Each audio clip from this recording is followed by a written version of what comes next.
У тебя что, iPhone? Мне нужен обычный. Да?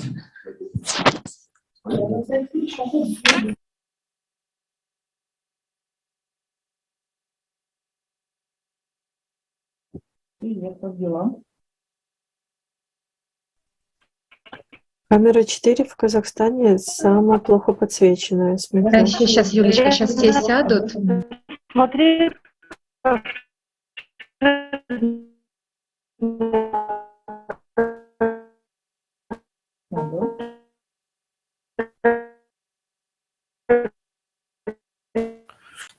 Так, отлично, все, теперь ты зашла в канал, можешь поговорить здесь? Бигуля, мы можем тебе интернет поменять? Да, я сейчас уже вас слышу. Алло. О, супер, да, отлично, я тоже слышу, только немножко шум Все равно не какой-то. слышно, а ты нам очень нужна. Да. Это из-за компьютера у меня теперь. Ага, а может настройки в TeamSpeak чуть-чуть попробуем подправить? Окей. Сейчас тогда в Телеграме наберу.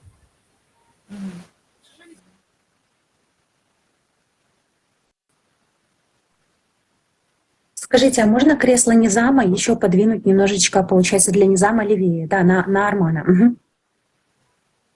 Чуть-чуть, там еще, видите, расстояние есть. И смотрите, вот, супер. И смотрите, там еще, кто операторы, там еще виден шнур какой-то на полу. И если присмотреться, то в кадр влазит, я не знаю, в общем, тут очень, надо постараться, чтобы видеть, но все же в кадр что-то лишнее влазит слева, на уровне где-то высоты кресла Низама. Может быть, операторы, если могут посмотреть, то будет видно. Это как будто бы перед камерой что-то стоит, что в нее немножечко попадает. Где-то рядом с камерой. Это суфлер, наверное. Это суфлер. Ну, сейчас уже нету. Единственное, что теперь чуть-чуть обрезано кресло справа. А теперь в самом низу... Можете, пожалуйста, подровнять так кадр, чтобы кресло, не обрезалось? Отдалить чуть-чуть. Вика, это мы сейчас про камеру 4, про Низама говорим. Запись. Это общий план, общий. А, ты про общий говоришь? Вот это 8. По-моему. А теперь в самом низу тебе нужно поставить галочки. Девушки, как я слышу? Да, тебя уже слышно. То типа эхо. Смотрите, а можно сделать общий план так, чтобы кресла вообще не обрезали? Хотя бы, чтобы они входили, потому что кажется, галочки есть, сажался кадр. только typing attenuation нету галочек. То есть везде надо, да? Не получается сделать.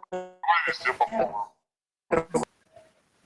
Просто какое-то немножко помехи есть. Пропал звук, но я поняла, что не получается, да? Да, там с расстоянием у нас немножко вопросов, там не так много места. Немножко лучше, все. Больше мы уже ничего не сделаем. Да, это из-за компьютера. Я достаточно сейчас слышно? Раз. Да, слышно, спасибо. Получается, общий план по-другому, потом... Подключили экран. Ой, подключили Хорошо, микрофон. Проверьте, пожалуйста. Работает, все нормально. Девочки, а можешь, пожалуйста, проверить в комнате микрофончик? Мы сейчас пока закончим проверять планы Казахстана. А вы зашли в зал второй? Нет. Как зайти?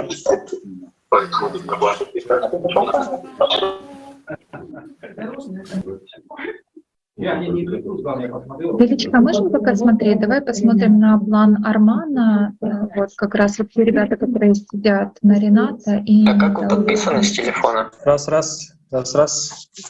Слышно? Вас слышно, вы внизу можете Слышно с компьютера сейчас. Как вы подписаны сейчас в Zoom с телефона? С телефона какой аккаунт? Как называется? Какой-то неразборчивый.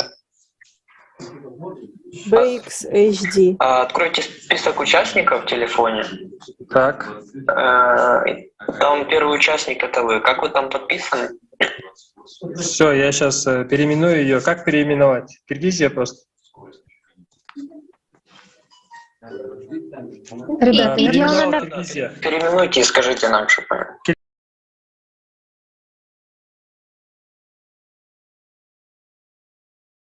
Киргизия? Да. Мгм. Хорошо. Хорошо, мы можем пойти по планам с первой Да. камеры. давай. Камера 1.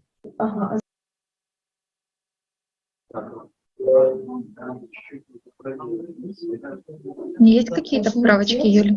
Ну, можно чуть-чуть место над головой убрать. То есть ниже камеру опустить. Капельку. Мгм. Надо Буквально. только попросить, знаешь, как Даулета, чтобы он прям сел ровно, как он будет, чтобы потом не уперся головой. Немножко. Мгм. Видишь? Ну, так хорошо, да. А если будете, только нужно все время будет так сидеть. То есть сидите так, как вы будете сидеть уже на конференции. И еще нужно поправить этот микрофон, чтобы он смотрел ровно на источник звука, то есть на рот. А сейчас он немножко в бок смотрит.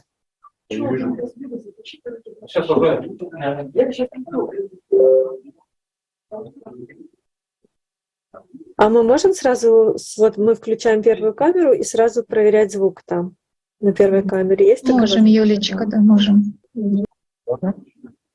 Хорошо, давайте тогда на первой камере протестим звук.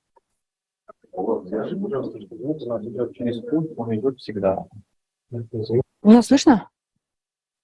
Слышно? Звук идет через пульт, он идет всегда. Но мы сейчас не слышим спикера. Все, Все включены? первую камеру. Естественно, да. Все включены. А можете поговорить, пожалуйста? Раз, два, три, четыре, пять, шесть, семь, восемь. Подождите, а первая камера это у нас Даулет, да? Да, Можно, да. пожалуйста? Поговорите, пожалуйста. Естественно, да. Все включены. А можете поговорить, пожалуйста? Раз, два, три, четыре, пять, шесть, семь, Подождите, восемь. а первая камера это у нас Даулет, да? Да, Можно, да. пожалуйста? Поговорите, пожалуйста. Мне поговорить? Раз, два, три, три, Ага, четыре, супер. пять. Окей. Спасибо. А получается, у вас звук у всех петличек постоянно включен, да? У всех спикеров? В данный момент да. Кажется, да. А во время трансляции будет как? Мы будем мутировать, будет только активный спикер. Мгм. Хорошо. Да, обращайте на это внимание, потому что если вдруг кого-то будут показывать в кадре, а кто-то захочет пошептаться, то это будет слышно. Или или когда спикер выходит с петличкой, тоже мутируйте звук. Хорошо, давайте камера 3. Камера 2. Арман. Раз, два, три, четыре, пять, шесть, семь, восемь. Супер. Это у меня зависло. Нет, это интернет в Казахстане. Ясно. Вот смотрите, сейчас Арман не посерединке. Это так задумано или такие камеры направить более посередине сделать? Вот, сейчас хорошо. Мгм. Супер, давайте дальше. Так. Раз, два, три, четыре, пять, шесть. Всем добрый вечер. Сегодня настоящий праздник для всех мусульман. Проверка связи. Раз. Мгм. Говори тем голосом, который ты будешь говорить. Не тихо. И за что Аллах любит нас, быть к нам милостивым? Может ли пророк, мир ему и благословение Аллаха, А вы можете, пожалуйста, камеру посерединке установить, чтобы человек был посередине?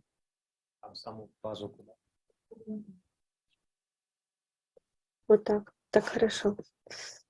Ой, нет, сейчас уже чересчур. Обратно. Ага.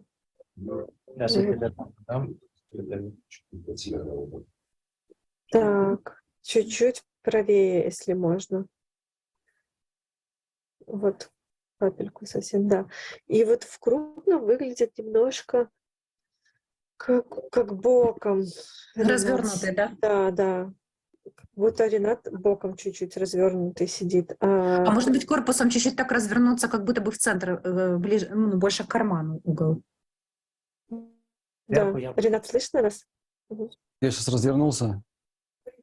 Так развернуться удобно? Мне не стало удобно, но ничего. Не очень удобно. Подушку. Пока это, чтобы тебе было удобно. Вот Когда так. мне сейчас... Да, так лучше. Мгм. Может, я вот эту подушечку заберу, может, затолкаешь, чтобы она не угол вывела. Опа.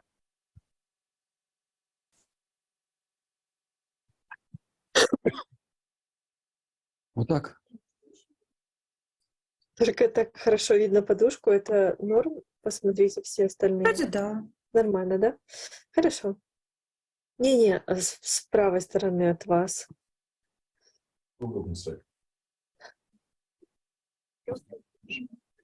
Сейчас получается одно плечо выше, другое ниже. Левое плечо выше, правое ниже.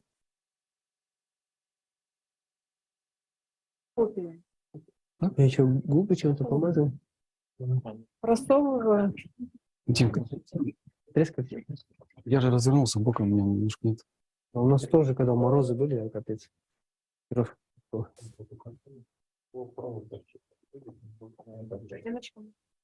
Ага. Ну вот я сейчас не могу понять, но чуть-чуть, наверное, все-таки. Может, еще пиджак вниз немножко так потянуть внизу, чтобы он сзади внизу. Ага, вот так, да. Мне кажется, так лучше. Давайте пойдем дальше. Ладжу, да? Всем хорошо по этой камере? Пророк Мухаммад, саллаллаху алейхи вассалям, оставил нам подробное описание последних времен. Когда ждете красного ветра, массовых пожаров, землетрясения, провалов, уродства и камнепада с неба, и знамения будут следовать одно за другим, как ожерелье, у которого порвалась нить, и одна бусина падает за другой. Насколько пророк, саллаллаху алейхи вассалям, был велик, что еще в те времена знал о том, что происходит сейчас. Ускорение времени, учащение внезапных смертей, цветение Аравийской пустыни, увеличение числа землетрясений и природных катаклизмов, появление трещин, огромных провалов и оползней по всему миру, возникновение пожаров, которые невозможно потушить, учащение дождей и масштабных наводнений, которые смывают целые страны. Разве мы слепы, что не видим, как наша планета рушится? Все признаки судного часа уже сбываются. Понимаем ли мы, мусульмане, что последние времена уже наступили и что мы — последнее поколение? Понимаем ли мы, какая ответственность лежит на нас? О чем мечтал пророк Мухаммад, саллаллаху алейхи вассалям? Какое общество он завещал нам построить? Пророк Мухаммад, саллаллаху алейхи вассалям, предупреждал о том, что произойдет с его уммой в последние времена и через что придется пройти нам, последним. Он говорил о том, что придет время, когда все человечество станет перед выбором. Что выберем мы, судный день или тысячелетия счастливой жизни, как в раю?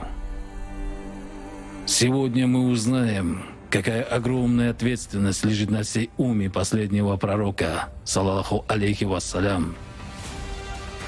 Сегодня мы узнаем, насколько наш любимый пророк Мухаммад, саллаллаху алейхи вассалям, был прав и велик.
Muhammed Peygamber sallallahu aleyhi ve sellem bize ahir zaman hatta çıkmacık düşünüyor.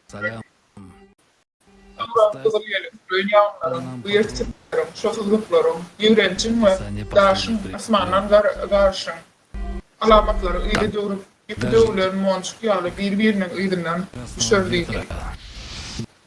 Peygamberimiz sallallahu aleyhi ve sellem nehili büyüktü. Hatta şol günlerde nemelerin bulup geçeceğini bilirdi. Vaktilerini. Уродство и камнепада. Duydağsız ölümlerin köpülmeyi, Arap çöllerinin güllemeyi, yer titremelerin ve tevi ve dolçukların sağının köpülmeyi, bütün dünyada yarılmalar, ötüşer, öçürük olmayan anlamlar, köp sahne yaşlar, güçlü coşmaları, düşürükleri, yuya. Падает за другой. Сколько пророк, саллаллаху алейхи Kıyamet вассалям, был saat велик, alamatları yağmalaşıyor. Kılmanlar. Ahir zamanının eyyamısımızı durumu, son nesil valonluğumu düşünüyoruz. Bizim ismimize yapıcı hakkı açılıyor, düşünüyoruz mi? Muhammed Peygamber sallallahu aleyhi ve sellem ne emel etti? ускорение времени, Haydi cemiyet ardıyla учащение внезапных смертей, цветение bize ne emel vesile etti? Muhammed Peygamber sallallahu aleyhi ve sellem ahiret önüne ümmetine ne emel olacağını, bizim sonunu, insonsuz baştan geçirmeli haklarını duydurdu. огромных провалов и оползней по всему миру. Adamzadın saylamalı olsun geleceğine. Мгновение пожара, Neyme sayılırız? Kıyamet günü ya da cennetten yani bin yıllık bir bağlı durmuş mu? Bugün insan Peygamberimiz sallallahu aleyhi ve sellem ümmetinin nehil olacağı karşılığı vardığını öğreniyoruz. Bugün bizim sevgili Muhammed Peygamberimiz sallallahu aleyhi ve sellem nehili doğru bir türlü öğreniyoruz. рушится. Sonra hızlayalım. Все признаки судного часа уже сбываются. Понимаем ли мы, мусульмане, что последние времена уже наступили, и что мы последнее поколение? Понимаем ли мы, какая ответственность лежит Esselamu на Aleyküm нас? ve Rahmetullahi ve Berekatuhu. О чем Türlü yurtlardan gelen Müslümanlar, şu gün bu tarih Вассалям, Global Freestyle Okar online konferansına Yunan'da Muhammed Peygamber bizim için kim? он Bu завещал konferansı her bir Müslüman, построить bu bütün adamlar için ise mühimdir. Bu bizim sevgili Muhammed Peygamberimizin sallallahu aleyhi ve sellem durmuşuna var. Вассалям, Bu Müslümanlar için mukaddes görürlü var. Deden işlerine, amallarına, arzularına bağışlanıyor. последние времена. И через Bu что konferansın sebebi adamların ahir zamanda uğruyor. Sevgili Peygamberimiz sallallahu aleyhi ve sellem hatta gürlünüyor.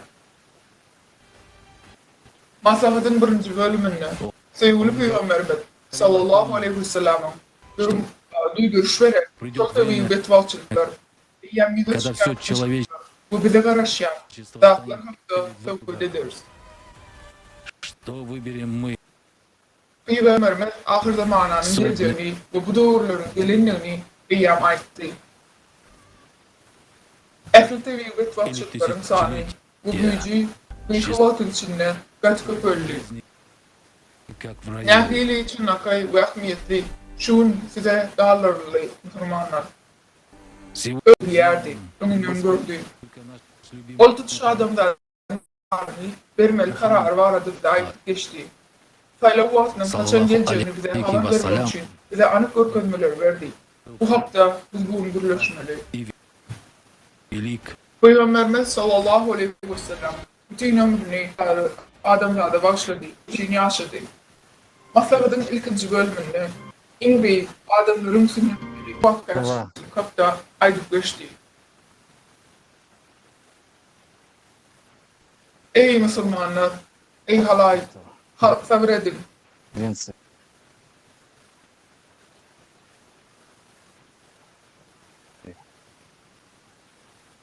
Глобальный кризис человечества.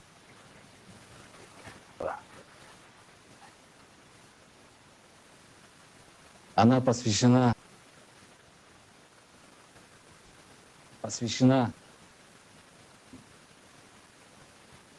его подвигу, его делам.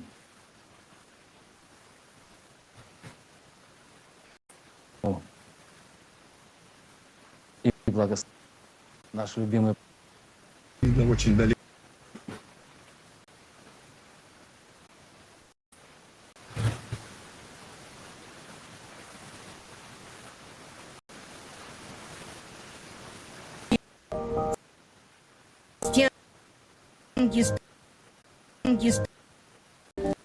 Страшно. Тем более Мы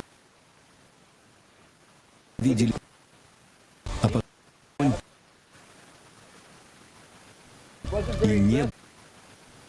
и не был, скачал в реку. Тушить их.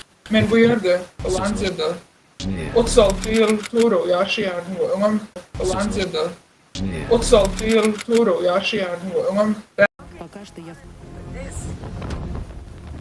Но это не шутка. biz готовы Tuğkin nasıl coşmasından o edildi. Taşlarımızı su vardı. Elektrik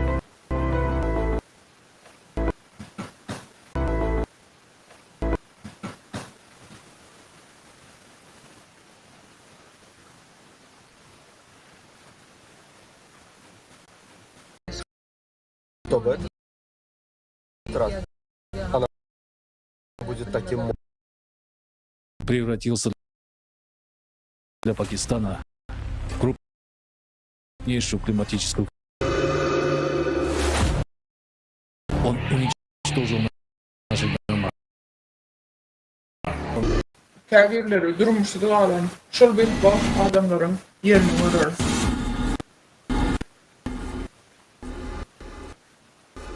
Yani değerlerine düşündük. 2022 yılın 12. ayağında Dörüdücülük Cemiyet Taslamasının platforması ayrıltığını var. Nece kapıysa şansı köpürler ve köpürler, şansı da kapadığını bilyer. Çıkarız. Bu varsa yeryüzünden hayvan çıkar. Bu varsa halkın bizim alamatlarımıza, yanıklarına aydır deyip yazılıyor. Bizim yani başka süreden kıyamet olmayı, hayvan dabadal ardı tanap hayran alarsınız. Servers bilen dabbat alardım, ayrıtınızlar. Onun için ne derecede kalıp belirleyen gen alırcı. İnni ünsüz yukarıdan yanına gel. Her vaxtda yerin yüzünü seninle yan bu aşırtlarımızın hemmesi bağmanın yukarılarına ulan bağlanışıklı. Bu arada bizim konferansamızda halk inişlerinde uğranıyorsunuz. Sonkunun önüne geldi. Şimdi sonkunun film blokları bilen hayvan çıkıp bize adam dili bilen gürleşmeğine arışıyor. Kıyamet hayvanın nehil olacaklarını çınakayla yan oldu. Çağlar yaldır. Kıyamet bunun edir hayvan şeklinde gelecekliğine ansatıdan yok çağlar yaldır. Geleceklerin bolcuğuna gitti. İndi olsa serbursun. Peygamberimiz sallallahu aleyhi ve sellem onun yönetken rastları hakkında gürleşiyenin görüyor. Bu adamlar Peygamberimizin sallallahu aleyhi ve sellem'in himmel ölçü getiren hakikatini görüyorlar. Elhenç hayvan dabadal art halas olup biliriz. Bundan halas olup biliriz. Buhari'nin hadislerinin şeyle değil yani. Hakikada açıçan, uğrarlı, bir topur ımmakta yaşamamız desede. Buna karşı çıkanlar ziyan çekmeler, sasalat yeleyen çekmeler üstünden çekederler. Muaviye İbn Abi Sufyan'ın tükerçe Buhari Müslüman tarafından haber. Bu hayvan eyyam kıyamet günlerinin yerine getirilme olurdu. Gelin heni de şüphelenenlerim, son kulakla gelenlerine bu getirir. Катаклизмы набирает свои обороты. И обо всем этом нас предупреждал наш великий саллаллаху алейхи вассалям. Давайте же все. Muhammed Aleyhisselam sallallahu aleyhi ve sellem şeyle büyük ve sahiye adam olan ehli adamlar hakkı Allah dediyerdi ve adamların has bu dünya olacaklarını umut ediyerdi. Ahir zamanlarda ne mi olacağını bilirdi. En büyük peygamberimizin bize galluran alamatlarına seyredelim. Kıyamet gününün vakti Peygamberimiz sallallahu aleyhi ve sellem tarafından cemaatin yok olacak fırsatı hükmüne bilinildi. Büyük Перейдет рубеж 1000 лет. İbn al-Malik Allah'ın Resulü'nün sallallahu aleyhi ve sellem'in sözünden açtı. Vakti kalyan şasa. Vakti kalmasın saat gelmez. День со дня ухода Kıyamet günü vakti kalman kal gelmez. 20. asrın 80. yıllarına başlar alimler planetanın aylanmağının tizlenmesini yadağa geçirip başladılar. 4 asır veri planetanın aylanmağı hayırlayadı. Şeyle de ortada. 1970. yılda planeta buradan çatlaş aylanıp başladı. 2020. yılda yer aylanışının şeyleri şartlanırdı. Volin 29. yılda İngilizce gün oldu. Yer titremeleri hiç vakit olmadık yerlerine ile çıkıp başladı. Şeyle son 10 yılda 700 kilometreden vurak çınırtı yer titremelerin sahne hasar alınmaya. Bu yerde plastik yağda mümkün değerli hasar edilirdi.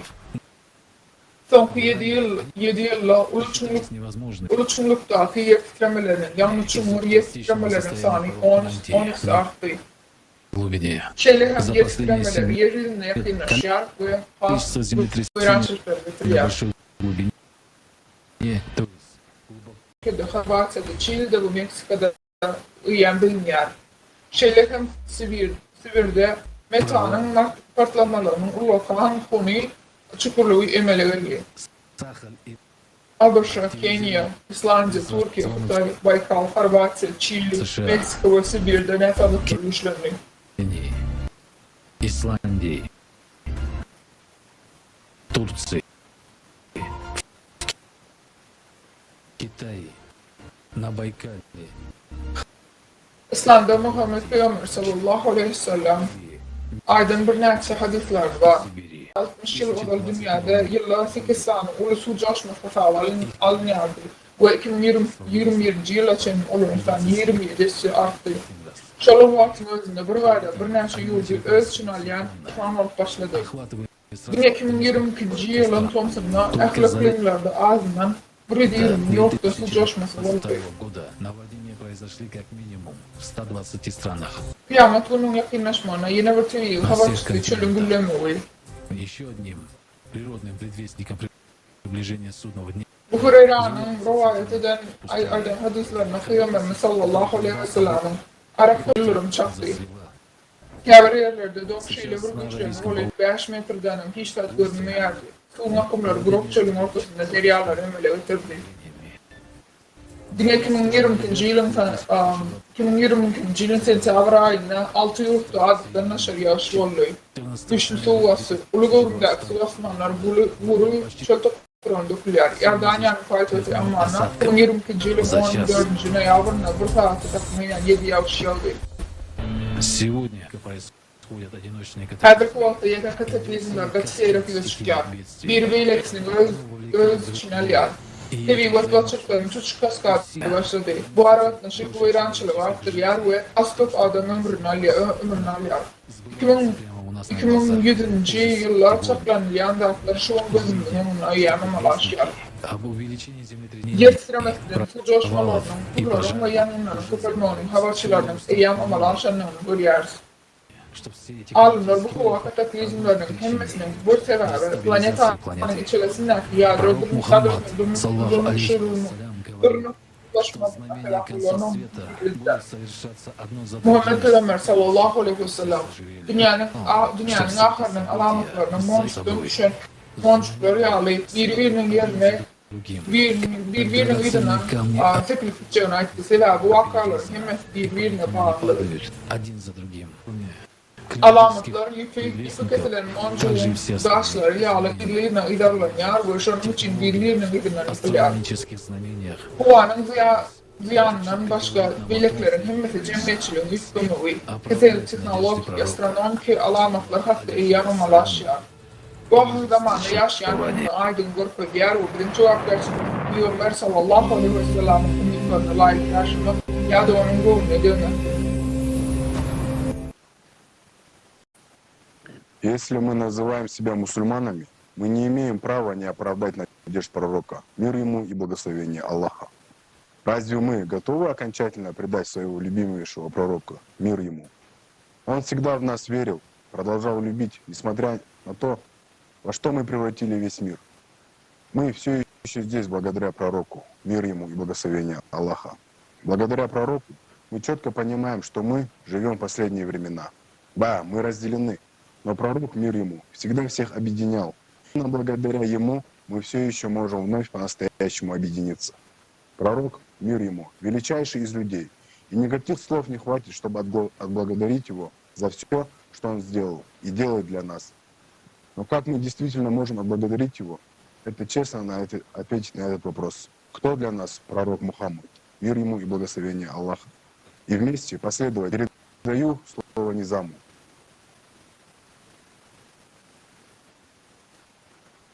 Аллахи ва баракату. Мир и благословение Аллаха самому совершенному из людей, пророку Мухаммаду, саллаллаху алейхи вассалям. Как сказано в Коране, в суре Пророки, Всевышний Аллах сказал: мы послали тебя только как милость. Assalamu alaikum wa rahmatullahi wa barakatuh. In kamil ve büyük adamlara, Muhammed Peygamber sallallahu aleyhi ve sellem, Allah'ın salametini ve nimetlerini görür. Kur'an'ın 20 yıl süresi bir hidayetine Peygamber tarafından, Peygamber sallallahu aleyhi ve sellem tarafından gider. Biz sizi dine dünyada Muhammed Peygamber'e şeyleri aklanırlar. Biz seni dine dünyalara reklam davetini giderdik. Ve eftalların Peygamberimiz sallallahu aleyhi ve sellem Allah kanıtlar eder. Hatta 1390 yılına kadar kankıda uğurlardı, bizim de uğurlardı. Nâmelerin borcukluğunu bilirdi. O nerede duvarlar bilirler. Yok. Dine Allah'dan ve bu adamların doğrultusunu bekliyorun doğrultusunu namazdır. Ol Allah'ın öz tarafından sayılanmalı. Ehli uğradışı, ahir zaman gazetine öngörüktürülü. Dünya nerede doğrulaştırmalı ve ahir zaman doğrulaştırmalı. Bilmecektir, nerede dediğisini var adı bulunverdi. Пророк, саллаллаху алейхи вассалям, настолько заботился о нас. И на сегодняшний день каждый мусульманин знает о событиях судного дня. Ömrünün ahirinde ve ondan sonra ne olacağını biliyordu ve düşünüyordu. Şunun için son kuvvet aklarını bağladı. Bu da onu tutuyorum. 1390 adam gelecekte karşılayan cemiyetin borcukluğuna dağılıverse de bu malumatları bize hut öğreti getirdiği ve bu tür bilmemiz için onun Allah'ın 1390 yıllar bize yetti. Peygamberimiz sallallahu aleyhi ve sellem bize de çıkıp alır, biz var da kapıda çıkıp alacak geldi. Agar kuatı Kur'an'da beyan edilen kıyametin vakaları var adı. Maniyen düşünmeyen bilen. Umarım ehli var ya. Ne için doğru boşuna. Bizde hem mezar aydın beyan edilen Kur'an bar ve pencerenin dışında konkurların ve havaçları yıkıdan amel aşağı. Yani Ummet Peygamberim sallallahu aleyhi ve sellem'in karşılıklarını yerine getirmeye ve buraları var aşağı. Hem mezarın olmalarını var aşağı.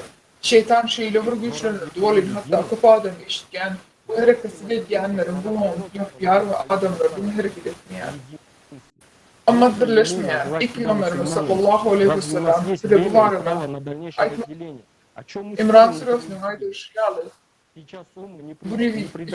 ayet Allah'ın arkasına berk yapışıklı bölünmem.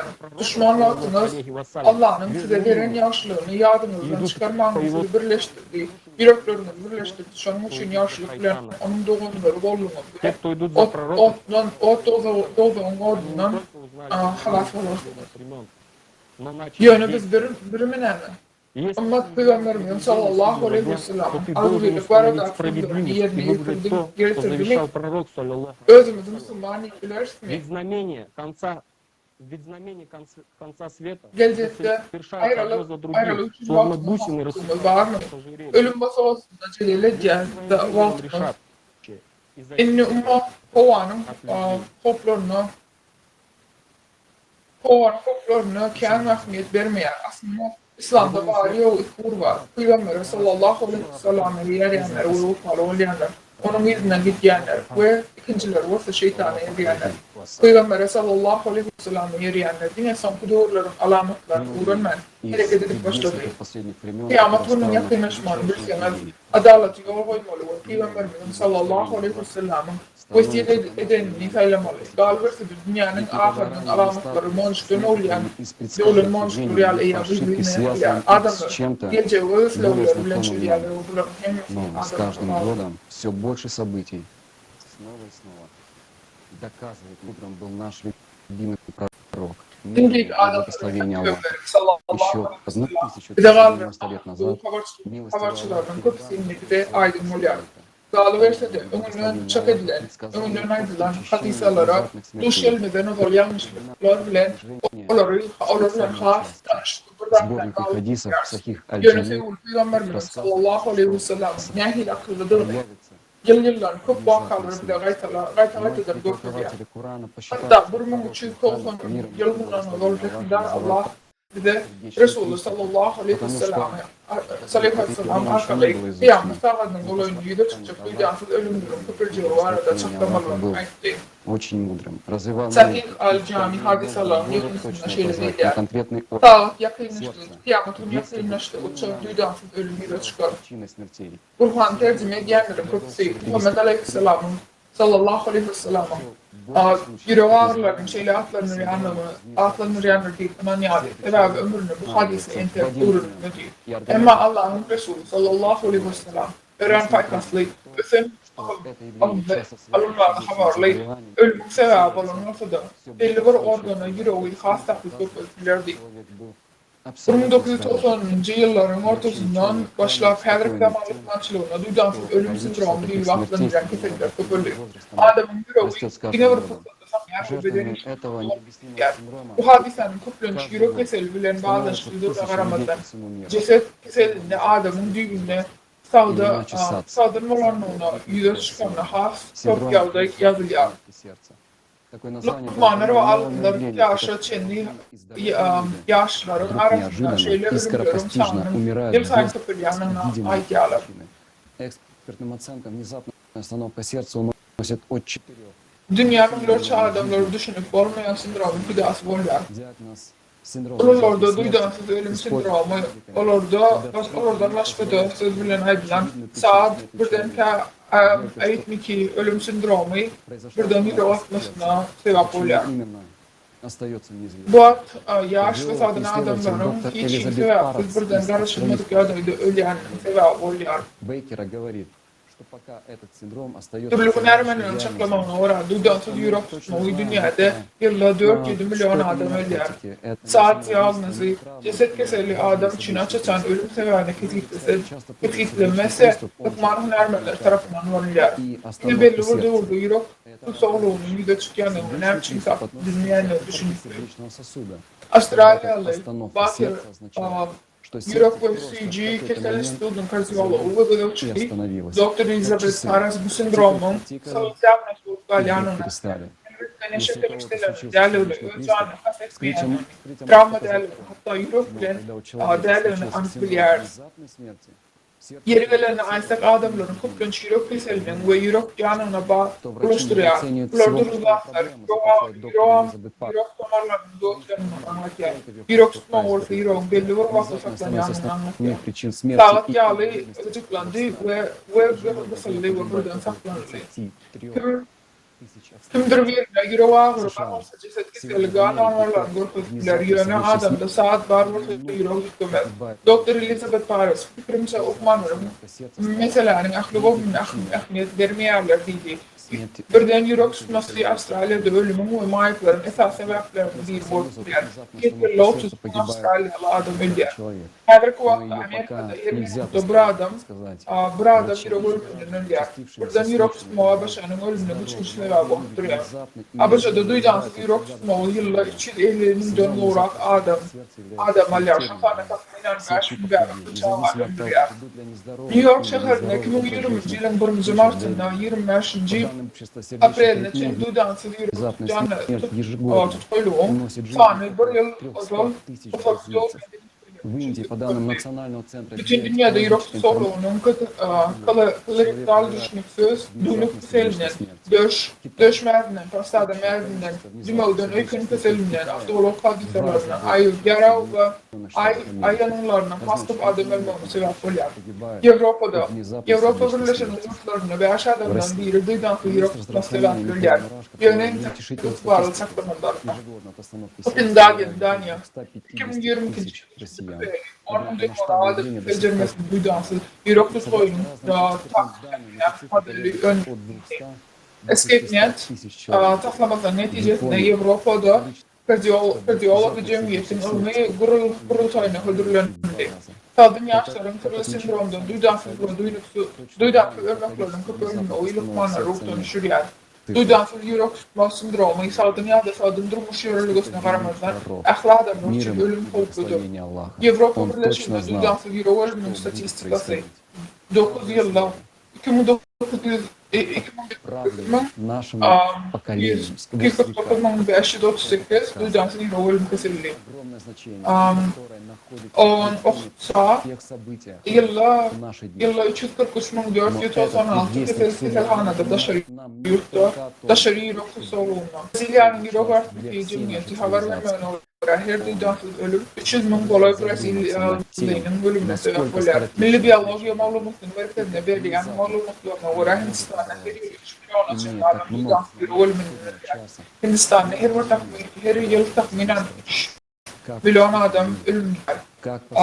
Yürek kesilirler. Milli biyotehnik malumatlarına göre Hindistan'da her yıl 3 milyon için adam duydansız yürek ölümünden ölüyor. Kıtayda duydansız yürek ölümünün tanı Abaşa'da kesin yoktu. Dime Kermenok'ta iki adam duydansız yürek ölümünden ölüyor. 15. bütün dünya aritmetik konferansı tarafından yayınlanan statistik olarak Kıtayda her yıl 5.000 adam yürek ölümünden ölüyor. Rusya'da sağlığı koruyucu hayal muraşka lapikaç statistikalara salgılanan yürek her yılla yürek sorunundan 250.000 Rusyalı ölüyor. Şeyde olsa hadisanın gerimin tek az ürünler. Hem meblermenlere malumatlarına göre sana 200'den 600.000 çenli. Önermenlerin hasarına hüsnüne göre 2014 yılın Saratlık Uyluğun Kardiyolog İnstitut'un yaş alınan konferensiyasına ödüllenen bakılık duydansız yürek ölümünün duyudan hem de 450.000 adama çenli. Tavırtılarında bir nasıl dolar açıldı ve eğer doların malumatlarını suç ilatı yılla 5 milyon çenli ölümünün geçer. Moskva'da ritim ve geçiş bozulmalarının Almanya bölümlerinin müdürü devletin üniversitelerinde hukmancılık ve merkezi Lamanos Rusya'nın üniversitedeki yepyeni market Olgesi karşıtı Profesör Piravov Andrei Ardashov ayıplar. Japonya'da son 10 yılda duydansız yürek ölümünün falan yüzdesi arttı. Peygamberimiz sallallahu aleyhi ve sellem ne hükmetti, ne olacağını anlattı.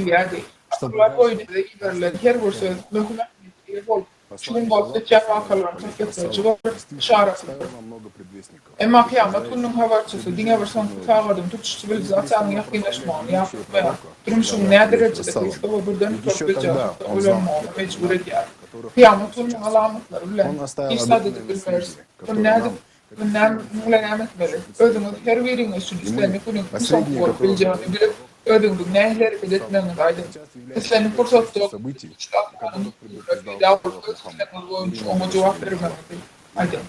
On Peygamberimiz sallallahu aleyhi ve sellem insan gibi vaklanırlar. Ekle umutlar bize verdi. Bire ve olan sevgiyi ve hürmetle yani gidiyoruz. Biz bu doğrularda bilenler için götürül cevaplar çıkacaklar. Allah'ın istediğini eşitmek, Peygamberin örsünü sallallahu aleyhi ve sellem eğilmek ya da tad olmayanını ömür sürmek için, selafet çıkacağımız için İslam ortamı по которым текут реки. Сегодня Аравийский полуостров затапливают дожди и ливни с градом. Пустыни, на которых ранее почти не было, и отмечалась высочайшая температура до 50 градусов, непригодная для роста растений, покрылась снегом. И что мы видим? Следствием такой погоды стали зеленые луга и цветущие поляны. А в некоторых местах пустыни образовались озера. О, люди, почему некоторые из нас сегодня радуются такому событию? А ведь это временное явление и говорит о резких изменениях климата. Почему мы не вспоминаем слова посланника Аллаха, саллаллаху алейхи вассалам, который сказал: «Судный день не наступит до тех пор, пока вновь арабская земля не превратится в пастбище, по которым текут реки». Геологи подтвердили, что действительно Аравийский полуостров уже был богат водой и зеленью. Согласно множеству исследований, Северная Африка, Сахарой и Аравийским полуостровом неоднократно превращалась в зеленый ландшафт.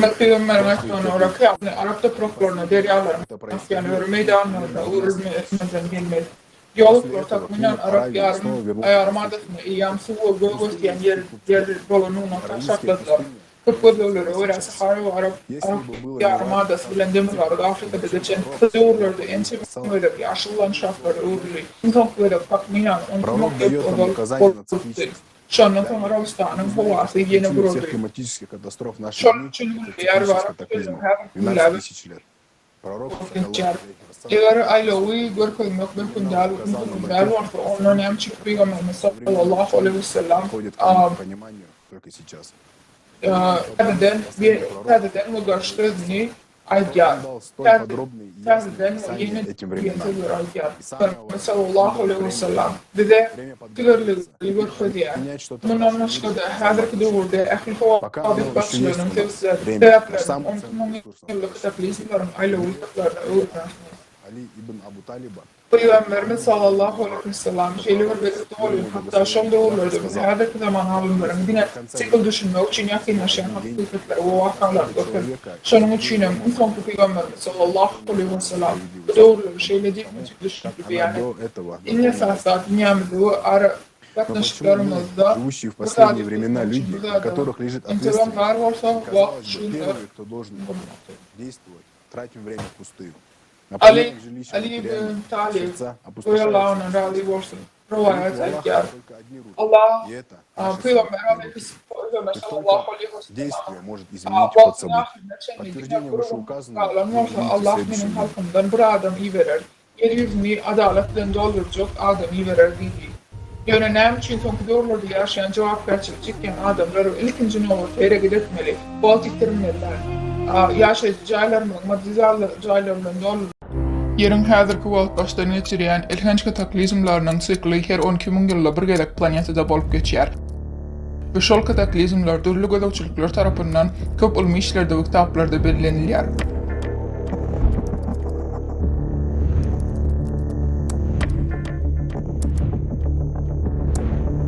Yerin ýadrosy magnit meýdanyny döredýär. Bu magnit poluslar üýtgäbemilýär. Olaryň ýetdi üýtgemegine magnit ekskursiýasy diýilýär. Sonky 120 000 ýylla şeýle gezelençleriň haýsy wagt aralygyny bolup geçenligini bilýänmi? Takminan aralygy 12 000 ýa-da 13 000 ýyla barabar. Şolar wagtyň özünde dünýä okeanlarynyň derejesindäki ýeti ýokarlanmalaryň, buzluklaryň we güýçli vulkan atylmalarynyň hasaba alynanyny gatygyndat. Her gezek şeýle gezelençlerde yerin magnit meýdany 8-10 esse goşady. Bu bolsa kosmik radiasiýa akymynyň köpelmegine sebäp bolýar. Geolog Douglas Vogt ýataklardaky uglerod 14-ü senesini teljermek işlerini geçirdi. Alınan maglumatlarda bu zeyamynyň takminan 12 000 ýyl aýlagynyň bardygyny süd etýär. Yerin magnit meýdanynyň tersligi bolýar we şondan soň bu döwür başlaýar. Yerin magnit meýdanynyň tersine öwrülmeginiň sebäbi şol gaýtalanýan wagt aýlagydyr. Geologlar şeyle hem sonki 2 milyon yıl buza yağmları ve palar örülüşükler bilen birlikte vulkan işçenliğinin artacağını belirlerler. 12 bin yıllık aylığının yeni devir sultnaması 72-74 bin yıl ozal Toba vulkanının atılmalıdır. Adamzat çişe bakırdığı dili batlandılayan peskelçiklerin geçti. Yani adamzat yok olmaktan bir adım doktodu. Tarihte 12 bin yıllık belki aylarlarda bulup geçen ingverançılıklı vulkan atılması Frigrian meydanları, Taze Zelandiya'daki Topa, Avrupa'daki Lach vulkanı, Vesuvius, Santorini, ayrı ve başkaları bulup duruyor. Lava akımları, organik materyaller, buluk ipleri ve yataklar bu 12 bin yıllık cikler görkediyor. Hatta radyokarbon bilen tanışmağın adeti gışarmağı hem gözünü tutsak bu nemi bulup geçeceğini aytıyor. Bular nedip bulup geçiyor. Katastrofik vulkan atılmağı. Atmosferanın temperatürasının 10-15 gradus ütkömeği. Dünya deniz derecesinin ütkömeği 20-25 metr.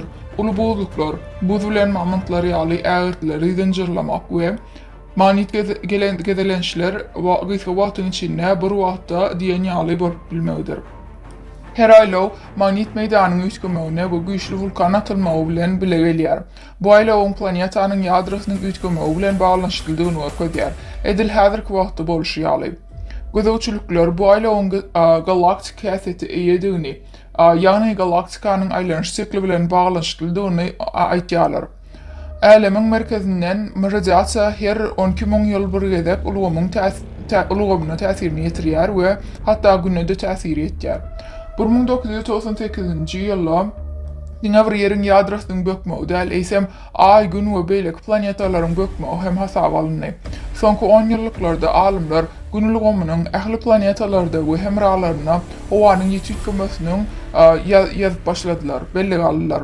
Apet tupanların ve tupanların sahanının köpülmeği, adetten dışarı temperatürü, vulkan ve seismik işçenliğin yukarılanmağı.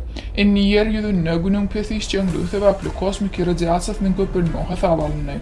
Alimler kosmik şökle bombalanmağının 12.500 yılından azal bulup geçenliğini sudet yerler. Bundan başka da her 12 bin yılla versemen merkezinden en ağır kosmik enerjiyanın nevelle akım planeta geliyor. Bu yukarı enerji tesiri mikro derecede bulup geçer bu planetanın ödünlü göçmeğine sebep oluyor. Sebep olup bilecek ağır dolu potansiyeli iyidir. Galaktik radyasiya biyosferanın yaşayış siklini bozuyor. Ağaçlar köp miktarda kömür taşı gazını çıkarıp başlıyorlar. Batkalar ölüm hoplu gazların birleşmelerini çıkarıyorlar. Bu edek yer edil Mars yalı başka bir ölüm planeta öğürülüp hembiler. Indi planetanın münçenti texnogen sivilizasiyanın izolasyası bilen taksinler bilen yok ediliyor. Planetar toğuluğunun näse organizmi her 12 bin yılla bir gedek dörediyen ağır dolu yüklerden halas olup bilmez. Günlüğümü alemin merkezinin radyasiya yakınlaştığı her 24 bin yıl bütçülükler has veyrançılıklı bolup geçer. Indi yakınlaştıkların bu noktada yetiyoruz. Planeta sonki yıllarını yaşayar ve biz hareketsiz kalsak bizim onlar bilen yetmemiz mümkün.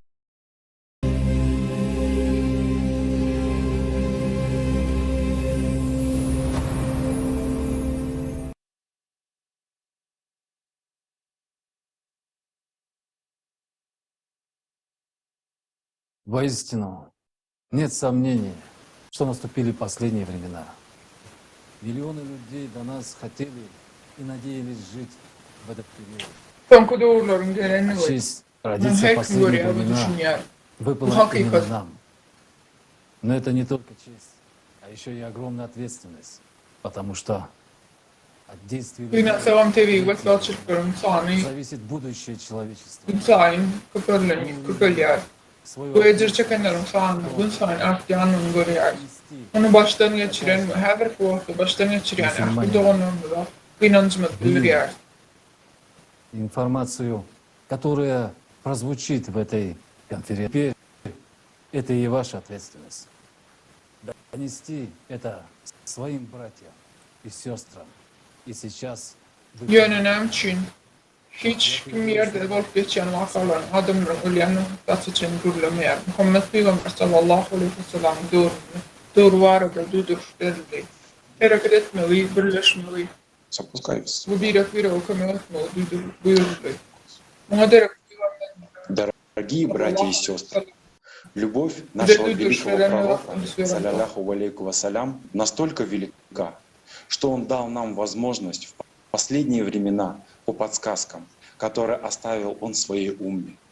Мы прекрасно видим, что предвестниками, которые оставил наш любимый пророк, саллаллаху алейкум вассалям, sбываются у нас на глазах. Kadırıldı olanlar, Büyük Peygamberimizin sallallahu aleyhi ve sellem, adamlara olan sevdiği şeyler uygulayan ümmetine kalbine olmaklarına, şu da son kudurlar bilmek mümkünçülüğü var.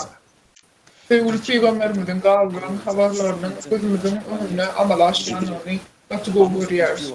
Oksuz volkanlar oyunu başladı ve hemişlik için volkanları eyyam adından da şerif hareket ediyor. Yer titremeleri olurdu, buradan çıkışlanıyor. Bunun sebebi planetamızın merkezinin özünde yerleşiyor. Magmanın yerin yüzüne çıkmaya başladı. Bugün magma yoluna, ahırda ilk çıkmaya çalışan ahırda hayvan da barılar. Bu proseste otolanmış planetanın maştabına, ıylığına baytalar, bolmacık, izne baytalar, bolmacık bir süpersiyer buluyor. Normumuzun Hristiyanlık kataklizminin tarafları vardır. Cikmacık avlamakları. 22. yılın 12. ayağında global kriz aklı halkara forumda global kriz halaf sormamalı adı birlikte forumda aydırlar. Kelimeler için innahum mağlumat, yakın yıllarda planette kataklizmlerin oluşunu matematik modeli dördüzüyor. Bu matematik model yüzlerce alim ve binlerce milletinçiler tarafından 1996 yıldan beri geçilen işlerin neticesidir. Dünyada kovanın bir parçalarına uzak mahlukların gözlemçülükler üzerine fizik, hidrologi, atmosferi ve planetanın belirli parametrelerinin öğrenen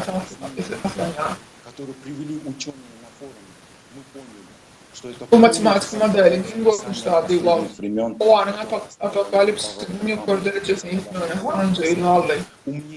Alimlerin forumda veren aklı düşünürlerinin haklarını eşlenmeden sonra onların Muhammed Peygamber sallallahu aleyhi ve sellem ve de alimlerin son kudurlarda riyan var, riyanı doğru layıkı, yani açıyor. Adamların en akıllı ve en akıllısı Sonra planetanın nem olacakluğunu hem de düdürüş verdi. Erkeklerin en olsa, adamların en beyi, adamların hemmesini onun sözlerini kulağa basmayacaktığına, o yön hakikaten işte başlamağına, o yormağına, başlamayacak. Peygamberimiz sallallahu aleyhi ve sellem karşılıklarını yerine getirmekle ve bu maklumatları yeri yüzüne, her yer Мы входим в более опасный цикл катаклизмов 24 bin yıllık kataklizmlerin has hoplu aylığına giriyoruz. Şolur vaatın özünde planetanın ekologiyası ölürler ve planetanın immuniteti goşuyor. Катастрофы и катаклизмы нарастают уже с ужасающей скоростью. Şeyle hem aylığın en yukarı fırsatına girmenliğimize karamazdan katastrofalar ve kataklizmler eyyam korkunç tezlikte ösüyor. Bu yağdayda yerəsi bunkerler kömək etmez, onlar dünya erer, sebebi magma aşağıdan yukarı galyar. İnni hasavatımızın esas soruyu, aylığımızın betvalçılığı bolmanka neçe vaat aldı. Seismik işçilik diagrammasına yeni bir gedekler edelim. Eksponansiyal ösüşü açıçan görüyorsunuz ve yer titremelerinin sağının gözülçülüksüz arttığını görüyorsunuz. Bu öngörüşlüğün matematikin alışı var ve onu İngonot alimler, geologlar, analitikler bilen birlikte hasaplap yer titremelerinin köpölmeğinin gelecekte şartlaşacak ösüşünün nuskosunu alıp. На каждом следующем этапе количество землетрясений увеличивается в 3 раза. Tapanda atlarımız bizi katı korkuzu. Nemçi, özümüz görün. Görüşümüzü yalı seismik işçiliğin ösüş tepkini katı gen galırcı. İnni kitaplarda yer titremelerin sani 3'e köpölyer. Yer titremeleri neçe köp olsa ulluğu hem artar. 2028 ýyla çenli ýerýüzünde günde 1000 sany weýrançylykly ýer titremeler bolar. 2036 ýylda bolsa her 1 milyondan gowrak ýer titremeleri bolar. Bu barada pikirlenim. Ýylda 1 milyondan gowrak ýer titremeleri diýmek näme? Ahyrymyz bolmasa bu näme? Eger şu biziň ahyrymyz bolmasa onda näme? Eýýam 2028 ýylda durmuş çydap bolmajak ýaly bolar. Bu 6 ýyldan bolar. Bu 6 ýyldan eýýam ýeter. Bu barada pikirlenip görüň. Alam amatly başgala durmuşyňyz, işiňiz, mailnamalaryňyz 6 ýyldan soňra gutorýar. 2036 ýylda bolsa tutuş adamzadyň soňy ýeter. In our calculations, rather than a linear growth model as proponents of interpreting global order. Nämçin antropogen ýyllyk teoriýasyny gollaýanlar ýaly çydykly däl matematik hasaplamalarına eksponensial ösüş modelini alır. Sebäbi ýeriň içegesinde bolup geçýän proseslaryň türlü faktorlaryny gözeňine tutýar we bugün siz biziň bilen birlikde howanyň betbaçlygynyň çaltyklygyny üstýänligini gördüňiz. Onuň näme derejede çalt bolup geçýänligini düşünmek üçin ony gazyna gaýnadylan süýt bilen deňeşdirip bilersiňiz. Ýa-da ilki ýuwaş-ýuwaşdan bolup geçýär. Ýöne bir salynda süýt gaýnap gazyndan çykýar. Dass der Zusammenbruch des globalen Wirtschaftssystems bereits im Jahr 2030 erfolgen. Türlü yurtlardan gelen iktisadçılar kataklizmlaryň bu ösüşüň dünýä iktisadyna nähili täsir etjegini hasapladylar. Bu ýerde bu ösüşüň grafigini görýärsiňiz. Ütköşme düşnüklüdür. Bu global iktisady ulgamyň çökmeginiň 2036 ýylda boljakdygyny görkezýär. Eýýam 30 ýylda global jemi içerki önüm howanyň ähli etkilerini ýapyp bilmez. Aslında tutuş dünya biznesinde 6-7 yılla köp wagt galmaýar. Einem 24.000-jährigen Zyklus. Gemessen daran, wie es unser Planet zuvor erlebt hat, waren es totale Zerstörung. Gelecekdäki amallar hasam tanqid ediler. Nämçin? Gatygyna netice gelir. 12.000 ýyllyk sykl döwrüne ýaşan bolsak, uly etkiler bilen bolsa da sivilizasiýa hökmünde geçip barlygymyzy dowam etdirerdik. Ýöne biz 24.000 ýyllyk aýlagda buwat. Planetamyzyň mundan nazar nähili başdan geçirenligini hesap etsek, bütünleýi weýran boldy. Supervulkanlar ýaryldy. Durmuşyň köpüsi diňe ýok edildi. Howanyň ütkömeginiň proseslarynyň ozal nähili bolup geçenligi we häzirki wagtda nähili bolup geçýäni barada giňişleýän maglumatlary gözeňine tutýan matematik modelimiz ýeriň Marsyň yzyndan gidýänini düşünürýär. Wakalaryň ösüşi üçin türlü ssenariýalary hasapladyk we häzirki siklin geçişiniň islenlik görünüşine, iň ýumşak görünüşine de bütün adamzat ýok bolar diýen netije geldik. Matematik modelimize görä bu 2036 ýylda gece galman amala aşırlar. Почти живого места не останется, когда уже большая часть бюджета всех стран будет уходить на покрытие Hawa, eýam kyn günler başdan geçirýäris. Iqtisady krizis, geosiýasy krizis, planetanyň köp sebeplerini hakykatdan hem açlyk hopuny görýäris. Ulurumly kataklizmlar bar. Bir ýerde grupluk we bir ýerde erkinçli joşmalary, tupanlar, tsunamiler we ýer titremeler bolup geçýär. Ýer titremesinde planetada ýaşaýyş ýeri ýok diýen ýaly ähli ýurtlaryň budjetiniň epesli bölegi kataklizmlardan ýetkileri ödünmek üçin näme boljagyny gözeňine getiriň. Elbette ýaşaýyş şertleri hasam erwetleşer. Hemme zadyň bahasy ýokarlanar. Suw we iýmit, gaz we benzin ýokarlanar. Emma 14 ýyldan hiç kime suw, azyk, gaz, benzin gerek bolmaz. Bular hiç zat gerek bolmaz. Sebäbi 2036 ýyldan gije galman hiç kime zerur bolmaz. Gelecekde boljak wakalaryň jikma-jik modelini taýýarladyk. Indi bolsa size hödürleýäris. Yağdayın ağırlığını size cikmacık haber vermek bizim borcumuz deyip hesaplayarız. Yer titremelerinin sağının ve gücünün köpölmeğinden çaklamayı başaran ösüşüne esaslanıp vakaların gerimini kesitledik. Bu vakaların bundan veylekte ösürülmeyi planetamızın gavının içki yarılmağına getiriyor. Magma bu çatrıkların üstü bilen geometrik ösüşüne yokorlanıp başlar. Bundan başka da bu mikrofrakturaların gavığı yerinden yüze çıkmağına sebep olur. Bu magmatik işçenliği arttırır. Gavığın ince bölüğünü ummanına uluyurtuk çıkyança hasım eser. Bu bütülgüsüzdür. Bu boşluk Mariana çukuruna 99,19% ihtimallik bilen gide çıkar. Hut şol yerde çungur yer titremeler hasaba alındı ve planetanın ince gavığı bari yoğu 5 kilometre barabardır. İlk başta az miktarda su magma bilen gavat gelenine ilkinci partlamalar olur. Mikropartlamalar diyeriz. Aslında bu partlamalar her biri onlarca yadro bombasının yarılmağına dendir. Bu Mariana çukurluğunun aşağını ince gavını yok eder. Ama iner ve start bolacak. Sonunda nem olacağını düşünmek için size sınavır kazıyarız. Su gıdığın metal bilen düşüşünü näme bolýanyny görün. Ine muny yüzlerce milyar dese köpöldüm. Magma eriginden aýurt uly magma bir wada Mariana çukuruny ýarylyp biler. Milyonlarça kub metr su bolsa milyardlarça kub metr magma bilen düşüşür. Okean suwunyň duydansı çökmegi sebäpli Mariana çukurunun düýbüne gaty basy astyna kislorod we vodorod çykýar. Uly partlamalar bolar. Bu partlama yer üstündäki ähli ýadro ýaraglarynyň müňlerçe hissesine barabar bolar. Gaty basy astyna umman diňe gaýnap durman ýarlar. Bu tozan bilen garlan ullokan sütüni ýokarlandyrar. Uly basyşda bu ägir sütüni şeýle bir ýokary çykar bolan atmosferamyzdan geçer. Atmosfera ýorgon ýaly egreler we gün ýeli bilen uçup başlar. Ýagny atmosferamyz sözüň gönüm amysynda tutuş su awy bilen birlikde ýok ediler.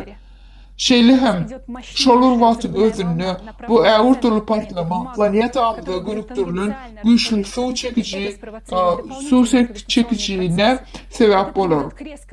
Sebäbi Mariana çukuruny 11 kilometr suw partlamanyň boljak ýerine uly basyşdyr.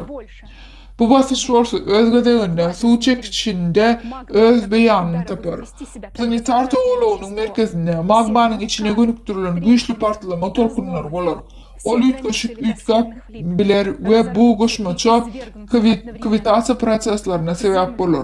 Bu magmanyň ähli uğurlarda onysy ýokarlanmagyna getirer. Magma onysy köpeler. Goşma manyda planetanyň içinden aýrar. Şeýle täsirde magma gadly madda ýaly hereketde egeler. Ähli vulkanlar, bölekler, ýalňyşlyklar, litosfera planetalarynyň ähli araçaklary bir wagtyň özünde bozular we ýarlar. Yer edil Marsdaky bolşy ýaly lawa akymlary bilen çözilir. Elbetde täsiriň netijesinde içki ýadro iza gaýdyp taşak ýadro hereketi durar. Planetamyz öler. Bu proses bir näçe minut alar. Ýadronyň totalanmagy sebäpli planetamyzyň elektromagnet meýdany we aňyrlyk güýji meýdanyň diýen ýaly ýok bolar. Bu hemralaryň hemmesiniň ýeriň orbitasyndan gaçjakdygyny anlatýar. Şonsan Ay günne or ýarym şaryň üstünde bolsa, partlama zararly zyňylar we gün olary özüne çeker. Ay gün motor ýarym şaryň ýokarsynda ýerleşen bolsa, ona agyrlyk güýji ýitip gidýän pursatyny ol ýere gaçar. Emma adamlar buny hiç zada hop salmaz. Sebäbi bu wakalaryň netijesinde biz adamzat hökmüne bütünle ýok boluruz. Bu matematik model weýrançylyk prosesi ýeterlik derejede dowam etse we tiýlenmäge itergi berýän faktorlar bolmasa, biziň aýtýan zatlarymyzyň 2036-njy ýylyň oktýabr aýyna boljakdygyny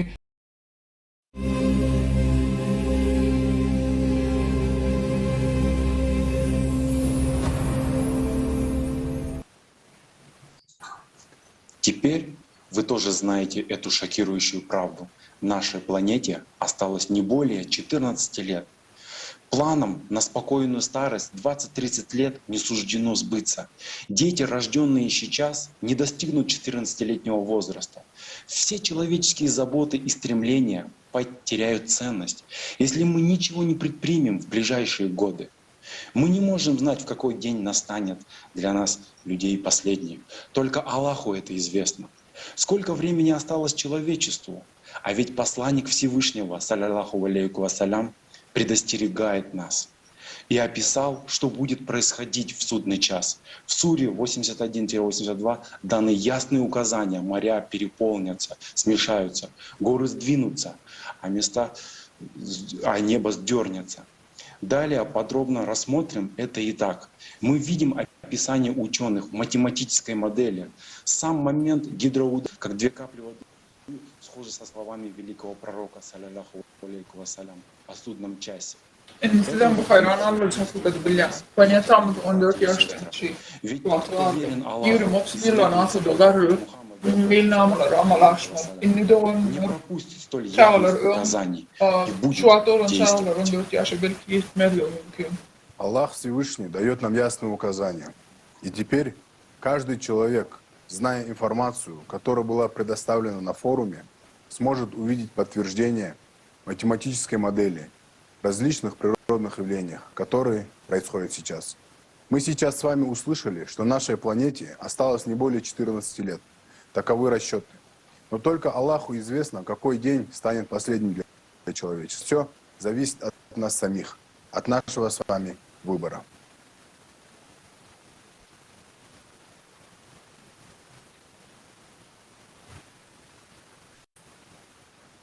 Ассаляму алейкум, дорогие зрители, дорогие участники конференции. Во фрагменте форума, который мы только что смотрели, говорилось о том, что извержение магмы, способное привести к смерти планеты, произойдет в районе Марианской впадины. Assalamu alaikum hemen bu konferansa katmışlar hemesini selamlayacağım. Yalnızca görün forumdan burada olan kaniyatının ölümüne sebep olup bilecek malumatlı Mariana çıktığın forumuna bol geçecek olaylar. Bu 20. Konvention cinayeti olsa Demirgalık Mariana adalarının bulunan Suat vulkanı altında vardı haber peyda oldu. Alimlerin fikirçe yuvaşınmanın aşağına ulakan Suat'ı vulkanı atılıyor. Bu forumda olan edilen malumatlar tasdiklanan Mariana çukurunun içerisinde magmanın yapılanma oyu yeni bir В конце ноября, в начале декабря этого года на Гавайях, в Индонезии, в России синхронно начались очень сильные извержения, причем сразу Yeni bir gün aldı hükümetine yavrayının ahırına ulaşıl yılın kavrayının başında planetanın bir yerlerine buradan bir neçe vulkanın buradan işlenleşmeye oldu. Gavay'da, Indonezya'da, Rusya'da ve Batı güçlü atışlar sinkrona ayarıyla bol geçti. Üstesinde de olayda yerleşen bir neçe vulkanlarda bol geçti. Global kriz forumunun bir aya olay vakit geçmedi. Halası dışında adı birlikte ve bu doğruda olup geçen vakalar korkulanmadı eyyam takip tasdiklanıyor. Forumun spikerlerinin aydışyalı bunun böyle değerlerine ilkinci olup yönetilen ama inansak da. Sonun için Muhammed Peygamber sallallahu aleyhi ve sellem de duyduruş verdi.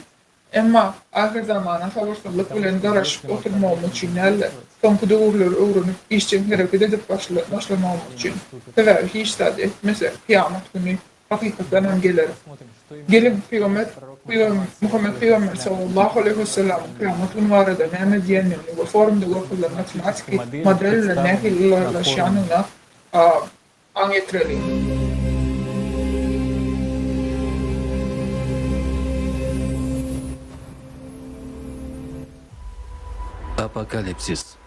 Apokalipsis. Adamların indeyi Muhammed Peygamber sallallahu aleyhi ve sellem 14 yıl o zaman hazırki vakaların takip turuklarını verdi. Şeyh'e Muhammed Peygamber sallallahu aleyhi ve sellem kıyamet gününün senaryosunu dinçleyin, dolu beyan etti.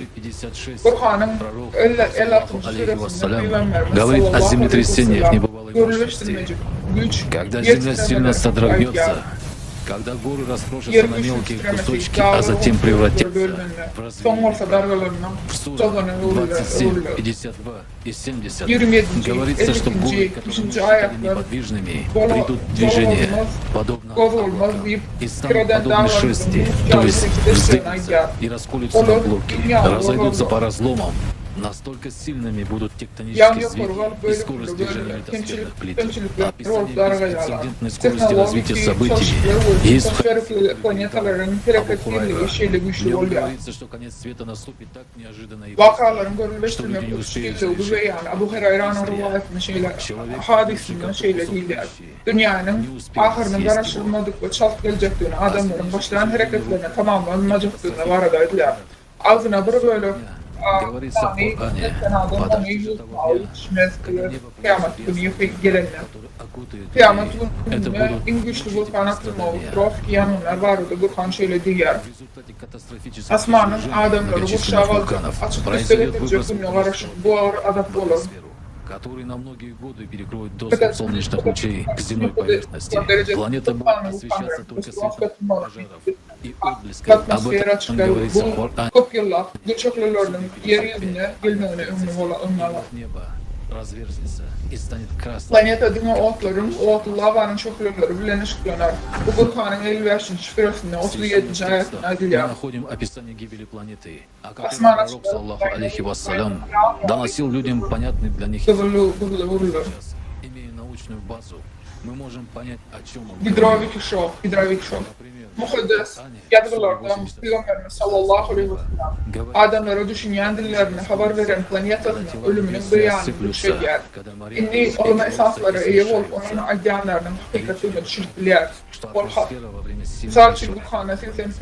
sürede asmanın bölünüşü süresinde şeyle değiller. Asman yarlarına, asman üstünleri yakınlaşırlar, denizler В тот dolup день, когда мы karşılanır. путем неба, как сворачиваются свитки для книг. То, что описано в Суре, очень похоже на то, что в случае прорыва атмосферы паровым взрывом целостность атмосферы нарушится. Bu sırada Mariana И Çukuru'nun рассеется vaktin atmosferanın bu akımıyla bağlanacağını bakılıyor. говорится, когда солнце будет свернуто, 27 sırada ulu korkuyu, kıyamet günü olur, inanırmaz, asmanı olur, kitaplar çünkü okçaları bu kulağın önümüzde. из этой суры также можно понять, что сворачивание атмосферы произойдет тогда, Surada beyan edilen zat bu patlaması bilen atmosferada büyük dönüşüklüğü, bileren halatın atmosferanın bütünlüğü bozulur ve güncel tarafından yırtılır ve kosmosta darar. Şeylerin hepsinin 20 sırada tuvalemede şeyle değil ya.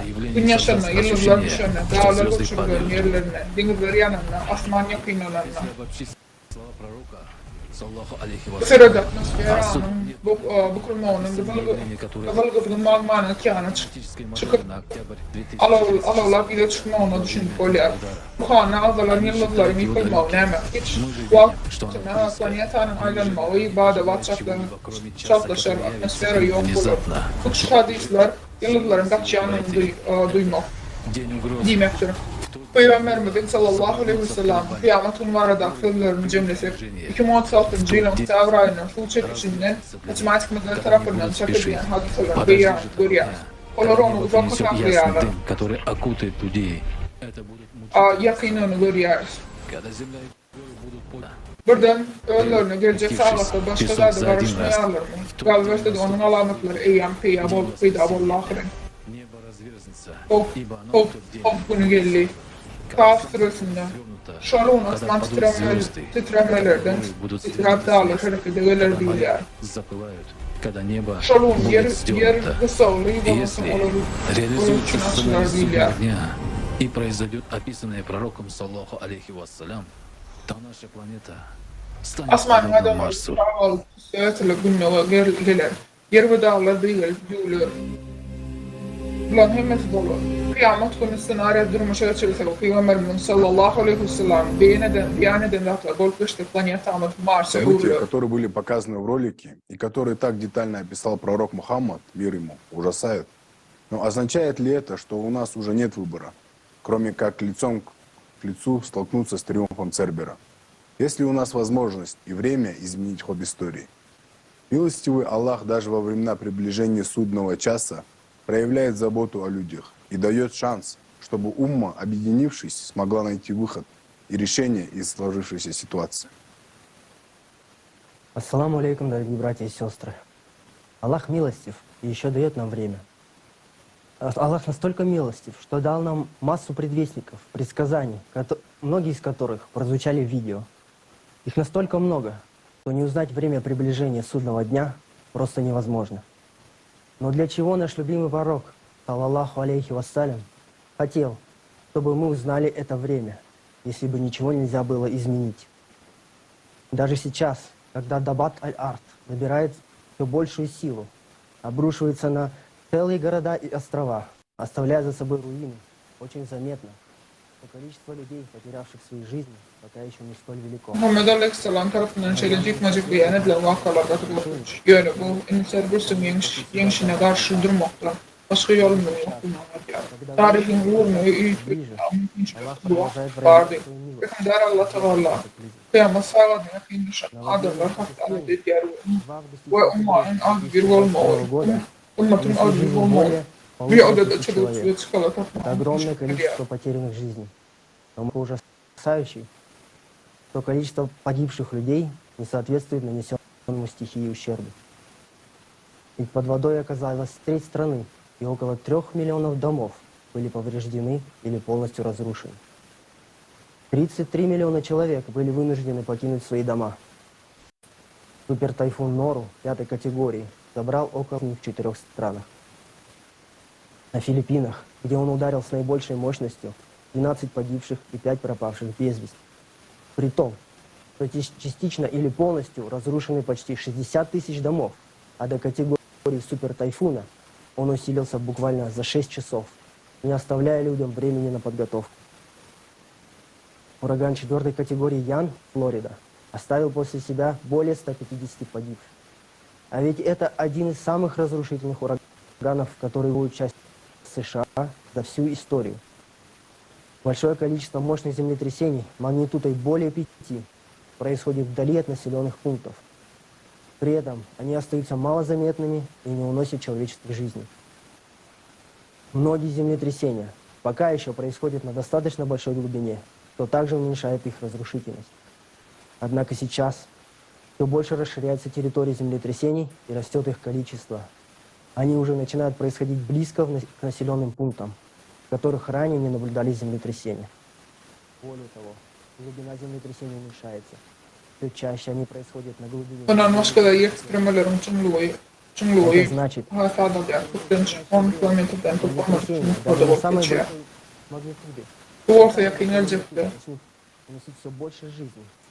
Tekingelecekte uğraştığını ve Indonezya'daki yürümkünce illaki ingani yetiştirmelerde boşyalı inuli ollukta yetiştirmeleri hem kötü adamın ölmesi olacağını anlatıyor.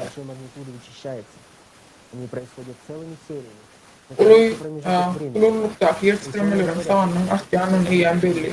Olar bitki vaktin içine tutuş seyrediği çıkan alimler yetiştirmelerin sahanın o büyücük dün kutluğunu anlatıyor. Kur'an'ın 2. suresinin 1-7. Suresi ayetinde şöyle değiller. Takvalık yüzünüzü günler yadığın vatara kurmak der. Yöne sonkunun Allah'a ama iman edenler saklı. Но последний день, описание которого передал нам сам пророк, саллаллаху алейхи вассалям, Yine 2022 yılda huvakı taklizmlerin fidarlarının sanının ölçü. 10 milyonlarca adam ölümünden kaçmaya mecbur oldu. Yönü Peygamberin sallallahu aleyhi ve sellem bilelerin son kuvunu adamlar toplumuna bağlı doğal besekmeden anlatıyor ve bu 8 milyar adamın объединились для поиска решения и успели построить мир, о котором мечтал наш пророк. Yerin içinden eğleyen hayvanlar var harfler. Şeyle de olsa, şeyle kıyında vurdu. Rekindar Allah bize olan sevgisini gösteriyor. En iyi demçaklarını veriyor. Şunun için halk Müslümanlar sanki bunların haberçilerini yada salıp çözümü tapmak ve dünyanın bunun için birleşmeli. Peygamberimiz sallallahu aleyhi ve sellem arzu eden yeri yıkacağı adamın canına kopmamayacak da yerde dünyasıdır. Muhammed Peygamber sallallahu aleyhi ve sellem Müslümanların arasında Allah'ın halı bu dünyanın konularına doğru karar verecek kapalı adamlar gördüğü ümit ediyordu. İblisin hizmetçılığını betedik. Şeytanın kovun ve seredin bir gözüne doğrultuluklar. Kur'an dikkatine, hakikat dikkatine ve bütün dünyada İslam dikkatine, bu dünyanın halak etmektir. Dabatalar şu anda çeni başlığını yada sallar ve maddi gümmetler alır. Yöne işte sevgi sağlanak yağın. Suğulen yerskremeleri, meçitler, vakların gurur şeklinde yol ediyor. Ama ve pahalı ve Allah'a hizmet eden adamlar birleşmesi yok edip bilmez. Dine hiç taat etmediğini ve şeytanın gizine ermemeli ya da Peygamber'in en büyüğüne sallallahu aleyhi ve sellem için yürekten cevap vermemeli. Allah'ın bu şartlarında dünyasını kurmamda varlar. Kadirli doğuna Peygamber'in sallallahu aleyhi ve sellem hakiki izarılacakları olur. Ahlakından hakiki bilmemiz için bu konsekvensiyon yayınlamak. Живем ли мы, соблюдая заповеди пророка Мухаммада, саллаллаху алейхи вассалям? Каждый день мы видим, как рушится наш мир. Каждый день мы усиливаем разрушение своими действиями. Разве говорил нам пророк, саллаллаху алейхи вассалям, враждовать друг с другом? Sevgili Peygamberimiz sallallahu aleyhi ve sellem size ve bana umut bağlıyor. Ummatın ahir zaman birleşeceğine umut edilir ya. Ummatın yağdığı nehir şu var. Biz onun karışan haklarına layık geliyoruz mu? Muhammed Peygamber sallallahu aleyhi ve sellem taşriflerini yerine getirip yaşayar mı? Her gün dünyamızın ne edip çıkacağını görüyor mu? Her gün örf hareketlerini, tolerançlıkları güçleniriyor. Peygamberimiz sallallahu aleyhi ve sellem bize bir düşman olmamda iktimin hemen. O bize bayların ve gariplerin cümletini vesilesini elini bir ayağla kaldırmayı. Ne için biz şeytanın eline düştük? Yani her birimiz dünyada ne için adalatsızlığın köprüğünü biliyor. Bugün Peygamberimiz sallallahu aleyhi ve sellem'in umudunu aklama altımız var. Biz kim Peygamber sallallahu aleyhi ve sellem'e vefalı olanlar mı? Ya da Peygamber'e sallallahu aleyhi ve sellem'e dönüşlü eden adamlar mı biz? Değil mi? Selamun aleyküm. Kardeşlerim, şimdi bu örneklere baktığımda... Братья и сестры, Ассаламу алейкум, глядя сейчас на эти примеры, я понимаю несоответствие масштабов катаклизма и числа жертв. Это нам. Но одновременно у меня возникает серьезный вопрос ко всеумным. Doğanlar, şu misalları men seyredip kataklizmlerin gerim bilen idaların sağının arasına akıp kapağıdım. Allah'ın bize vermediğini düşünüyorum. Yani şalur vasıflarını tutuş ummak için çınakay benim sorum var. Ama Allah'ın bize kısmet veriyor. Mümkünçülük burada. Bu hakikat. Allah bize gelecek sınavları tayarlamağa, yeterlik derecede düşmeye, geçmeye mümkünçülük veriyor. Ama bu son dövrde Müslümanlar ne ediyor? Bütün adamzat tarihinin en mühim dövründe Peygamberimiz sallallahu aleyhi ve sellem'in duyduruş veren bu kıyımlarını umma ne ediyor? Müslümanlar kıyamet gününe tayin mi? Ummatın yağdayı nehir şu var. Muhammed Peygamberimiz sallallahu aleyhi ve sellem'in bir de vesiyede düşüyor yaşayarsınızlar. Gelin şu ummatın yağdayına doğrultuluk bilen seyredelim. Бери пример, учись у мусульман. Сейчас какие факты сейчас мы видим об исламском мире? Biz Müslümanlar, biz bütün dünya için esaslı görücü değil mi? Dünyadaki adamlar çağları seyret görülü ve Müslümanlardan öğreniliyor. İslam dünyası var edince haysi farklar görüyoruz. Her birimizin kardeşleri açıyoruz, okuyoruz. İki İslam devleti umum derya meselesine alaşıp bilmem ve bu yurdun yaşayıcıları adı durmuş için susuzluktan ve su yetmezliğinden ecir çekiyor.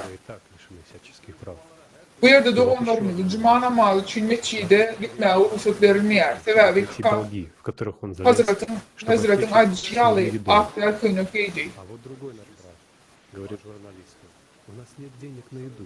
Ama Müslümanları ehli hukuklarından mahrum Что хочу продать olan ayarlar свою ne edip дочь. urmalı ve Я не uğradıyan хочу ashabı var. этот список. Мне больно об этом говорить. Ведь это происходит Yine при нас. yine bir teadilir. 20 yaşı doğmadan başkalarına imet vermek için, veren derisini üzmek için buyruk sattı. Yani başka bir doğurmaz jurnalista imet için pulmaz yok, şunun için verilmek için gıyılını satmak isteyenini aytsın diyeceği. Это выливается уже в протесты. Bu sana devam ettirmek İslam'ı bu hakta gürülümü mağagat alırdı ya. Sebebi bu bizim bilen bolup geçen zatlar. Bunlar ne mi? Bu ne edip bizim bile bolup geçeceği bu al. Bu haber Müslüman yurtlarından mı? Astagfirullah. Почему? Я вам отвечу почему. Потому что у нас с вами есть ориентир другой жизни. Bunların hemmesi yani köy Müslümanları bu nefsiz görgülerinin sebep oluyor. Köp adamlar bu sabıda bu yam nehilelikleri başlıyor biz bunu görüyoruz. Yani nikahı doğru bu hakta görülüşüyanı buharlanıyorlar. Bütün dünyada kıyınçılıklar var diyorlar. Hem çünkü Müslümanlar hakta görülüyorsunuz diyorlar. O hakikaten ne için? Благословение Аллаха призвал к Bunun sebebim size aydıp vereyim. Sebebi sen bu benim başka bir durmuşum ve fırsatı var. Size ve menine Kur'an ve Peygamberimizin sallallahu aleyhi ve sellem'in durmuşunun misali bu. Bizim için koyan baksızı cemniyetin dünyası var. Yine onun için dua ettirmeli olur. Мы принадлежим к идущим прямым путем. Что вот именно наше направление. Peygamberimizin sallallahu aleyhi ve sellem'in uğradığı zatlar yadı sallalıyım. Ne yani buyuruyor. Благословение Аллаха, если он призывал Peygamberimiz sallallahu aleyhi ve sellem azizleriyle çağırdı. Cemiyeti hemişe yarıştırmak ve birleştirmek istedi. Biz hemişe bölünyer, İslami şeyler, topluluklara, akımlara ve mezheplere bölünür. Aytmak kategorkunç. мирные столкновения и войны. Это сейчас норма и обычный исход серьезного спора, особенно под предлогом защиты веры. Пророк Biz hemişe bölünyer, İslami şeyler, topluluklara, akımlara ve mezheplere bölünyer. Aytmak kategorkunç. Şeylerin günü yoldan gidiyenlere değişildiğimizi, Peygamber sallallahu aleyhi ve sellem doğru yolumuzda adıma buysanlık fikir ediyor. Yöne ümmeti az birliğe çağıran varsa ve hem Mehmet ikiye bölünen varsa, ne Peygamber sallallahu aleyhi ve sellem bizim yokallığımızı aydık biliriz. не знаем, не можем забрать из этого мира. Peygamberimiz sallallahu aleyhi ve sellem İslam'ın davanın karahatsızlık çözmeyen finançlı düşmanlarına reklamdarlık ve bağışlama sağlarını ilıgıdarlı görközü ve bizim yurdumuzun beni çakıştığı uçları niçin cedelim adeta neticeli esasında iman doğramak bahanası bile. Посмотрите, Peygamberimizin sallallahu aleyhi ve sellem'in bize bire hormat koymayı, dinlik ve adalet cemiyetini kurmayı, menteşleri idare etmeyi, hüküm etmeyi öğretti. Her kuvvetli hem yerde dünyalı, garipli ve dinsizliği öğreniyoruz. Artık açgözlük ve açgözlük altında kesinlikle yer. Ve garipler olan bayların arasında tefavüdün sayını artıyor. Bunun manisi ne mi? Bu dünyada hiç adam kurmayacak bir bilen yok mu? Peygamberimiz sallallahu aleyhi ve sellem bize çağırıyor, ayarları, fevi ve alada bilen ayrıca informatörünü uğrat dahil. 21. asırda çağrıları ve ayarlar henidem cemiyette ilatik İngilizce böyle ortaya. Her yılla ne ayarlarını çağıranın emosyonel, fiziki ve cinsel aydın kemsizliğine varat statistika seyredim. Bu aylığın standart. Astagfirullah. Sevgili Peygamberimiz sallallahu aleyhi ve sellem İngiliz misali bilen bizim bütün adamlarda ne edip yaşayabileceğimizi ve yaşamalıyız. Kolu hocan cemiyetin cibini tuttu. Bir de bütün adamlarda ne edip yaşayabileceğimizi ve ne edip yaşamalıyız. Bu acayip dünyanın dünyadığına kurmak için bize ülket verdi. Hareket etmem için ömrünü bize bağışlamak. Ama Peygamberimiz sallallahu aleyhi ve sellem bize vasiyet edişyalı yaşayar mı? Biz yaşayatmış bile. Her kuvvetli bizim bilen bolup geçen tatların hemmesi bunun aydın misallar. O dünya kurmağın yerine şükür taraflar ya. Peygamber'e dönüklük olmasa, eğer de şu Peygamber'imde dönüklük olmasa onlar başka ne hil dönüklük olurlar. Bizim hemmemizden Allah'ın seyyarız, hemmemiz Peygamber'imiz sallallahu aleyhi ve sellem seyyarız. O erkeklerin in ulusu, adamların in beyi ve bunun hemen bilir. Bu Peygamberimiz sallallahu aleyhi ve sellem. Мир ему. И в-третью, перед самим собой. И в-четвертых, перед всей умой. Давайте разберемся, почему мы предали пророка, мир ему. А вернее, если правильно говорить, почему наши предки предали пророка, мир ему. И все последующие поколения за ним его предали. Почему те, кто Muhammed aleyhisselamın vesideden yol nerede знали пророка, мир Нәмет ему, мелбез. его Bu sonra предали, и все последующие поколения пошли по их стопам. Как так получилось? Почему так произошло? Случилось. Ni inceleyelim. Peygambere Allah'ın huzuru ve rahmeti üzerine olsun. Давайте Yakın olanlar заглянем в историю. ihanet ettiler. Ve sonraki tüm nesiller onların izinden gitti. Bu nasıl oldu? Neden oldu? Ne oldu? Tarihe bir göz atalım. Nesillerimiz nämçin olan izinden gitti. Bu nähil ýagdaýda bolup geçdi. Nämçin beýle ýagdaýda bolup geçdi. Gelin bu wagtda tariha serededik.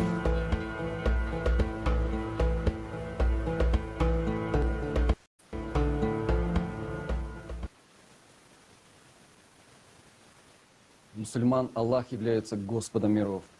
В каждой молитве, произнося слова суры Аль-Фатиха, мы безраздельно Müslümanlar için Allah dünyaların Rabbi.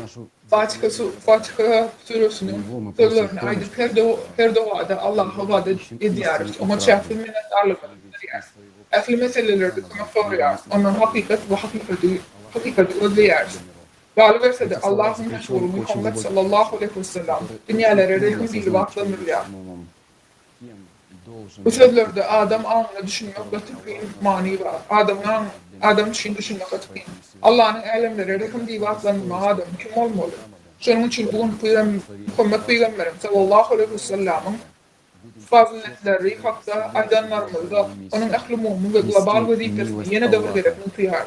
Allah'ın rehmini ehli adam tabi getirmek. еще раз вспомним, каким был наш Bugün yine bir gedek yadımıza salalım. Bizim sevgili Peygamberimiz sallallahu aleyhi ve sellem nehil oldu. İslam ne edip buraya yarattı. Başına gelen ehli kıyınçlıkları vakti. Başına gelen ehli kıyınçlıkları nehil sudanlılık ve sabırlık ile geçirdi. Bugün onun bize bütün dünyanın Müslümanlarına veren aklını ve nem için böyle olanını bizim gelen vaktimizde hasır okutaydan peselatça dünyada yaşayanımızda seyredelim. мир ему и благословение Аллаха. Пророк Мухаммад, мир ему и благословение Аллаха, это последний и общечеловеческий пророк. Он был послан Всевышним для всего человечества. Каждый, кто отрицает последнего пророка, отрицает не только пророка, не только ислам, но и самого Аллаха. Вся жизнь пророка Мухаммада, мир ему и благословение Аллаха, это ярчайший пример служения единому Творцу. Аллах поставил... Peygamberimiz Muhammed Peygamber sallallahu aleyhi ve sellem kılmaktır. O tarafçı ifade. Peygamberimiz kim? Muhammed aleyhisselam insan bu ve ehli mu'min peygamberdir. Kudreti güçlü Allah tarafından bütün adalar için verilen son peygamber inkar eden her bir adam dine ve İslam'da aleyhisselam Allah'ın gözünde inkar eder. Muhammed aleyhisselamın bütün ömrü sallallahu aleyhi ve sellem bir yarıcıyı hürmet etmenin inardı misaldır. Allah Teala en yukarı maksadı oydu. Huday ve nadan cemiyeti arasalamak adamın Allah ile ruhu bağlaşını dikeltmek ve bir Allah'ın tüyen manasik ve din adamlar cemiyetin dönüşümünü ona taşırdı. Peygamberimiz sallallahu aleyhi ve sellem cemiyetin nadanını karanlığına düşen doğruna verdi.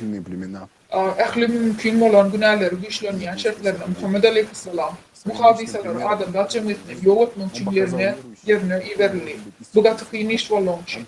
Şeylerde olsa bir vaktın içinde Muhammed aleyhisselam cemiyeti çıngar ruhu çökünlükten çıkarıp doğumlu ve avadatçılığı alıp barayan doğru yol uğrup dönmeyi başardı. Muhammed aleyhisselam, Muhammed Peygamber sallallahu aleyhi ve sellem Allah'ın sözüne ve ruhu dünyaya bir bağlı. Ehli adamların Allah'ın onunla adı verilip ve dinin ideyesi boyunca tayfanı yığınlanırmağa adı verilmeye çağırdı. Şahsı görülmesi ve durmuş yolu bilen imanlara hakiki Müslümanın nehi olmamını orgazdı. Ol adamların ruhu ve ahlaklardan golluğu takmağımız, sonun neticesinde dargadlanması yaşayan tayfaları yetekler hukuki halka öldü. Но почему тогда мы не живем в мире? Muhammed Peygamber sallallahu aleyhi ve sellem dine bir yana peygamber der. Dine bir peygamber der. Ol bizim için uluyu görürlü yoktur yani. Son 14 asırın devamında milyarlarca adamın yüreğine Allah'ın sevgisini gayet tezeden yakan sevgisini tezeden görülen adam. Allah'ın izleyenler için yol ortacı yoktur. Allah'ın tanıyanların yüreğine nur saçan gün Muhammed Peygamber yoktur. Ol imanlar için büyüktür. Allah'a peygamber bile olan sevgi. Allah sallallahu aleyhi ve sellem yüreğimizde canlanan ve imanla özenler. Bizim Mehmet Peygamberimiz sallallahu aleyhi ve sellem hakikaten bu var ya. Yönü nem için durmak için bile bu edilen dünyada yaşamıyor. Nem için de Müslümanlar Peygamberimiz sallallahu aleyhi ve sellem peygamber taşriflerine erip aldı bir varmanın yerine terip cedele diyer bu bölümler. Nem için aramızda parahatçılık yok, Allah'laşıklar yok. Nem için haysi eşkeymeler yok, haysi ayağımızdan durmamızı son Peygamberin sallallahu aleyhi ve sellem'in sübülendiren Allah'ın üstlerini yerine tutmayan hasmi hükümdür. Sonra uyda çıkıyor. Biz bizim yüzünden düşüyor. Sonra o için yürekten cevap verin. Peygamberimize salamla uğrayacağız. İnni kafirler hava diyorlar. Peygamberimiz sallallahu aleyhi ve sellem'e yer diyor. Kim meyle diyor. Çok müzakirler söyledim. Sevgili Peygamberimiz sallallahu aleyhi ve sellem'e bu dünyanın tutaryanı bilmeyen biz Müslümanlar Peygamberimiz sallallahu aleyhi ve sellem'in ahdini yerine getirmek ve ardı ve dünyasını kurmak için 14 asır devam ettik. Ama biz hiç saat etmedik. İslam'ın gözlüğü ve payhasını ahlada yetmedik. Adamları bir başkayla birleştirmek için son Peygamberimizin işini devam ettirmedik. Her adam için korkusuz ve adaletli dünyada üretmedik. Ama Peygamberimiz sallallahu aleyhi ve sellem bunun için canını verdi. Bundan başka da biz İslam'ı şeyle yoyduk boluyun her bir kıdavda bütün dünyada İslam'ı kılıç ve zorluk hükmünde yayrayacağız. Aslında Peygamberimiz sallallahu aleyhi ve sellem'e dönüklüğe diyeriz biz. Kadarlı doğanlar. Bugün bütün dünyamız bütün ulusuz hilakçılıkların başarısında. Son Peygamberin ümmeti Allah son yağlı cevap verçiliğinde şol hükmünde cevap verçiliğinde oluyor. Allah'ın mucize son Peygamberimiz sallallahu aleyhi ve sellem üstülendirdi. Bütün adamların ölümünün önüne edip almalıdır. Var da bilimler yapıyor. Bizim hemmemiz Bizim hemmemde Allah'a Peygamberimiz olan sevgimizi birleştiriyoruz. Allah'ın razılığını kazanmak için namazı kıyarız. O razı kutlayarız, zekat ederiz. Yerde düşünmek mutlaka. Ulanın hepsi önümüzde giyeriz. Yönesi 2 milyar adam yakın önümden halas etmek için tistat etmeyiz. Bizim hareketsizliğimiz ve cevapkarçılığımız sebepli bazı planete yok olup bile. Sonra yıkacak Allah'ın uyan çağlar bolmaz.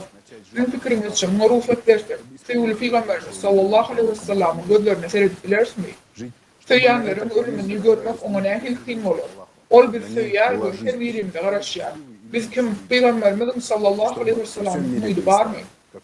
Biz bütün adamların ölümüne sebep oluyoruz mu? Ahli konfliktler, uruşlar ve bölünüşler besetmeyen vaktinin gelenlerini her birimiz biliyoruz. Özümüz bütün dünyanın birleştirmek yakın vakti hemmemize değişlik. Bizde 14 asır vardı, inni 14 yılım yok. Ne için cedel etmeli, dava etmeli, baylık toplamalı, ne için savaşmalı ve bir rahat kazanmalı, durmuş yok olsa. Ne için? Biz çok gedekleştik Peygamberimiz sallallahu aleyhi ve sellem'in hatirasını ölmeye tayarlığımız ayttık. Yönü şu gün Allah'ın razılığı için durmuş Peygamberimiz sallallahu aleyhi ve sellem'in ahdini yerine getirmek için yaşamağın vakti geldi. O adamı bu planetin Allah'ın yayını üstünü yaşayış, bakı olsa yana adamlar bari yaşam. Allah'ın sevgisi ve hükümdarlığı bütün dünyada İslam şartları. Последователи пророка Мухаммада, саллаллаху алейхи вассалям, не просто объединились в религиозную организацию. Bu işin sözleri de onun. Allah'ın razılığı için yaşamak, rekim şefaatı olmak ve Sevgili Peygamber sallallahu aleyhi ve sellem'in yakınlığı Allah'ın önünde yaşandırmış için cevap vermekle tutanmalı için yaşamak. Bu bir Müslümanın nasip. Hazırki vakti adam Müslüman ile Hristiyançılığın arasında tefavütü İsa aleyhisselamın Adam'ın halaklanmağını firvar kılıp bu dünyada getirenin bir yer. Muhammed aleyhisselam bu dünya Allah'ın hizmet için bilinmektedir. Şahsı halas olmalı. Allah'a hizmet etmek için yani onların has kutlar. Muhammed aleyhisselamın tavlimatı dinle Muhammed aleyhisselamın yine ermemiz için dinle bir özlerini halas etmek için elle eğitim bütün dünyanı yutmak için bir dini buramada birleşmek için niyetlenirler. Sonki Peygamberin sallallahu aleyhi ve sellem'in tavlimatını ahlakını niyetlenirler. Sevgili Peygamberimiz sallallahu aleyhi ve sellem ömrünü Allah'ın hizmetine bahşettiği bize onun izinden iyi verdi. O arada çok farklı aydık bilir. İnne varsa gelin Muhammed aleyhisselamın durmuşu arada vicdanı görmeyi size teklif ediyorum. К середине шестого столетия мир погрузился во мрак и невежество. Люди забыли о благородном istoке своей. 6. asrın ortalarında dünya karanlığı ve nadanlığı şimdi adamlar öz kalbine asıl çeşmelerini yaktan çıkardılar ve açışan dünya ve baylığı göz ayladılar. Allah Teala rahmetli ve bitirilen yolu götürmek için Peygamber aleyhisselam'ı dünyayı verdi. Allah Teala'nın Peygamberi sallallahu aleyhi ve sellem'ın şehriydi. Biz seni dünyada yine rahimdarlık hükmüne uğrattık. Самый великий человек, когда слушай, внучок, я расскажу тебе историю величайшего пророка. Oğlum, en büyük adamın, dünyada en büyük adamın kim bilmeyi sana aydayım. Sen dinle. Ben size en büyük Peygamberin hikayesini vereyim. Muhammed sallallahu aleyhi ve sellem gatiyet başı şahsiyetti. O adamların en mursi. Yani onun ikbalını empati bilmezdi. Ve düşmanın başından geçiren ahlak hemşiliklerini arzu etmezdi. Her finalara cumhurtavarlık ve çıdamlık bilen geçirdi. Ol şeyle dedi. Hakikaten hem gözleri ağlayar ve yürek inanıyor. Yani biz dinen Rabbimizin gönlünden turuyan zadı aydiyar dedi. Peygamberimizin dolmalı olurluk kışkaka oldu.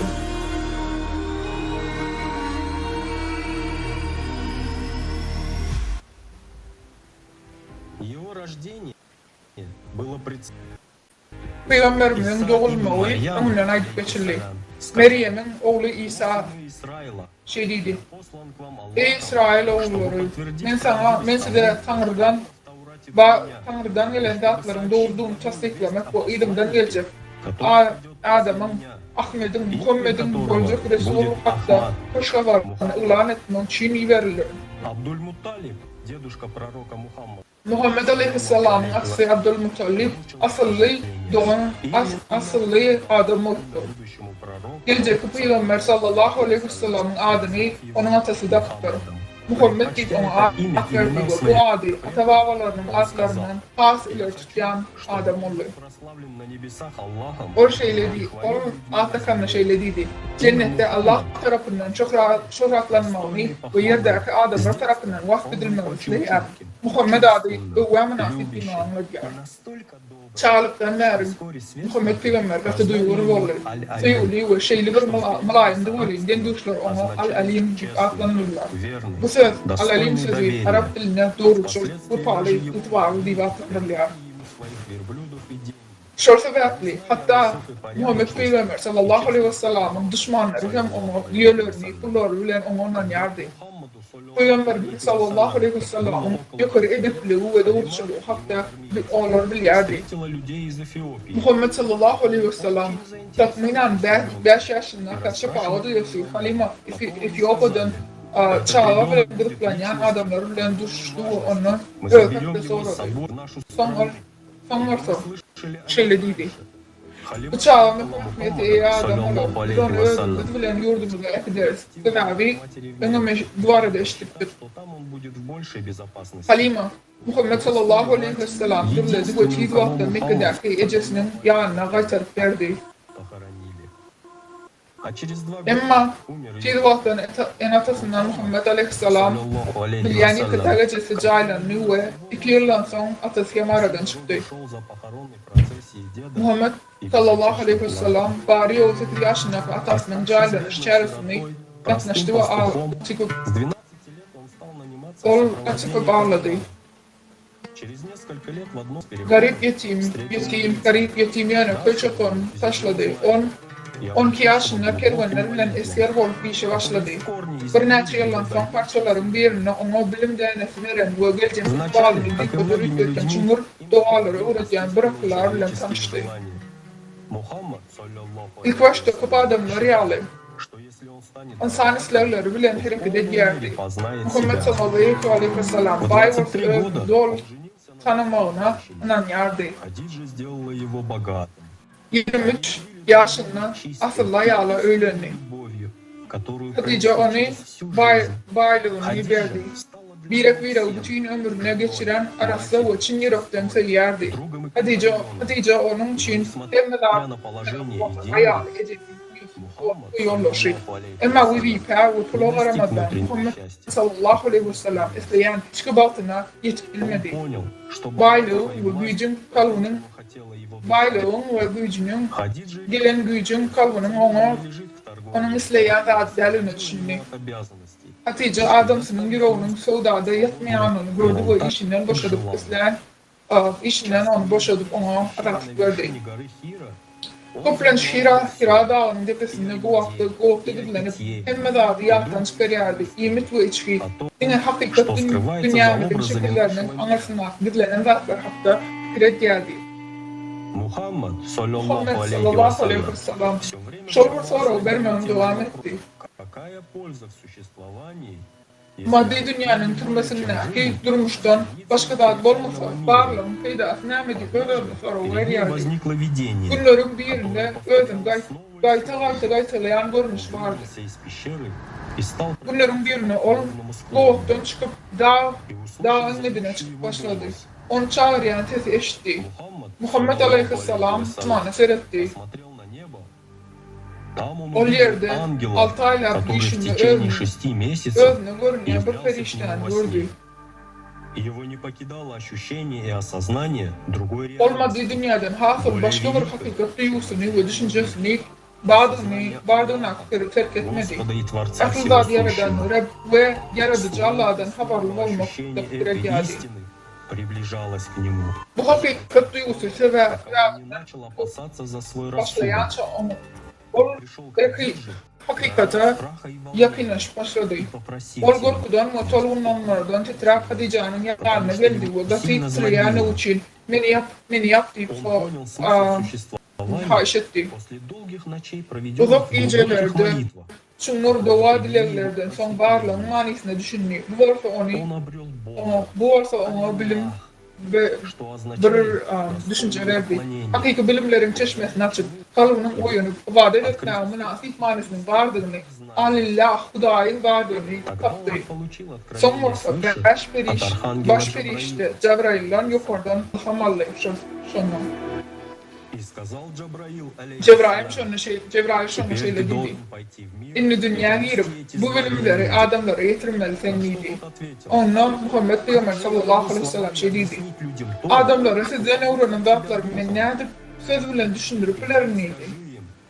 Barda onlara Hudayın birliğine ait dünyalı emridadı ilahi sevgisi bilen yatılan yanına istedi. Men insan ömrünün gecesinde Hudayın nurunu görkediyen ve anın garankılığına yol yaltanlayan bir ay yağlarınıydı. İlahi yaltılığa varayan yol görkediyen yol yıldızı yağlayı.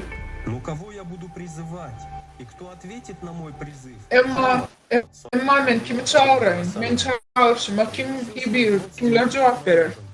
Muhammed sallallahu aleyhi ve sellem kardeşlerine hara çağırdı ve onlar bilen Allah hakkında birleşti. Yönü sallallahu aleyhi ve sellem попытался опять. И после того, как они поели, сказал: Muhammed sallallahu aleyhi ve sellem zaten inançtı. Который принес бы людям нечто Onları yine hara çağırdı ve iyi olanın son şeyle dedi. Arapların arasına adamlara getireninden has kozap getirecek yetecek adam da bilemem. Ben size bu dünyada ve gelecekteki ingolukları getirdim. Onunla benim vazifemden kim bana kolla verir? Onu ben size dünyada geleceklerin kollarını getirdim. Onunla benim vazifemde kim bana kolla verir?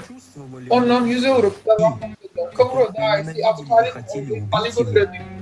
Ey Allah'ın Resulü, sana karşı çıkanlarında ben savaşırım değil. Который захватывает души людей непревзойденной Adamlar красотой için своих hakikati duyarlı. Hatta onu yüreğen ve ölümle müsleyen düşmanlara. о том, что Бог Onun içinde всеведущий, ama всемогущий, sözleri что все люди перед Ним ölen равны, adamların kalbini özüne çeken sözlerden cadı oyuydular. о необходимости проявлять Kudayın hakikati, Kudayın bakı, himmeladı bilen o kudrettuğuna hakkı guruladı. Aklı adamların onun önüne kendini, kalbini özüne adalet ve hükümdarlığı. таким делам, которые в Твоей любви.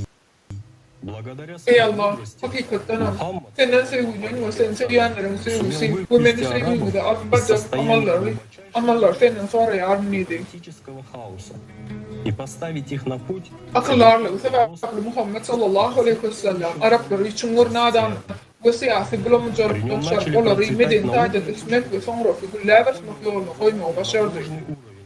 дав возможность учиться Onun doğruna olumlu medeniyet güller başladı.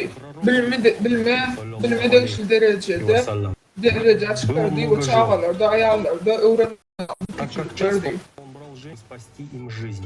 Muhammed Peygamber sallallahu aleyhi ve sellem hep ayarları vardı. Sebebi canını halas etmek için ayarları köprünç ayarlarlardı.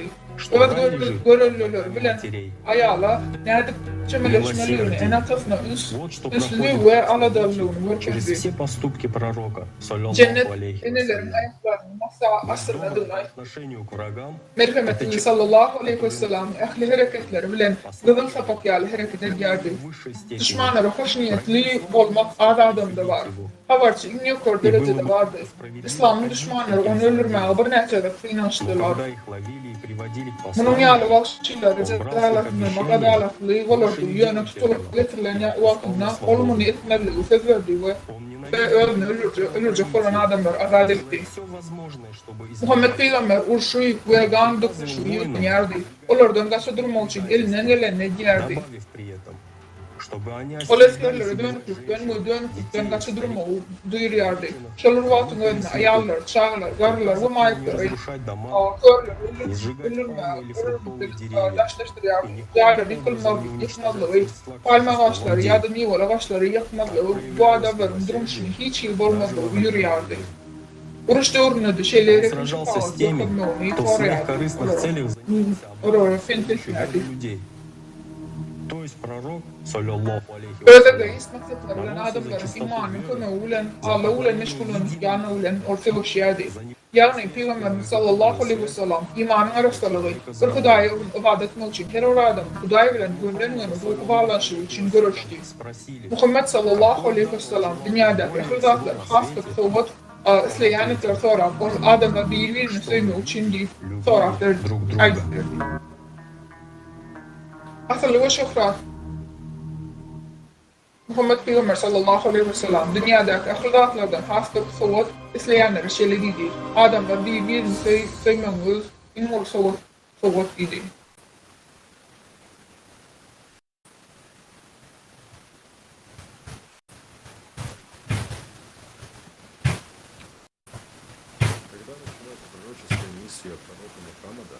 Мир ему и благословение Аллаха. Muhammed Peygamber sallallahu aleyhi ve sellem'in Peygamber işine başlamak ilk bilen bir Allah hakkı ve Cebrail aleyhisselam'ın başkalarına ve dostlarına veren bilimler hakkında sırlış adamlara ait başladı.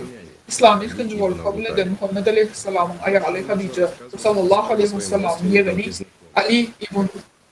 Ali ibn Abu Talib oldu. Son ortalarına dostlarına İslam hakkı birleş, İslam hakkı ait başladı. Тогда посланник Аллаха ему поднялся на холм Ас-Сафа и закричал: Я собака. Size Когда buyurulan, люди собрались, он начал size рассказывать о borulan том, tadımlar что люди nedir? живут Kudaylı неправильно. adamlardan yüze И если они uygun не начнут жить правильно, то их ждет кара. Слушатели возмущались, потому что обычно такой призыв звучал, когда городу грозила действительно İslam смерть. ayaklı adamlar çağırıp И başladı. поэтому Sonra были Allah'ın Resulü sallallahu aleyhi ve sellem As-Sabah tepesine çıktı da были ограничены. As-Sabahu dedi. Adamlar inananlar adamların ne doğru yaşayan doğru yaşa başladı. Ceza başlamasa cezalandırılacaktır. Hakkı birleşip başladı. Bilecilerin o bakımlarında kadar belirlen Поклоняться adet единому Аллаху. benim hop ağına neslilerdi. Şunun için de harlı meydanına çıktılar. İlk uylendinleyenlerin dine başkaları dinlenip çaklanıyordu. Sonra Gullarla birlikte bayları ve ganitleri tamamı olsun. Cemiyet kemkemden yüze çıkıp başladı. Ömrünün ahırına butlara çokun yana adamları onlardan yüze uğruna ve Allah'a abadet açardı. Gelip çıkışının asıllığına ve cemiyet orduna göre başkalarının faziletlerini kesitlemek ve demli farklı grubu etti. Komşu tayfalara liderli hücum edip yaşayanın birleşmenin derulu var da insan durmuşuna diyebilen, baha veren ve sade doğulan gıydılar, diri gömenlere durmuşun bulmak var edip aydık başladı. Bu hakikat aydık başlamak için adama nehil batırlık gayret bıraktı. Biz tutmalım, cevap edip beylik tayfalarla kemsilmelerinin bu üstünden gülmekleri eşitmek için açarak et ve savretmelerini özmüş bekliyorum. Gali verse de kötü adamlar ona kaharlandılar ve özlerinin değerlerinden lalaş bilmediler. Yani peygamber olma, in kulu yürek şefaat olan Muhammed sallallahu aleyhi ve sellem. Şunun için toklarını, ahli günahlarını, Если вы делаете açıkçan чтобы получить богатство, то они Bunların birine Kureyş tayfalarının informatörüyen adamlar onun bilendirilmek için Yunanlılar. Arapların hiçbirinin öz halkına getiriş yalı elbette getiriyanına aittiler. Sebebi atavağaları neletliyordu. Dini olan dinlerini adorlardı, kanrılar, Hristiyan ve cemiyeti yok etti. Son varsa eğer bunu bağlı kazanmak için isteyen varsa onu bağlı yınacaktığını ve onlardan arasında imbay adam olacaktığını aittiler. Hormat kazanmak istese onu ustad edeceklerini ettiler. Hakimiyet görülürse onu padişah edeceklerini ettiler. Ruh onu iyi bulunmazsa onu becermek için tevive edeceklerini ettiler. Sonra Peygamberimiz sallallahu aleyhi ve sellem halkın arasında baylık ya da ağzıyırlık avraylı vazife talep etmek için gelmeyenlerin ve fatişalık bulmayacaktığına Allah Teala'nın onu adamlara haberci etmeye iferenlerin onlara haberci ve duyduruş vermeyi buyuranın açtı. Bu bilimleri kabul etseler iki dünyada bağ edeceklerine açtı. Sonra bu adamlar Muhammed sallallahu aleyhi ve sellem'e yüz tutular ve Muhammed aleyhi ve sellem'e dağları bölüp yerleri değiştirmeler, deryaları açtı, onu inanacaklarını, o ayıracaklarını. Kâbirler olursa Он пришел, чтобы передать людям знания и отказался совершать магию. Kâbirler onu öldür, yağlı adamdığını ve edil öldür, yağlı kazanacak yanıklarını açtılar. Onlardan Muhammed Aleyhisselam öz peygamberliğine bağlar, kuşlar ve aydılmadık hazinelerin veren halatında onu inanacaklarını açtılar. Allah'ın Resulü sallallahu aleyhi ve sellem adamların bilimlermek için gelenin ve cadıgölük etmekten yüze uğrayanın aitti. Onlardan kudret çoğalmaktan yüze uğurdu. Sonra tayfaların hiç kaçın onu anlamayacaktığını ve onu karşı çalışacaktığını aitti. Doğanların biri Muhammed sallallahu aleyhi ve sellem cennete merdiven koysa da yukarıya çıksa da peygamberliğine güvenlik için firiştelerle aşağı inse de onu anlamayacaktığını aitti. Önkü peygamberler ya son peygamberimiz sallallahu aleyhi ve sellem adamların hakiki kabul etmek İslam'ın cadı böyle İslam'ı bu dünyanın bayrağı ile yüz oluyor. Müngürlük geçen yönü biz adamlar tutmuyoruz. Bugün her birimiz peygamberi hukman salam ileriyoruz. Yani evine verecekliğine inanıyoruz. Ama biz şeylemeyin. Halı verse de Allah peygamberleri görmüş yağlı hemmemiz yağlı adamlar. Yani görmeyen, aslında adam gözüyle olmayan doğru başka bir dünya var. Ruh yerdeki gözlerin yani görüp olur. Yok, bırakım şefaat, sevginin bırakım şefaat, yani görüp olur. Dine duyup onu şeyler ruhu görüp olmaya, onu dine duyup olya. Sonra himişe boş yal, dine açıçan adamlar. Peygamberimiz sallallahu aleyhi ve sellem'in sözlerine hakikaten duyuyarak İslam'ı kabul edip başladılar. Beynen tamam bu söylül Peygamberimiz sallallahu aleyhi ve sellem'in başına gelen fitçilikler ve finalları dine var başlangıcı değil. Allah'ın Resulü sallallahu aleyhi ve sellem himişe kemsetmeler, yalan söylemek, cadı ölüp değerli ayıp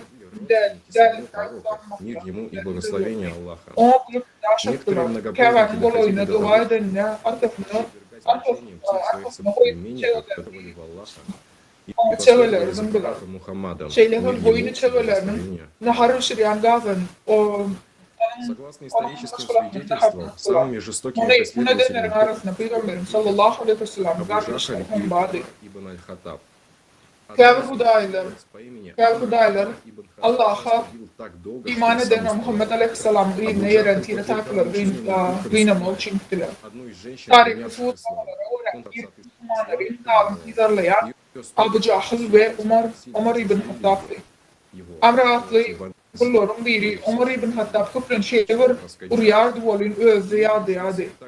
Abu Cahil İslam dinini kabul eden ikinci ayarların bir olan Sumayya'nı gıyne divi götürle tarafı gıyne divi. İslam'da yönü tutanyanlı onu şeyler baharlanırdı. Volun baharlı yürüğüne nerede soktu onu öldü.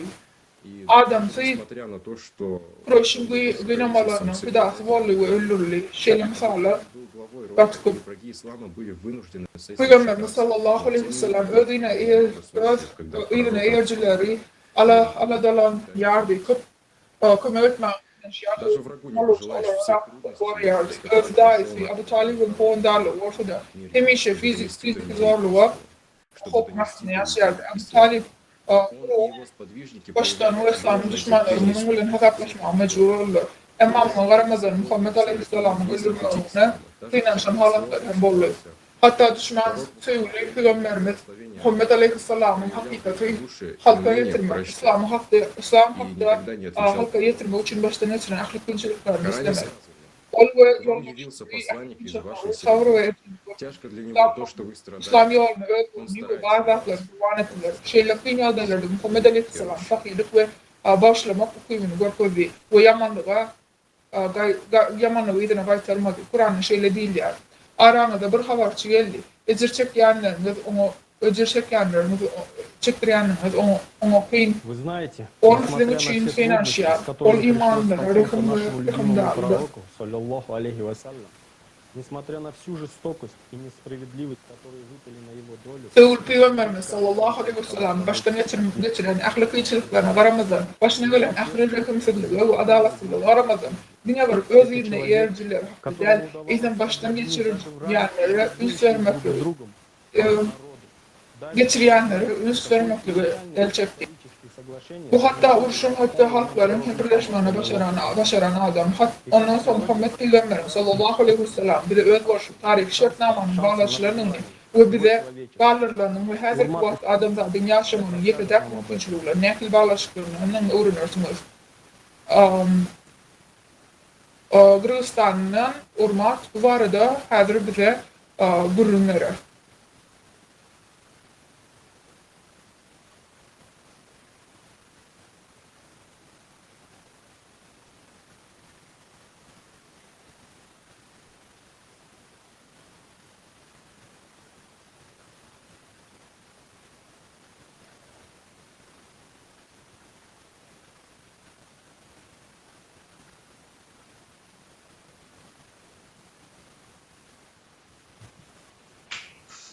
Ассаламу алейкум, друзья. В течение всего мекканского периода, который длился почти 13 лет, Assalamu alaikum gadar doğanlar. благословение Аллаха, а Onun также için lagalı devam eden tutuşmakta doğrunun Muhammed Aleyhisselam ve sahabalar miktarlar tarafından katı zor filmlerle yardı. Şu sebeple 610 yılda onun taraftarları Muhammed Peygamber Aleyhisselam'ın taraftarları Etiyopya göçmeye mecbur oldular. 622 yılda Peygamberimiz sallallahu aleyhi ve sellem Mekke verilerinden fizik taydan cezalandırılmak korku hakkında ikinci ilkinci işini devam ettirmek için öldü ve ilkinci Müslümanlar her Medine'nin Yasrib şehrine göçmeye mecbur oldu. Необходимо отметить, Bekledim что выбор Medine этого göçmeli гороda oldu. был не случайен. Его там Bu şehrin falanının tutanı değerli bildiğine katılır. Ona Muhammed Peygamber sallallahu aleyhi ve sellem bu şehirde gatulu hormat koyarlar. Şunlar Medine'nin biri bilen dövüşen ve araçı olup işleyen tayfaların yarıştırmağa başarılı. благословение Аллаха подписал Medine'de очень Muhammed Aleyhisselam Medine'nin yaşayıcıları bilen ahli taraftan gatılıklı şartname bağlaştı. Medine Konstitüsyonu ya da Medine şartnaması dili bağlanırlar. Мединским соглашением. Для понимания, Muhaddis'in ne için çıkıldı Medine'de takminen 10 adam yaşıyordu. наиболее многочисленными были Yaşayıcıların en çok yerlerdi. Bu belirtti. по несколько кварталов образуют таким образом. Cemiyetlerde bir neçe etrafları В eyledi. случае возникновения Şeyleri bilen внешней şehrin угрозы etraflarını вела emile getirdi. оборонительные действия обособленно, без согласования военных действий Şarkı с hop другими ağananla her bir cemiyet belirli şehir ilatı bilen harvalanmakları окружения, обосновавшись в городе Toşmadan в doğranış 622 году, alanmakların ayrıkın объявили amaçlıyordu. намерение осуществить ряд реформ. Первая инициатива Muhammed Aleyhisselam'ı onun касалась doğranış формирования мусульманской общины. 1922 yılda şehirde С этой bir neçe целью reforma geçirmek isteyen neflerini talim ettiler. Birinci başlanın Müslüman cemaat ya da dönemi değiştirdi. Maksat bilen Muhammed Aleyhisselam Aleyhisselam'ın iki mantıkları Ansarlar ve Muhacirler bir ve bölünmeyen ümmetin bölükleri deyip ulan edildi. Bir milletin bölükleri deyip aydırıldı. Bir Medine göçüp gelen yerli Müslümanların şol vakit Ansar deyip adlanır. Yani onu anlaştıralım. 622 yılda Peygamberimiz sallallahu aleyhi ve sellem bilen birlikte Medine'ye göçüp gelen Müslümanlara orta muhacirler değiller. Ansarlar Medine'nin yaşayıcıları, muhacirleri orta Muhammed Peygamber bilen Medine'ye göçüp gelen adamlara aydırlar. еще одной значительной Elbette bu inisiyatiflerin ehemmiyeti götürülüyor. Bundan böyle ümmet düşüncesi bir Müslüman cemiyet hükmünde Müslümanların kanun dertlerini anlaştırılıyor. Ümmet Müslüman cemiyetinin cemiyetçilik siyasi ve durmuş iktisadi kuruluşunun kâda nüskosuydu. письменном виде. Mekke'de gelen imigrantların yeni bir mekun başlanıcı Medine'nin administratif hareketini kesiklemek ve Medine şehnamasına bol çekmekler oldu. Были посвящены правам и обязанностям мусульманской общины. Yarma çığırışına edilen Medine şartnamasının 47 vaktan ibaret. Halalışın ahli teksti şartlı yağdayında iki böyle bölünmüyor. İlkinci 23 vak Müslüman cemiyetinin hukuklarına ve borçlarına bağlı değişildi. İndiki bölümler Medine'nin Yevreyi cemaatleri açıldı. Esası vazifeni din adaklı yararlılığının kullan eden bölümü eyleyerdi. Misal için son iki vakta halalışın iki tarafı da bırçakların çağında parafçılıkta artırdığı yaşamak müsleyenliklerine aittiler. Соглашения с другими Müslüman cemiyetinin ahli условия жизни общин в Медине были честными и равными для всех. Hemmeler bu yerde demdi. Ответственность преступников была Belli ki cemiyetler bilen düzliğin ayrıtın şartnamalar bağlaşmaya ruhsat verilmeyerdi. Onu kadar önemli. Medine'deki cemiyetlerin yaşayış şartları adaletli ve hemmeler için dendi. Cinayetlerin cevapgerçiliği individuallaştırıldı. Yani cinayetleri dinlerine haramadan tirelerini korumaktan mahrum edildi. распространенным в те времена Bu Peygamberimiz sallallahu aleyhi ve sellem'in dizin paykatlı revolüsyon kararı şeyleri bilen şolda orada Arabistan'da Arap meydanına yeniden yayrangan davasını yığıdan adım edilmek, ceza vermek. Bu para devlet ve tire takılır kanun çıkarıcı tehlikesiz duruptu. Peygamberimiz sallallahu aleyhi ve sellem nasıl ödürtmeler neticesinde Adem ömrünün ümmeti kefketinin şartları dürüdüldü. которые сегодня объединяют mиллионы людей по всему En haşaktaki 1400 yıl ozal Peygamberimiz tarafından girilen Medine şartnamasının yörülgülerinin her vakti dünyada onlarca adamı birleştiren dürücülük cemiyetinin esasında ne derecede olup geldiğini belirlemek mümkündür. особая роль в этом документе Medine Şartnaması'nın taraftarları birlikte işlemek bu Medine'ni birlikte engelleştirmek, maddi içerikleri çıkan halatında birlik bir uygulamak barada alaştırmak. Bu resmi namada imamların akdirilerini korumak, birlik bir uygulamak barada ayrıfınak mıydı? Bu resmi nama Müslüman cemiyetinin azatının durmuşunun en yakın ummatının hiç kimi Müslüman canına alma hukuku yok diye. Cemiyetteki en yakın ummatların insan durmuşluğunu, insan durmuşunun halk ummatlarında yok ve ol bilmeyecekliğini, durmuşun ergendiricilik cemiyetin ikinci bünyadında şunu görüyoruz. Senin adamı öyle yağlı, öyle yağlı. Senin adamı öyle görüş yağlı. Защиту города от набегов противника – это долг каждого мединца. Также подчеркиваю, что где Medine Şartnaması'nda Medine'nin toksuzluğunu ve şehirlerin rahatlığını aydın vurguluyor. Şehir düşman hücumlarının korumak, her Medine'nin yaşayıcısının borçluğuna gider. Şeyler hem adamıyla da ortada cereyan etmese, hoksuz olacakluğunu imtalıyor. Medine Şartnaması'nın bu düzgünü cemiyette hiç kimin ve hiç vurdadın adamın canını ve erkenliğini hopsalmağı, hukukunun yokluğunu aydınlatıcılık cemiyetinin 3. Dünya'da beyanı tattı. Отражено в третьей основе создательного общества, где говорится, что никто и ничто в обществе не имеет права создавать угрозы для жизни и свободы человека. Medine Şartnaması'nın çizimleri derececilik cemiyetinin 3. Dünya'sına katılmıştır. Medine Şartnaması'nın 13. bölümünde takva imanların adaletsizliği ve diyanyada etmeye finansyanların hepsine ellerinin bardağına gidiler. İmanların her düşmançılık ya da korrupsiya hatta imanın bir Согласуется с пятой основой создательного общества. Berde Medine Şartnaması'na cenazlarına sözleşlerini vardı. Содержится запрет пропаганды насилия. Осуждают любые формы разделения и агрессии, проявление античеловечности. Görünüşlü cenazçılıklar adına karşı, adamın canına karşı hukuklu töretken hareketlere karşı dağıtlar yapılan за все общество, Medine Şartnaması'na а также ответственность всего общества за каждого человека. Кроме того, в обществе было приоритетным и Muhammed Aleyhisselam bütün cemiyette bir adamın gücü olmadık yerine tutuş cemiyet için her bir adamın cevap karşı olan cemiyet için şeyle esas görüktü. Şeyle hem tutuş cemiyetin her bir adam için cevap karşılıyordu. Bundan başka da Medine Şartnaması'nın 39. bölümünde beyan edilen birlikte Türklerin kararları kabul etmek cemiyette ileri tutulan mümkündür. Törücülük cemiyetinin morsa 8. dünyada biz seyredemizde Medine Şartnaması'nın bu şartlarını inadip kartalayanını biz görüyoruz. Yani Törücülük cemiyetinin şartnamasında Medine Şartnaması'ndaki mengeçliği var da izginçliği şu var. Bağlıverse de esas her bir adamın tutuş cemiyetinin ısışı, yaşayış şekilleri ve sağlıkçılıkları için cevap verseler var da düzgün ortaya. Sebebi Törücülük cemiyetinin aslan adamın gücü yok.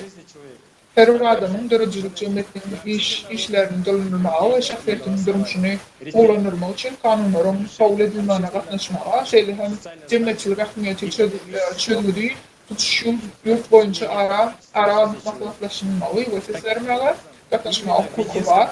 Durmuş taydan mühim adamın durmuş neticesi tehir eden kısadı meselelerdir. Şeylerle Medine Şartnaması'nda Peygamberimiz sallallahu aleyhi ve sellem'in arzu edildiğinden başka bir dünya için esas oyununu görüyorlar. Veyrançılığın yok edilmeyi maksat edilirdi bu şartnamada. Adamlara veyran etmek değerli en esas.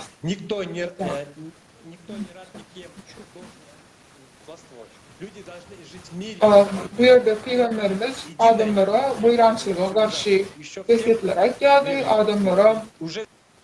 adamlara birleşmekleri ve dörtçülük cemiyetinde yaşamaklarını maslahat verirdi. Şunun için cemiyette güç olmalılar, hiç kim üstünden hüküm derler. Barbaramaz, yıkaya sivilizasyalı farklı denlikte yaşamalarını halka yitirirdi. Şol döwürde Peygamberimiz sallallahu aleyhi ve sellem eýän bütün adamlar şol döwürler dönemi eýän hareket etýärdi. Потому что если бы пророк, мир ему, не заключил... Şonuň üçin Medine şertnamasy şol döwürde düýbüren başga etnik we din toparlaryň arasynda kararçylyk we lalyslyk üçin etmäňe tinçlik berýän, goýlançyky we adalatly öz bolşy resmine ortyrýardy. Brüsmina bagty tapatly ödü ol şu neçeni tarihi görüldü ortyrýar. Näme üçin tarih mysal diýip sorarsyn. Sebebi Allah и Мединское соглашение bağlaşmak bolsa adamlara yaşamak. Peygamberimizin ummatın birleşip bilecekleri, türlü dinlerin adamlarının adıyla rahatçılıkta gatnaşykda yaşap, gerekli okumalı bilecekleri vardı. Kayesi fantastik ve fantastik değil. Onun hakikaten bolup geçen tarih vaka, bolup Emma Peygamberimiz Medine şartnamasında şoňa bol çekildi. Şartnamasy diňe bir Arabistan bölünen cemiyetiň sivilizasyonyň nişanynyň ýüzlerine adalatly paýdaslygy birleşdirýän şartnamada aslında Allahyň isleги Peygamberimiz sallallahu aleyhi ve sellem'in her bir Müslüman tarafından yerine getirilmek için Allah'ın isleги yerine getirildi. Indi olsa Allah'ın isleги olsa ederin diyenler var. Yönü Allah'ın isleги şoňa döwür koýuldy we Peygamberimiz sallallahu aleyhi ve sellem onun yerine gitmek başlady ve her bir Müslüman bu miras kaldırıldı. Yönü biz adamları bu не продажа. Истинным пророком.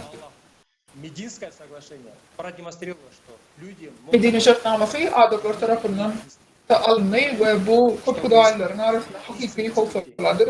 Sebebi bunlaryň güýjüniň gitmegini anlatýardy. Şartnama adamlar bolsa ýöne köp betniyetli adamlar üçin has bolýar. Ýa-da sebebi olar güýjü getirýär. Bütün ömrüni güýç we bütün dünýäde agalyk etmek isleýänler peygamberlere eýerip bilmeýärler. Onu satyn almak üçin açdylar. Ýöne peygamber olar bilen gadylaşmady. Ve Allah'a kallanyny söýdi.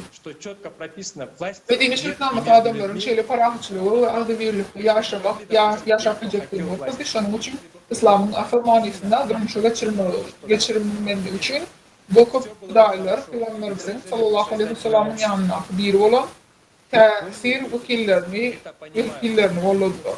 Тем, кто сейчас Muny Peygamberim özü bilýärdi we düşünýärdi. Şu anda edilen rahat Medine şartnamasıyla adamları peydal boldy ýöne köp adamlar onu garşy çykýardy. Munyň nähili üstünlüği Allah'dan Muhammed Peygamber onu garşy çykýan adamlaryň bardygyny düşünýärdi, bilýärdi. Munyň nähili üstünlüği Allah'dan ayet geldi, ona ýandy. Ona dönüp bilecekdigini İslamyň ýöýüljekdigi hakda Peygamber bilýärdi. Ýöne Peygamberimiz korkuda on geljekdigini bilýärdi. не исполняя волю, Ýöne şeýle de bolsa идем к нему. Peygamber ödüşini yerine getirdi. Medine şartnamasynda adamlaryň arasynda güýç hudanlyk sürmeýär. Hikmet isleýänler muňa ruhsat berip bilmediler. Ummat birleşip Peygamberimiz sallallahu aleyhi ve sellem'in getiren zatlar bollayan bolsa, hemme zatda bolardy we her kim derejede jemgyýetde ýaşardy. Hakda adamlar muňa düşünýärler. Indi musulmanlardan derejede jemgyýetini gurmak Allahyň isleги bolsa, ikinji bolup gurur diýenler jogap berir. Allah'ın islegi bunun üçindir ve Peygamberimiz tarafından ulan edilendir. Peygamberimiz sallallahu aleyhi ve sellem'in ismi bilen Allah Teala dünýäniň näkil bolmalygy barada öýdüklerini ma'lum etdi bize. Onu etmesek Allah'ın özü bilen bizim etmemiz Allah'ın özü bilen diye. Bunu biz şeýle dünýäni durmaly we bu Allah'ın isleginden. Не являются, по сути, теми, Allah'ın islegini yerine getirmek, ona näde bararız. Belki ol hiç bolup bilmejekler. Peygamberimiz sallallahu aleyhi ve sellem diňe Allah'ın islegini yerine getirip, onun ýanyna barıp bilecekdigini görkezdi. Peygamberimiz sallallahu aleyhi ve sellem Medine şartnamasyny diňe şol döwrüň adamlaryna däl islam hadyr zaman adamlaryna da sowat hukmyny getirdi. Örüjlük jemgyýetini gurmagyň esasy şulardan ibaret. Häzirki wagtda dünýäniň birlik joklaryndan adamlar ony gurýarlar. her bir Müslümanın Peygamberimiz sallallahu aleyhi ve sellem'in ardı ve cemiyetin durmak için hakiki mümkünçülük var. Şunun için bu dünyanın 70'lerinde bu arada bir plan ediyoruz. Dürücülük cemiyetini kurmak istemeyenler Müslümanlar değerler. Dürücülük cemiyetine karşı çıkanlar değil. Bu adamlar aslında Muhammed Aleyhisselam sayyanlar değil. Dürücülük cemiyetin Peygamberimiz sallallahu aleyhi ve sellem'e ve bütün ömrünü bağışlayan arzu ve dürücülük cemiyeti Peygamberimizin bütün ömrünü arzu eden var. Ответственность за мир и благополучие всех жителей Медины при возникновении разногласий. Согласно этому документу, властью обладали сами жители этого гороda. Bu ra'aylar ve bütün dünya Muhammed Aleyhisselam'ın ruhu dünya işlerinin elinden alan içeri tekrar devlet kuramını burcuktu arada anlatacağız. Об одном из самых верных соподвижников пророка Мухаммада, мир ему, имаме Али, о котором Hazır olsa bize şunki konferansiyada nehir vakaları vardı, durum düştü. Мы знаем Bu arada Али ибн Абу aydınlar Талиб, радиаллаху анху, как четвертый biz bu adı için Medine şartnamak var da durum düştü. Adırlı dostlar. пророка Мухаммада. Bundan sonra bizim ulangalım, bundan sonra yeni de Самого пророка Мухаммада adılar. в Vasıl nizam, böyle. нет никого, о ком было бы написано так много книг, как об имаме Али.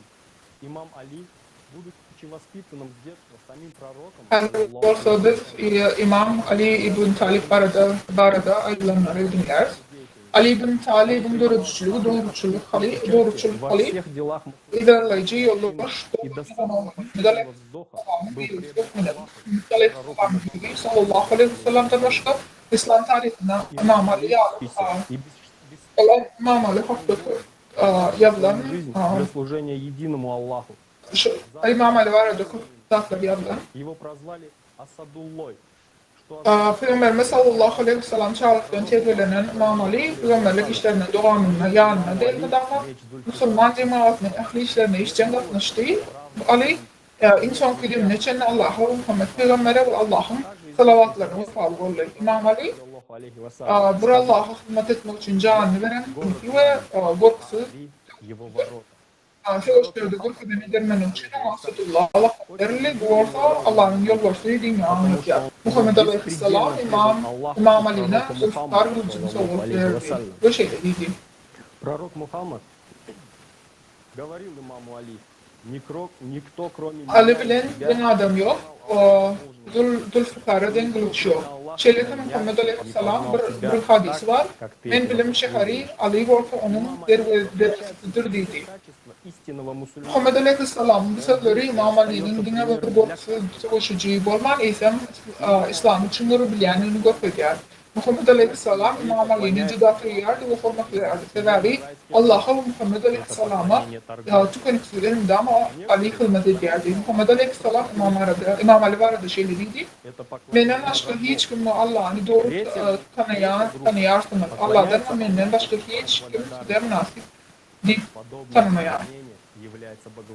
İmam Ali hakiki Müslümanların akıl hasiyetleri önüne cemliyerdi. Olbedin her birimiz için gururlu bol, şeyle olmamalı devam eder. İmam Ali'nin sözleri var. Orta bir adam cennet nimetlerine yetme umudu bilen Allah'a vaat ediyor. Bu sevdalarının vaadeti. Kâbirler de bu vaadından okup Allah'a vaat ediyor. Bu kulların vaadeti. Üçüncü de Allah'a şükür ediyorlar. Yine şeyle vaat ederken adamların единого Аллаха. Об этом Ат-Табари в своем şu hakikaten adam Allah Peygamberimiz Muhammed Aleyhisselam'ın mirası şer'i edip belirledi.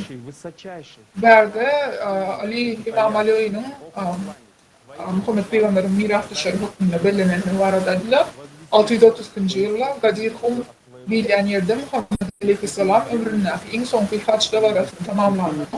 70 milyon uğrak adamın gazetesinde Allah'ın isteği At-Tabari hatta Al-Bilaya fi Tufura ahadisinin Al-Gadir adlı eserine şeyle dinler.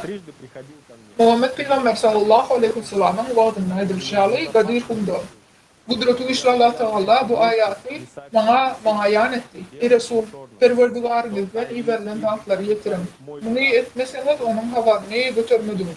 Allah sizi adamlardan doğrar. Hakikaten Allah kapıları doğru yola dönüktürmez. Имам после Yeah. меня. Я попросил Джабраила, алейхиссалам, обратиться к Аллаху с мольбой освободить меня от необходимости. Cibril bana Allah'dan buyruk verdi. Ali ibn Talib'in benim doğunun hakkını ve ormasarım ve benden son başlanığını açtı. Cebrail beni bu zatlardan boşaltmanı hayiş etti. Cebrail'in beni bu zatlardan boşaltmanı hayiş ettim deyip Muhammed Peygamber aytlar. Sebebi Kuday'dan korkan adamların azlığını ve Ali'nin hemişe yanında dığına neriyle kıldırıyan kırklığının bazını aytlar. И моего İstesem внимания к нему. adım tutupilerin ve sizler korkutpilerin. Если бы я хотел перечислить Adım tutupilerin ve sizler korkutpilerin. Yani merhametler alanlardan ayrılmadım. Hakikatini görmedim. действительно поступал с ним великодушно. Ali hakta bana ayan edilen zatları ayyansam Allah razı olmaz. Adamlar tanan Allah Teala onu sizin için tamam ve lider etti. Знаете, что его Али защитником и предводителем Ummatını Allah sizin bu Ali'nin Allah'ın sözleri Ali ibn Talib sizin yol başına duyup kullanabilir. за nим. Ulan edilenini Muhammed Peygamber aytlar, Cebrail'den haber alır.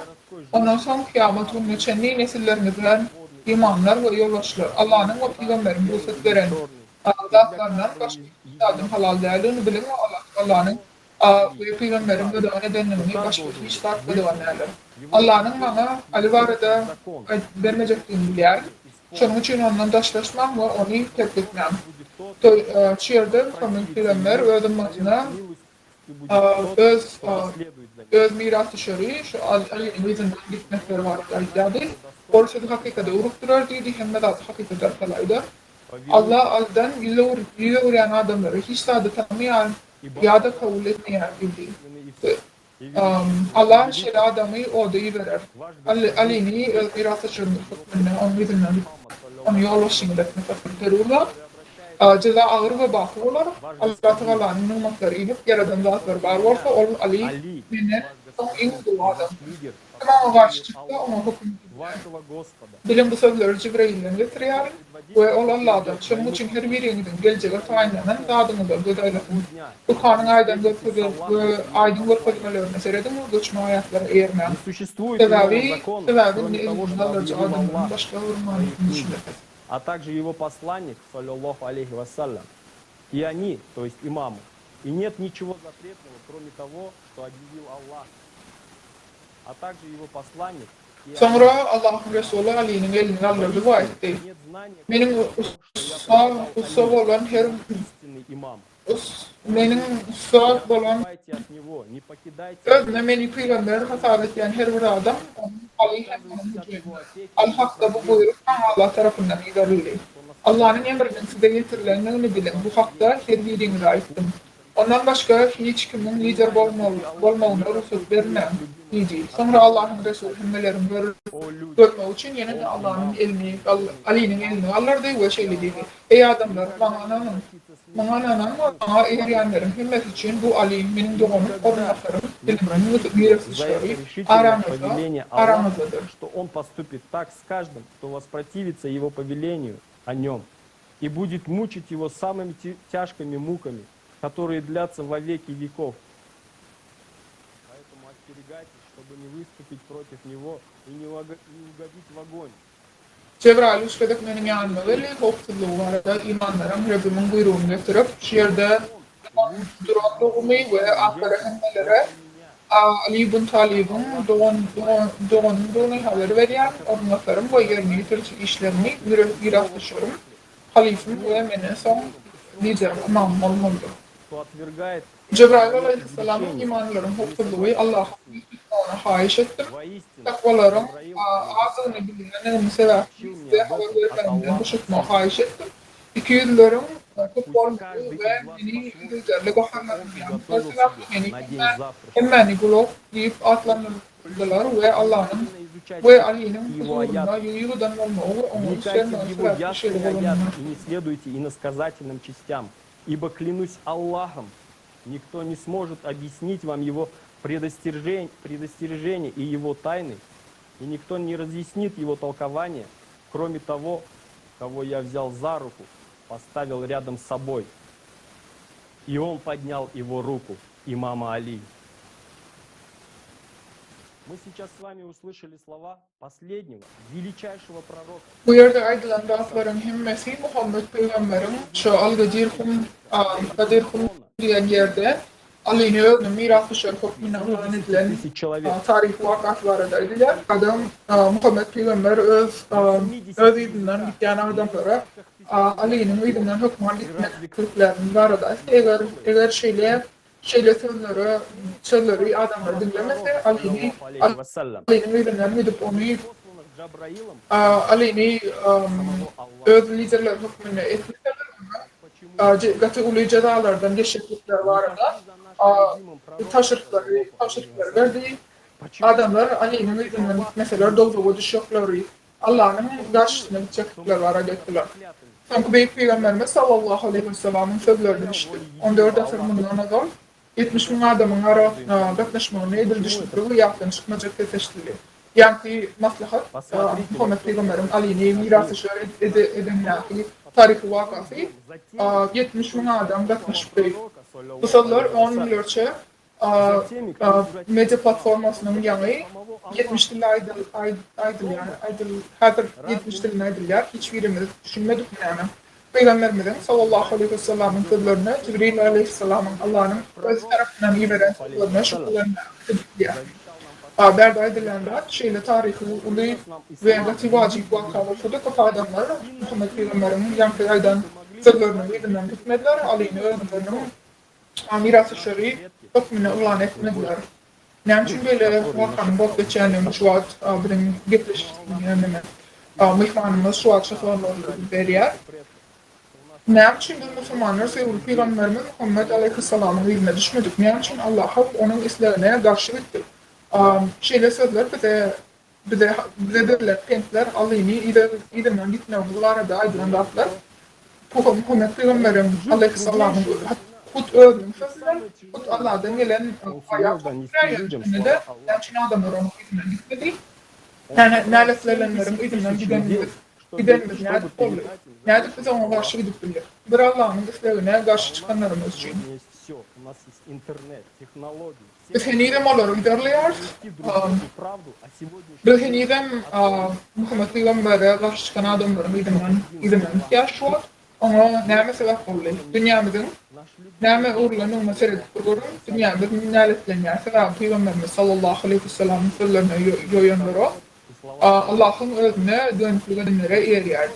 Biz dönük dämi näme? Biz dönük mü? Dönüklerin yolu hemmemizi oldu barýar. Peygamberimiz sallallahu aleyhi ve sellem bize acayip dünya kurmağı istedi. Bize İslam sevgi dini getirdi.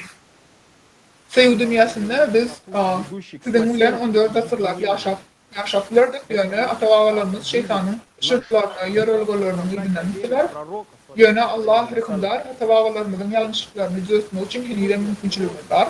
İngi o adamların İngi Muhammed Aleyhisselam'ın görülüsünü alır. Berda ediliyanda yani 70 bin tane adamın Muhammed Peygamber'in veren vesiyetini eşlenen olsalar on karşısında yani bizim ata-babalarımız Ali'ni özlerinin başlıklarına eskermekler. Yani bu tarihte bir şey umuman Müslümanlar için götürülü yanlışlıklar durduruyor. Bunu bizim yüzgötmemden vaktiyle dünyamda bir serecik var. Biz närletlenen yağdaydı diyen ya şu an bizim şol doğurdu Allah'ın bize veren vesiyetini yerine getirmediği için. Hava ban saatler. Emma bize Allah Teala ve bir hükümdarlığı bilen mümkünçülüğünü verip duruyor. Peygamber sallallahu aleyhi ve sellem'e vefalı olmamız nedir? Vefalı olmamız nedir? Net bir şanlıydığından geçiptiler. İn kıyında uğurlarda Muhammed Peygamber sallallahu aleyhi ve sellem in kıyında yaşattı Allah'ın sözlerini adamları yetimle aşırdı. Противостоять ему, Али, проклятый. Allah Teala'nın Muhammed Peygamberimiz bilen aydan sözlerine göre Пророка Мухаммада. aydan sözlerine göre her bir adam eğer de kimdir biri Ali'nin karşısına giden her bir adam Allah tarafından neletlenenliğini aydan Этот sözleri вопрос var. является вопросом спора у мусульман вот уже на протяжении 14 веков. И на протяжении 14 веков нет единства среди нас. Но мы собрались сегодня не для того, чтобы кого-то осуждать. Allah'ın sözü kimde kim Ali karşı çıksa onlarla neletlenebilir. Muhammed Aleyhisselam'ın mirasçısı sallallahu aleyhi ve sellem ve ümmetin yamaçlığı kummallayan sonra 14 asır veri Müslümanlar arasında oluyor. Şeylerden bu arada aydınlanmaklar yankı tarihi vaka bolup geçti Müslümanlar şu an Batı uluca delimizde onlar şu vaka ananmalı mı ya ananmalı yani Ali'nin ödür için yol açtığı halif olmalı mı ya da halif olmalı Ali var da Batı uluca delilerde ilmili ama sevşin ilmide ama davada gidip böyle. Ama bugün hiç kim yazdırmakta övmediği için bu yere yığınlanmak gelin akıllı bir netice çıkaralım, hava yanlışlığını boyuna alalım, kitletten şeyler raporlayıp, dengan tavavalarımı Muhammed Peygamber'in aydan teninden bize ordular, onu karşı çıktılar. Tavavalarımın yanlışlığını düşünmek için bugün onu düşünmemiz gati mühimmeldir. Onlar nirde ve onlar bilen delikte Peygamber sallallahu aleyhi ve sellem'e yermedik ve ne doğru yollamıştık. Yine onu düşünmek bilen hemmemiz az verilme ve tutulmuşa Allah'ın yaptığı biliriz. Почему так случилось? Почему мы не пошли за имамом Али? Дело в том, что и при жизни пророка, мир ему и благословение Аллаха, и после его ухода внутри ислама всегда были люди, которые действовали на его разрушение. Değerli bizim Müslümanlarımız ne için tarihte şeyle uluyu yanlışlıkların geçenlerini şeyle kıyımsızlıkların ne için bak geçenlerini arada sonra değirleniyor.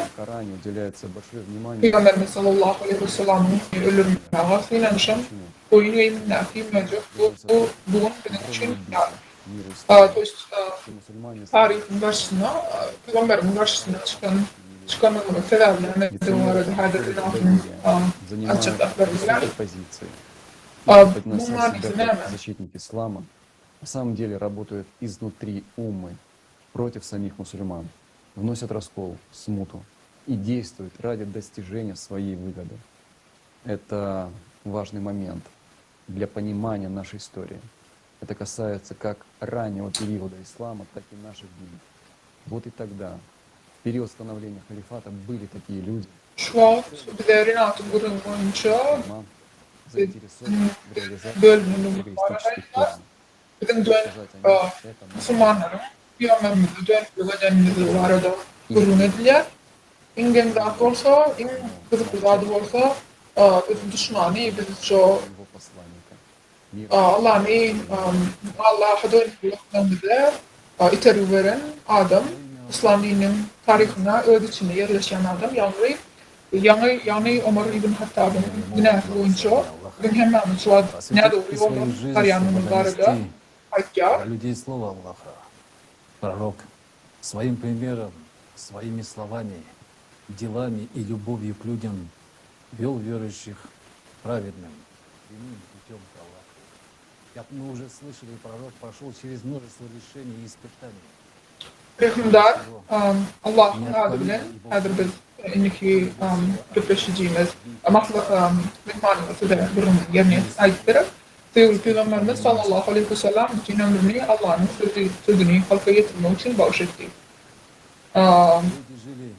Peygamber aleyhisselam sözleri, amalları ve adamlara olan sevgisi bilen imanları doğru günü Allah'a taraf yol gösterdi. Şimdi diyorlar Peygamberimiz korkunçlukları ve sınavları başlangıçta yönetmişler. Evini üretmedi, her bir adama olan sevgisini odunu sömürmedi. Абсолютно разные люди могут жить в единении, в мире, Peygamberimizin gelmegi bilen cemiyetiň nähili ýetgänini işitdik. Adamlar parahatçylykda düşünşmekde ýaşadylar, akıl borup taýdan ösmäge inançdylar. Adamlar hakykatine eýe boldular. Ol bizim üçin batyl cemiyetiň dünýäni gurdy. Muhammed Peygamber de ulukamalyk bu diýbine başga adamlaryň adygylikde we asydyk ýaşapdygyna görünýärler. Bu işini dowam etdirmäge bize ol gösterdi. Adamlar Peygambere sallallahu aleyhi ve sellem'e getiren hakikatine eren olsa, inni adamlar ideal cemiyette yaşardı. Gatmarşılıklı ve gariplığa bilmezdi. Nerede edilýänler, yani Peygamberin ilminden hakikaten hem şunu dinlep, şunu edilmen hakikaten bilen olsa, biz o yukarı durmuştu yaşarlardık, ideal cemiyette yaşarlardık yönü. Daşlarımda ferediklerim şunu yazdı ya da hakikaten doğru yani. Bir de hakikaten doğru yani kapçı der mi? Ama nemçin böyle oldu, nemçin de böyle zalim yerde yaşıyor. Nemçin 14 asır geçti ve biz henüz cemiyetin farklıcılığının içinde yaşıyoruz. Galiba Peygamberimiz başkaça yaşamak için hem de eşti. İşini devam ettirmeye tayin. Как упал yoldaşları vardı. Невозможно было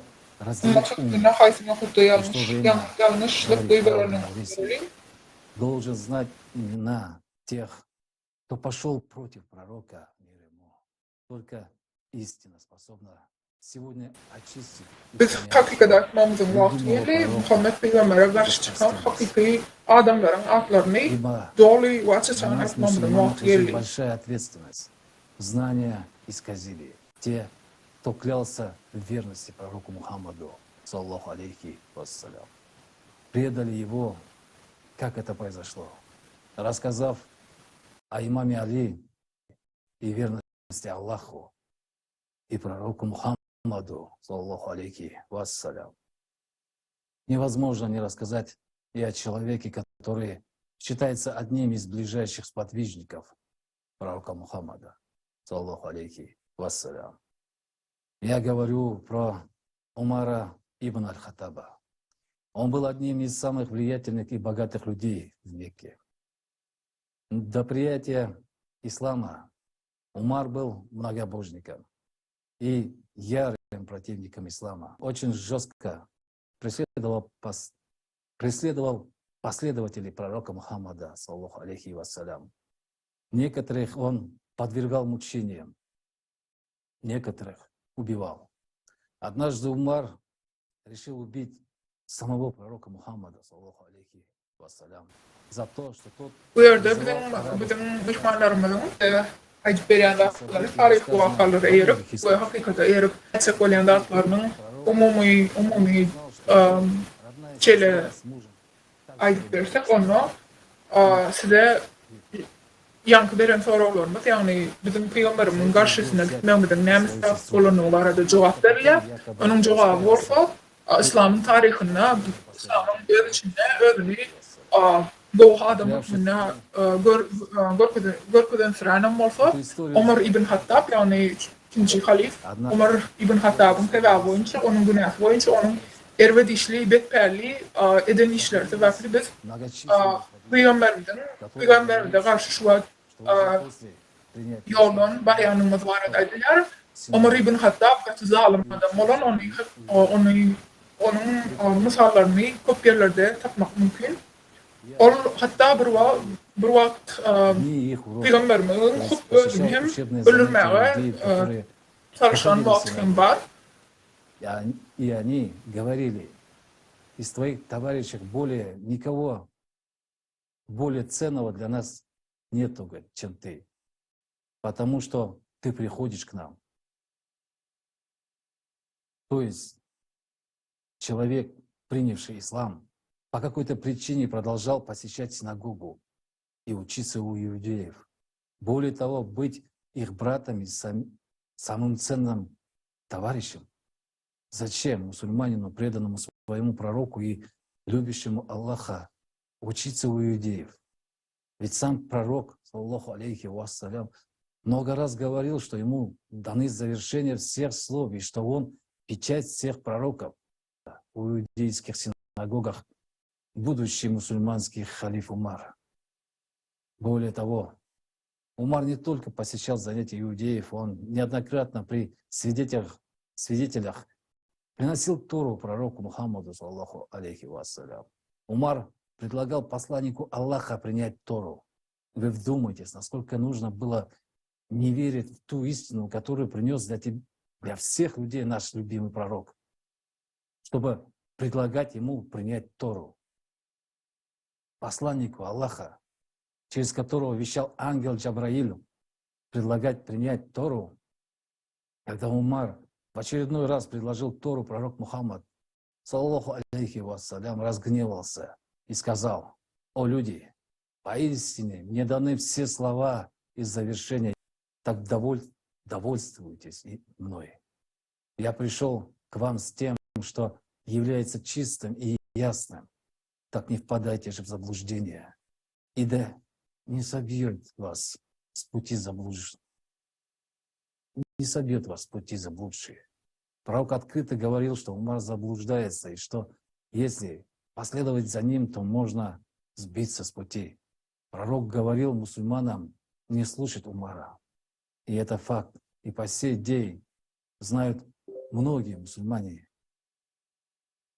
Однажды Умар принес свиток со словами, которые он записал за иудеями. Тогда пророк стер все, что там было написано, и сказал: «Не следуй за ними, ибо не следуйте за ними, ибо вы заблудитесь». Почему пророк прогонял Умара с иудейскими книгами? Давайте разберемся сегодня. Иудаизм, так же как ислам, мусульмане всего мира безоговорочно считают религией единобожия. К тому же иудейские пророки упоминаются в Коране очень много раз. Почему имена иудейских пророков так часто встречаются в Коране? Запомните этот вопрос. Мы ответим на него позже в нашей конференции. А сейчас важно ответить на другой вопрос. Действительно ли иудаизм является единобожием? Если изучить Писание иудеев, Танах, то можно увидеть следующее. Иудеи молятся Богу Яхве, или как его еще называют, Иегова. Причем изначально Яхве почитался как демон пустыни. Но с течением времени представители племени Иуды, племени, считавшего себя потомками сына Иакова, провозгласили Бога Яхве защитником и покровителем их родовой ветви. После объединения множества племен в израильское государство Яхве стал божеством, оказывающим влияние на весь народ Израиля. Но помимо этого Бога Яхве, у иудеев есть еще верховный Бог Эль, Отец Яхве. Его еще называют Эль Элохим, Элион, Саваоф. Во Второзаконии 32, страница 8 сказано: когда высший народам владение давал, когда он разделял человеческий род народом наделы, он определил по числу Божьих сынов. Это очень важный момент. Божьих сынов.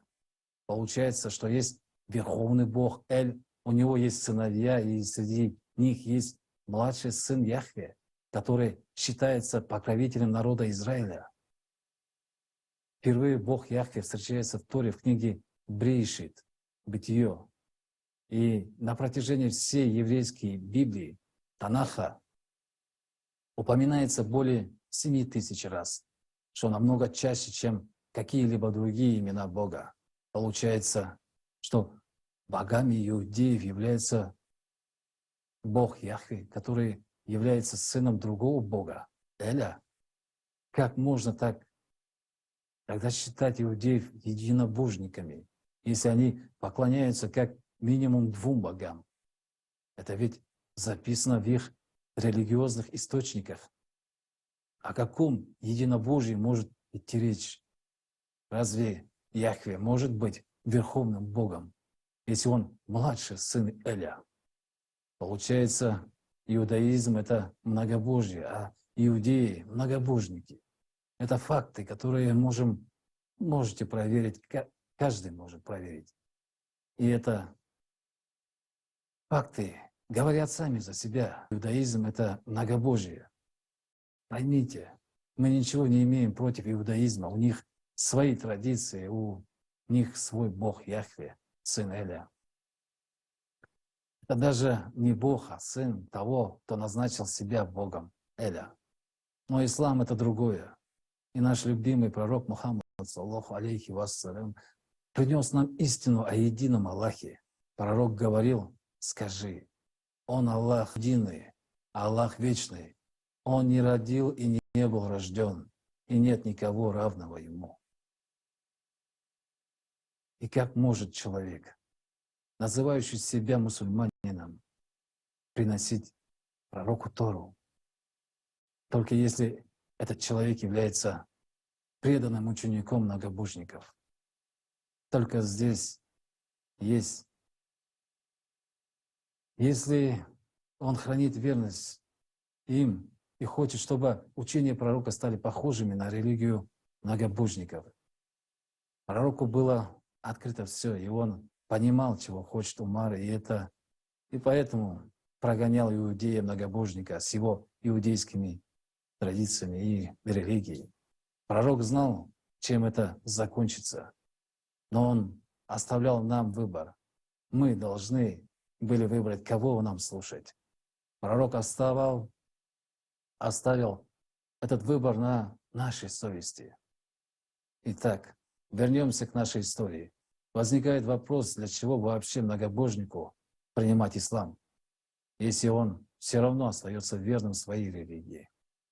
На самом деле причиной обращения Умара ибн Хаттаба в ислам были те предсказания, которые он прочитал в иудейских книгах.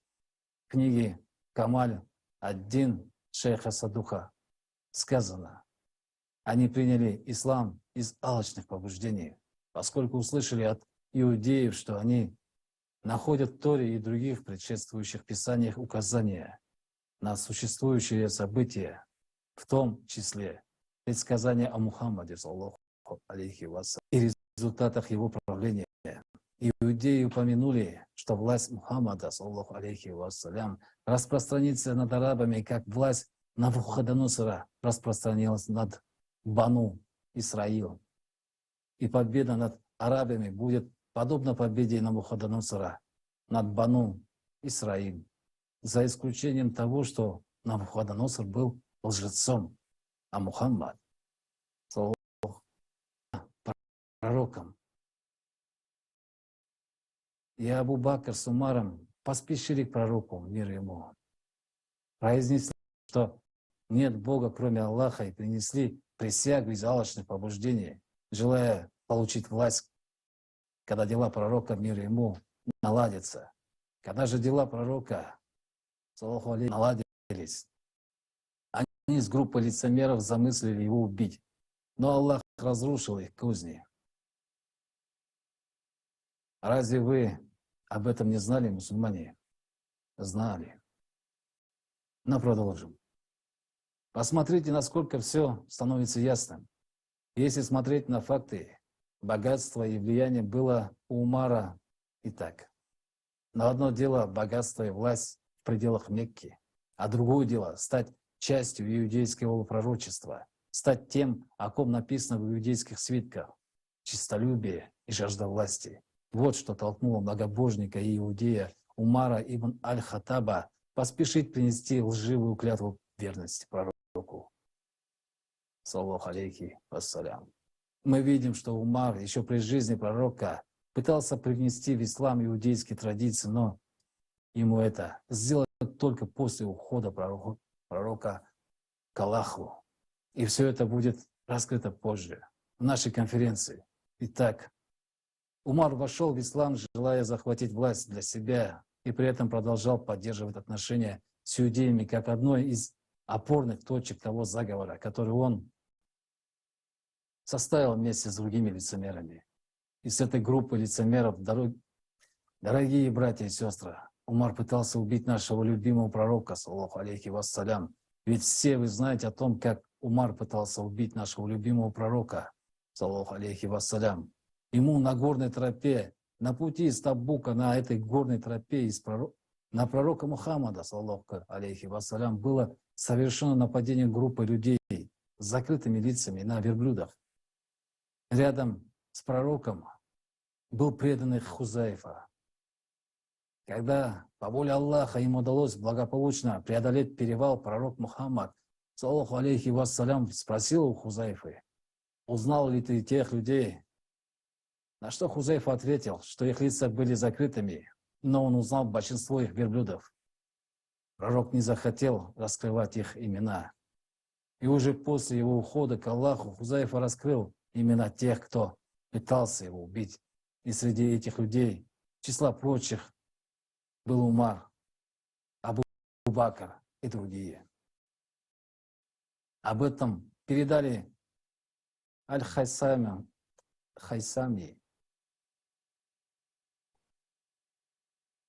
Ибн Касир, Вали Батия.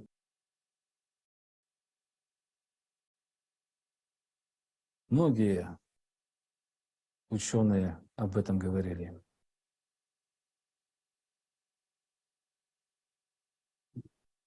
Этот человек — волк в овечьей шкуре, который пытался убить самого пророка, мир ему является сегодня для нас авторитетом. Разве это не бред? Разве мы, превознося его, тем самым не предаем нашего любимого пророка, мир ему и благословение Аллаха? Давайте смотреть правде в глаза и быть честными перед собой и перед Аллахом. Самое удивительное так это то, что пророк Мухаммад, мир ему и благословение Аллаха, будучи печатью пророков, знал о том, что будет после его ухода. Он знал, что лицемеры и предатели исказят его учение. Он говорил, что его умма разделится на множество течений. Но при этом посланник Аллаха, мир ему и благословение Аллаха, отдал свою жизнь ради того, чтобы принести людям истинные знания, свободу, равенство и братство. Представьте, насколько ему было тяжело все это знать. На самом деле Умар, приказывая сжигать хадисы, которые люди записали от самого пророка, мир ему и благословение Аллаха, в то же время поддерживал написание новых, выдуманных хадисов. Именно благодаря Умару ислам наполнился иудейскими символами и традициями. Иудейские имена встречаются в Коране в разы чаще, чем имя самого пророка, мир ему и благословение Аллаха. И это не просто так. Но дело не только в Умаре, а в том, какой человек стоял за ним и чьи приказы он выполнял. Об этом нам расскажет Оскар. Оскар, вам слово.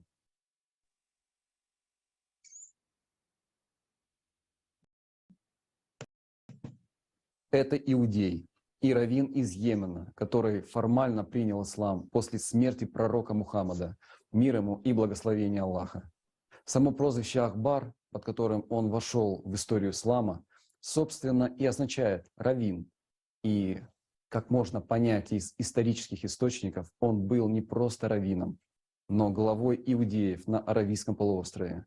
Именно его считают одним из авторитетных толкователей Корана.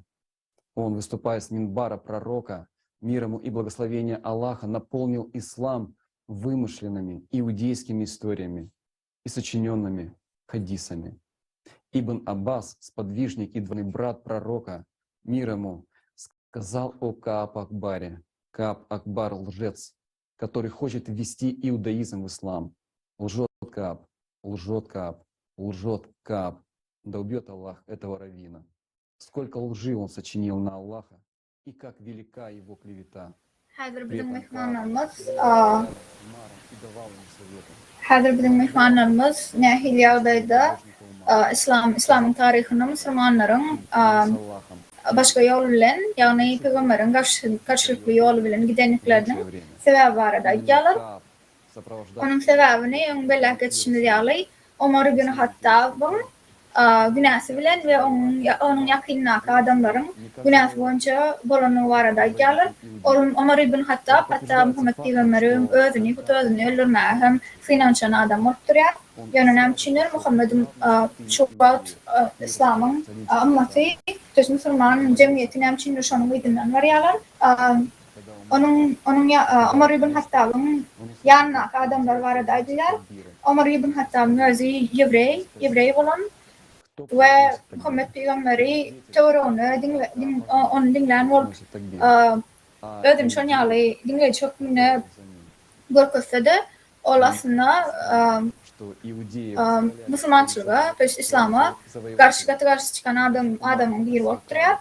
Hazır vakti biz Kab Akbar var da burundaşlığı ederiz.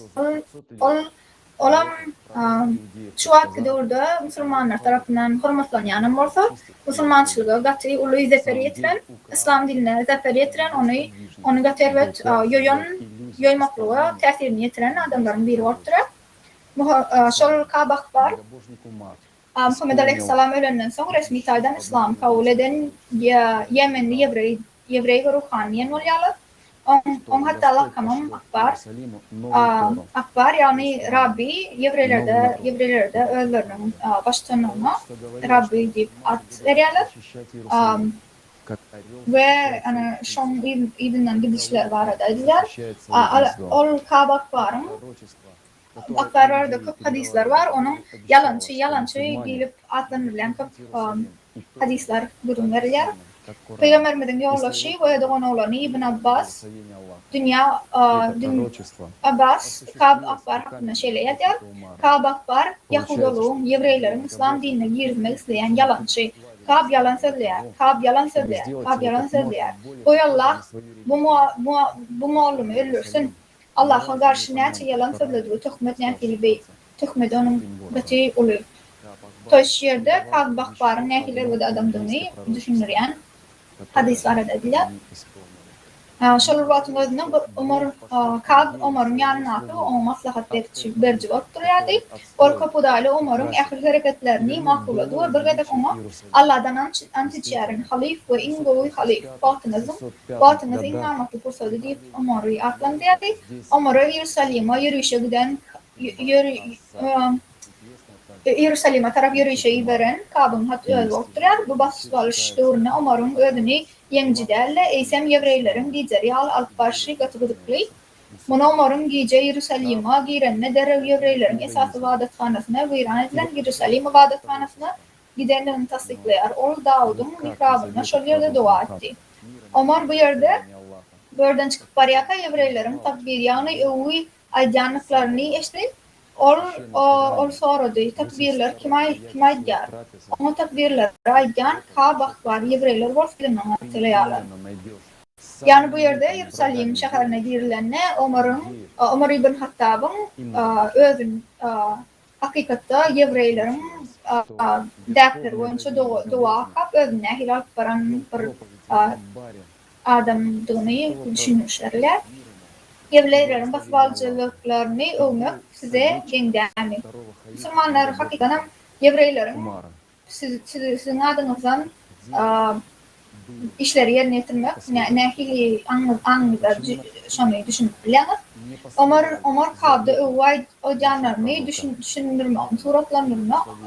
Kab Ömer'a 5 yıllık olur Yevreylerin Peygamberi Faruk'un gelip Yerushalim'i araştıracaktı onaydıktır. Aslında Kab ve onun yoldaşları Yevrey Peygamberlerinin yerine getirilmeğinin hiyalini dörtmeyi meyilleştirildi.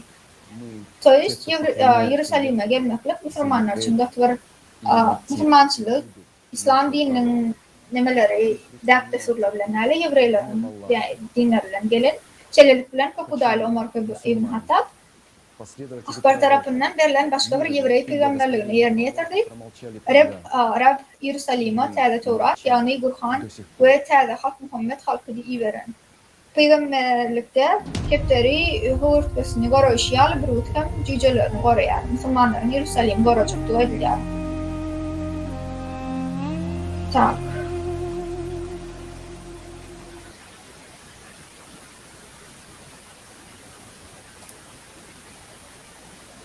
Her birinizi Allah'ın adıyla salamlayıram. Как мы знаем из истории, сразу после ухода пророка Мухаммеда, мир ему, начались войны с вероотступниками, которые были инициированы первыми. Mehmanımız getiriyor. Tarihte bir şimdi diyelim Muhammed Aleyhisselam gidenden sonra ikinci halifler tarafından başlanan imanlılar bilen uruşlar başladı. Ama aslında köp tayfaların İslam'dan yüze uğurlandığı yönü boyun olmaktan yüze uğurlandığı ve Abu Bekir'in avrayını ikrar etmeğini himmeler bilmeye şeyler bilen şol doğru Şahir Satiri ve Al-Kıtay bu arada şeyler diyor. Derdi aydırlandat, nemşinler Muhammed Peygamber ölenden son şeyle uluyu ganlı kılıçkılı adaylar olup geçer. Tarihte buna İslam dini yaratmak için ya da imansız adamlarla uç divatlanırlar. Ama hakiki yazılara sereden de olsa çok tayfalar İslam dininin içinde oluyorlar yönü Abu Bakır'ın halifliğini ilan etmediği adamlar. Şunu ikrar etmedikleri için onlar gatri gandakçılara tedvar olmalı oluyorlar. Bu arada Abu Kutay şeyle yazıyor. Allah'ın Resulüne aramızda bolonla biz ona boyun eğdik.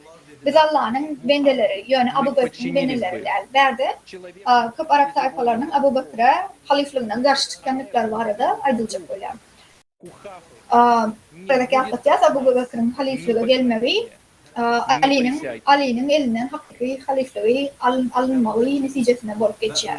Bu yadayı tarihte bir karşılayıcı Muhammed Peygamber'in aydanda adına karşılayıcı ve onu dönüklük edici bir vaka bolup duruyor. Şol vaktın özünde salıt yığınamak çareleri hasem güçlendirilir. Şeylerlik bilen sadakani yığınayan ziyad dünya salıt toplumuna vermedik vakti al-Haris ibn Surağı dolgulan toplumuna el aldı. Bu nevileliği sebep oldu. Hükümlerin özlerinin haritlerini vermek için projelerin gülderliğini onların ruhsatı olmazdan saylanan doğru uruğuna Abu Bakır bir adama kulak asmayacaktığını ayttılar. Yine de bir adamların Abu Bakır'ın diyanetmeyeceklerine ona boyun eğmeyeceklerine ayttılar. Başkalasından bolan Muhammed'e de boyun olurdu. Abu Hufa'nın bu oğlu bizden boyun olmaz ya da deyip kasem ediyorlar. Abu Bekir ve Ömer bu meselenin deyipten halallaşmayanlar bile çözülüşüyorlar.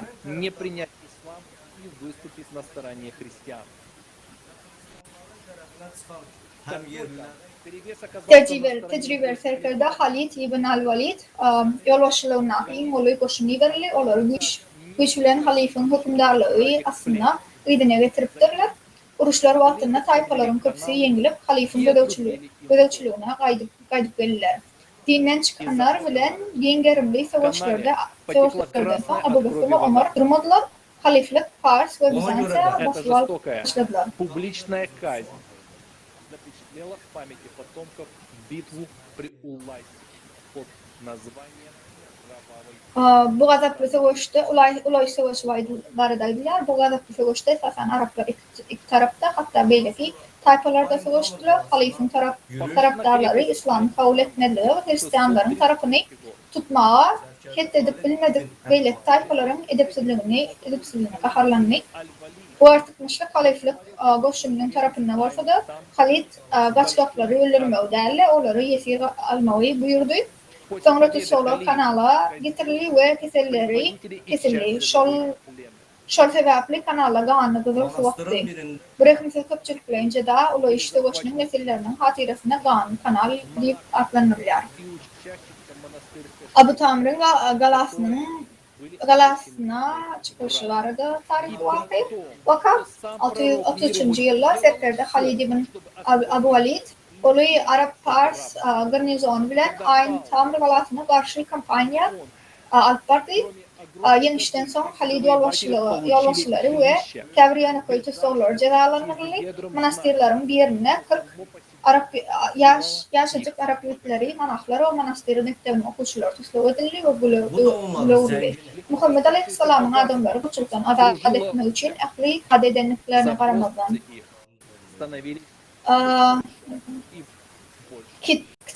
Ktisifon yıkılandan soň ulu oljalardan başga da basvalcılar bilen beylerin öýlerini allalar bu soğulary baylaşdyrdy. Ansaklyk bilen gazanılan baylyk ýeňjilerin kellesini öwürdi, islegleri barka artdy. От долгой осады захватчики помещали на мирных жителей. Tustanın güzünnäki gyrgynçylyk baradadylar. Güçli sowuşda şähere giren halyfyň goşuny gorowçylaryň köpüsini öldürdi. O gawaldan gelen gahar basvalcılar parahat ilata çykdylar. Hatta şäherin episkopynyň dolaşygyna Hristiýan ruhanylar hem gyrgynçylyk pidasy boldular. Halyfyň basvalmagy bilen jemgyýetdäki emlak teňsizligi ýokurlany, teröristlerin gelmegi sebäpli Medine halyfynyň esasy şäher hökmüne roluny ýitirip başlady. Agresiv kampaniýalaryň esedilmegi bilen dürli toparlaryň ýolaşlygyny arasynda güç we baýlyk onuňa görüş güçlenýärdi. Inni şu wagt köp adamlar sowuşlara Peýgamberimiziň sallallahu aleyhi we sellem'in hem gatnaşanlygyny gatnaşypdyr diýip aýdan bolarlar. Ýöne gelip Muhammed Peýgamberim sallallahu aleyhi we sellem nähili sowuşanyny anyk ýadymda salaly. Ol nähili ýagdaýda sowuşlara girenleri. Şolaglarda urdu musulmanlar idarlanýardy, maskaralarny ýardylar, gynalýardylar. Gyti köp kynçylyklar sedewar edilýärdi, rekompensa berilýärdi. Ellerine yara galyp Peýgamber sallallahu aleyhi we sellem'in ýanyna gelýärdiler. Düşman sana hüjüm etse we özüni gorasaň bu günah däl. Ýagny Muhammed aleyhisselam bu garip adamlar goraýardy. Berda edici bolýanda Muhammed Peýgamber eline yara galyp adamlaryň bilen sowuşmagynyň esas sebäbi onuň diňe goranmak sebäpli sowuşanyny, ýagny özüniň dagan başlap hüjüm edici niyetinin däl, goruljulukly niyet bilen sowuşanyny baradadylar. Peýgamberimiz sallallahu aleyhi ve sellem bolup geçen ýamanlyga seredip biperway bolup bilmedi. Peygamberin özünden. Люди возмущались участвовать в этих войнах или сподвижники пророка Мухаммада, мир ему и благословение Аллаха. Umar sowuşlar etýärdi. Umar bolsa Muhammed Peýgamberiň görülesinden tersine sowuşlaryny ýerine ýetirýärdi. Ýırtıcı rekompensa adam ol. Adamlar şol sowuşlara gatnaşmakdan döknägile bolýardylar. Muhammed aleyhisselamyň sahabalary bu sowuşlarda helak boldular. Peýgamberimiz sallallahu aleyhi we sellem'in Gur'any we Peýgamberim sallallahu aleyhi we sellem'in sünnetini bilýänler. Omar'ın edýän işlerine garşy çykyşlar edýärdiler. Oňlar Gur'an Kerimde Allah Taala ruhsat berilen zatlaryň çägini anyk keşifle dahyl. Sowuşýanlara adalasy çemeleşilendigi sebäpli sowuşmaga ruhsat berilýär. Hakykatan hem Allah olarak ödüpdiler. Rabbimiz Allah'dır diýenler üçin adalatsız boldular. Sana garşy sowuş ýene-de Kur'andan bir söre. Sana garşy sowuşýanlar bilen Allah'nyň ýoluna sowuşyň ýöne ruhsat bilenleriň şägini bozmaň. Hakykatan hem Allah üçin aýçylar halynýar. Bu suralara seredenimde Allah'ın sowuşmaga ruhsatynyň diňe ýetiji ýagdaýda olam açanna seni gati gynalan ýagdaýynda gorowçuluk hukmyna urşa girip bilýänini aýdylýar. Başga ýagdaýda özüň başga bir tarapda turan adamyň üstüne çözmekligiň gati elbetde atdyny Kur'an'a bitirýän barada diýär. Şeýle Muhammed aleyhisselamyň sallallahu aleyhi we sellem'in esirlere hormat goýanyny ýadymyzdan çykarmaly. Peýgamberimiz sallallahu aleyhi we sellem'in döwründe esir alınanlar girew üçin çöldürülýärdiler. Girew tölewi üçin pullary bolmadyk, ýöne okamagy we ýazmagy bilen tutsaglar musulman çağalaryny okamagy we ýazmagy öwredenden soň goşulýardylar. Tarihde bilimiň berilmegi bu ýerde Muhammed Peýgamberiň gaty reklamlaryny bolanyny barada edilýär. Ol hatta savaştan sonra ele düşen adamları, bunları bilen kategori aratmışları öldürülmeyi tekrar görkeden olarak dediler. Tarihte bilmen verilmeyi ömrün tölüğü olan ikinci ve kitap vaka oldu. Muhammed Aleyhisselam her vedek istenek şefte adamların takılır garajını görkediyordu. El-Medama gitmişler ve şartnamlar artar davalar çözmeğin yolların takmağı finansiyarlar. Muhammed sallallahu aleyhi ve sellem köp yollaşlar bilen Mekke, hatta Mekke'ye gidenle de aralmadı ve köp yıllar Müslümanları yani özgürlüğünden gelen yannak adamları gıynanan olsa Muhammed Peygamber Mekke'ye gelenden son öz karşısında duran adamları, onların savaşan adamları hiçili aralmadı olurdu. Sonra yine sahilini görkeli ve köp tane Müslümanları öldürmekten günahkar olanları bağışlayıp umumi amnisti ilan etti. Allah'ın Resulü sallallahu aleyhi ve sellem'in gücüyle ihtiyar vardı. Yani ödünün merhametli peygamberliğini görkedi. Hoş niyetlilikten hayran kalan Kureyşler İslam tarafçılık ve yaşlılık din hükmünü kabul ettiler.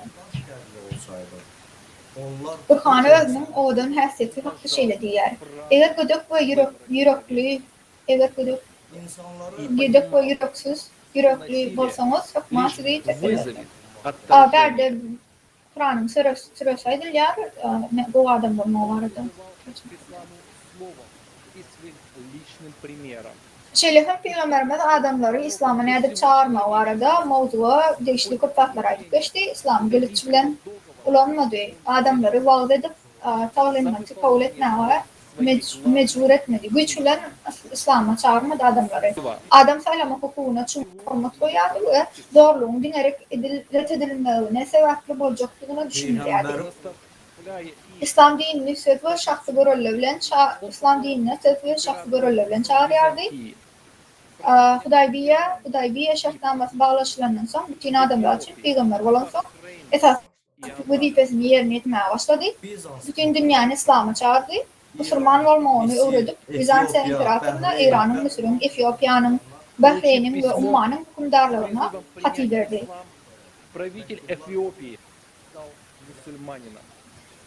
Şeylerden Etiyopya'nın hükümdarı Müslüman oldu. Bir de Müslümanlar tarafından aydınlıcak olunyanlar Muhammed Peygamber'in hükümdarlığı var edilir.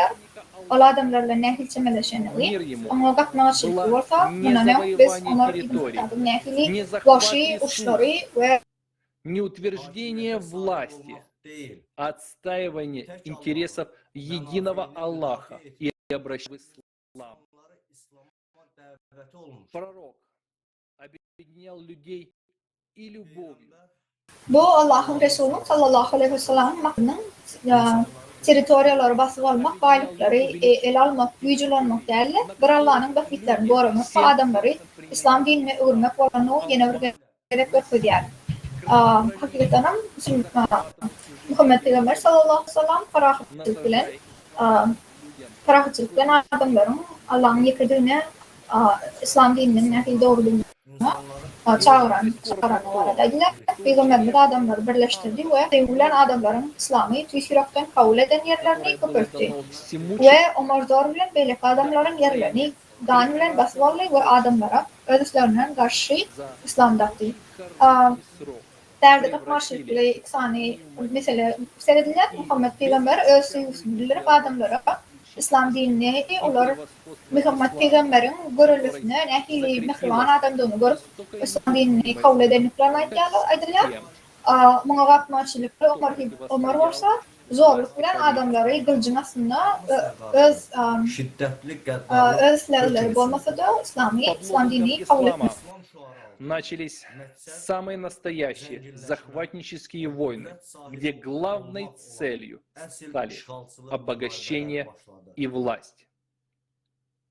Многие верные последователи пророка Мухаммеда, мир ему, не были согласны с тем, как первые халифы начали искажать ислам и вовлекать их в бессмысленные и захватческие войны. Но на всех, кто выражал недовольство, начал оказывать давление и устраивать гонения. И для этого было использовано самое безотказное оружие системы, которое использовалось испокон веков.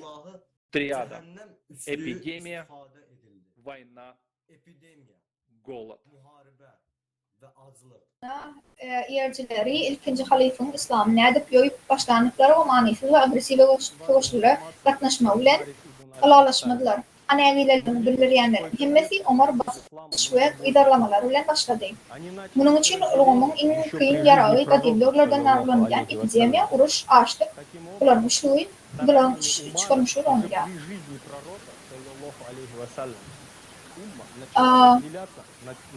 Triada vardı, yani şu annemi var dediler. Hava, peygamberin bu pahalı izine yerciler dünyanın bozmağa mecbur olurlar.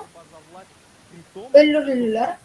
Yani peygamberi bu pahalı olan adamları Ömer ibn Hattab öldürüp başlayan onları cezalandırılan var dediler. Onları öldürülür, açlığa çıktırılır, epidemiyaları tedavi edilirler. Öldürülenlikleri için güçlere karşı dürtülmediler. Neticede Peygamber sallallahu aleyhi ve sellem'e o pahalı adamlar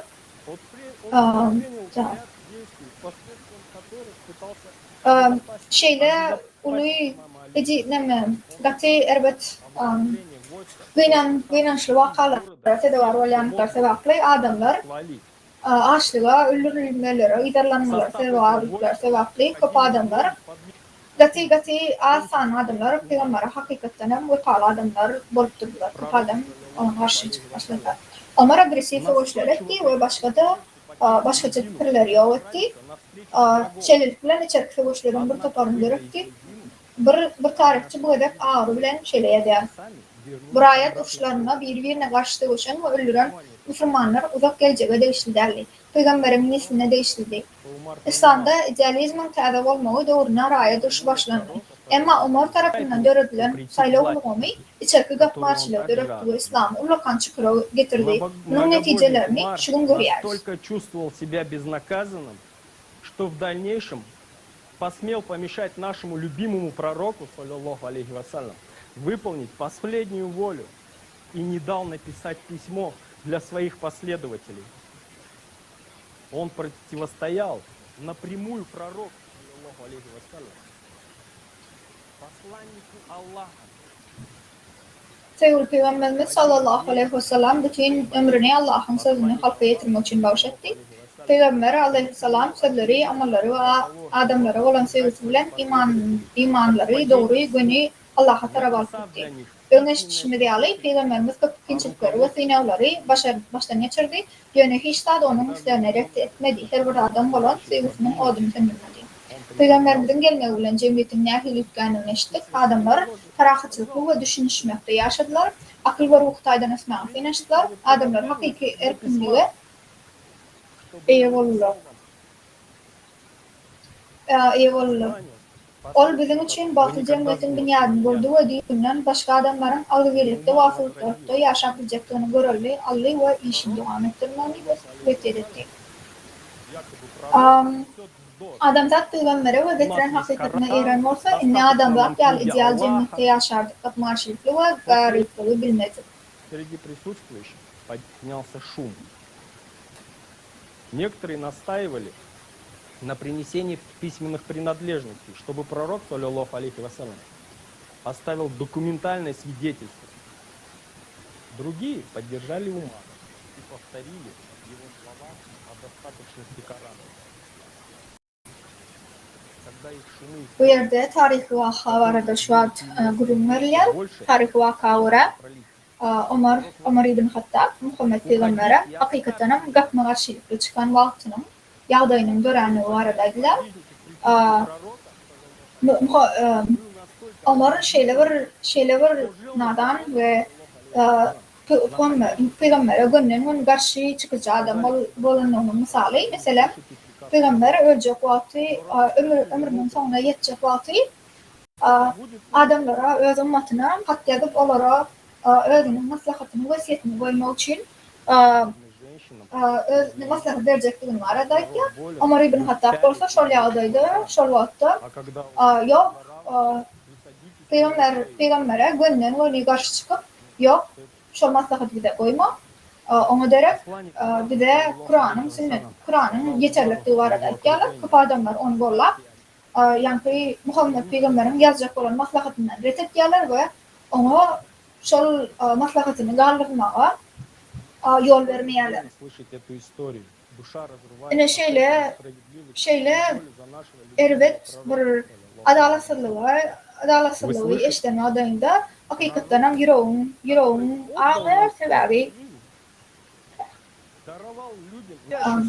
Muhammed Peygamber hakikaten adamlara hakiki azaplı verecek olan adayında şeyle Peygamber olan Muhammed Peygamber bir de hakikaten öz insanlarını maslahatını koymalıklar altında yankı Yahudilerin biri, Yevreylerin, Ömer ibn Hattab'ın şunu duzuron oy, katı ağır vaka oy, nemçin şeyle olan oy, bolup geçen oy, katı finançlı, yani menanam hak finançlılar, şu vakit adamların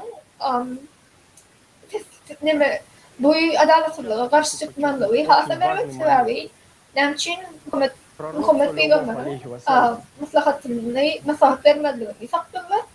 Nemçin buna karşı çıkmadılar. Muhammed Peygamber bize Muhammed Peygamber aslında bize hemen birleşmenin maslahat elinde tayardı.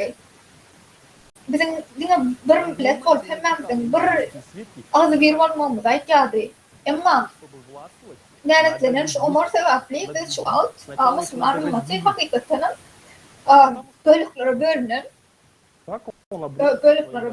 sebebi haçanla bölüklere bölünen vakti ümmetin üstünde hüküm sürmek katliamlar. Şu sebeple Muhammed Peygamber'in sallallahu aleyhi ve sellem karşısına çıkanlar vardı. Haydiler. Давайте посмотрим вокруг на то, что происходит сегодня. Сейчас мы, мусульмане, разделены на огромное количество течений и сект. Разве это правильно? Истинный мусульманин, последователь пророка, и никого больше, и него нет. Adamlar gelin hakikaten doğrulukla daşlarında seyrederek bizde bölgeden bölüklere bölünmemizi görmek çok kıymetli. Biz Sünniler, Şialar, Aleviler bölgeden toplara bölünen biz şu an. Те, кто отделяет себя Bu от ağır пророка, yağdaydı. это последователи, многобожников. Неважно, к какому течению они себя при этом относят.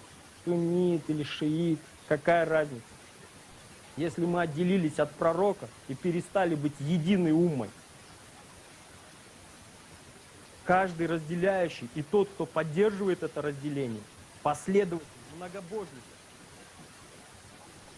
В нашей конференции далее мы подробно расскажем о том, какие искажения внес многобожник Умар. Müslüman Peygamber'in eline yer yer ve başka hiç kim onun için olmalılar. Hakikaten Müslümanlar ümmeti Şialara, Sünnilere bölmeye, haysinin doğru değerlerini tüketici cedel etkiler. Hakikaten Müslüman Peygamber'in eline iken sünnete yermeler. Peygamberden ayrı düşenlerin hemmesi haysi mezhep hasaplayan bana varamazdan kapıdayların idina yerler. Sünni ya da Şia Peygamberimizden ayrılıp bir ümmet olmaktan yüze vursak nem tapadı var. Bölünen ve bu bölünüşü bollayan her bir adam kapıdaylığını idina yerler. Bu maslahatımızda kapıdaylığı Ömer'in sevgili Peygamberimizin hem için kaldıran hakikaten yayılmalarını çıkmacık düşünüyoruz. Bizler bu arada kapatları yine aydık geçeriz. Kadrıldığınlar eni Sünnilere ve şeylere bölüne vaktimiz yok. Dine hakikat etme vaktimiz var. Sevgili Peygamberimizin vesileden taatlarını yerine getirmek borçlu. Bizim borcumuz yoktur. Sebebi yıkıcı oğudan cemiyet kurmağa aydın şuna bizim vaktimiz var. Bu cemiyeti kuranımızdan sonra Allah'ın merhameti adamlarda dörer ve bize milyonlarca yıllık acayip durmuş verirler. Bunu etmesek durmuşumuz veyran olur, yaşayışımız veyran olur. Sebebi Cerberus, yani klimat tarafından bitbaçlıklar, ol hayvan öylerimizi yer ve ol durmaz. Biz özümüzde celalanırız. Onun izine düşmesek ve etmeli, dağıtlarımızı etmesek, hiçbirimiz peygamberlerimizin önünü, Allah'ın önünü göstermez. Но он послал одного лишь пророка Мухаммада, саллаллаху алейхи вассалям. Peygamberimizin arzuğunu amallaştırmak için Müslümanlar yadından çıkarmalılar. Sevgili Peygamberimiz var ve başka hiç kim yok. Onun dışarı. Her bir hakiki Müslüman için görüldü. O yol ortacı olmalı, durmuşu ve görkemliler şanlanmalı. Allah Teala çok akım dörekmek istese, onları ve başka bir yönünü verirdi. Yönü yine bir peygamberi verdi ahir bir de. Sallallahu aleyhi ve sellem. Ondan sonra başka hiç kim yok. Bu hiç kimin beyliklerini getiren dağıtlarını paylaşmaya ve türlü akımları döretmeye hukuku yok. Allah'ın silahıyla ümmet birleşmeli. Her kime yermeli mi sayılabilir. Bu Allah'ın merhametidir. Onların her sene veren sayılığında yaşamak ölmek. Ömer Peygamberimize de karşı çıktı. Yani Allah'a ve İslam'larına karşı çıktı. Yine sonra biz kim bilen iblis ve kudayla adamlar bilen mi ya da peygamberimizin tarafından mıyız? Allah'ın tarafından biz. Война.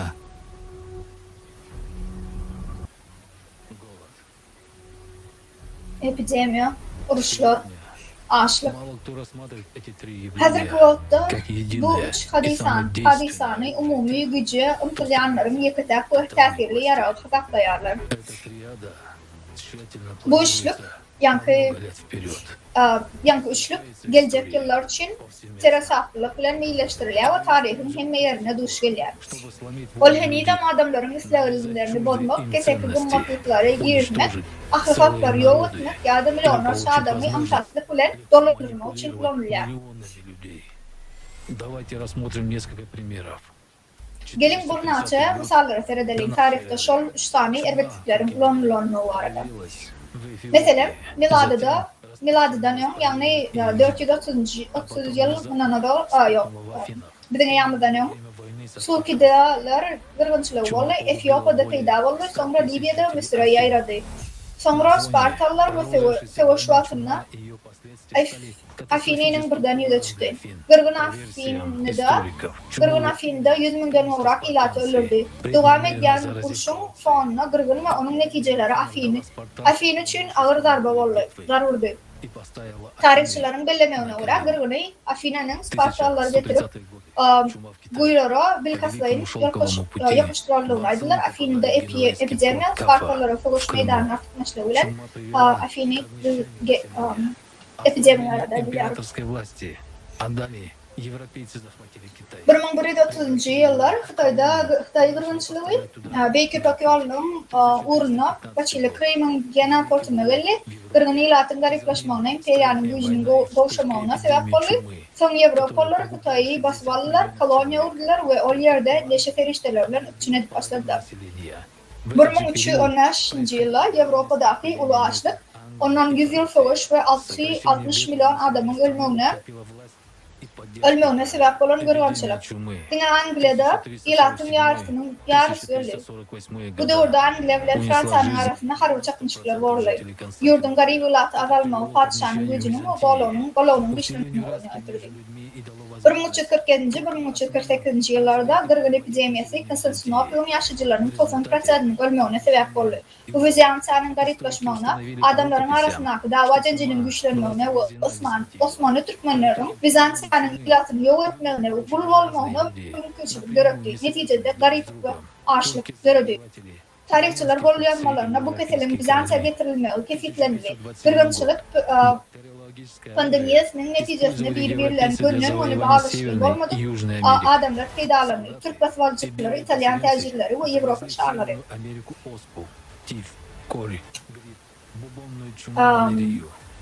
Takdir kuwakta da demerler Amerikanın Hindilerine 1763 yılda getirilen İngiliz tarafından getirilen kesel var adaylı bu gatı köp adamlar gördü.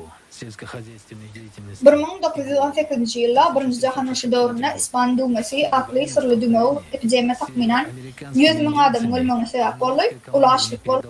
Urşun neticesinde Sovyetlerin gatıdan paylanmağı ve 4 imperial German, Rus, Avstro-Vengriya ve Osmanlı yurtların yok edilmeliği Во getirildi. время Первой мировой войны эпидемия загадочного гриппа под названием испанка унесла жизни около 100 миллионов человек. Затем последовал массовый голод. Результатом войны стал 18. yıllarda İspan dümeği var adaydılar. германской, Şol dümeğin gelmeğiyle австро-венгерской adamlar nehil oluyor. начала Второй мировой войны. Keselçiliklere duçar oldular. Признанного общественностью как 1939 yılı 2. Cahan Savaşı'nın başlangıcında faşistlerin bakteriyolog yarağı hükmünde halk tarafından ifade edilen açlık ve tifo epidemiyası bilen boldu. 1940 yılda Yaponya'da farfor bombası kırgın yokuşan burunlu gemi görünüşündeki biyolojik yarağı sıyına edildi. эпидемия Görüşümüzde alıp tarihte üçlük skeması hakimiyeti ele almak için bir neçeye gedek kullanılıyor. Uruş, epidemi açlık. Şeyh Muhammed Aleyhisselam'ın gideninden son hakiki idine eğercilere karşı şu üç tane erbeklikten kullanılıyor. Bunlar nehil oldu. Muhammed Peygamber'in sallallahu aleyhi ve sellem öyle hiç kaçan bakvalıcı savaşlıkları alıp varmadı. Şeylerde olsa Peygamberimiz sallallahu aleyhi ve sellem gideninden son ikinci halif Ebu Bakır ve Ömer İbn Hattab rehimsiz dağını ve basıp alış savaşlarına başladılar. İmperiya döretmek için İslam'ı lomp başladılar. İslam dininin adından savaş edip başladılar. Muhammed Peygamber sallallahu aleyhi ve sellem ve kal hakiki Müslümanlar ömrünü Allah'ın hizmetine bağış edenler. İkinci halifin manisi ve yırtıcı savaşları çekenliklerinden ki neviyle bolurlar. Son olsa tütenleyin tarihte bir neçede kırgınlıklar başladı. Ulu şehirlerde de Peygamberimiz sallallahu aleyhi ve sellem'in Kutsanlı idine eğeren cemlenen Amaş şehrine harbi düşelgelerine uğrulu. 1939 yılda Çinli 24 bin Müslüman askerlerinden 4 bin adam alıptır. Kur'an'ı bilen ve Peygamberimizin sallallahu aleyhi ve sellem'in bilen birlikte savaşan boşun terk ederlerin hemmesi diyen yali öldürüldü. Bu Ömer İbn Hattab'ın ödüne veru adamları boşunun başına koymağına mümkünçülük etti. Kırgınçılıktan derev emel bilen açlık başlandı. Şolyor gurukluk sebeple hasıl almakta hakikaten aksınçılık yüze çıktı. Ömer İbn Hattab üçüncülük etmeyi gadağan edip kergünlerin getiren iyiliklerini kut özü sakladı. Adamlar açlıkta da var etti Ömer İbn Hattab. Uruştan sonra adamlar açlık bilen basıp getirmeyi. Умар уничтожил, сломил. Алгоритм событий не меняется. Разве не подобное мы видим сегодня? Тысячелетиями мы видим один и тот же сценарий. Чума, война, голод. Результаты всегда одинаковые. Массовые жертвы, страх людей за свою жизнь и раболепие всего человечества перед единицами. Так.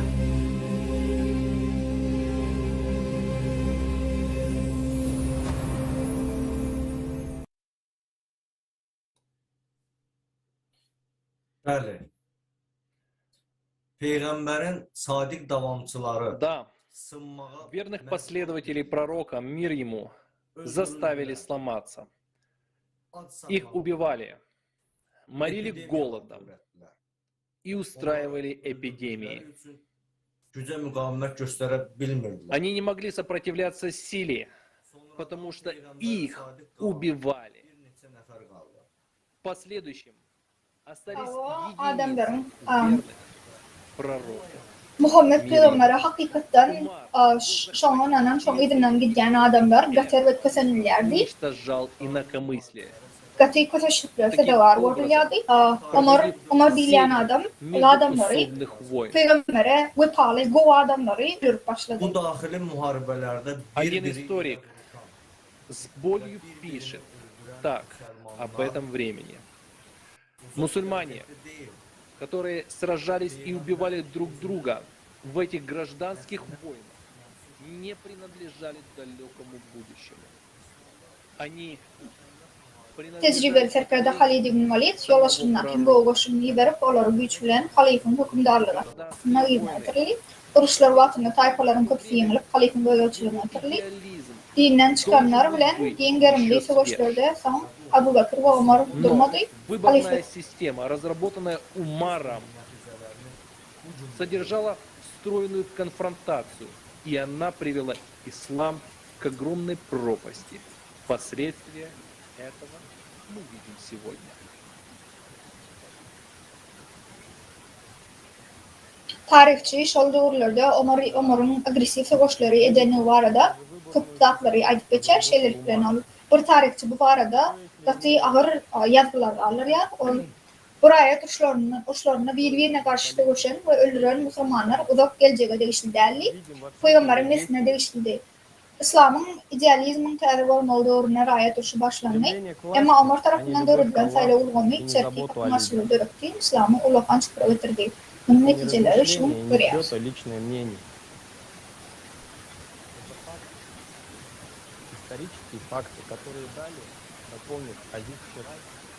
Görüyanlık ve hatta sayılı ulğamı Omar tarafından işlen düzüldü. Siyaset olmasa ne mi? Hareketlerinin hemmesinin dine güç işlerini görmediyiz. Allah'a olan sevgini ve adamları Allah'da adetlerini görüyoruz. Bunlar şüphelenmeler ve bunlar şüphelenmeler değil. Kimdir birinin şahsı fikri değil. Bunlar tarihi farklar yoktur yani. Marokkalı yazı ve gözlevçi Aziz'tenin касается эта история, и нас касается ее новое прочтение, как для нашей традиции, так и для нашей религии. После ухода святого пророка, мир ему и благословение Аллаха, исламская умма находилась в состоянии революции или хаоса. Мусульмане должны посвятить себя изучению ислама во времена посланника и после него. Я всегда говорю тем, посланников в кровопролитии, что это Size parahatçılık kadrolu savaşçılar hemen kabul etken talan barında Xuda istese siz bile geçirecek bu duruşu. Hoş geldiniz. Bütün işte yerleşen Marokkalı yazı Aziz Çıraç. Şun geçirecek bu yuvunamızı öğrendiğim meseleler gol-golyap. Tevavi Müslümanlar ya da adamlar hükmüne haysi dine değiştirdiğimize karamazdan bu hikayet tesir etler ve təzə okulmağa bize götürler. Peygamberimizin gidenden son İslam hakkın revolüsyası ya da başarıylık olanlarını anladılar. Müslümanlar Resulullah sallallahu aleyhi ve sellem'in dövrüne ve ondan sonra İslam dinini öğrenmeye ve özlerini başlamalıdılar.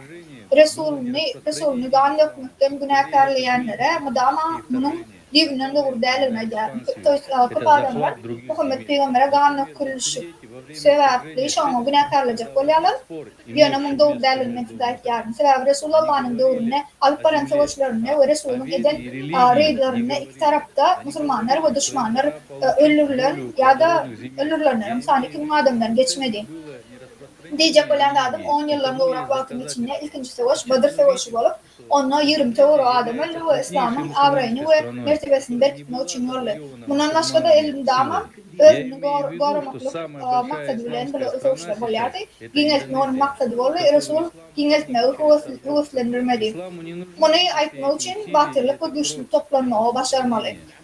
Resulullah'dan sallallahu aleyhi ve sellem'den son bolup geçen zatlar asla İslam dinine mendeş değil. Çalışmaların maksadı İslam'ı yaratmak değil. Has doğrusu ginelmeye gönüktürülen siyasi çalışmalar değil. Yani ayrıca kullanmak Muhammed Peygamber İslam'da öğretmek maksadı bilen o şartlar yardı belki ondan sonra adamlar kanun kılıçlı siyasi güçler aktardılar. Bu öyle yerlerin basıp alınmalı. Mesela için Pars'a çözmeli vatına bulan vakalar Müslümanlarla Pars'ların arasındaki davayı da çıkanlar olur. Yer hakkı gürleşmede yönü iman ve din hakkı gürleşmediler. Hasılı yerlerde almağın vaatının gelenliğini ayttılar. Diyecek olayanın maksat dini ayratmak değil, bunun tutnaması vardı. Indonezya'nın Müslümanlar tarafından zor ile basırga alınmadık. İnguli Müslüman yurtluğunu görüyoruz. Diyecek olayanlardan her kuvvetli İnguli İslam yurdu, İslam södüverlerinin üstügülen giren Endonezya. İslam bu tavallaları ve bu kanun yaramağına merteş değerli. Bunun tersine İslam'ın peydasını değil, halis, has köp ziyanlı vardı kasaplayar.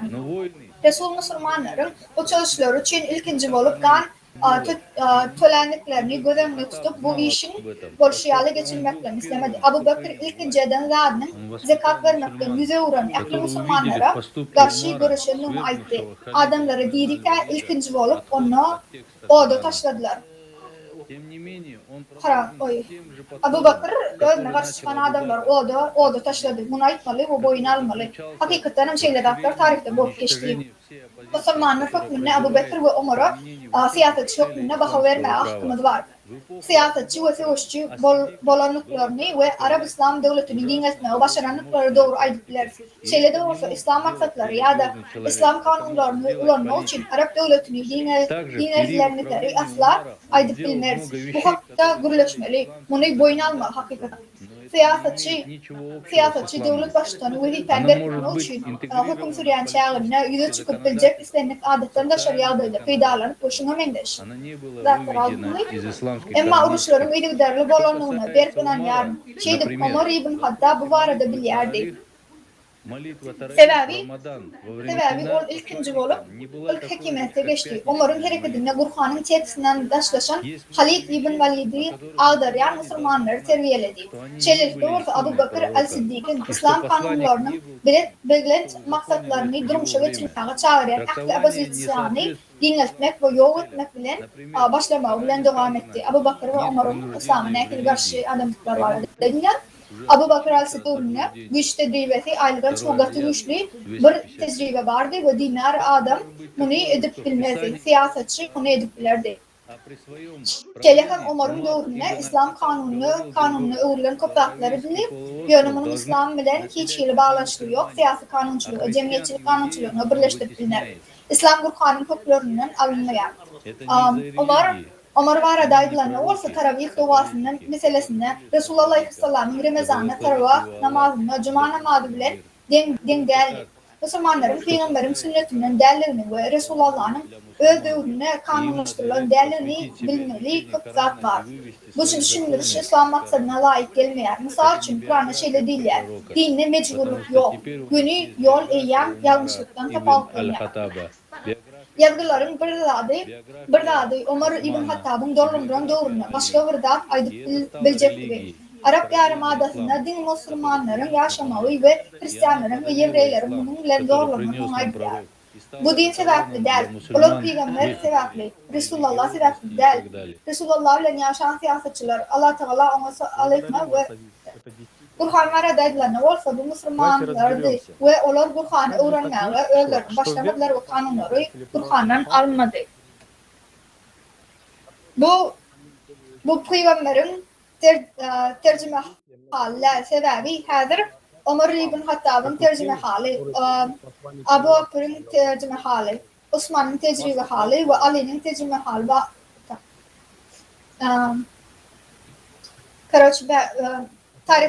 Tarihçi tarafından aydınlanan datların hemmesi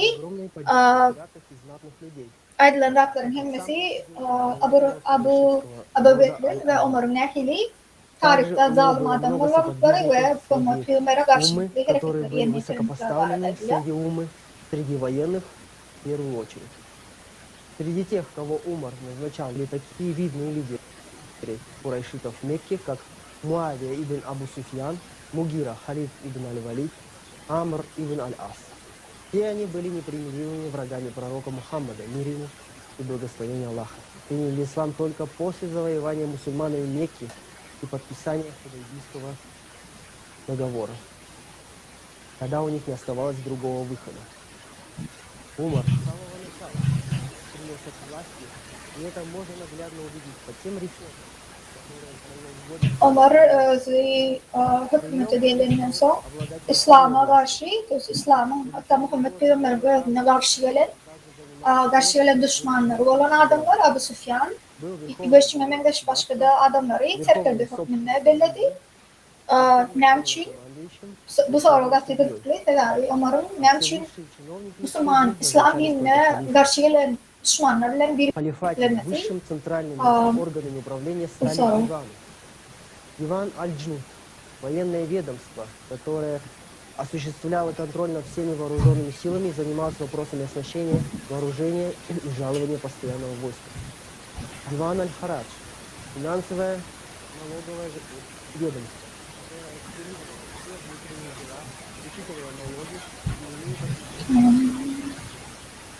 Hazırki wagtda Ömer'in ve Abu Bakr'ın döwründen ählidatlary aýdylan taryh wakalar aýdylar. Aslında Ömer ibn Hattab'ın baý wasyly adamlara ulugalligi bardy sebäbi özde Alajinin täsiri kuruş masalasyndan.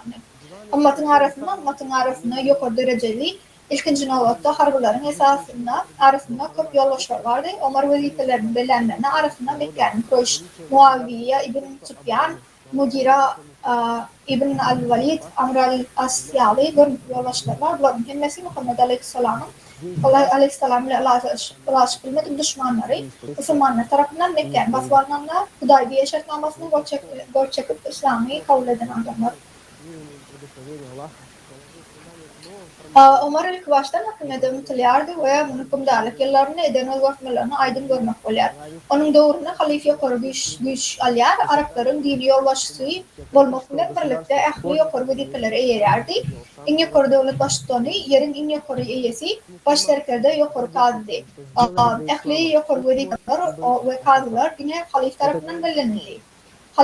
Halifte divanların en yukarı merkezi yollanmışlar ediler. Divan al-Jund. Jund ahliyer güçlere gödöwçülük edýän hemişelik goşunyň enjamlary, ýaralary we aýralyklary bilen iş çalışan harby bölüm.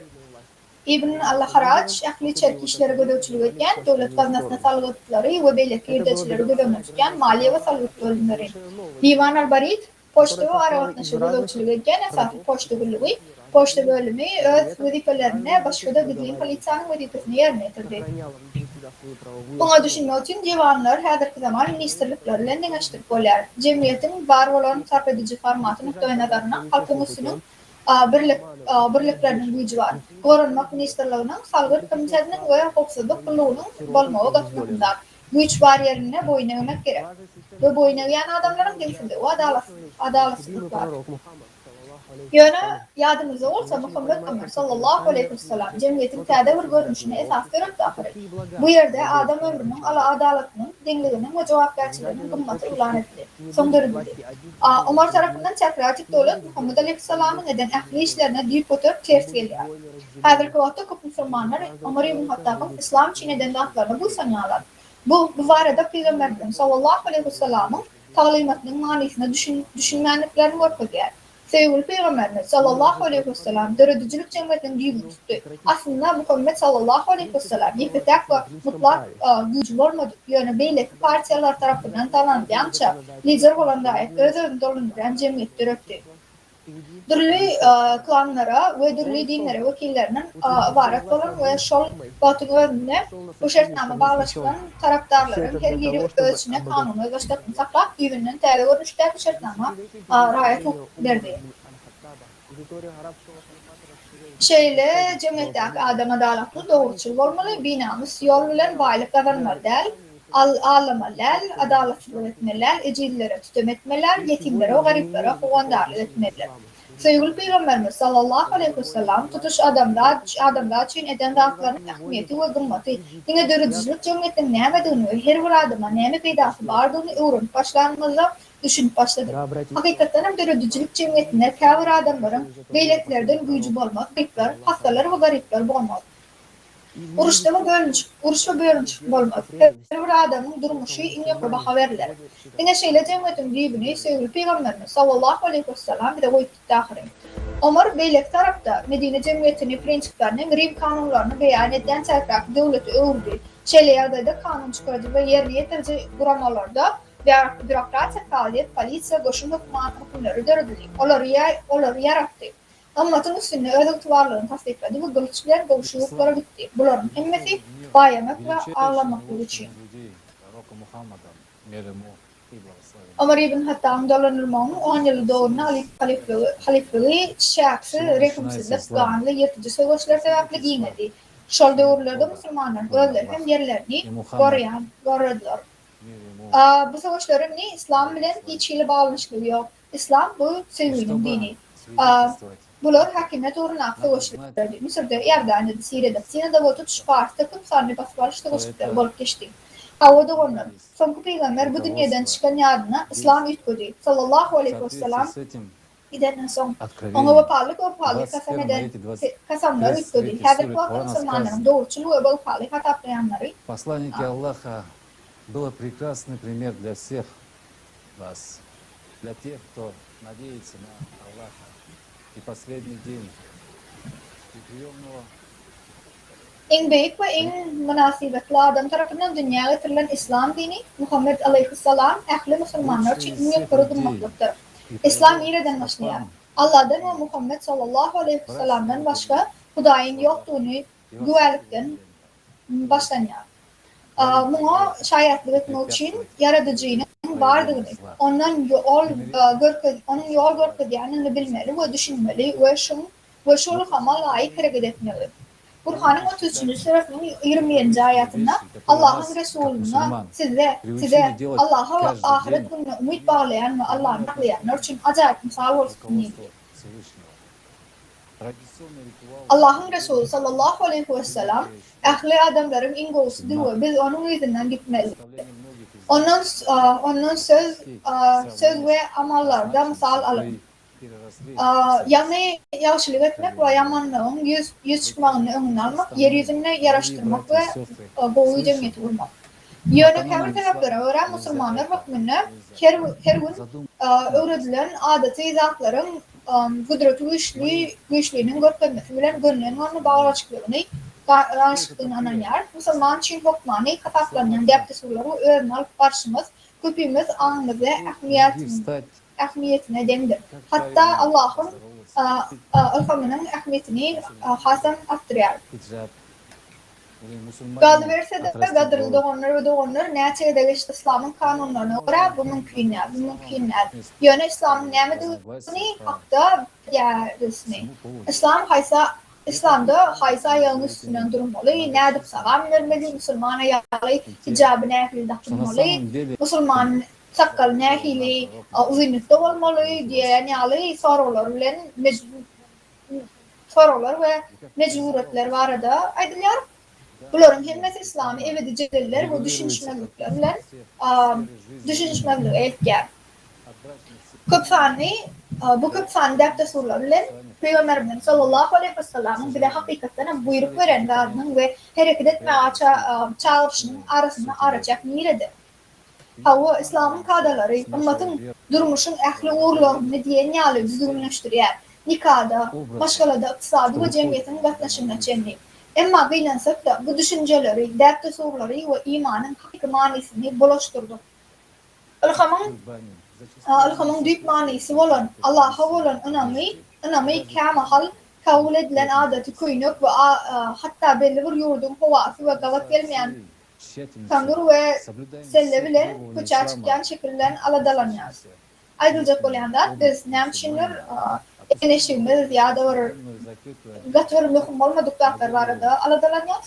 Musulmanlar daşky geçwi, takkaly sürüp ýetişdirmekligi, uzyn we ýapyk eşik diýmekligi bilen baglanşykly İslamyň ähli taraplaryny üst bilen berja edýärler. Hafiýaga ýelmezden soň töweregimizdäkilerin hemmesini hakyky İslamyň pesine etdiretmän İslam dinine değişildiğimizi diýeriz. Özümizden, ahlakımızdan daşda durmağa, görkezmäge ýeri ýok. Allah Teala'nın insan amallaryny bilýänen aýdylýar. Hakykatdan hem Allah'ın söýýäniniňize ýol görkezip bilmersiniz. İslam adamlaryňyzy gönü ýola urup durar, gönü ýollar gidenleri has gowy bilýär. Aýdyljak bolýanda Allah Teala'nın adamyň ýüreginiň nähiliğini näki derecede faktörü bilenler çakolar. Evne şöyle makalım yoktu. Arada da faktörler. Kudretli işli.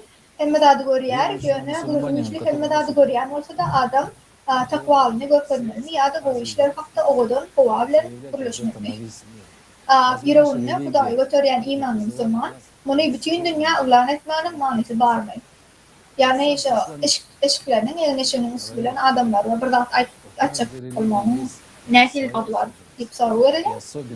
Dinimiz bize çoğunluk ve övünlük demeye hakikaten Resulullah'ın sözü. Her dinin özünde mahsus hayretini var ve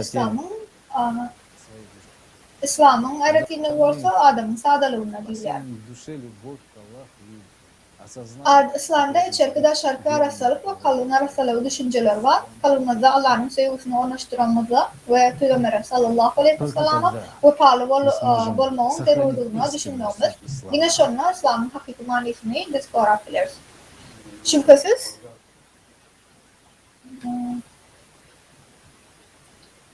derdi hakikaten Müslümanlarımız tarafından bu sözler aydık geçirili. Adamın Allah'ın borcunun kalbinin arası saklamanına, dert saklamanına dolayı, takvasının bulmanına dolayı, eneşeğinin hiç şeyleri ulu lazım yoktu arada.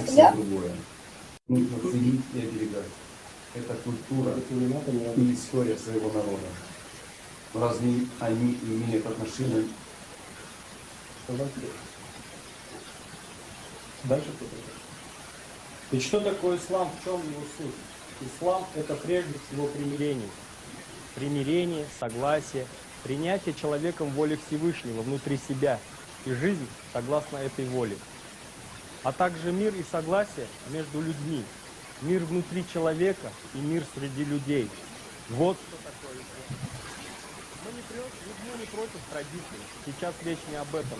Rечь о том, что обычаи... Bizim size açık olan adımız abdest olur. Yani evine giymek, bir evine giymek, bunlar var. Depte sorular, her bir cemiyetin külturasına, medeniyetine devşiratlar vakti. Bulan yerler var. Yani bizim açık adımız İslam dini depte soru arada derler.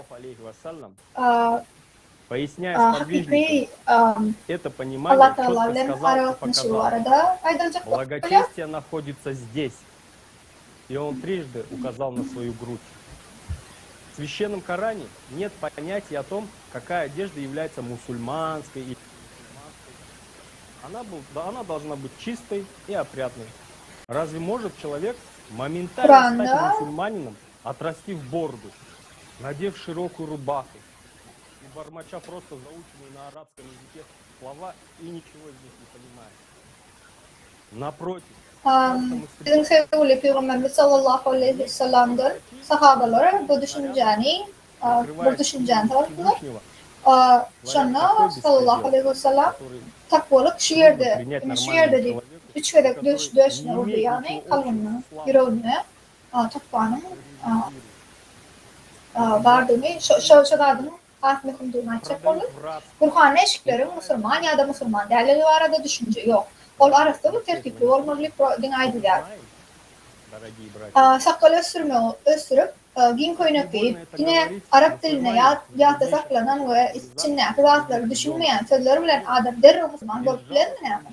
Bunun tersine adet eşikli kabir sakalı erkeklerin kudreti güçlülüğünün adının arkasında gidilenip adeti bir adamın kavul etmeyi kıyımı İslam bilen hiç ile bağlanışlı olmadık hakikatlere duş geliyoruz. Bir bunu adamlar korkuttuyorlar ve öldürüyorlar. Burçluğa satıyorlar, ayarlar, kimsitiyorlar. Kadırıldı onlar. Bunların hem meseleyi eşitmeyesiniz mi? Bunlar bizim hemen görüyen dağıtımı dağıtırı. İslam sivilizasyonunun kadimi merkezinde İslam dünyasının beylek sevitlerine yaşayan Müslümanlar birevi rıkımsızlık bilen yok edip teveşşevliği, zalimliği görközlüyorlar. Allah bizi bir avre etmek için yaratmadı.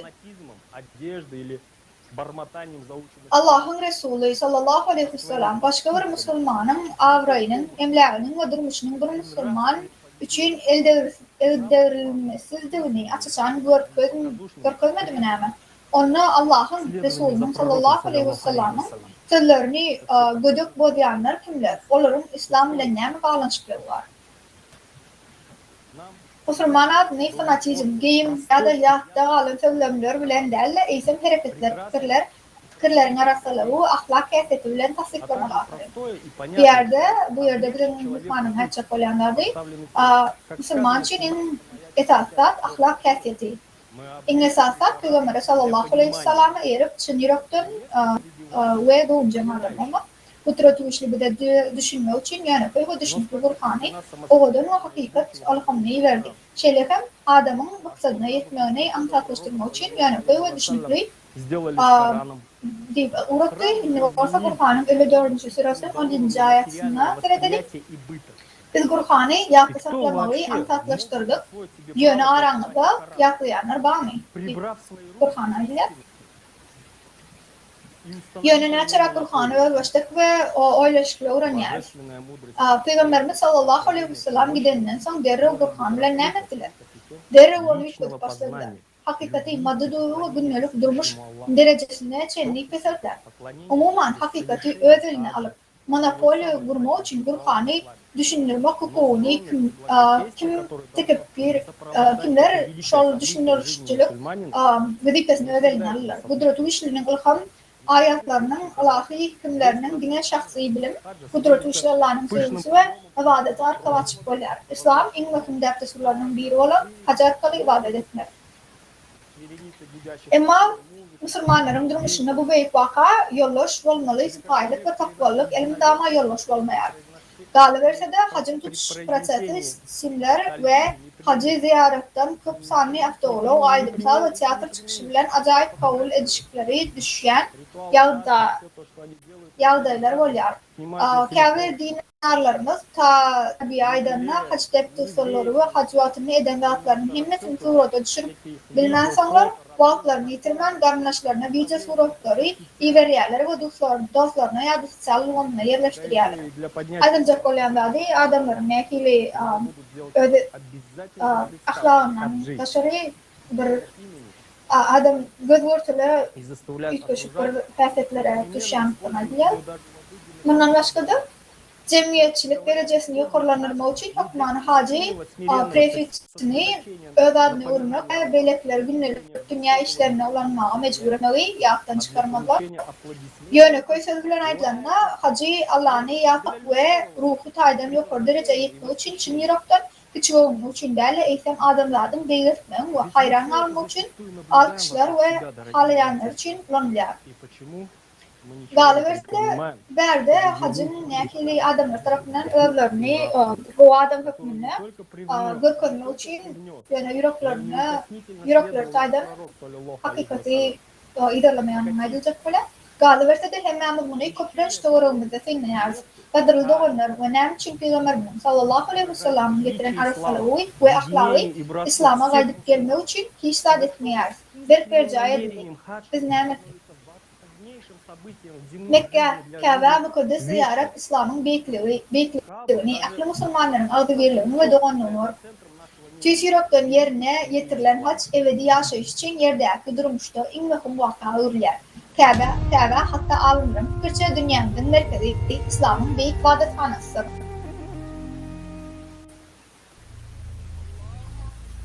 Кааба – величайшая святыня всего мусульманского мира. Kabe, en ulu ibadethane ol, hiç Müslümanlar için en ulu ibadethane. Al-Bayt al-Haram, mukaddes cay. Hakikaten ama adamlar için kurulan ikinci cay. Mekke ya da Mekke'de yerleşen ibadethane. Ol bereket ve dünyalara yol yürkülüş hükmünne ulan İslam'ın inançlarına göre Kabe Mekke'de Hudayın uyu hataplanıyor.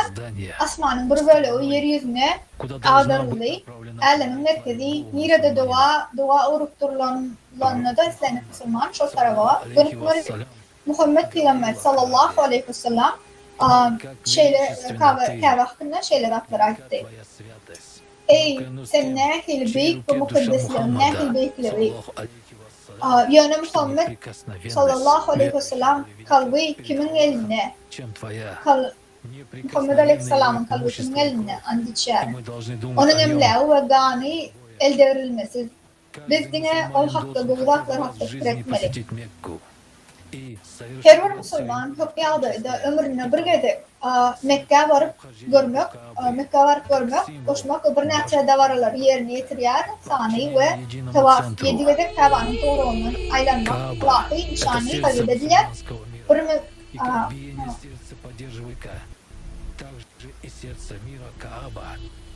Galiverse de Kabe, ol İslam'ın bedeninin maya, beden için gatı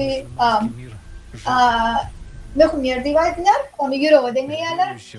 Kabe bugün yürük yalı, Uriyança yürük, Adam, Uriyança ol yürük, Adam gülmeye.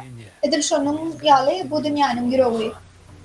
Kabe bu dünyanın yürüğü gibi bakılınca, uzaktan Ganalyan damarları ve Ganı izine sorayan ehli arteriyalardır. Uruğu devam ediyençe bu yürük uzaktan Ganaylançığı bardırmış keser. Müslümanın batının cesetleri kayıtlı kesele duçar olsadı.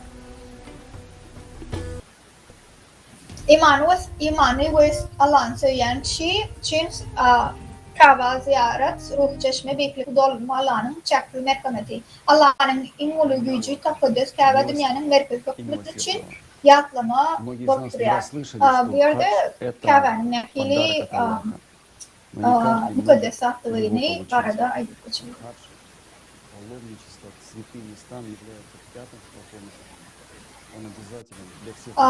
İslam'da 5. üstün hacı ziyaret etmek borçluyor. Hac Allah'ın veren savadıdır bir de. Yani onu her kim alıp bilmez. Mukaddes yerlere ziyaret, hac İslam'ın 5. üstünü ve onu yerine getirmek bilen ehli Müslümanlar için farzdır. Doğru eden adam, hacı doğru yerine getiren adam ehli günahlarının öğünde olup çağıyal arası öğüne gaydikler. Bizim inancımız şöyle diyer. Peygamberimiz sallallahu aleyhi ve sellem'in görevlisi olmakla kayıttır bu Müslümanı edepsiz hacca gitmek için kanun hükmüne hizmet etmeli olsa kimin kusanı. Peygamberimiz sallallahu aleyhi ve sellem göçünden son, Mekke'den Medine'ye göçünden son ömründe bir gedek hacca koşuluşuk hacını yerine getirdi. Arafat dağına imanlılara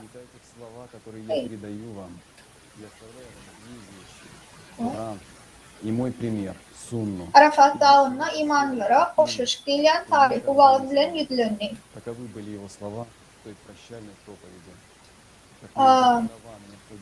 İmanları yüdülünü koşuluşuk bazı dibatlarından koşuşu meşhur çıkışta Peygamberimiz hacılıklarının son müddevini koydu. Tarihçilerin tutça bu vaka 1024 adam şayet oldu. Ey adamlar, Muhammed Peygamber şol Arafat dağına koşuluşuk sargıdığına şeyle dedi. Ey adamlar, beni dinleyin ve size getiriyen sözlerime kulak asın. Ben size iki zadi, Kur'an'ı ve Musa'nı yani sünnete koyarım, onları ederseniz hiç kaçan adışmazsınız. Bu onun hoşlaşıp hutbasının sözlerdi. Hiç bir kervanın yol başı ve yol velesiz gidip bilme şiyalı ziyaretçilerin kervanının lideri ahli peygamberlerin Muhammed Peygamberin sallallahu aleyhi ve sellem'in yoktur ve yol görküzcü onun sünnetidir ve görevli vardır. İslam ehli peygamberlerin ve peygamberlerin talimatıdır. Onlara salam olsun ve İslam'ın ibadetin maksadı Allah'ın razılığını kazanmak ve günahların bağışlanmanı ve bu miras verilmelerini haişleri bilen onu izlemek. Şunun için Mekke'ye hacca gitmek için Mekke'ye hacca gidenlerin bilmesi ilk bilen Muhammed sallallahu aleyhi ve sellem bunu ne edenlerini bilmeli. Bu doğru. Katılı dostlar, biz öz sözümüzü boşmayarız. Bugün ne hakkında gülleşenini bir hemen bilyaniz. Şu konferansiyada dinleyen nesillerimizin tarihi hakikati yerine kaytarmak doğru değil. Eysem İslam'ın peygambere dönüklüğü eden kafirlerin öz megalomasının ve duymazlığı için İslam dinine getiren garajları ve yerlerine çabuk getirilen yerlerinden arasalanmalı. Allah'a alkış olsun. Bunun kudreti güçlü bilen katnaşığımızı bozayan o Peygamberimizden sallallahu aleyhi ve sellem'den uzaklaştıran hemmedat hakta hakikat aytmağa fırsatımız var. Derdedet İslami güçlük getiren adamlara karşı hakikati sebep bilenimizi açık olup Peygamberimiz kadim doğrulardan beri devam edip gelen akli desurların doğruluğunu bir gözevçülük edip hayır, salavat, hac edipti. Hac desurlarının arasında imtanalayan tavafi hem ölçünalayan Muhammed Aleyhisselam sallallahu aleyhi ve sellem bu da varanın kadim doğrularını edişiyali sağladın bu öz uğru boyunca yerine getirdi.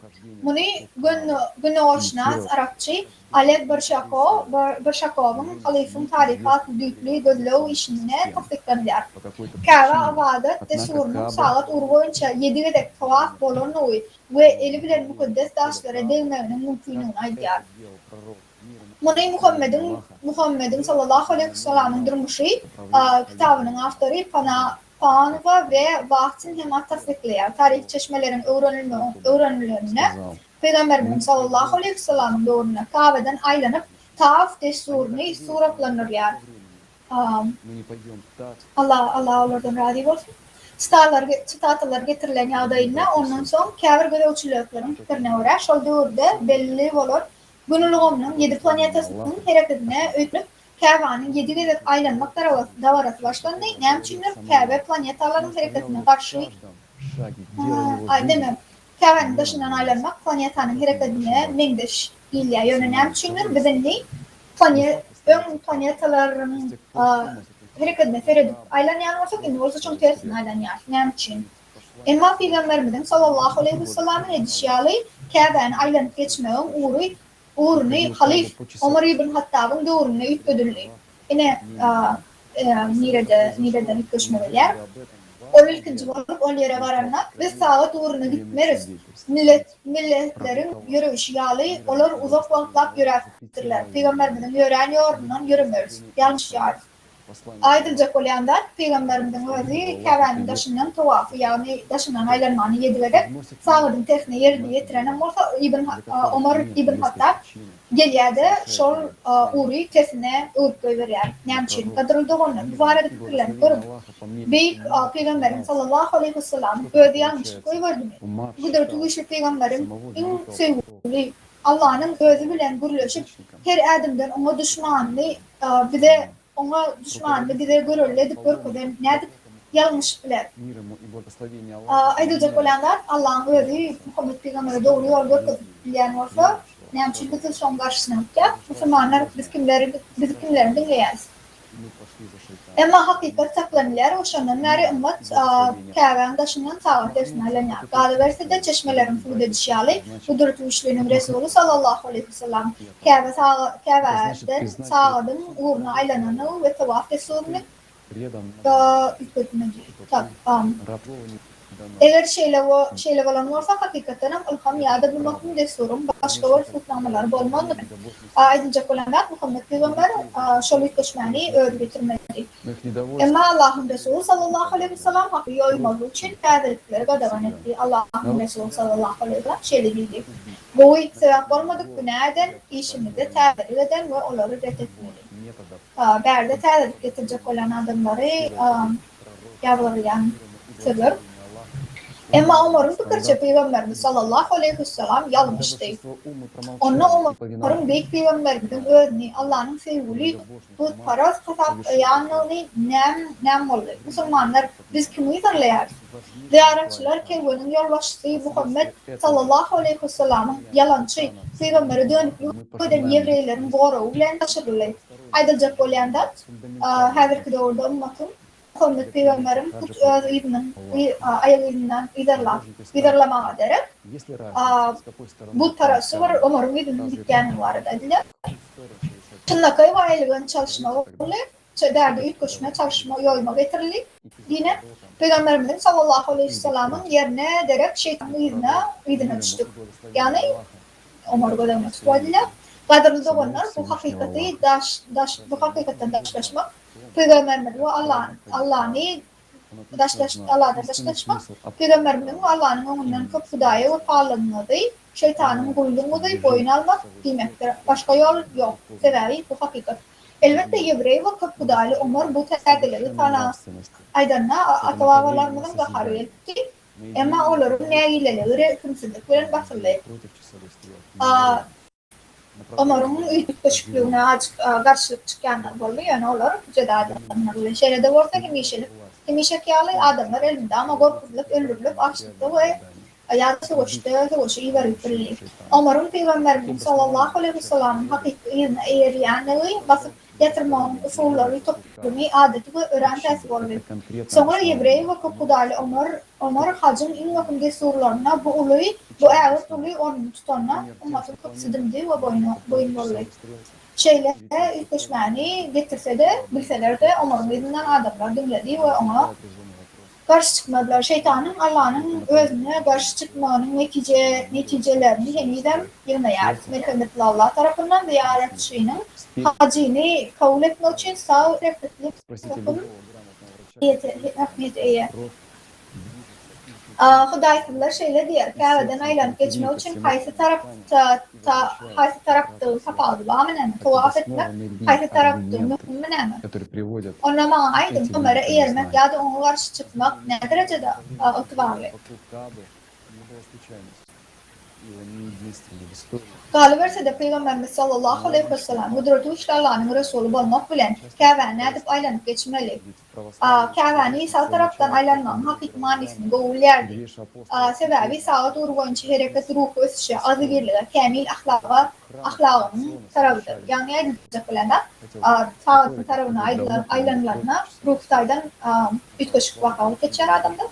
Bu yaratılışı, bu arada olsun Peygamber hakikaten bilir, onun için onun özü tağıdın tarafına aylanıptır. Bu yaratılışı kanaatlanılmak için yaratılışı adı birliğe taraf ve sağa tersine hareket tersine ayrılıp yol etmek. Berda edilecek olan sağın tersine hareket etmekle edil gıpmaşı hareketleri de çıkarıyor. Yani bölücülüklü, zalimliği yüze çıkarıyor. Kahvenin doğruluğunu çep el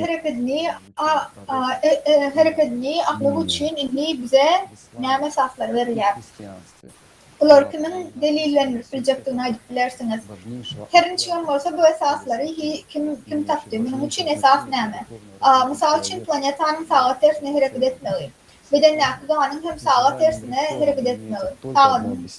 Sonra yerlikli bir sonra uyda çıkıyor. Ganaylanışının uğruna haysi taraf seyretmeli.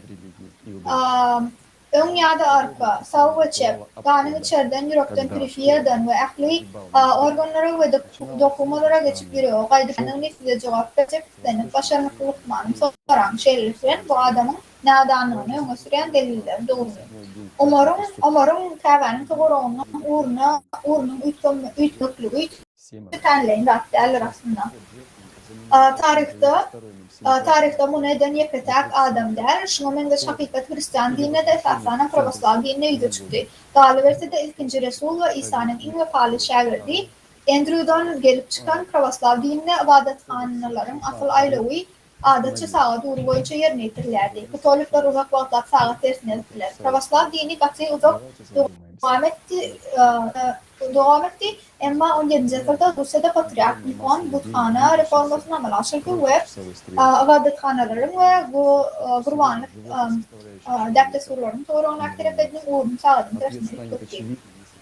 Bu kadar kaharlı imanlılar bu tədəliği yerine getirilmekten yüze uğrunlarına tarih bölünçük deyip atlanırlar. İkisi de bir vaxtda Peygamberin sallallahu aleyhi ve sellem eğriciler ve kaharlı Hristiyanlara idarlandılar ve yok edildi. Aydınca olanlar kim de yankılık köşmeye karşı çıkıp sağladığın doğru uğruğunca yani Muhammed Peygamber'in aydan hakik sözlerine eğecek olan adamları cezalandırılır, onları idarlanırlar ve yok edilir. Görüşmediği Peygamberlerin sallallahu aleyhi ve sellem'in talimatına ornu tutmak ve yoymak teknolojileri ütmemeye. İslam'da ve Hristiyançılıkta adamdadın umuman cemiyetin ruhtaydın ösme için mühkemiyete eğer olan mukaddes yerleri aylağın bu ilm ve desurları asıl manisi çalışırılır. Bu reforma diýenlerin hemmesi üçin diňe göre düşündürüş bar. Çep tarapdan ulo sağ tersine sağdan Yahuda dinine girdildi. Aylanıp geçmekte sorunun cikmecik beyanı verilýär. Kohen nisbinin aýdyşyna görä, bunu orta tarapdan başlap, bunu demir badyga, ýani sağ tersine gitdi. Sukodun 7-nji günüň ýewreýleriniň gurbany sypasyny sagat tersine 7 gezek aýlanyşy hem bar. Indi gurbany sypasynyň aýlanyşy Tawratyň aýlawyny ýa-da Tawratyň okulýan ýerine sinagog merkezine dazan Tawratyny 7 gezek şol çep tarapdan aýlaw bilen çalşyryldy. Muallim Asraf Karo, Şulçan Aruç dogry kodda ahly tegerekleriň bu sagat tersine edilmegini aýtdy. Berde Yevreyler, Yahuda dinine, Yevrey dinine ýa-ni sağdan ters tarabyna tarap hereketli deptesurlaryň bardygy barada aýdylajak bolýar. Gelin sagat tersine hereket etýän köp sany adamyň energisiniň fizikasy bilen näme bolýar takeredip geçelim. Bu adamyň haýwan böleklarynyň nafliýalarynyň güçlenmegine gönnen onu goşanmışýar. Bölünmek, biperwalyk, agresiýa, goşuşysyna çydamsızlyk we adyklyk edýän häzirki zaman dünýäsine seresten jogap belli bolar. Galiberse de käbäniň yerleşýän ýerini uly güýçlügini ýatdan çykarmaly däller. Peýgamberimiz sallallahu aleyhi we sellem edişýäli eden bolsak, has köp mümkinçilik tapardy. Ruhy güýçleri güýçlendirmek, jennete eýe bolmak, Allah'ın razylygy üçin dünýäni bedemek we gurmak. Hudaýsızlar ýene de aýdyp bilerler, hawa käbäniň togrugyna aýlanmagyň näme ähmiýeti bar, sagat ýa-da sagatyň tersine näme tapaldy bar diýerler. Günüň dogmagy we bakmagy nämesi mehim, egerde ony çalyşdyk, bir zat çykyp bitmeýärmi? Ýöne koý soraw bitmeýär. Näme bitmejekdigini bilýärsiňiz. Gün motordan çıkıp başlarına, gün motordan çıkıp başlarına bir yok olur. Bu yatlamanı kıyamet günün alamatlarının bir hükmünü yardımından çıkarmam. Her bir haç yerine yetirici ilham bilen, iman bilen doldurulma ve peygamberin yerine yetirişiyali hacetler. Emma hakikaten näme bolýar? Her yıl haç wagtynda näçe ziyaratçylaryň aýasyna alınýanyny nikdär. Bu düňe şeytanyň bir de edenli şeytan bize görkezmelerini sürdetler. Ende biz musulmanlar hacın çep tarafından birimizi ayasında gelecek olanlar şeytanın uğruna olduk biz hacın aylanlaşınan aylananını da çep taraf aylanıp ayagirlarımızı Muhammed Peygamber'in ayagirlarının uyduğundan değerli ona tersine taraf aylananını aydılar. Musulmanın doğanlarının almayanını göz önüne getirin. Biz şu şeyle ütköşme sebepli negatifliklerini görüldüğünü ayrıcak bilen Musulmanlar oyanın her yıl hac edýär, hayvanlar ýaly peýgambere garşylyk edýär, hayvanlar ýaly ýykylan gidren halis musulmanlary aýasyna alýar. Bunun sebebi şu neçe peýgamberin sallallahu aleyhi we sellem'in garşysyna ýevrey köpüdaly Umaryň ýerinden gitmegi bunun neticesi boldy. Biz musulmanlar diýer musulmanlary aýasyna alyp doğanlarymyzyň cesetlerini üstünden ýerap peýgambere garşylyk etmeli dogan edýär. Aýdyljak bolanlar Assalamu alaikum. Maslahata gatnaşçylaryň we tomoşçylaryň hemmesini hoş gördük. Adamlar köplenç haç hakda soraw berýärler. Bu näme? Bilşimede ýaly haç islamyň 5 sütünüň biri bolup dur. Emma aslynda haç we onuň ähli başlanýyşlary we ähli däpde sorlary adamyň ruhu ösüşiniň tapyrlaryny aňlatýar. Onuň manysy ruhun Allah bilen birleşmek ýoluna nähili ruh tejribeleri başdan geçirýänligidir.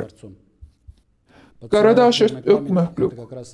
Ruhun yaradıcı bilen birleşmegini görkezýän nişanlar. Käbäniň daşyndan aýlanmak, Safa we Marwa depeleriniň arasynda algamak, şeytany daşlamak, Arafat dagynyň üstünde durmak. Olaryň hemmesi adamyň ruhu ösüşindäki öwrülşikleri we möhüm tapyrlarynyň alamatlarydyr. Alamatlanýar. Gynasagam däpde surlar galan möhüm zatlary basy. Hacın ruhu düzümi basyrwsyr edildi. Bu hatta ol hakda aýdylanawam. Hacın ruhu ösüşüň diňe bir ýerdäki nüskasyny aýtmaýarlar. Ruhu ösüş hakda düşündürmek gatı kıyın elýär.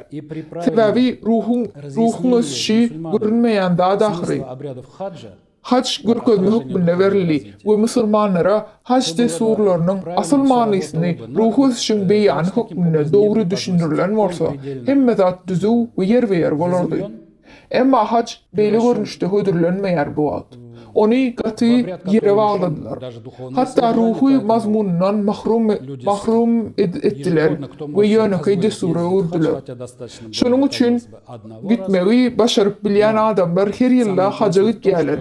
Emma göreymeğe bir gezek gitmeğin yeterlik bolanına da qaramazdan. Yöne İngilizce zat aslında hac dine ruhu tarafından yerine getirilen attır. Hac eğer de ruh tarafından yerine getirilmese, yani ruh Allah yetip bilmese, yerde adam bir mün gezek hacca gitse de onun bari peydasız olur. Bundan başka da hatta yerdeki görünüşünde de hac bir neme yoylon ve bu töşme gatı vacip yerde bolup durýar. Bu tawaf dil wagtlanyrlan we häzirki wagtda sagadyn uğrunun tersine yerine getirilýän desturdur. Emma olin, Muhammed Peygamber sallallahu aleyhi ve sellem'in döwründe ve İslam'ın gize çıkmagynyň öň turasyndaky döwründe Muhammed Peygamber'in peygamber bolmasyndan ozalky döwürde bu destur sagadyn uğru boýunça yerine getirilýärdi. Hatta Muhammed Peygamber'in aleyhisselam'ın özü de ýeketäk hacı yerine getiren wagtynda ol sagat uğru boýunça tawafy amala aşyrdy. Bu hareketin näme üçin inni ters tarafa geçirilýäni hakda pikirlenmek gaty zerurdur. Bu bolsa, bu öğrençinnäki pursat we musulmanlar bu hakda çynnäki pikirlenmeli. Sebebi hac ruhu daýdan bolup geçmeli zatlaryň yerdäki nusgasyny anlatýan bolsa we hatta bu yerdäki model hem ýoýlan bolsa we şoňa görä adamlaryň käbäniň töwereginde sagadyň tersine hereket etmegi oňy manyda işlemez. Hatta negativ bolup biler. Esasan adamlaryň sagat tersine hereket etmegini üpçün edýän käbir hekimetler barlygyny ýatlanyňda. Sagadyň uğruna gitmäge synançy bir sizi hukman saklarlar. Şeýle de bolsa, hacın ruhu älemde yerine getirilmenligini men size ýene de bir gezek aýdýaryn. Bu ruhun Allah'a tarap seyahatydyr. Hatta bir adamyň hacı häzirki görnüşine yerine getirmäge mümkinçiligi bolmasa da Allah adama öýün terk etmesen ruh hacı yerine getirmäge mümkinçiliginden mahrum etmedi. Buning üçin hemme zatlar bar. Ähli şertler dürdilen, ähli maglumatlar öňüňizde Kur'an aýdylyşy ýaly, hakykat yalandan teljerildi. Her bir adamyň öz ýüreginiň teresisine hakykaty we yalanlary ölçürip, hem hakykaty saýlamagy diňe özüne baglyr. Sebebi adam ýürekden hereket edende, ol ýalňyşlygy goýber.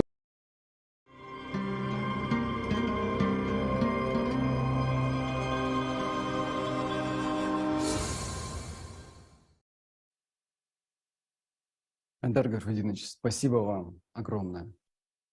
Полностью с вами согласен, что хадж – это путешествие духа к своему Творцу, к Аллаху. Так, имеет ли значение, идем мы в направлении движения пророка или против него? Помним ли мы истинную суть хаджа, о которой напоминал пророк, мир и благословение Аллаха? Kadirli Aydar Harudinovic, size çok sağ olsun Aydar. Hacın hakikaten ruhun yerine getiren desturduğunu, nişanını biliyoruz. Allah'a hacı yerine getirmek, Allah'a taraf seyahatini süzülen mendeti Allah'laşyarım. Şeylerden Peygamber'den uğruna üstek ya da ona karşı çıksak mühim değiller. Sonra öğreler. Peygamberimiz sallallahu aleyhi ve sellem bize yapacağın hacın asıl manysını ya da salyarsını ya da hac hadir kuvvetli her bir Müslüman için iletir. Olmadık seyahatını.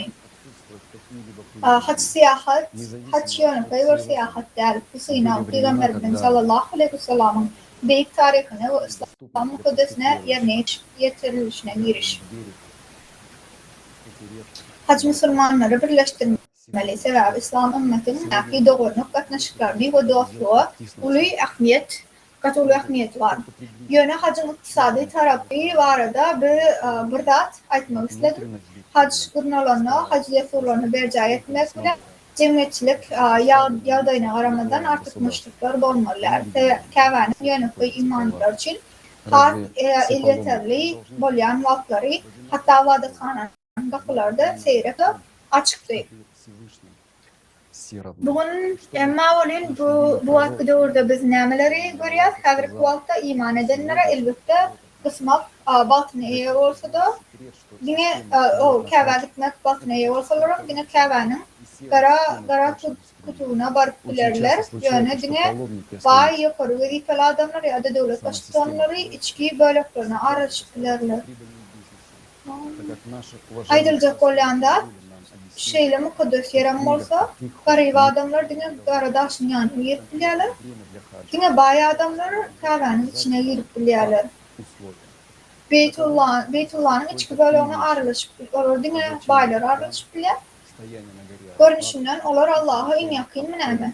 Ziyaretçilerin hemmesinin kudreti ve işlerinin onunla dendiğini yaklatmak için bir şart olmalı da münəmi.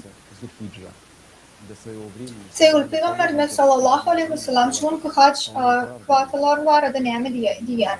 Hac kvota ılgımının hac buduğunu köplen çıkarıpsı ve çal skemaları bortduruyan onu köplenç diğer haççıların ağlanmağına dileyimde attığı bilgiler kvota ılgımına hemişe girdeciliği iş olup kalır. Sebebi avrili çoğulukların fıkhlarına hiçbir yerine hac için hükmani far şerti hükmüne belli bir vakit değerlerini düşündüğü şeyattan çıkardılar. Bunlar dine iştahı ölçüneler, ihram giymek, Arafat Dağı'nın üstünde durmak ve Kəvənin toğrağına aylanmak. Tarihtaydan hac Zilhicce ayını bolup geçer vakit için ziyaretçilerin bir vaktin özünde yığınanma dibinden esaslı ve hatta dervi çare oturuyor. Yergelen aysak şol uzak doğruda hac asanı imanlar için el yeterli bolup ve ziyaretçiler türlü vakitler Mekke'ye varsalar da hacın insan fırsatlarının biri olan imanların aldığı sebeple hacca gidiptirler. Сегодня хадж стал элитарным.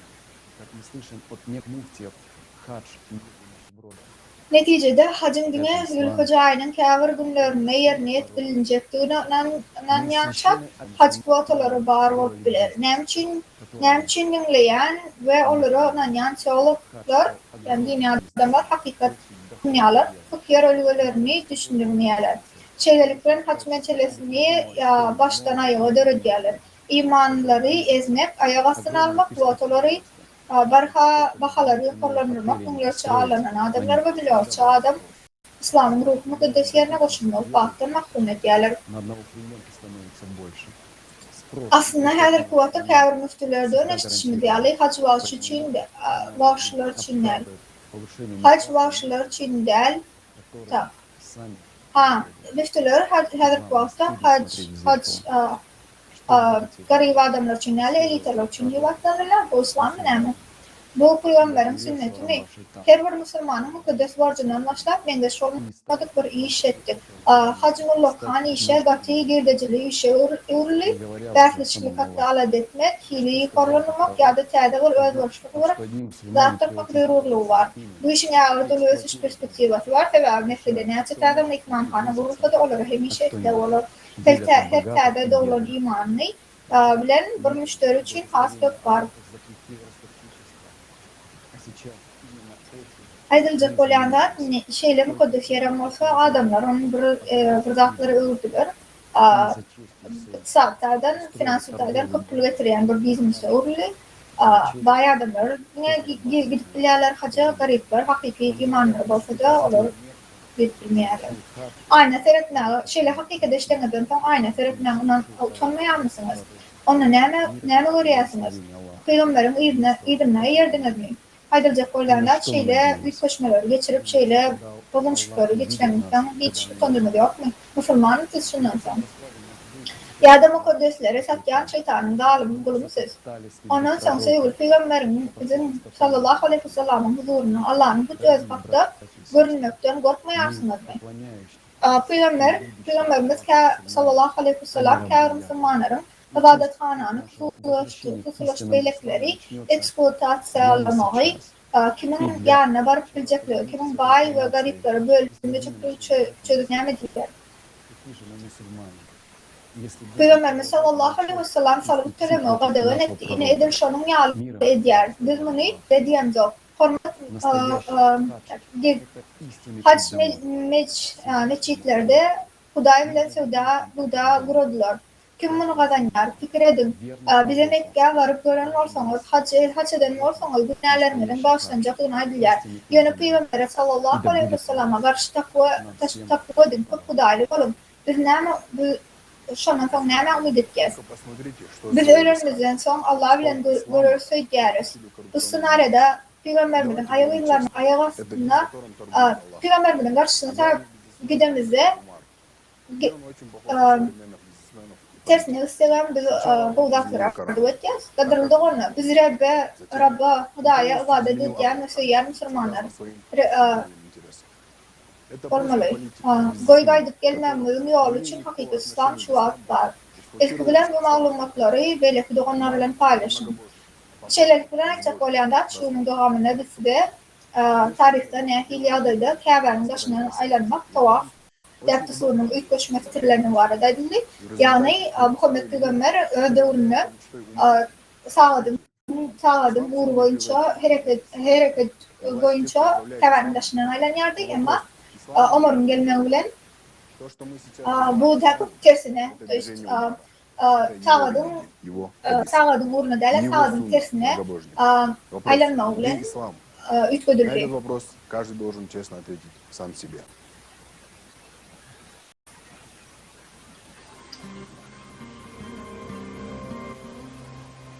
Yine de Müslümanlar size hakikaten soru verirler. Hacca gitmek bir Я вам задам простой вопрос. Вам, друзья. Men size yönököy bir soru vereyim. Скажите, а почему пророк Мухаммед Size Müslüman dostlarım, adamların ingoğusu Muhammed Peygamber'in hakikaten peygamber doğan aydın. сам Аллах не Ahir sonu Allah'ın özü ondan son hiç kim bilen bunu görleşmedi ve hiç kime görkezme vermedi. Cebrail'in sonku gelen adamsı Muhammed Peygamberdir. лучший из людей? Ol adamların ingoğusu. Aslında olsa Muhammed Peygamber hiç kaçan daşarı bir yere değil, oldunga içeri dünyaya saklanan, içeri dünya gönüğünür. Çünkü Allah'a varayan yol yüreğinden, kalbinden geçiyor. Почему вы не поступаете так, Nem как için поступает Peygamberimizin hareketlerini izinden gaytalamayasınız? Для того, чтобы idти по его stopam, нужно stopam. Bu bir yönü soru ahırı. Galıverse de Peygamberin izinden gitmek için onun adım izarlamalı ahırı. Kabe'nin töreğini gallaryan ayak izlerini de seyredin. O Peygamberimizin ayak izlerinin haysi tarafı alıp barayanını görün. Если вы не любите Аллаха, если вы не верите. Kafirleri bu yerde tapağıdı näme diyerler. Awa belki tapağıdı bolmalmın. Eger de siz Allah'ın sözüm söylemeyen olsanız, Peygamberi vepalı değil olsanız, dörüdücülük cemiyetini kurmak için size epesli vaqt bundan adal vesiyet edilse de henüz eşitmedik olsanız, şeyle değil mi näme? Чтобы во всем мире был ислам, и чтобы мы сейчас не думали Galıverse de Peygamberimiz sallallahu aleyhi ve sellem bütün dünyada İslam'ın bolmağını arzuladıqry ve şu wagtki kataklizmlaryň ve şol siýasat ve başga da köp zatlar hakda biziň bugünkü gün pikir etmezligimiz üçin biregi söýmegimizi isledaqry. могут поставить точку на всех нас. Emma häzirki dep bunu bilen ösüşde biziň çağalarymyzyň ulalmagy wagty bolmazlygy mümkin ahry. Atyklarymy şu wagt eger altygymyz ýok bolsa, hiç wagt atyk görmezligimiz hem mümkin ahry. Indi bolsa, geljeki 10 ýarym ýylyň içinde, belki ondan hemen biziň hemmämiziň soňmuza çykylmagy mümkin ahry. Да, я понимаю, за его имя вы готовы воевать, вы готовы Yönököy soraw size. вы готовы убивать. Yönököy sowal. Готовы ли вы? Siz öz Hudaýyňyzy söýýäsiňizmi? Söýýäňizmi? Siz Allah'a öpalı mı? Peygamberi öpalısınız mı? Doğruçuluk bilen cevap verin yani. Ol sizin durmuşunuzu nähiliyere eýelýär. Hawa, men sizin onun adı üçin söwüşmäge taýindiňizim. Ölmäge hem taýindiňizi, öldürmäge hem taýindiňizi bilýärin, muňa düşünýärin. Ýöne siz Это чем признаться себе. söýmäge taýinmisiňiz? Muny size hasan tatlaşdyrbaýdyň. Bilýäňizmi? Kimdir bir üçin? Esasanam Huda üçin, Peýgamber üçin ölmek gaty ansat. Emma siz olar üçin ýaşamaga taýinmisiňiz? Durmuşuňuzy ellendirmäge däl, durmuşuňuzy gazanmaga taýinmisiňiz? Bu gaty ýöne köý sowal. Ýöne şeýle de bolsa ol gaty çylşyrymly. Мечтающие о награде, незаслуженной награде. Bilýäňizmi? Iň gorkunç zat nämedigini? Menim pikirimçe, öz yalanlaryňyzy boyun almakdan, şeytana hyzmat edýänliňizi boyun almakdan, sizin Hudaýdan gorkýanlygyňyzy boyun alyp, onu söýmeýänliňizi aýtmakdan, gat ruhy dünýäden gelen habarçyny, Resul däl, ıhtiyarlyk hökmüne bir adamy saýlanlygyňyzy boyun almakdan elhenç hiç zat ýok. Как мы там будем хорошо жить. Ine bu da bir bela bolupdur. Будем вечно жить. И сам Аллах. Biz cemiyet hökmünde cennete haýsydyr bir ýagşylyga umtylýarys. Syýlaw, münasip bolunmadyk syýlaw barada arzu edýäris. Durmuşymyzy teatr oýun deýin oýnanymyz üçin syýlawa garaşýarys. Özümizi imanly kişi we söýýän adam hökmünde görkezden bolýarys. Aslynda bolsa biziň içimiz ýigrençli, biz zalim, yaman, açgöz bolbam, ýene de cennetdäki syýlawlara garaşýarys. Написали вам иудеи. Bizim isleýlerimiziň uzun sanawy var. Cennetde biziň nädip gowy ýaşajaktygymyz, baky ýaşajaktygymyz we Allahyň hut özü biz barada alada etjekdigi hakynda arzulanýarys. Вы возносите больше, чем самого пророка. Aýdyň ýöne, Allah üçin siz näme etdiňiz? Muhammed peýgamber üçin näme etdiňiz? Ol öz ömrüni size bagş eden, size hyzmat eden adam, size Gurhany bu ýere getiren, hakyky Gurhany getiren ýöne.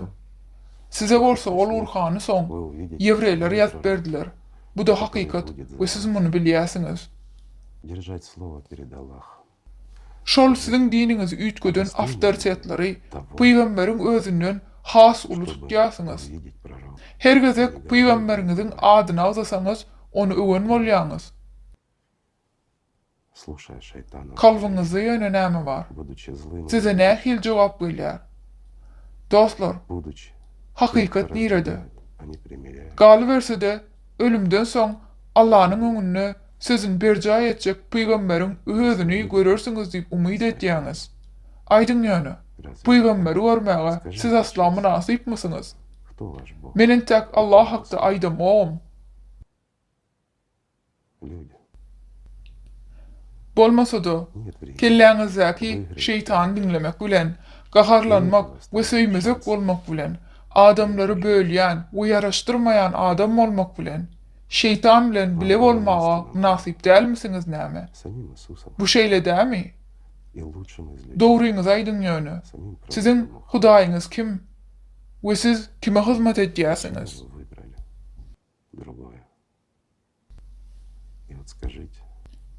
Adamlar, oýunlar we teatr üçin wagt galmady.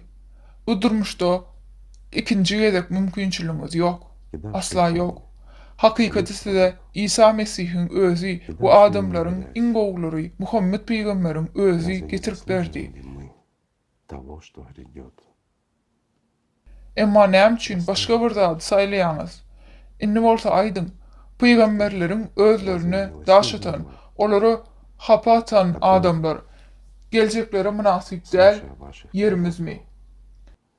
Умилостивился и дал вам еще один шанс. Ýöne köý soraw, aýdyň, peýgamberiňizi dinläp, rehimdarlyk eden, bu pikiriňizi üýtgetmek üçin diňe bir aýnadaky fizionomiýaňyzda däl, içiňdäki aýna seredýän Allah rehimdar dämi?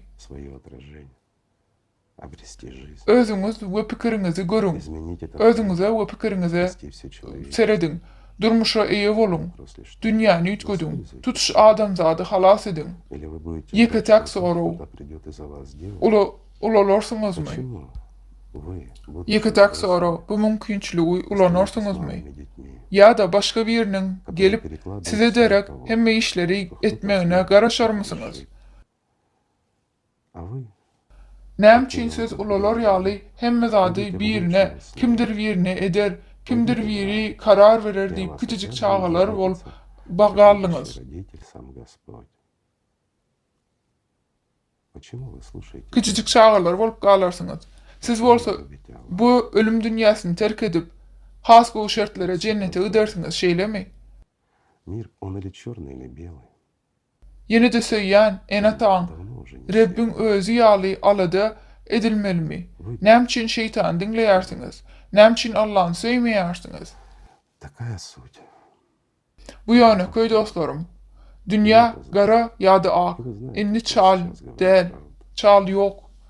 Kim bilen bolýanyňy saýlan. Munyň düýp manysy şunda. Bu hakykat. Siz muny bilýärsiňiz. Что мы хорошие. Sen bolsa hakykata aýdýanlygyny bilýärsiň. Muny boýuna almak isläňok. Sebäbi öz egoizmiň gowdy ýer. Ol diýär, ýöne her kim hakda hakykaty bilýärs. Özüň hakda hakykaty bilýärsiň. Ýöne munasyplaryň hataryna girmäge, munasypdyňyzy Allaha suud etmek üçin bir mümkinçilik bar. Быть среди достойных. Peýgamberiň gözüne seretmäge munasypdyňyzy bilin. Своему пророку. Что вы достойны. Allahyň şöhratyna bolmaga munasypdyňyz. Bu pursatdan peýdalanyň. Воспользуйтесь этим шансом. Yüreğinizdäki daşlaryňyzy aýryň. Adam boluňy köp zat ütgärşenno. Станьте людьми. Bizde bu mümkinçilik bar. Muhammed Peýgambere, İsa Mesih'a ýene-de bir gezek sag bolsun aýdýarys. Olara aladalaryna И благодаря döwrümüzi bilýän we neslimiziň iň soňky boljakdygyny bilýänlere şükür edýäris. благодаря им. Их заботе. Size duyduruş verdiler ve bu hakda size haber verdiler. И которые знали, что наше поколение будет последним. Olar sözlerini yerine yetirdiler. Говорили вам об этом. Size açarları verdiler. Onu ulanın. Они dали вам ключи. Soň bolsa peýgamberleriniz görürsüňiz şonu. И тогда вы увидите. Emma bir zat gazanmak üçin näle Allahyny görmek üçin jennete umtulun. Но стремитесь в рай.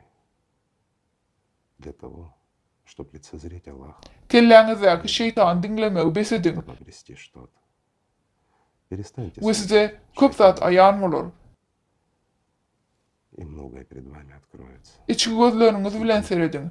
Очами внутренними.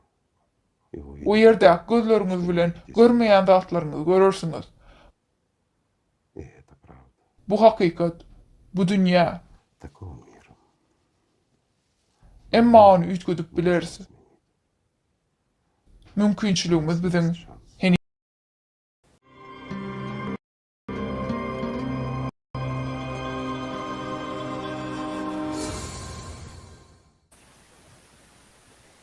Огромная благодарность Игорю Михайловичу Данилову. Эти слова отзываются в сердце каждого мусульманина. Тяжело смотреть на то, что Köp sany sağ olsunlar bu da ýar. это все. Sözler her bir musulmanyň ýüreginde ýanlanýar. Братья и сестры. İslamda bolup geçen zatları seretmek atykyn. Арман, Bunu boyuna almak we da bolup geçen zatları dogrulaşdyrmak gerek. Bunun üçin de onu hakykata ýüzlenmeli. Arman, size söz berýäs. Ведущая к Аллаху, самое великое из всех чудес, сотворенных пророком Мухаммадом. Allah'ın sözü, hakikat. Kur'an, Allah'ı ilken вечное Muhammed пророчество, Peygamber'in sallallahu aleyhi ve sellem'in dörüdün ahirliklarından en hursu. Kur'an, hakiki bakı и последнее nебесное bütün откровение, işlerinin которое kamil sözü, bu dair bütün kanunu taslayan insan kıyı gör. закон Allah Kur'an'ı Muhammed aleyhisselam'ın Muhammed sallallahu aleyhi ve sellem'in yüreğine Cebrail perişte arkalı koydu ve seslerini yahda sakladı ve tüm manilerini öğretti. Bu şol bir şeytanın tesiri aslında adamlar tarafından gidilenilen görülmeler ve yaldayı düzeltmek için bu dünya girdiler. Kur'an'ın söylen hakikat dünya getirilip şeytanın ütköden dağıtlarını önlemek için bu yayılmalar İsa Peygamber sallallahu aleyhi ve sellem tarafından hakikat girdilerinden son emele geldi ve onları düzeltmeli oldu. Kur'an kudreti işlerinin önüne barayan yolun təzelenme hükmüne bütün adamlarda verildi. Muhammed Peygamberim sallallahu aleyhi ve sellem'in peygamberlik vazifesinin devamına ilham verildi. Ve sonra adamlara dille yetirildi. Ahli peygamberler sallallahu aleyhi ve sellem ila hakikati dille yarattılar.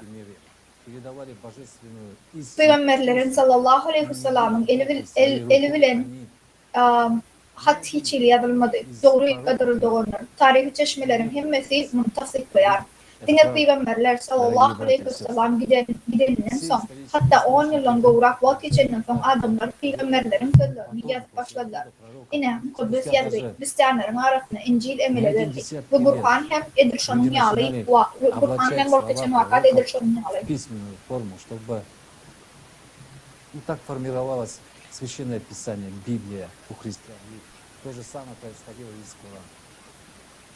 Самый главный вопрос, который всегда является острым. İslam'ın inananlar için ilmide ama yitiği olan İmmihun soru, onların yazılarının doğruluğu ve iddiasızlığı oturuyor.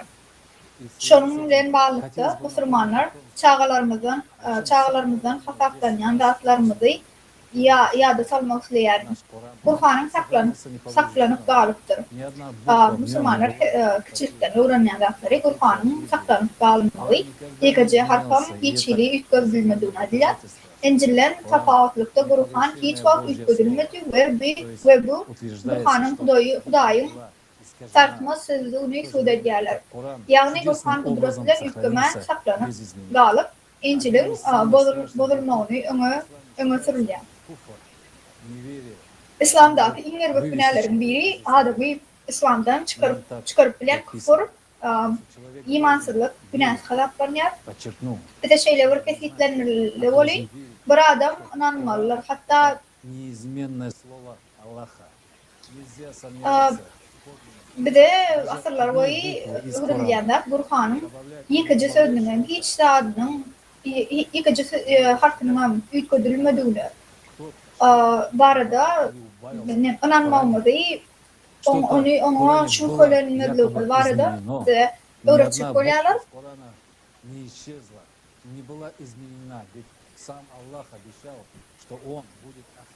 Misal için kimdir biri Kur'an'da burada koşan ya da ayran olsa Kur'an'da burada adam ütközülmediğini aydılar. Kur'an'dan yıkıcı hatkam ütközülmediği sebebi Allah'ın vazi. Vayhını goracakluğuna vaade verdi. Şunun için sizi kafir deyip ulan etmekten ve sizi İslam'dan kovmaktan korkup fikirlerine mecbur olduk. Diyecek olan da eğer de Kur'an'ın hiç hükümlülüğüne, hiç harfinin hükümlülüğüne şüphelenseniz ya da hakikaten şeylerin kadip soru verseniz onu sizi kafir deyip ulan ederler. Kadırıldı onlar, bunu kim çözdü? Böyle daha kim kudurladı. Kur'an'ı kodlaştırmak adeti insan hukuki olan adamlar tarafından amal aşırılır. Yani Kur'an'ı bir kitap hükmünde işlemek adamlar tarafından amal aşırılır. Tarih Kur'an'ı didenlerin hakikatleri, köptatları haktaptır. Bunu bilip inni kimdir birinin Kur'an, burada koşanlığını ya da ayranlığını üretmek kadağanlar Kur'an'a burada adı ütközülmeyeceğini fikir etmek kadağanlar.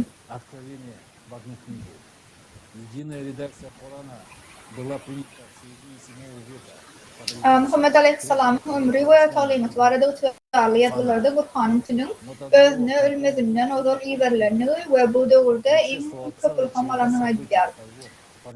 Peygamberimiz sallallahu aleyhi ve sellem yerdeki durmuşuna alhamları bir kitapta yunama için hiç hile görkezme koymadı.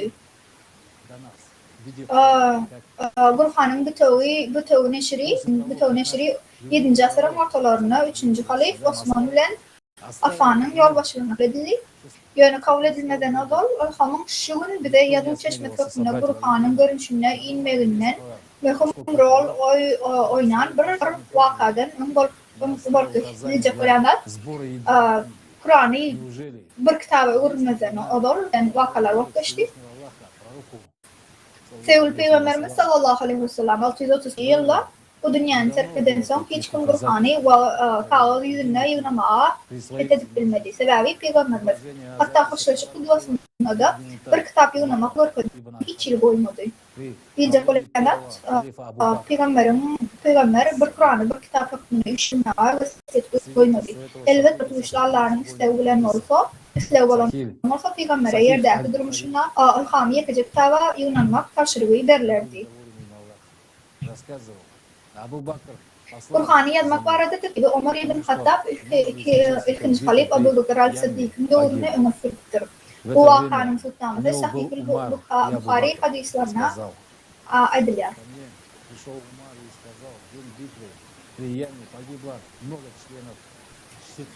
Zayd'in Allah'ın razı olsun. Şeyle diğer hadisler Ebu Bekir Yaman'a savaşta katlaşanların kapısının ölenliğinin sebeple meni verdi. Şolvat Orada Ömer vardı. Ebu Bekir hakikaten Ömer benim yanıma gelip savaşı günü Kur'an'ı okuyanların kapısı ölü ve men bunların hepsinden korkuyan biri. Kur'an'ı okuyan böyle adamlar kimden ölürler o Kur'an'ın bölümü yitirmeler. Kur'an'ı yınamak var arada buyruk vermelerinde de anan yardım dedi. Umar aytti. Allah'ın Resulü'nün etmedik zaten ne edip bilerim. Umar bu Allah'dan and içerim. Этих троих известных Yani исламского yerde миру людей запомнила история. Kur'an'ın böyle çağırdı tarihi bu hakkına ait verelim. Хаттаб, прилежный прихожанин синагоги. Bu arada oylanın. Ömer Peygamber'in sallallahu aleyhi ve sellem'in İslam'da başı görünme buyuruyor. Peygamberimizin sallallahu aleyhi ve sellem'in bu hali birine yercisi hükmünde bize hudurlanan ve yercisiyle nimetler dürülen adamı. İslam dünyasının esasen Ömer'de bu üç meşhur adamı tarih ne yadı sağlayın. Ömer ibn Hattab sinagogun ahlaklı ibadet sinagog olsa Yevreylerin ibadethanesi taklanıyor. O şeyleri gelip edecekler. Yerlerine ve söz boşmayarız. Umarım özü onu tasdiklayar. Sabah günlerine, onu sözlerine öğren. Sabah günlerine Yevreylere varıp gördüm. Yani sinagogda bolup geçen Yevreylerin okul sabahlarına katlaştım. Olur. Yollaşlarımız sizden has gımmatlısı yok sebebi. Sen bize geliyorsun dedi. Bu çeşme Durul Mansur da aydılar. İlcek olanlar Ömer ibn Hattab hatta Müslüman hükmüne görkese de ol sırana şeyle de olsa ol sinagog gitmeyerken. Yani İslam'ı kabul eden ve özüne Peygamberim sallallahu aleyhi ve sellem ve salih olucu kazaklayan ümmet sinagoga gitmeyin devam ediyordu. Yevreyler Ömer'i öldür. Çin gımmatlı adam deyip uyardılar. Nemçikler için böyle Ömer'i nemçin olur için de gımmatlı. Kur'an'a seredim. Kur'an'a Muhammed aleyhisselamın adını açıkladık. Adalyanın ödünü sakla kurun. Yine başladık. Şolur vaktin ödünü olsa Yevrey peygamberleri Adalyanların tani. Mesela Musa 136 ve Adalyan, İbrahim peygamber 69 edek, Nuh 43 edek. Aydılar. Bu ne edip oldular? Peygamberin in beyginin Allah sallallahu aleyhi ve sellem adi Yevrey peygamberlerinin aklarından 10 az Adalyan. Bu Yevreylerin Kur'an'ın yazılmağına tesirinin aydın tutmaması demin emin. Ama Ömer dine ve sinagoga barıp görmek bilen çeklenmez Peygamber sallallahu aleyhi ve sellem'e Tevrat'ı kabul etmeye bir neçede kim çağırıyor. Aşağıdakileri sinemalara seyredip görüm. Tevrat o Yevreylerin kitabı. Men Allah'ın Resulüne Ömer'in ve sözlerine öğren. Men o şey diyor. Men Allah'ın Resulüne. Ey Allah'ın Resulü. Men Bani Kureyza'nın Yevrey tayfası. Doğanlarının biri oldum. Ol benim için Tevrat'ın doğal kitabını yazdı. Sana inen şunu hıdırlayarım. Sonra bu arada Allah'ın Resulü'nün yüzü sallallahu aleyhi ve sellem'in yüzü koyduğu şeyle dedi. Muhammed aleyhisselam'ın canı olan birinden and içerdin. Musa'nın gözü aranızda olsa siz onun ıydına düşüp beni terk eden olsanız azadalanırsanız diyor. Muhammed Peygamber umarım şeyle hayatının halini ya. Ay diyecek olan da. Yani Peygamberimiz sallallahu aleyhi ve sellem iman veri Yevrey Peygamberine yermeğin ağladığını günden duyduruyor. Peygamberimizin yüzü koyar. Kırk Hudaylı umarım bu teklifine kaharlanır ve ona bir kayar. Peygamberimizin kaharına karamazdan, Peygamberimizin öyle Tevrat'ı birbirinden kabul etmeyenini karamazdan, Umar onu Yahudalığa çıkmak için Allah'ın Resulü'nü bir neçkede kudurlamağını devam ediyor. Peygamberimiz şeyle cevap veriyor. Ey adamlar, hakikaten ahli sözler ve onların sözleri bana ahli sözlerin dolmanisi bana verildi. Şunun için razı olun. Ben size arasında ve düşünmeler bilen geldim. Şunun için yanlış ve yanlışlığı düşünür sizi adıştım. Diyen. Muhammed Aleyhisselam'ın özü Hudaylı Umar'ı yanlışlığa uçuran adam deyip aklanır yani. Edir şu yerde mesela misallar götürülür. Kur'an bunu açıkçası tasdikler. Kur'an'da Nahar Suresi'nin 82. ayetinde şöyle diyor. Elbette ananyan Yevreylerin ve Hudayların en gazaplı düşmanlarını taparsınız. Bu yerde ama gözünü tutuluyor diyor. Burhan'ın dönemeğine Yevreylerin tesiri, Yevrey peygamberlerinin yaklamalarına, Huday tarafından saklanan hakta ayetlerin kayıtlanmağına aydın görünüyor. İkinci sure Bakara suresi 47. surenin 42. ve 122. ayetlerine iki ayetinde kudretli güçlünün Yevreyler, velek adamlar ve dünyalardan büyük edenleri iki vere kayıtlanıyor. İkinci sırada, ey İsrail, oğulları İsrail, sana korkudan rehimmi ve seni dünyalardan büyük edenimi yadına sal. 122. ayette olsa, yine de, ey İsrail çağları, sana korkudan rehimmi ve seni dünyalardan büyük edenimi yadına sal. Kadrılda olunur, Tanrı en büyük ve en münasibetli Peygamberim sallallahu aleyhi ve sellem ilham hükmüne salam olsun. Ahli peygamberlerin mühri ol. Burhan'ın bir sırasında kudretli güçlü Allah Teala Yevreyleri bütün dünyadan beyleksine ahli adamları Allah'ın önüne dendirdi nadip aydıklar. Aydılacak olan da Kur'an kavriyelerine Yevreyler saylanan millet olur Allah sayladı değil vaydiler kavir ayetlerde olsa hem adamlar Allah'ın önüne dendirdiler. Allah'ın kapma arşılığı yok. Hakikaten 10. ayettin 13. suretine şeyle değiller. 13. surenin 10. ayetine. Gittiğinizde gizlerini ya da tesli gürleyenizini, gecelerini gizleyenizini ya da günlüğü açacağın hareket edeceğinizni hemen Allah'ın önüne densiniz. Bilvaydiler. Kur'an'ın kop ayetlerine önkü Yevrey peygamberlerin durmuşuna epizodları neçede mesela metreye kadarlı Müslümanlar kudretli güçlü Allah Teala'nın ilhamı verilerine Yevrey peygamberlerin sözleri veren hakikaten tasdiklayan Allah'ın öz tarafından gelen hakikat başka birinin tasdiklamağını talep ediyor. Содержится немало противоречий из-за искажений, которые внесли Kur'an şeyler şekilde dürüdürlü olan sürelerim hem mesdiyen yağlı gaytalanyan kırlara idudalım o kadar. Nemçin de Yevrey peygamberlerine ve Huday'ın sayılan Yevrey halkına salgılanmalar gerek. Gaytalanmaların kopmağı Kur'an düzmeğin başlanıcı dileyenlerin arkasında durmak için dervuran meyletin yapmak isimler değiller. Kur'an'a Yevreylerin Hudaylılarının giriden ilmalar sebeple köpük karşılıklar var. Tarih 3. Halif Osman ibn Affan Muhammed Aleyhisselam'ı öldürmekten adam için.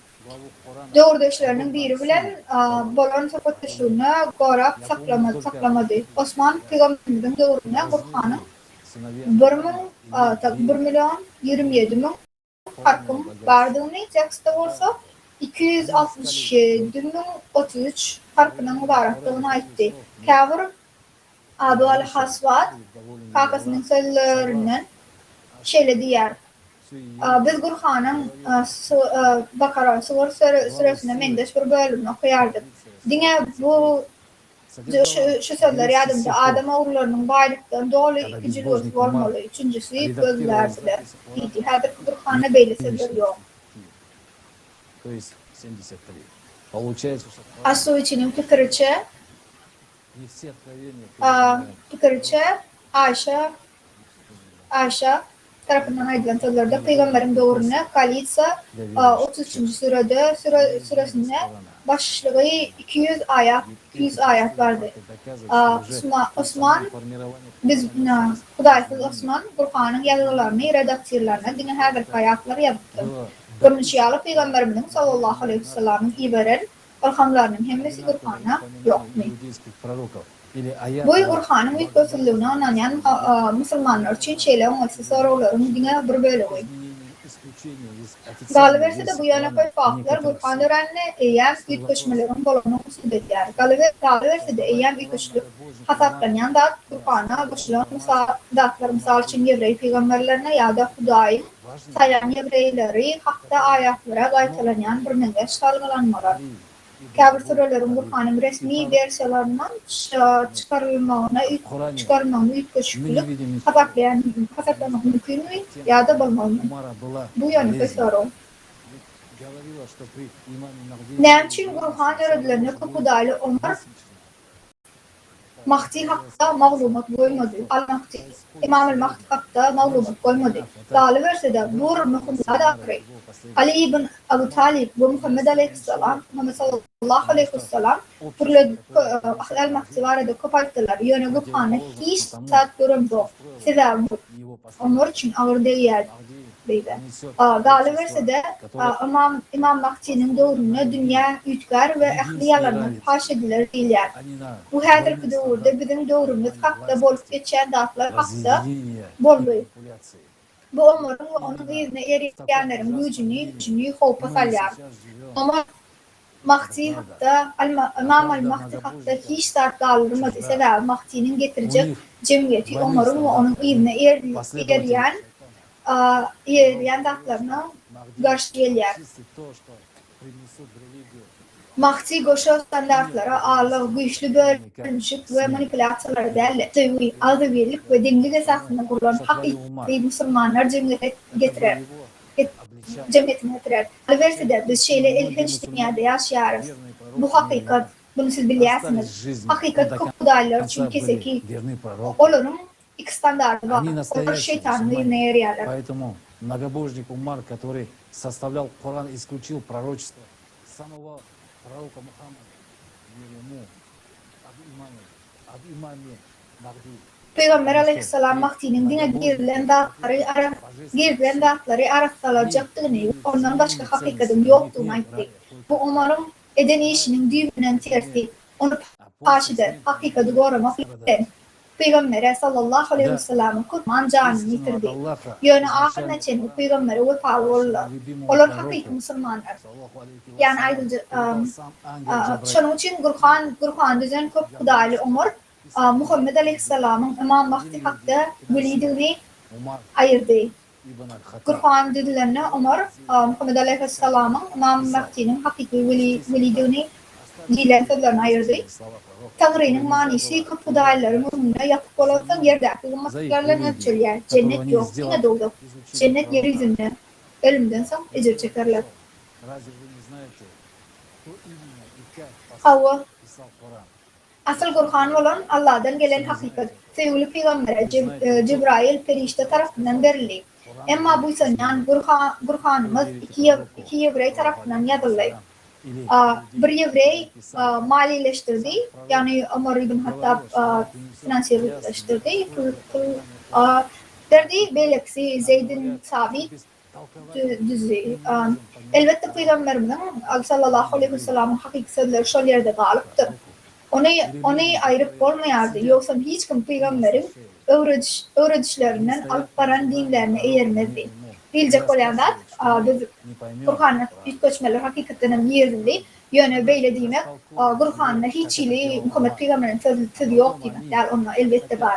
Eğer de onu ayıran olsalar onu kitaptan hiç ili peyda olmadığı için onu sözleri saklamalı olurlar. Kur'an'ı kimin ne edip yazanlarını anık bilmeyersiniz mi? Ne için bunu bilmeyeniz? Şeyh'in Peygamberin Kur'an'ın Peygamberin sallallahu aleyhi ve sellem'in Kur'an'ın ilk ödülecektini aydanını biliyorsunuz mu? Peygamber'e ve Kur'an'ı yazan Yevreylere inanıyorsunuz. Siz Peygamber'e mi ya da Kur'an'ı yazan Yevreylere inanıyorsunuz? Peygamberimizin özü Kur'an'ı düşünüklü ve ansat düşüren onu aytti. İnne varsa tercümesi varsa Kur'an'ı düşünüp bilmeyecektiniz aytlar. Siz kime inanıyorsunuz? Peygamber'e mi? Önümüzde oturan adamlara mı? Onlar bizim Peygamberimizin sallallahu aleyhi ve sellem'in arasında rüyaları ve Kur'an'ı düşünmezliğimizi ve umarım ne düşüyalı düşündürmemizi aytlar. Son varsa işleşi yalı düşündürüyorlar. İşleşleri yalı bir de düşündürüyorlar.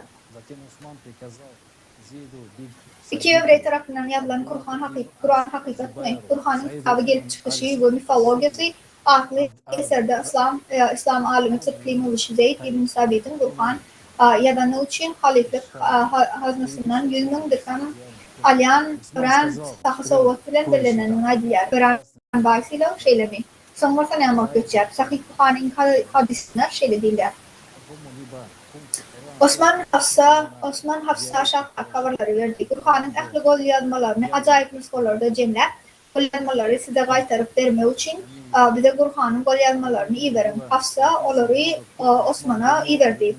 Osman son Zayd bin Tahib, Abdullah al-Zubayr, Seyyid ibn Alas ve Abdurrahman ibn Harith bilen Maşa gol yazmaları acayip nüshalarda götürmeyi buyurdu. Osman 3 Kureyş'a Zeyd ibn Sabit ve Kur'an'ın haysidir burnuna kodu bilen alaşmasanız onu Kureyş şivesine yazın.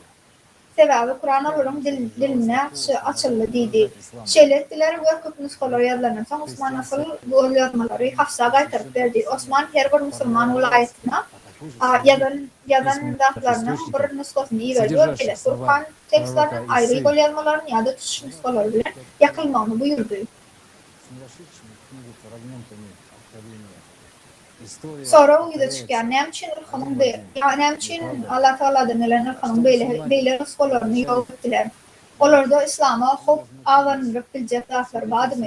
Yöne Hristiyan kronoloji mukaddes yazılı şalvurskiya malayette emire geldi ve İsa Peygamber'in sallallahu aleyhi ve sellem'in sözlerini öz şinalyan beylekli yazmakça çeşmelerin kapalı kitaba girmedik ilham bölüklerle dengi. Tarih gaytalan yani şeyle mi? Müslümanlık muhabbeti harlanyalar şayetli olarak. Причем тут божественное откровение, ведущее к Аллаху, переданное Всевышним ангела Джабраила, пророку Мухаммаду. İbn Ali Davud, Abu Halif Osman İbn Affani Allah'ın kitabını yok etmekte ayıplayan kötü Müslümanların arasında gahargadak düzedi. Ama onların neyileri gaflı olsa bu Kur'an'ın kudretinden İberler kitap görünüşünün aklından onu ilk görmeyen elhamdülillah inanıyoruz. Ama bu işlerin Cebrail ferişte kalın Muhammed Peygamber sallallahu aleyhi ve sellem'e iyi veren Allah'ı ilham Allah'a alperen sabak mirede ve dürlü adamlar tarafından yazılan tekstler korkusuzluğun kitapta yöneliktir. Yevreyler. Nemçin Müslümanlar Kur'an'da Kur'an'ın bir için derur olan burada özgürlükte koştukları ya da ayranlıkları ya da üstünlükleri bilmek nasıl görkünç ve ağlaudan korkuyorlar. Kur'an yazılanına eğitim aydınlat.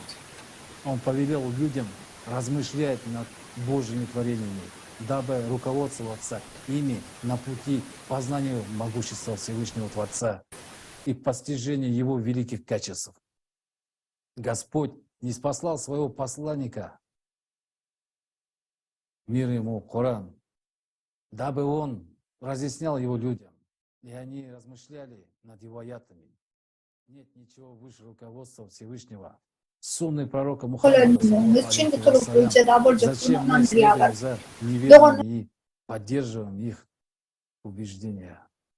Миф о неизменности Корана полностью аналогичен с историей формирования Торы, основной священной книгой иудаизма.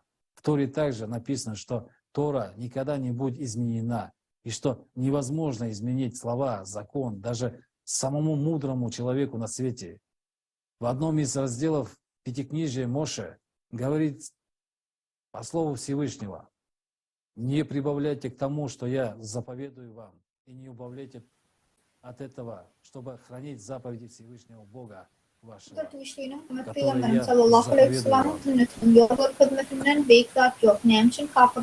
я заповедую вам». Каким образом был Kur'an'ın ilk koşulları da mif, Judaizm esasında kudüs kitabı olan Tevrat'ın döneminin tarihi düğümlerine değer. Tevrat'ın hiç kaçan hükümleyecekliğini aydar. Dünyanın en akıllı Adam için bir sözü kanun hükümlerinin hükümler. Tevrat kitabının bir bölümünde Musa Beyk bir vardın sözüne göre bürüler. Beyk Tevrat'ın buyruklarını yerine getirmek için size buyuran dağların boşuna ama ondan ayırmam. Sana buyuran da. Это подтверждает того, что же повелел Яхве. İlkinci olarak şeyler bilen Tevrat'ın öyle bu kanunun ediplerlerine müşahitlik eder. İlkinci kanunlar Hudayın bağırma olan yazılı. Musa yerlerin bu paralığını görüp harbilen oturdu. Musa ikinci ve dağa çıkanına ikinci yazgıları eyyem özü yazdı. İkinci parşet edilip kağıt ederek kullanılanda çıkıyor. Ganlı kurbanlık var arada kıyısla kararlar. Bu Musa'nın peygamberin ikinci parşet bilen dağdan inenden son derru çıkış edenler. Rabbim buyruk veren ona has aydınlaştırıcı tasdikler. Никогда не оставляли ничего из откровений, написанных своей рукой. İsrailler için bunun için sorgular, şunun için Musa evreylere haysi kanun verdi. Bu evreylerin Musa kanunun hükmüne çıkaran adlarını ediplaydı. Tabi Müslümanlar mukaddes tekstlerin gol yazmaları haysi görüşlük olsun tutuyordu. Derdi, planşette ya da papiruslardı. Senamenin yalı yönü koyu adamlar ilminde ama yadır. Peygamber sallallahu aleyhi ve sellem hiç ketin ödeli bilen yazılan ilhamları koymadılar. İsra peygamber ödelileri bilen hiç yarlayamadılar. Bu tür güçlüğünün peygamberlerinin üstü bilen iyi veren sözlerinin hemmesi Adem ellerinin işidir. Bu yazıları bilen to stand up for those traditions of the followers of in reality the traditions of polytheists can only the followers of Shaitan. yazıları bilen umarım idine Seyirciler yani özümüzü alıp karşımızı faydalı dini kanunları berca etmekle yani birbirine karşı koymak için bize talim vermek mümkündür. Bilindiğine şeytanın izne eğerciler yönü Selam izne eğerciler değil yani. Bu değerli aslında kutların dertlerini doğrattılar. Şeytanın bu şeytanın Muhammed Peygamber ümmetinden Allah bu gücünü saklamak için isterler. Kadırlı olanlar hakikati yalan için İslam'ın esası gümrütüklerini yargıdan çıkarmalıdır. Ahlak tecrübesi için iyi verildi. Biz adet kıytasına iyi verilen cemaat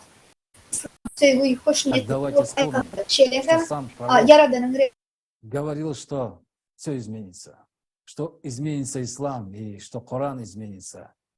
И мы это видим. Мы видим, что Коран был изменен сразу же при его формировании. Это факты. Так кто врет? Аллах или люди? Кого мы слушаем? Пророк говорил истину. Он оставил для нас все, чтобы мы жили в созидательном обществе.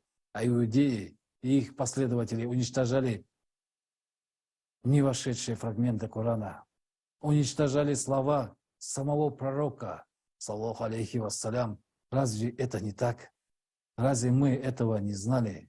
Почему мы до сих пор занимаемся непонятно чем и слушаем чьи-то измышления?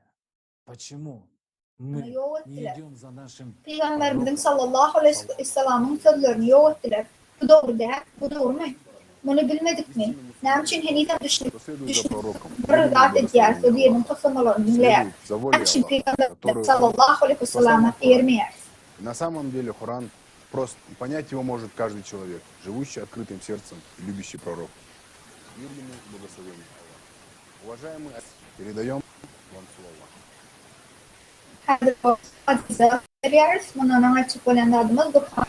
Я не думаю, что Коран не постижим. Коран – это поле, на котором религиозные ученые продают для широкой публики идею, что без них никто не в состоянии понять его, кроме монополизации их интерпретации. Положения Корана несложные, нетрудные. Ученые постарались навязать людям идею, что только они имеют монопольное право интерпретировать Коран. И они излагают Коран в соответствии с тем, чего хотят сами, и в соответствии с интересами. Поэтому они пытались сделать Коран, он не доходит. Если Коран – божественная книга, всем людям, и он соответствует их восприятию и способности и крайне легко. В этом и кроется большая проблема Корана. Его мудрость и доступны для всех людей, то ли читая, то ли слушая. Onun Kur'an'ın ulu meselesi var. Hayfası ve maslahatı ahlakdan yeterlidir. Yani okumak ve dinlemek için yeterlidir. Актуальны именно наши книги. Как и говорил наш Kur'an doğru düşünmek ve düşünülmek mevzularının doğruları en ulu meseleler ulu. Hazreti Peygamberimizin sallallahu aleyhi ve sellem'in hadisiyali bir vaktiler Kur'an'ın hiç tat kalmaz. Taş geçmeden İslam'da hiç tat kalmaz diyor. Hazreti doğruda egoist baktıklar düşünülürler. Kur'an'ın ayetleri için faydalı görünüşte düşünülürler. Arap dilinde tafsir düşünülür, manisi verirler. Tafsirlerden tafsirler ilerlerler. Şeriatta tafsir Peygamber sallallahu aleyhi ve sellem'e iyi verilen Allah'ın pragmaz yazılarını düşünürler, kanuni kararları ve faydasları tarafından bağlanışlı ayetin alımdır. Müslüman alimleri tafsirin ehemmiyetine tafsire gatı ulu ehemmiyet verirler. Kur'an hakkı dostması bilimleri öğrenilmene fardal kifaye yani cemiyetçilik borcu diye bakılırlar. Ama aslında Müslümanın gözü olmasa kudreti güçlü. Ilhamının tüm manisini öğrenmek ve düşünmek için kim cevap ver? Tabii size biz şehirde söz veriyoruz. Aziz dindaşlar, пассивlik, Дорогие единоверцы, пассивность и не Kadirli dinleşlerim, pasiflik ve Kur'an'ın hikmetine ve çumluğuna düşünmek emeğindir birinin şahsi inancı ve fikri olmadan her vakti İslam'ı ahir netice getirdik. Allah'ın Resulü sallallahu aleyhi ve sellem Peygamberimiz Muhammed sallallahu aleyhi ve sellem Kur'an'ı düşündü Kur'an'ı getiren önaydı. İnne varsa tercümeçisiz onu düşünüp olmazlık görünüşüne öğüdüler. Kime inanırım? Bize ne şeyle sonra vermeli ödümde. Biz kime inanıyoruz? Peygamberimiz sallallahu aleyhi ve sellem Peygamberimiz sallallahu aleyhi ve sellem'in arasında durup Kur'an'ı adamlara umarım doğru ne yağlayı düşünüyor. Ayrıca söyleyenler Bizim aramızda Diyorlar dayanan öyle insanlara Allah'ın öyle bir de Kur'an düşünüp dille verilense de deyip aydılamak ki bilmem için başkaları anlanıp Kur'an'ı özümüzün düşünüp bilmeyeceğimde de inanıyor. Yani hakikatte Kur'an'la şeyle yazılar akıllı. Biz Kur'an'ı ya da saklama saklaştırdık. Yönü aramızda yaklayanlar var mı? Bu ayet Kur'an'ın 54. suresinde Al-Kamar yani Aydın suresinde 17. ayeti. değiller ki tefsirçi Kur'an ayetiler Allah'ın öyle şeyleri diyor. Her kim düşünüpleri yalı Kur'an size iyi verdim. Bu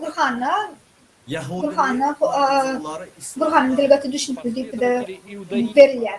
Ama inne olsa tercümecisi Kur'an'a düşünmeyecekliğimizi aydırlar.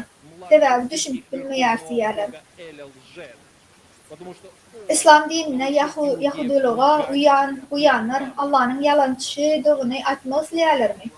Bir de başka da adaydık ne mi? Kur'an Allah'a yalancı diyecek oluyorlar mı? Bunların en yukarı Hudayı, elin kırpı oğlu yalancı Hudayı Rab'dir. Sebebi Yevrelere yalan söylemeyi ve ağlatma uğradıktı. Не должен осмеливаться что-либо понимать своей головой. Задумайтесь, даже если человек мусульманин с родным арабским языком, Umarım hazırki adı, ummatın hazırki adıyla seyredip yani köy ve Müslüman çoğalık olmasa Kur'an'ın ayetlerini özbaşta düşünme hukuku yok olsa gelesi bilen bir daha da düşün. dünyanın qalanı haqda nə danışaq? Tanınmış marifçi, известный просветитель, общественный деятель и педагог Габдулла Буби в своей книге, которая называется «Закончилось время иштихада или нет?» пишет: «Даже если человек не предвзят, объективен, чист душой и ни на кого не работал, а только на себя, он в любом случае в тафсире отражает в том числе свою точку зрения и свое понимание». И самое страшное преступление, когда все пишут, скажем так, в заказанной форме, с определенной целью. Adam bir taraflı, objektif, yüreği arası olmasa da hiç kim için işlemen, dine öz için işlese de, istenlik yağda da tafsirde öz fikrini ve düşüncesini var koyuyor. İnger ve cenayet, her kim belli bir maksad için sarığı edilen görüşte yazılmalıdır. Sonra bu tafsir Kur'an'ı okuyan ve onun hakkında bir daha da düşünen bir Müslümanın doğdukta önüne yer tayinlama için oylanıp toplam hadisle tefiklenen. Ayrıca Kolyanda kim Kur'an'a tafsir yazıyan olsa ölçüp nehil yadıdı da özünden bir vaatlara koşup düşünür, yanlışlığı görme mümkün. Bu da atı güne vaat ilecek oluyor. Şimdi böyle vaati bolyan bakmayın. Şeylelik bolyan. Şun biz kime yeriyoruz? Peygamberimiz sallallahu aleyhi ve sellem ya da Kur'an'ı öz düşüncesine göre düşünüryen ve Kur'an'a özün düşünüp bilmeyecektim de ayıyan adamın önemli yapmayı. Kur'an'ın özü Kur'an'ı yaklamak ansaklaştırılır diğer. Ama bu ne olup geçer bize. Hazırki vakti Peygamberimiz sallallahu aleyhi ve sellem'in sözlerine göre tafsirleri, sünnetleri, isnadları, taklitleri, Lokman'ın hadislerde beyan edilen fikirlerin bulanmacılığı aslında Kürt düşünceni ve tercümeciliğini alıyoruz. Kur'an adamlara takip umumani vermek için bunun beyledak yok.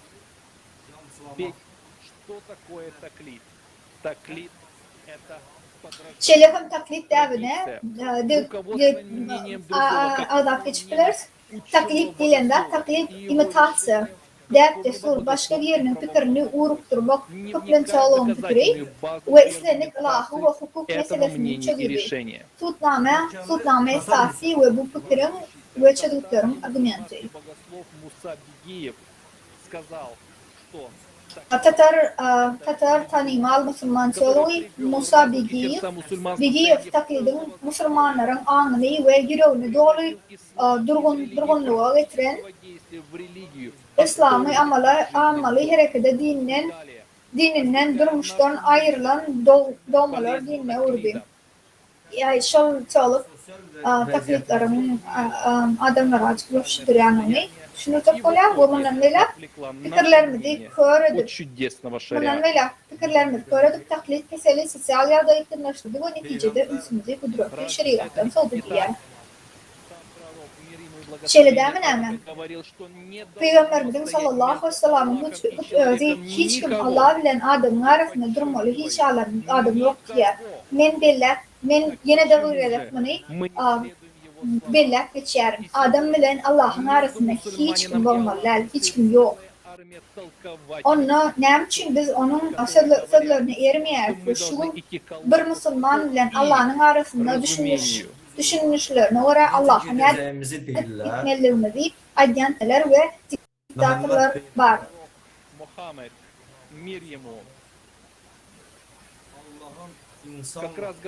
Muhammed Peygamber sallallahu aleyhi ve sellem dine Allah Teala'nın bir adam bilen aramızı saklayanını aytlar.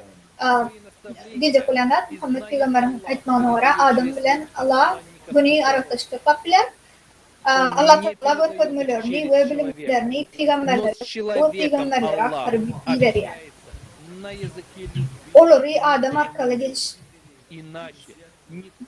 Oluru başka adam arkalı geçirmeyer. Ama Allah bir adam bilen sevgi diline gönlünü onu aratını çıkaklayar. Yoksa hiç kim Allah'ın öyüne gelmezi. Diyecek olanlar Allah adamın özgürlüğün gönlünün gepleşik olabilir ya da Peygamberimiz bilen özgürlüğünü başka adamlara gitbilir. Yani şol aravatlaşıga bir getirecek olan adamlar olmalılar. Bu düşünüşlerin hemmesi var da aydılarına olsa büyük bir varın ilhamının kemden dogmatizasının yüze çıkmağına tercümeçilerin basışasına adamların önüne başına o fikirlerini yükleşmelerin dolanına sebep olur. Öz fikrimizin, oylanmalarımızın, tecrübemizin ve Allah ile gönlünün bağlaşımların yerine Peygamberimizin sallallahu aleyhi ve sellem'in gideninden sonradan kafilerimiz var. Biz hatta soru vermekten korkak. Yani aslında böyle diyen Bulgaristan mahalle biz soru bilendik. Tabii bize şeyler diyen adamlar, düşünüş veren adamlara biz şolar dinleyen adamlara uğurlu. Düşünür, şunu zarurluğu, neyme düşünür yani. Kâfir adamlar, Kur'an dine bir metafora diyerler. Bağışlan, bu Kur'an, bu Allah'ın özü Muhammed Peygamber sallallahu aleyhi ve sellem, Cebrail ferişte arkalı yetiren dadı. Bu İsa Peygamberim sallallahu aleyhi ve sellem'in talimatına adamların girden yoyulmaları bilen yağdayı düzeltme için bu dünya bilen hakikat ahire. Adam için düşünüklü dille ol verilen. Ama nâme dille. Kimdir geri Hudayın sözünü düşünürmek ve düşünürmek gerek diyen karara geldi. Bu nâme için bok geçer. Cevap yeri dinle. Ruhanlar, mollalar, urunu dörtme. Adamların Allah'ın arasında geçen, arasında giren adamların dörtme olmayan sebebine Allah'ın sebebı mollaların ya da ruhanların klanlarının dörtme oluyor. Allah'ın sözünü düşünürmeye hukukunun vardığını hataklayan adamlar hakikati ve tanıtken yalanı yoyup bizi Allah'dan ayırıyorlar. Şol boğut olan adamlar bizi hakikatte olsa Allah'dan daşışlayanlar yapıyorlar. Özümü baha verin. Bu gata amatlı. İslamlık yoylan fikri ya da adamlara hüküm çıkarıp ummati İslam yerine uğrup bilirdi. Edir şu vaxt görüyen de adımız değil mi? Tafsirlerin doğruğunu hazır neçe cedeller devam ediyor. Dırlı uğurlar, mektepler var ve bunların anırsını esas adı bitiriyor. İslam'ın näme dünýäden çykardyk biz. Haklara we beýleki adamlaryň pikirlerine ýapyşyp aýrylaşdyk. Peýgamberimiz sallallahu aleyhi ve sellem adamlary birleşdirmeli, hakykaty getiren hem bolsa şeýdatlar bolup geçýär. Ýöne şu gün dünýä seredin, ummaty seredin. Bugün bir hakykat bilen birleşýär biz. Dogry aýdaýyn. Bolun hakykati dogry sözlärim. Называющие себя мусульманами, почему они верят людям таким, Öldürün как они. Müslüman adamların ne için Peygamberim sallallahu aleyhi ve sellem öldürün görýänliklerini mindiği için düşünüyor. Они делают то, что говорят им люди, зачастую управляемые. Ne için adamların aýdýanlaryny, ne için başka adamların aýdýanlaryny edýärler. Şoňa ýetimden ýerlerler. Köpünç iblis tarapyndan dolanylýan we bu niyet bilen däl bolar. Ne için Peygamberimizden sallallahu aleyhi ve sellem emreden yerine getirmeýär. Bu nähil ular näde korkup bilýär. Böyle olması necə baş verir? Пророк Иса, мир ему, так же, как и пророк Мухаммад. İsa Peygamber sallallahu aleyhi ve sellem ve Muhammed aleyhisselam benim ýylyma düşdiler. Benim ýylyma durmuş taparsın, ýaşaş taparsın. Adamlar ýerlan we olar bilen galyn. Biz kime ýerdik? Biz kime ýerdik? Soňky döwürde ýaşýar. Indi saýlamak her birimize baglyp, ähli ýalanlary taşlap, sevgili Peygamberimizin sallallahu aleyhi ve sellem'in edenlerini talap edenlerini yerine getirmeli. Bugün yalan sözleme dowam etseňiz, ýa-da bizi dowdaky eltgen terjimeçilere kör anarmasyňyz. Ýa-da gelin bu ýere münasip adamlaryň Peygamber sallallahu aleyhi ve sellem Allah'ın bu Cebrail arkağa getiren hakikati beldelim. Aklımızı birleştirip bilecek hakikat. Son varsa bırakmak çok önemli bir şey olur. Peygamberimiz sallallahu aleyhi ve sellem'in ardından cemiyetini götürürler. Ведут нас в ад. Или восстановим истину, которую принес сюда достойнейший из людей, пророк Мухаммед. Мир ему и благословение Аллаха через Джабраила и самого Аллаха. Истина, которая может объединить всех мусульман. И тогда вместе, как единая умма, мы сможем построить то общество, о котором мечтал наш любимый пророк. Мир ему и благословение Аллаха. Спасибо, Сабухи, что раскрываете правду. Действительно, все зависит от личного выбора каждого человека, каждого мусульманина. Предлагаю вашему вниманию еще один отрывок из интервью с кандидатом философских наук и исламоведом Айданом. Subuhi hakikat yani için size gatulu minnettarız. Hakikaten minni hemmedat her bir Müslümanın, her bir adamın şahsi faylığına bağlı. Filosofi ve ulema öğrenci kandidatı Aydar Hayruddin bilen fevkat teşkilimizin yeni bir parçası. Hakikati tapmak dini hareketin esas maksadı bolmalıdır. Dini gözlüğüm, haysam bolsa bir dine degişli bolmagyňam, bir dine galmagyňam. Buların hemmesi adamın hakikati tapmak üçin zerurdur. Hakikat bolsa Hudaýyň özüdür. Ol özüň şeýle atlanýar. Musulmanlar üçin bu bir täzelik däl asla. Al-Haq, bu Allah'ın bir adı. Onun atlarının biri hakikat diýme aňlaýar. Kur'anyň terjimesini açaýyn. 42-nji sure, ol Geňeş suresi, Arapça Şura suresi we 51-nji aýaty seredeliň. Şura Allah insan bilen diňe wahy bermek arkaly ýa-da perdäniň aňarsyndan nurlaşyr. Ýa-da ilçini oňa ýollap, öz ýetiýärlerini oňa isläň zadyny wahy arkaly uradyr. Которому он внушает по созволению то, asıl nusgasynda insan bilen diýilen ýerine insan adam sözüne direk Kur'an'a başyr sözü bolanýar. Для человека, вот слово человек в оригинале Emma käbir sebeplere görä Kur'any düşündürüş berjiler bu aýaty hamana Allah'ın peýgamberleri bilen nähili ýagdaýda habarlaşyk taklaýanyny hakda aýdýanyny deň öwrüp berýärler. Emma Allah Teala peýgamberleri we resullary bilen nähili aragatnaşyk saklaýanyny aýtmak isläň bolsa, onu başyr sözüne ulanmazdy. Oňa derek rasul ýa-da nabi sözüne ulanardy. Allah'ın sözlerini yoymak için şeyle patologiki isler nireden elyer. Men bilmeyen. Yöne bu hayatta başın yani adam değil vaydilyer.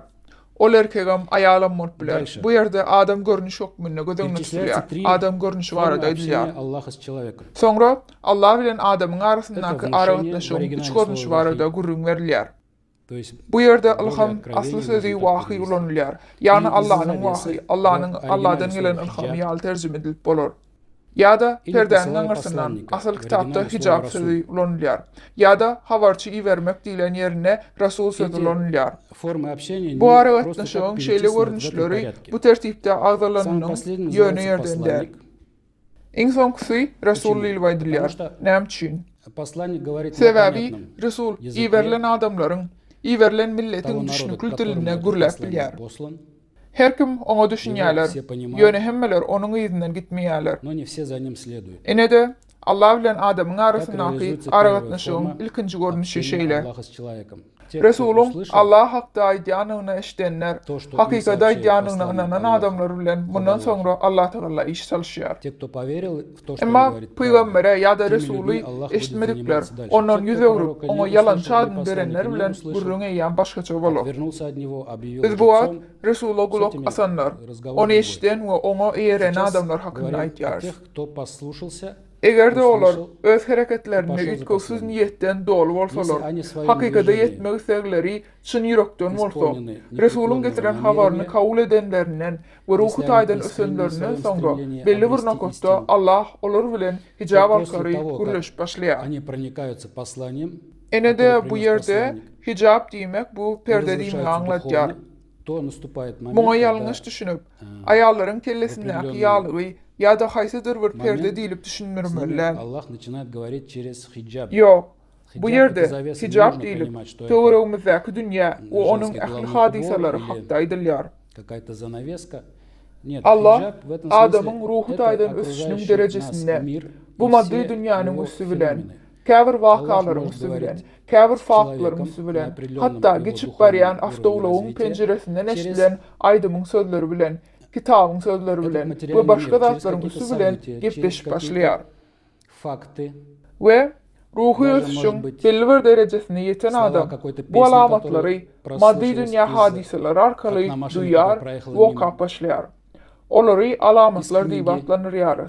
Bu alamatlar olar şol adama Allah tarapyndan iyi verilen habarlar bolupdy. Inni ol adam buların tütenlik değerliğine, Allah Teala'nın ona şeyle alamatlar berýänligine akıl yetirip başlaýar. Inni haçanna adam şol dereceden geçip başarıp, ona öňe tarap hereket edip başlasa, ruhy taýdan ulalan ýagdaýynda, ine şu ýerde Allah Teala ol adam bilen, alhamyň üstü bilen, ýa-da berde aýdylşy ýaly wahy arkaly gürleşip başlaýar. Ene bu da Allah Teala'nın günden güni öz sözünün adamda ýanglanmagydyr. Elbette ol söz ýaly bolgan biler, pikir ýaly gelibem biler. Ene şu hayatyň şeýle hil düşündirilişine ersek, onda adamlar azat bolarlar. Allah'ın olaryň her biri bilen gürleşip biljegine düşünürler. Şeylelik bilen bu pent biziň her birimizden üstümüze düşdi. Biz onu yerine yetirýäris we bu hakda biz bilýäris. Bu götürmekim dünya garaş nokodu bolup durýar. Adam ise Allah bilen özüni nähil alyp barmaly. Adam özüni alyp barış üçin jogapkärçilik çekmelidir. Hamana baki ýaşajak diýil, jogapkärçiliksiz adam ýaly özüni alyp barmaly.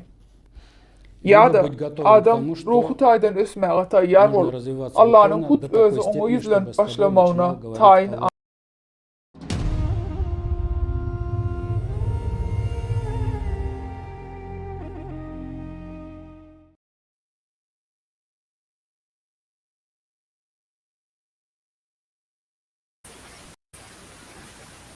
Спасибо большое, уважаемая Айдар. Действительно, ответственности Ýadyrly Aýdar, siziň hakykatdan adam etýän işleriňizde ýani siz üçin gaty uly etalik bilýär. Köp sag bolun. Durmuşumuz için cevapkarçılık çekmeye biz tayin mi? Ümmetimizin ıkbal için cevapkarçılık çekmeye tayin mi biz? Bu soru her birimiz için cevap vermeliyiz. Ahladın dadın ıkbalı şuna vardır. Peygamberimiz sallallahu aleyhi ve sellem bize adamlar cemiyetine girip arada aydın düşünce verdi. Hakikada etti. Predüktürk cemiyetine yaşamak için hemmedadı kalırdı. Allah'ın Resulü sallallahu aleyhi ve sellem'in durmuş yolu ve göstermelerini cennet tarihi vakaları iyi olacak. Peygamberimizin sallallahu aleyhi ve sellem'in eden ya da aydın rayaklarının hemmesi yollaşıyor. Tarafından yaklarını ya da dillen iverildi. Но, к сожалению, история исламского богословия и в отношении хадисов также не обошлась и без разногласий и борьбы. Об этом подробнее нам расскажет Низам. Дорогие братья и сестры, борьба с распространением хадисов, составленными при жизни пророка, саллаллаху алейхи вассалям, началась сразу же, как он покинул этот мир.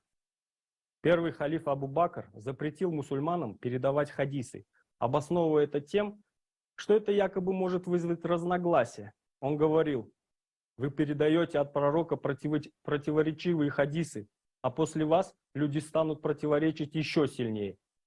Ничего не передавайте от посланника Аллаха, саллаллаху алейхи вассалям. Если вас спросят о чем-то, скажите: между нами и вами есть книга Аллаха. Считайте разрешенными только то, что разрешено. И считайте запрещенным то, что запрещено. Siz peygamberden kapma karşı hadisleri iyi verirsiniz ve sizden son adamlar hasta kapma karşı olurlar. Allah'ın Resulü'nün hiç tadı vermem. Size bir zat hakta sorulsa aydın. Bizim aramızda Allah'ın kitabı var. Onlara ruhsat verilen dadı kanun, hasaplan ve devam edilen dadı ve devam edin. Yönü ol hadisin Eraman'ın qadağan edilməyi çəkmədi. Abu Bekir adamların var olan hadislərini yox edib başladı.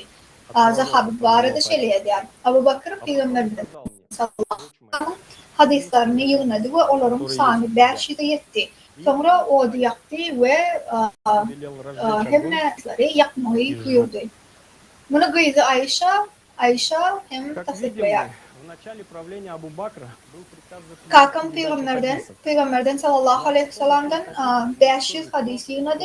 Sonra bana bizim menine var olan hadisleri getirdiydi. Menem getirdim, onu yapma buyurdu ve o da yaptı hadisleri. Görüşmede Bekir'in hükümdarlarının başına vardı buyruk var. Sonra seyyam yığınalı o yazılan dağıtları yok etmeye saylançıldı. Abu Bakr Peygamberimizin sallallahu aleyhi ve sellem'in qaldıran paykaslı mercenlerini yığınamağın ve bu bahasına yetip olmayacak savvadını Müslümanların arasında paylamağın yerine onları yok etmeyi buyurdu.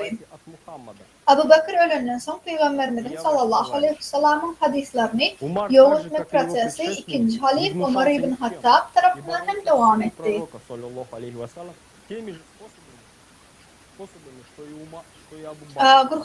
Gurhan'ı aydınlaştırın ve Muhammed'den az olsun. Allah onu meşgulatını yalkasın. Men varsa sizin yollaşınız.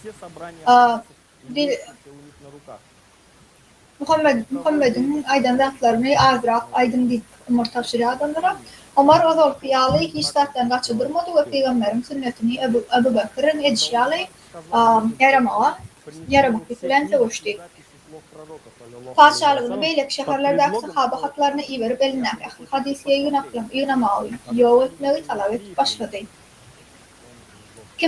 Kimde onun bir zadı var varsa, kimde hükümet tarafından aydınlan dağıtları yazılı var varsa, Umar adamlara Peygamberimizin sallallahu aleyhi ve sellem'in sözlerinin hemmesini görmek isteyenlerini bahane edip Umar şada yazılarını görüntümelerde bahane etti ve ahli kitaplarını ve yazılarını getirmeyi aydınlığa bir hakikat məlimdir. Adamlar yanına getirilenine onları yapar.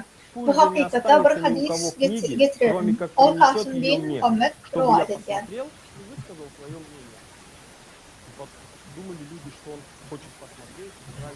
Umar bin Hattab adamların halamayan kitaplarının sünnetin yazgısı vardığını onu yazıyordu.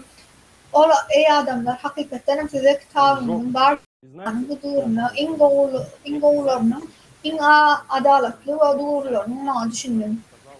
Hiç kimde kitap yok olsun yani bana getirip verin. Ben ona seyredip bu hakta öz fikrimi aydıp verelim yani.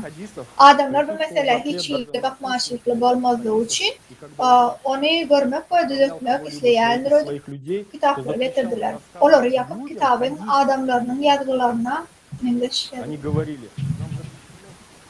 bu yazgıları yakılırlar değil yani. Hadislerin yoğu edilmeğinden başka da hatta dile geçmeğine de qadağanlık vardı ve Ömer öz halkını bir yere iyi verenle adamlara hadisleri yaratmağa qadağan etti. Olur. Bir de hadis getirmek qadağanlıydılar. Başka yere adamlar bir de hadisleri Muhammed Peygamber'in durmuşlardı, durumlarmak adamlara, belirli adamlara paylaşmak qadağan edildi. Bu näme diýär? Bu adamlar Peýgamberiň ýygyna erjiler hukmuna Muhammed Peýgamber sallallahu aleyhi ve sellem'in galyryň bu mirasyny nädip gorak saklamaly barada alad etdilermi? Bu mirasy işçen ýagdaýda ýok etdiler. Ýöne köý bir zat hakda pikirlenmeli. Peýgamberimiň aýdan hekaýalarynyň we sözlerinden şu näçe hadis tapdylar. Galyberse de ol adamlaryň arasyna öwrükdi we kitaplar aýtdy. Şol adamlaryň hakyky niýetleri, hadisleri ýakýanlar näme? Abu Bekr ve Ömer'i aklama için hiniden düşünen şahs. Nem için belirtmeye mecbur olanlar türlü görüşleri aklanırlar. Mesela hadisleri, Kur'an'ın ayetleri bilen karıştırmak, korkusu ve Peygamberimiz sallallahu aleyhi ve sellem'in sünnetine karşı sevişenliklerini yönü paylaşımlar devam edilmenin asıl sebepleri näme? Diyecek olan da Abu Bakr Ömer'in şu yakıcı işlerini aklamak için adamlar her hili bahanalar başlayalar, her hili durumlar yaratıyorlar. Qadağançılığın asıl sebeplerine siyasi sebepleri ve ellerinden alan gücünü yitirme korkusu sebepleri onu bilen asıl sebebi orta şol. Sebebi Allah'ın Resulü Peygamberlik vazifesinin devamına amamaliğinin Allah'ın razı olsun. Kulluğu iyiceni taib olmadık hasetleri ve 40 tane hasetler hafta 40 hutbede kuruluydu. Demek şu Ömer ve Abu Bakr hem yazılar yakmaklarının sebebi aleyhine övücü yazılar bolupdur. O hakikaten Muhammed Peygamber öldüğünü aleyhine onun hasetleri vardı kapayken. Peygamber aleyhisselam şeyle diyer. Men paykas öyüp alıvol sonun kapısı diyer. Elbette idarlanyanlar miradını sorap bilersiniz. Peygamberimiz sallallahu aleyhi ve sellem'in mirası yoğu edenlerin nem için dımdılar. Avu kâvirler radi olmadılar, gaharlandılar, yani olur dövülürler, öldürülürler, aşıkta öldürülürler. Sonra orta Peygamber sallallahu aleyhi ve sellem'e vefali bir neçe adam, yine arıcık adam halı. Yani önüne görüşmedi ya Peygamber ölenden sonra güç beylek adamların eline cemlerini yitirmekten korkup İslam'ın büyük manisini yok etmek için bir neçe çareler gördü. Şolur wagtyň özünde Ömer hadislerin iyi verilmegine qadağan etdi, kâfir hadislerin ýaýramagyna ruhsat bermedi. Ýöne dine adamlar zerur amallary ýerine ýetirýär. Ömer Allah'ın Resulünden Allah'ın o maşgalasına ýalkasyn. Ondan başga da eden işlerine saklan kalın. Ömer'in öz aýdan sözlerine meselende ol adamlara Muhammed Peygamber'in aýdan sözlerini ýaýratmazlyklaryny tapşyrdy. Нечестие продолжил третий халиф, Усман ибн Аффан.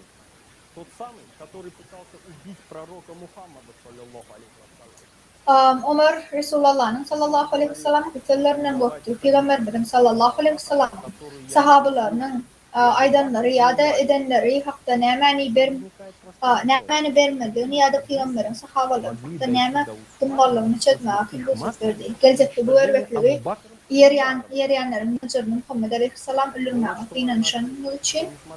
inanışan Halif Osman ibn Affan devam ettirdi. Osman şöyle diýär: Allah'ın Resulünden Bekir ve Ömer'in doğrunu eşitmedik hadisleri yaratmam.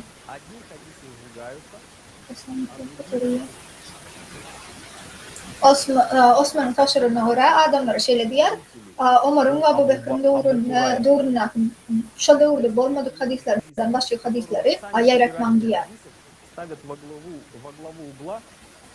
Sonra yana koyuyor sonra uza çıkıyor. Abu Bakır ve Ömer tarafından köpükçülüklerin gırılanan son Osman'a haysi hadis yetip bilir. Yönü bellemeli hadislerin yayramanın ve devam edilmeyene karamazan Peygamberimizin sallallahu aleyhi ve sellem hadislerin yazılar keniden devam ediyor. Bu ne tutulurlar? Kabir hadisler yapılar, kabirler yazılar. Şeli işçen yerine yetiricilerin biri hadis yunacıların özleri öz katarına koyup Peygamber sallallahu aleyhi ve sellem'e yakın sahab toplumuna götürülen meşhur hadis yazıcısı Abu Hureyre'dir. Peygamberimizin sallallahu aleyhi ve sellem'den İştenden son olur vermem hadislerin sani 5500 euro hadislerdir. Bu ne hilyadaydılar. İşte hiç mümkün olmuyor. 500 хадисов. Простая математика показывает, что когда он должен был Diyecek olanlar hadisler Abu Hureyre tarafından bir adam tarafından hadisler yazılıptır. Ol 5500 euro hadisler yazdı. Bu ne hilyadaydı bolup bilir. Muhammed Peygamberimizin Allah Teala gitmeğinden 2 yıl ya da 20 ay İslam dinini kabul eden ve ömrünü Peygamberimiz sallallahu aleyhi ve sellem ile bir neçe dakika aralıklaşık saklayan adam has yazılarının sani 5500'de net geçip bilir. Berde yönü koy matematika. Yani matematika da şanın Peygamberimiz sallallahu aleyhi ve sellem ile elişikli bolmalı ve Peygamberimizin sallallahu aleyhi ve sellem o günün ardından 8 hadis aytmalığını görüyor. Köp yıllar Peygamberimizin yanına geçen Muhammed aleyhisselam en yakın sahabaları has hadisler saklayan. Diyecek olanlar şurada Abu Hureyre 5500 sani bir kelime gelmeyecek. Hakikate yakın bolmadıkları sani köp hadisler yazıptır. Buna bu şimdi getiren sebep olarak hadis vakti Muhammed Peygamber'in verdiğinden biriktir. Buna bak karşılığı da Muhammed Peygamber'in yani has vakti geçiren adamlar olsa katı az hadisler bilen. Dengeştirme vermek için misal için 30 yıl Allah'ın Resulü sallallahu aleyhi ve sellem'in yanına olan 7 adam ondan kalmadı. Ali ibn Abu Talib dine 500 euro hadisli dallardı. Bu ne popüler. Bu şeyle kutsal hadisler mireden aldı. Cevap yani koy Peygamberimiz sallallahu aleyhi ve sellem bilen bir hadis yazmak için kim işe olmak mümkün değil varsa onu olur oylan tapılır. Aydınlandı. Hakikaten anam olmayacakta böyle hadisleri bir adam yazmıyor. Şunun için Abu Hureyre'nin o hadisleri özünden toplananı aydık popüler. Biz öz sözümüzden kulaklar açmıyor. Mesela Peygamber'in ayalı Ayşe Kıpınç Abu Hureyre'nin yalancılıkta ayıplıyor. Adamlara Peygamber'den hiç eşitmeyen. Sen olur şeyle diye Abu Hureyre'ye garip adamlar sen Peygamber'den hiç ile eşitmedik adam hatta adamlara ayıtmağına adı fettet yangi soru verirler. Abu Hureyre ona hayranlarca gödökük bilen cevap verir. O şeyle diyor. Aynen onu uğurluğunuz ve yığıdan giydiniz. Peygamber'in aydanlarını dinlemeye o vaktiniz yoktu. Ali'nin sallallahu aleyhi ve sellem aydan sözlerinden rivayet edip diğerlerden Allah'ın Resulü sallallahu aleyhi ve sellem hatta İmam'ı yalancı Abu Hureyre'dir. Abu Hureyre'nin yalancıdır bu arada. Ali aydık geçer. Abu Hureyre'nin yığınananlara Peygamber hatta aydan neşten Ali sallallahu aleyhi ve sellem şeyle bir hakikat var. Sevgili dostum bir gedek mağay.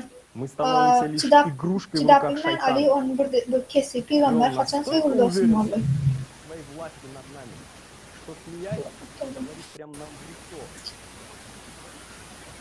Abu Hureyre burun şu men sevgili dostum şeyle diyen olup Peygamber o arada aytken Ali hiç onu çıdak bilmen haçanın versen haçan olsen boy nem sevgili dostum oluptur deyip aytken sebep Ali onun hakikatlerini bilir. Bunların hemmesi Abu Hureyre'nin özü hadis yadanının birlerine Sahih Bukhari'da Ebu Hurayra'nın öz hadisi yazıcıları boyunalıyor. Ebu Hurayra burun şeyle deyipdir. Bunu Allah'ın Resulü'nün eşitiniz mi deyip soralarına ol yok menin öz sumkamdan alın diyer. Tosoldum hem de deyip. Öz sumkamdan toslandadım diyer. Resulullah'ın hakiki peygamberden men o sözleri eşitmedim deyip boyunalıyor. Yani Ebu Hurayra bu hadislerin yazıcısıdığını aydan utanmadı. Bu şeytanın bize gülüp bileceğinin misali. Gözünüzün önüne yalançını aytmak için onu boyun almaktan çekinmeyeler.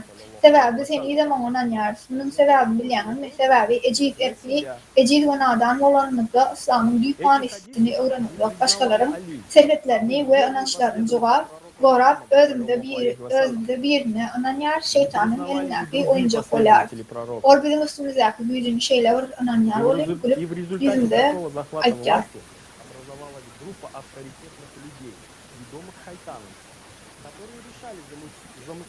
İnni nemeler üstüdüğü. Şolvur Ömer'in dostu Ebu Hurayra bu hadislerin sunkadan yani öz tarafından oylun tapılanını ıtıvarlı bilen ıkrar edilenini aytcar. Biz bunu çağırdıktan öğreniyoruz. Peygamberimiz sallallahu aleyhi ve sellem'in yakinen adamı. Bunun hemmesinden son haysi netice gelper. Peygamberimizin sallallahu aleyhi ve sellem'in keşfiyle Peygamberimizin hiç kazan aytmadık ve etmedik zatlarını iberip olur. Bunların hemmesi İslam'ın hakiki talimatları yaymak için bilir. Bu hikaye Peygamberimizin sallallahu aleyhi ve sellem'in sözlerinin ve özünün alıp başının yayılan suratını görebildi. Emma hadisler Peygamberimizin sallallahu aleyhi ve sellem'in aydanlarından yönü öz için amatlı bilimlerin esası bölükleri hem dağıttı. Bu hadislerin Muhammed Peygamber'in en vefalı izne yerci Ali ikrar etmedi. Peygamberimizin sallallahu aleyhi ve sellem'in beylikli izne yercileri hem tanımadılar. Resulullah'ın sallallahu aleyhi ve sellem'in insan izne erenlere razı olmadı. Yönü bunun nehilik torcuğunu hemen bilemez.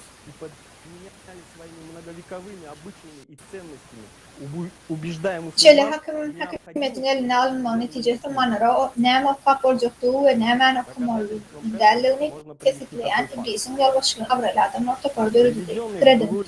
Özlerini Allah'ın İslam'ını yerine getiren ve hakikati açacağın adamlara getiren Peygamberden yukarı koydular. Feniden şu adı için devam ediyor. İnne Müslümanlar cedel ediyorlar. Bu hadis hakikatten şeyle mi ya şeyle değil mi? Bu hadislerin doğruluğuna ya da yokluğuna kim çözüyor, karar veriyor. Bu kapı Avralı Yevreylerin ve onları vefalı adamların şolur topur tarafından çözüldü. Bu Yevreyler karşı değil. Ama Peygamber'in sözlerini yaymağa karşı. Doğru düşünün. Bu kapıdayla adamlar Allah'ın öz Peygamberinin üssü bilen de iyi veren haberlerini yayılmaları girdi. Peygamberin meydanlarını ayırdılar. Öldükte surlarına tanıklılar Müslümanları yıkladılar. Peygamberin meydanlarını yoğuştan yok ettiler ve yerine kapasırlıkta yaptığı surları ve kurmakları bilen çalıştılar. Müslümanları onları yermeden andılar. Bunun sultanı sakına şakta hakikatleri getirdiler. Durul Mansur'un Kudali Umar Peygamber'den sallallahu aleyhi ve sellem'in Yevreylerin hadislerini yazmağı ruhsat olarak başlarına verirler. Umar, ey Allah'ın Resulü, yine adamları Yevreyler yüreğimizde kalan hadislere aydiyalar. Onları yazı almayı makul bilip. Ey Hattab'ın oğlu Yevreyler ve Hristiyanlar ağlaştınız mı? Eline Muhammed Aleyhisselam'ın ruhu bilenine size arası o düşündüğü zat getirdim diyer. Ömer Peygamberi sallallahu aleyhi ve sellem'e Yevrey hadislerini yazmaya çağırıyor. Yönü Peygamberimiz sallallahu aleyhi ve sellem Ömer gayet edişiyalı yanlışlıkta ayıplayar. Ona nehil netice çıkarıp bulur. Peygamberimiz sallallahu aleyhi ve sellem ömründe Müslümanlara Kudaylı Umar'a inanıp bolmayacaktığını duyduruyor.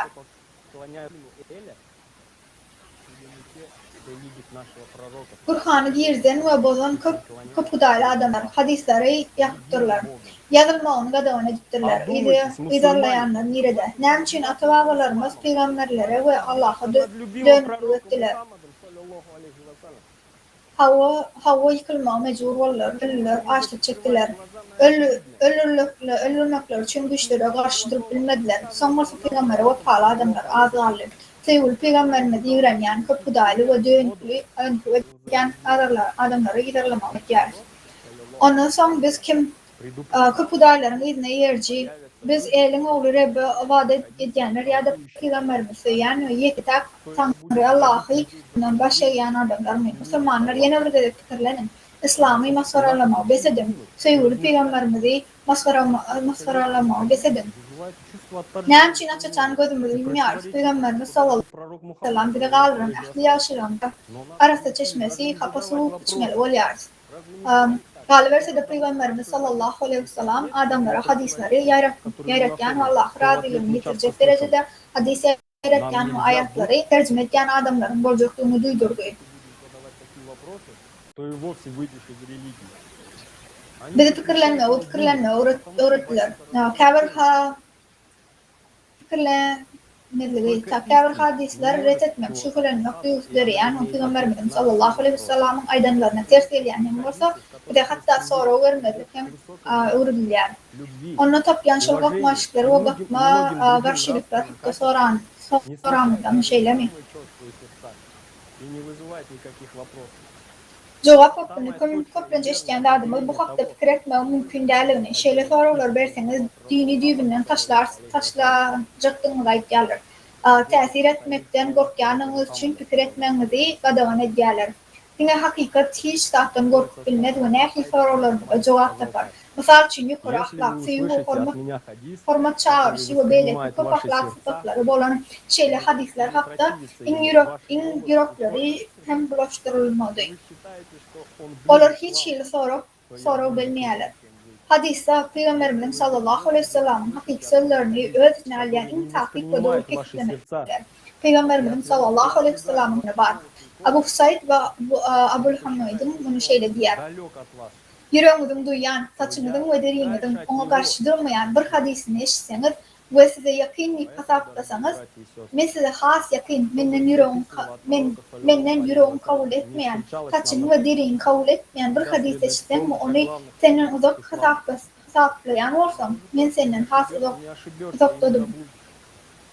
Şunun için kadırladım. Ferda edilecek olanlar yalan hakiki Müslüman Muhammed Peygamber'e var da edilen yalançılığı öz yüreğiyle duyup bilenler çok olanlar. Şunun için kadırladı onlar Peygamberimizden sallallahu aleyhi ve sellem'den yollarını üstüde yolladı şunumuza İslam'ın esası bulmaktadır. Oy Allah'tan vererek Hazreti Peygamberimiz sallallahu aleyhi ve sellem hakkında faydalı bilim versin ve bilimlerimizi bilenlerimizi hasıl etsin. Zачем мусульмане носят бороды? Обязательно ли? İnni varsa biz İslam dinine bol geçen haklara değine gözümlerle ilk bilen nizamda sağ olun. İslam'ın esaslı mattıkları her gün yatta saklamak ve onlara yol götürmek mühimdir. Cedelere o bakma çıktıra sebep olan başka bir meselenin alıp masraflaşalım. Müslümanlar ne için sakkalı yerler ve İslam'da bu da çok manlı. Gelin şu arada bir aydık geçelim. Sakkal sevmasının doğru İslam alimleri ile meşgul olan ilim emeliği sakkalı sürüp yetiştirmek hükmanı mı ya da dine İslam'ı. Saçını sıyırmak gadavanı mı ya da dine yazgırlayan Müslümanların arasında dine var sakkalın varlığı ya da yokluğu der. Eysem uzunluğu iyi renkli görünüş var da kızgalanlı cedeller var. Sakkalı her bir vakıfta imanların en mühim alametine uğruluyor. Müslümanlar sakkalın yokluğunu ya da vardığı hasıl mesele bundan mesele yok mu? Biz ahir zamanda uğrunu yaşayalım. Dünya hava saçlıkları boş olsunlar. Şimdi dünyayla çağı 14 yaşında yaşamadığı mümkün. Kıplanış, imandan hiç gelip bağlanışları bolmadık kişiler onu şoklatları düzelt gerçi cedele gerdi. Kudret uyuşluğunun esası kanunları var da bu cedellerden yaktan çıkarmaya arsınlar. Asmana yıldızlar sana ayı yitirdik mi? Arman insana aklı soru verer. На пророка Мухаммада, Борода является сунной пророка. Но если согласования пророка мир ему в отношении нашей бороды придается такую важность. Egerde Müslümanlar söz saklarynyň näçin badygyny sorasyňyz iň ýarakly jogap alarsynız. Olam Muhammed aleyhissalam, Muhammed Peygamber sallallahu aleyhi ve sellem'den hatta aýdarlar, sakal peýgamberiň sünneti diýip aýdarlar. Ýani peýgamberiň öýdüşini eden aýdarlar. Ýöne peýgamberimden sallallahu aleyhi ve sellem giýmek meselesinde şeýle ähmiýet berýär. Kur'ana muntaslik bilen bir zat bolmaly. Ahyry. Видимо, этот вопрос Всевышний оставил на наше усмотрение. Kur'an-ı Kerim'den gudretli güçlü hiç yerde sakal murtsyrmagyň, gadagan edilmegi ýa-da islenik yerde saçyny kesmegi ýa-da aýyrmagyň zerurlygy hakda hiç zat aýdylmaýar. Hatta maslahat hukmyna megerem gudretli güçlü bu sorawy biziň ýarmyzda galyrdy. Käbirler sakal ösürmegi möhümdigini tasdiklamak üçin aşakdak aýatlar getirýär. Aron Ejim ogly sakalından ve kellenden tutma. Men İsrail oğullarını ayırıp benim görkezmelerimi yerine getirmedim. Dimeğinizden korktum. Taha süresi. Ýöne Muhammed aleyhissalamyň bu köpüdaly Harun bilen näme baglanşyklygy bar? Näçin köpüdaly bolýarlar? Olar nädip deňeşdirip bilersiňiz. Umar beýleki ýolbaşlary ýaly sakal dakýady. Ýöne Muhammed sallallahu aleyhi ve sellem Ali we sahabalary sakal giýenini nire daýdylýar. Aýdyjak bilenler Umar hakykatda öýdi sakal bolan, ýöne Muhammed peýgamber bilen Ali'da sakal ýok däle şu barada nire daýdylýar. Umar näçin sakalların kellesini kesi. Peýgamberiň sakalsyzlaryň, Umar sakalsyz adamlaryň kellelerini kesi. Peýgamberiň bu paýlary sakaly giýmedi. Peýgamberimiz sallallahu aleyhi ve sellem dakmady. Sakal ýok. Sakaly giýmek Harun'un hukmana alamaty. Hemişe sakaly giýen we ähli hudaýlar tarapyndan çykmaýan Rabbiň alamaty.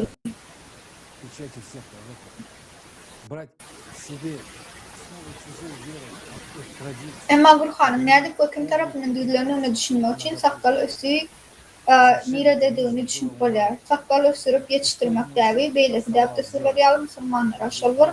Omar ibn Hattab tarapyndan giýirildi. Biz Ýahudalaryň, Ýewreýleriň we onuň däpde sürleriniň asla garşy däl. Ýöne näçin İslam gudretli güçleriň beýik ilhamy we ähli peýgamberleriň mukaddasanýan Muhammed peýgamber sallallahu aleyhi ve sellem näçin almaly? Başga biriniň imanynyň däpde sürüniň esaslary we beýleki dinlere çokunýanlaryň keşfini alýarmy? Omar näçin muňa mätäçlik alyberse-de başga näme edip bilerdi? Ol Ýewreýleriň iň ýokary gatlarynyň wekili bolup Ýewreýleriň däpde surlaryna görä sakal giýmäge boşuldy. Kur'anda sakal hakda aýatlary ýok diňe şeýle diýilýär. Soňra tertipsizligini beslesinler we beren wagdalaryny dol ýerine getirsinler we gadymy jaýyň daşyna aýlansinler. Нужно домысливать откровение Всевышнего.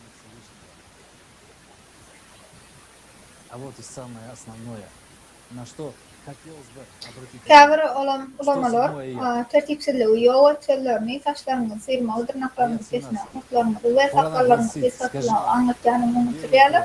Ýöne bu diňe öz pikiridir we Kur'an nädip tasdiklanýar.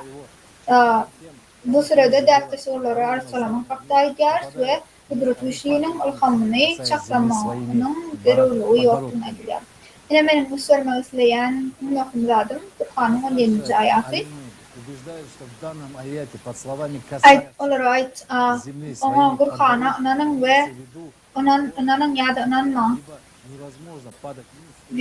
Hakykatdan hem olal bilim alanlara okulanna eňekleri bilen ýere degip dillerini ýykarlar.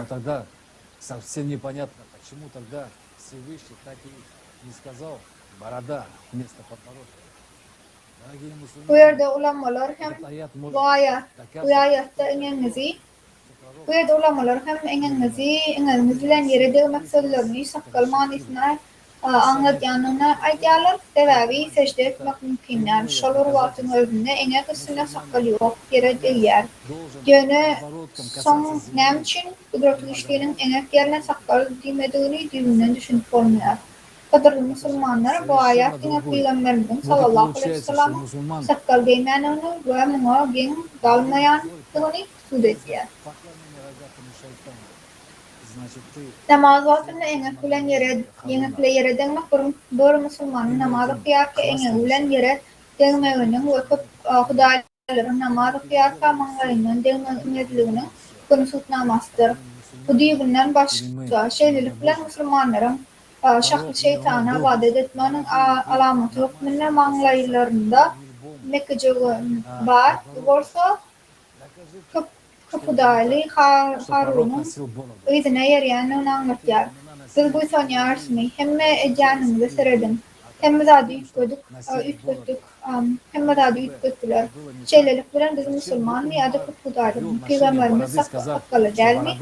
Derli ve dua vaktinde mangayı bilen derli inen bilen yere deviyadi. Бороду, подражая Яхве, который является сыном Эля. Разве он многобожник? Есть один Бог.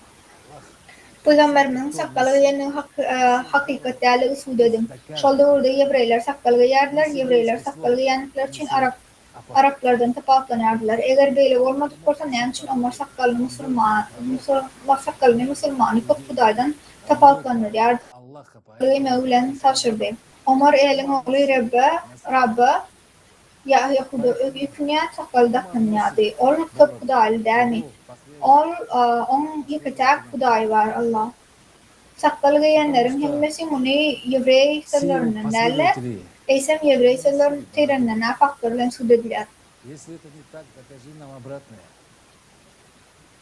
Peygamber sakkal giyip bilmediler. O peygamber de Yevrey derli. Allah'ın kuruluşunun için Ömer öz izne erenler sakkal giyme buyurdu. Sebebi izne ericilerin hemmesi sakkal giymeyerdi. Notok eğer şeyle de varsa ona başka şey de varsa onu bize söyledim. Şurada doğrularda Arap Yarımadası'nda yaşayıcıların ya balon Beduinler sıhhavata yaklı saçlarını sıyırma mecbur oluyorlar. Bundan başka da Peygamberimizin sallallahu aleyhi ve sellem'in en yakın idareci'si Hüyyalıç Ali sallallahu aleyhi ve sellem takıl giymeyerdi. Yani Yevrey Tevrat'ı yüzün saçının ne mani ve ne de sıyırmanını kesip olur için sakkal mukaddesti. Bir Yevrey sakkalını sıyırsa bir böyle onu yitiriyor. Sebebi elin oğlu Rabbin keşfinde yaradırılan faktan yar ve sakkalı yerler. Sakkal bir Yevrey için hukmanı hepsettir. Sebebi Yevrey tanı sözü hemme yerde sakkalının çıktılanır yer. Bir Yevrey adamın sıyırılan yüzü Yevrey dininin dönüklü saklanıyor. Çünkü Tevrat aydırıyor. Saçın gıralarını kıllarınızın kesmen ve sakkalınızın gıralarını daylaman. Ve yine de Musa şeyle diyor. Harun'un oğullarına ruhanlara haber ver ve onlara ait koy kellelerine kelle tığımilleri koymasınlar ve sakkallarını gıralarını sıyırmasınlar. Bu size bir daha yakıtlayamayız. Kadırlı Müslümanlar ve Avraylı alimlerimiz size bu hakta tanıştı mi? Bu dünya Peygamberimizin sallallahu aleyhi ve sellem'in doğrunda ot vadet edenlerin, Yevreylerin ve Hristiyanların sakkal giyenliklerini tasdikliyor. Bunların Araplar ve Beduinler derle eysem dert tesvirlordu. Misal için Muhammed Peygamberim doğrundaki Medine'nin cemiyeti kitabına yazıcı Abdallah Abdelaziz Adris kadimi alimlerin her zaman günleri öğrencilerin goller meselelerini takip istatlarla getiriyor ve tarihi resmi namlara esaslayan malumutlara salgınıyor. Ve ortak adamın mortundan duyulmaktan ve sakkalını sevmekten olur Allah'ın Resulü'nün yanına gelenliklerini yazıyor. И сказал Иова Моше: объяви священникам, сынам Аароновым, и скажи им, да не делают они плеши на голове своей и боков, бороды свои, да не обревает. Вам это ничего не напоминает? Не знакомо вам, дорогие мусульмане и уважаемые наши исламские ученые? Да, это только подтверждает тот факт, что во времена пророка, саллаллаху алейхи вассалям, огнепоклонники, иудеи и христиане носили бороду. Это была именно их традиция, а не арабов и бедуинов. Да, книги общества Медины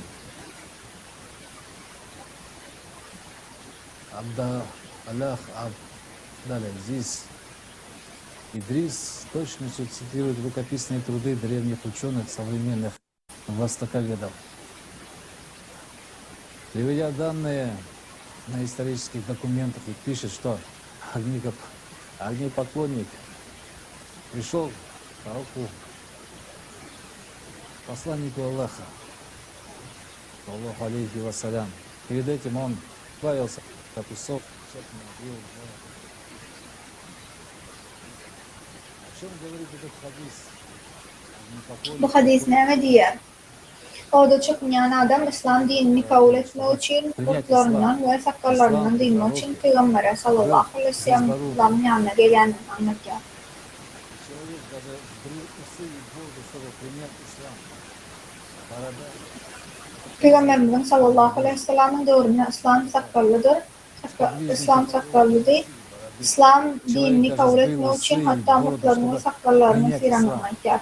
Sakal köpüdarlığın alamatıdır. Bu hakikat. Peygamberimizin sahabaları sakal giymendiler. Olardan hatta İslam'ı kabul etmek için mutlarını sakallarını sıyırıptır. Peygamberimizin sallallahu aleyhi ve sellem'in sakalı Ömer'e adem tersiliği, hoşiyetliği, felatlığı demektir.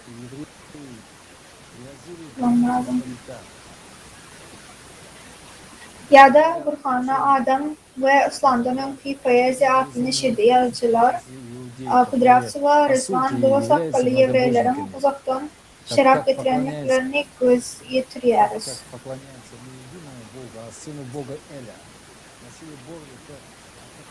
Alimlerin aytışıyalı onsana bir Hudaya değerli el Hudaya'nın oğluna ibadet etken Hudaya yevreyler sakkalı beyanmadılar.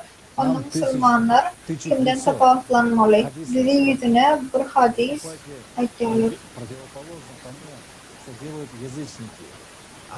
Putparaglarına edyen zadın tersine edin sakkal boyuna muhtemeli kesin diyorlar. Yöne şol dövründeki Müslümanlar sakkal giyen olsalar putparagların tersine etmek için sakkal giymeli diye söz var.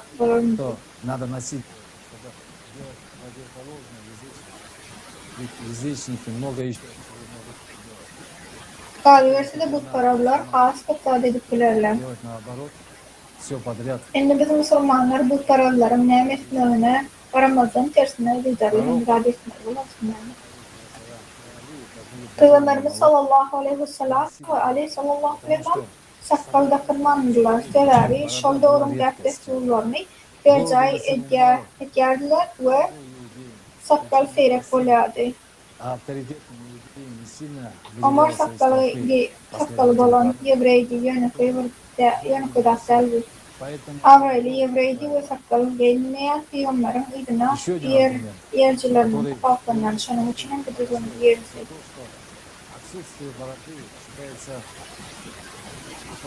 Çocuklarımızın veriyen başka bir argumenti sakkalın yokluğu ayarların diğer.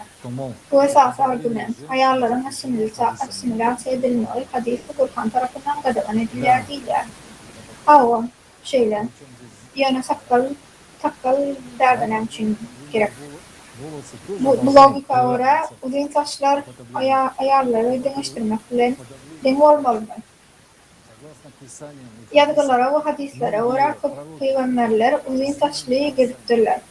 Hatta Muhammed aleyhisselam, Muhammed Peygamber sallallahu aleyhi ve sellem Resulullah saçını ne için uyfatmanı.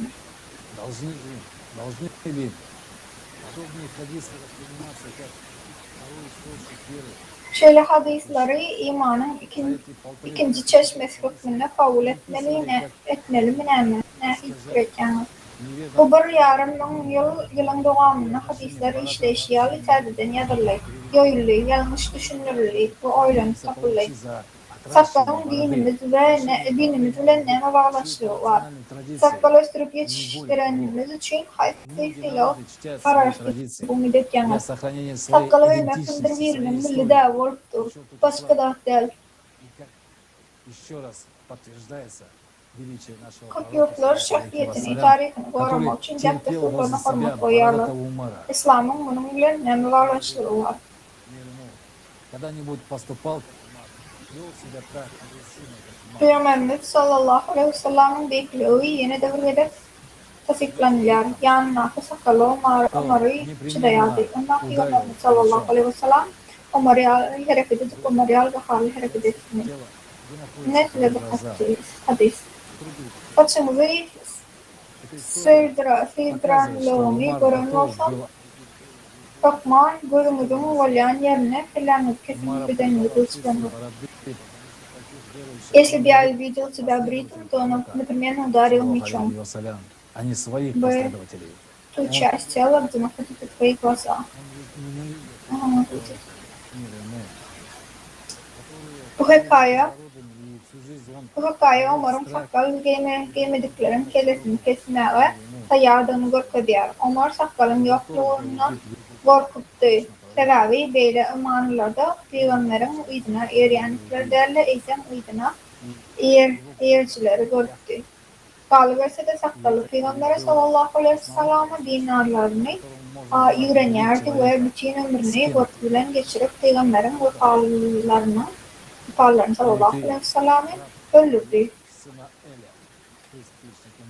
Peygamber'e meňzeýän ýöne Ýebrey dahi öldürmek isleyen adam öldürmeye tayinli.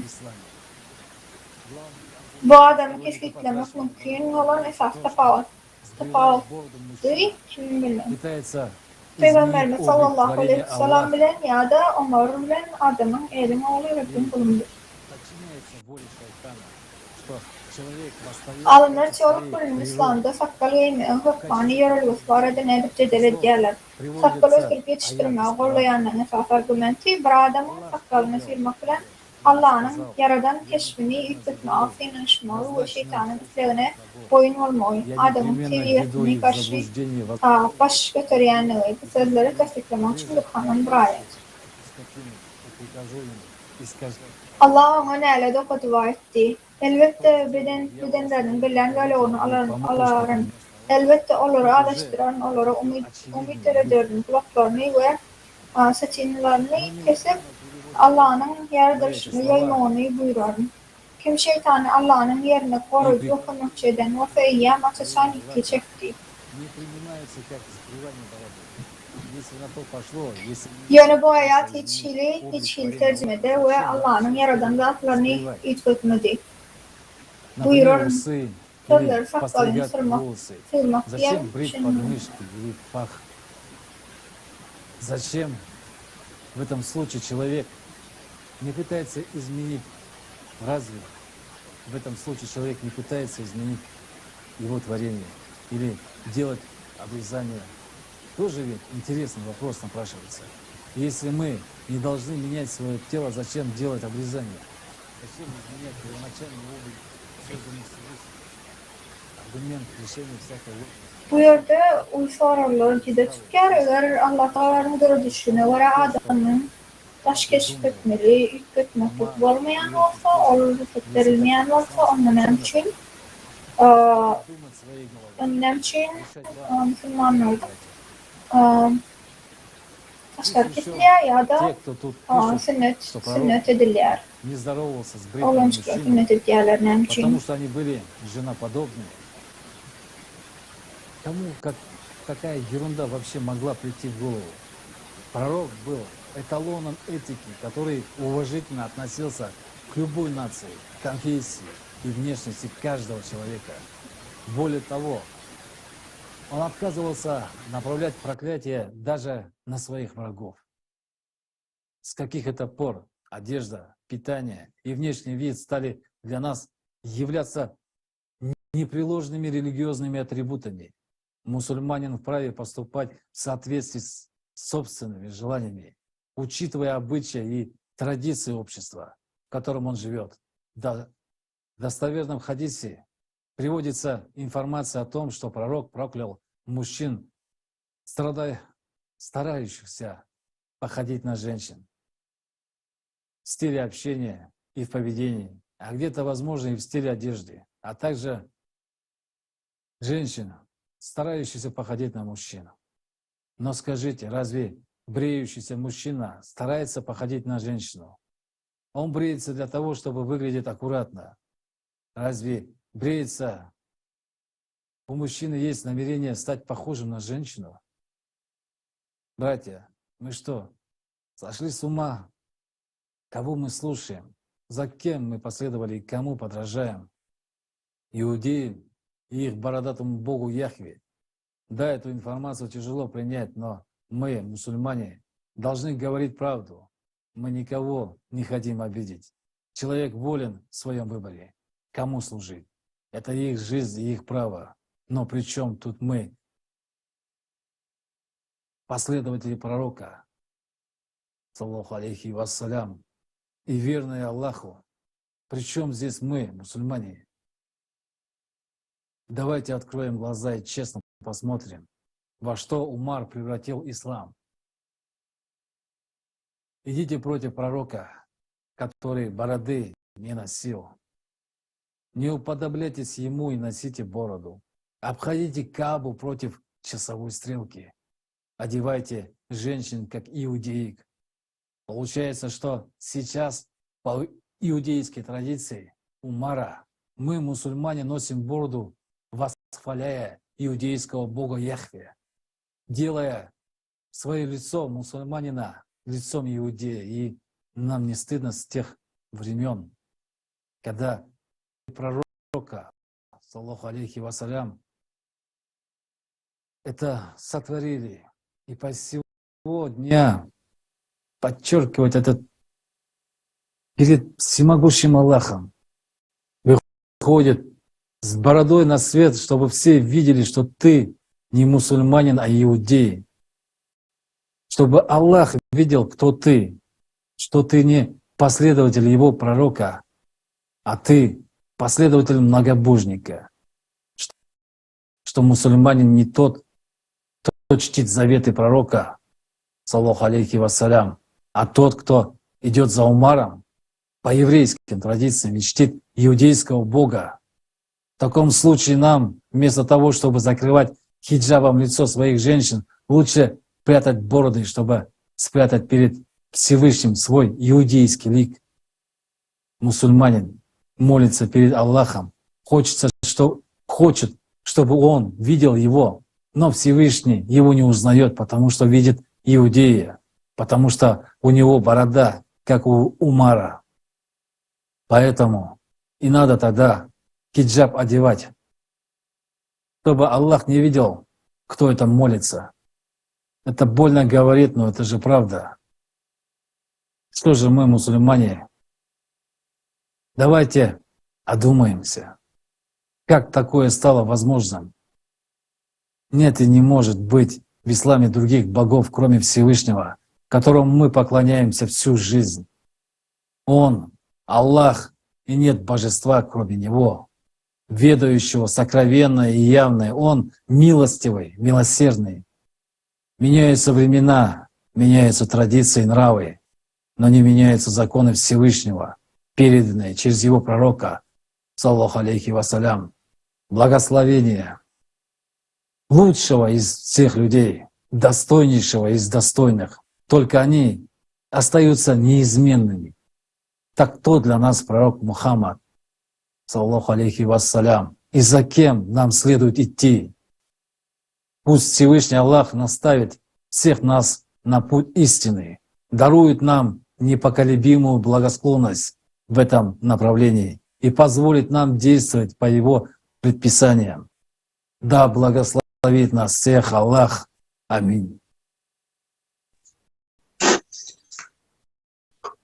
Да, да даст нам Аллах силы изменить происходящее, перейти от ценностей внешних к внутренним, забыть разногласия и вернуться на прямой путь, который указывал нам пророк, мир ему и благословение.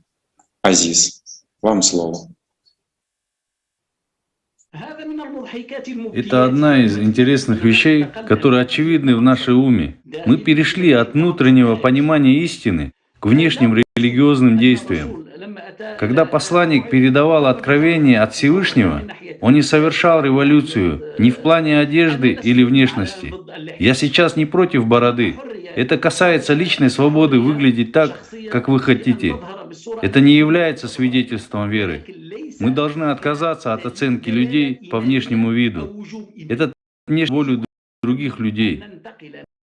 Это как если бы у меня было сказал вам: не обвиняйте меня в неверии, так как у меня есть борода, и поэтому я молюсь.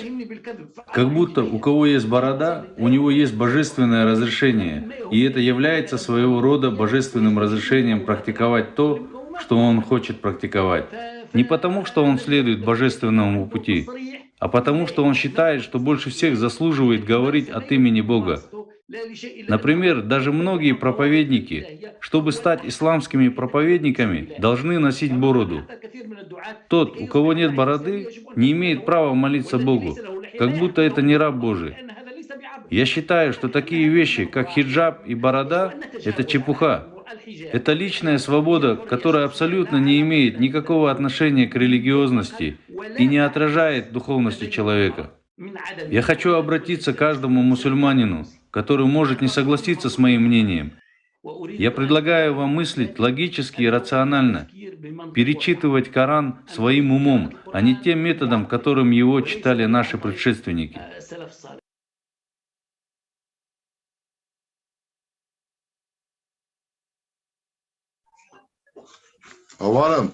Спасибо, уважаемый Азиз Чира.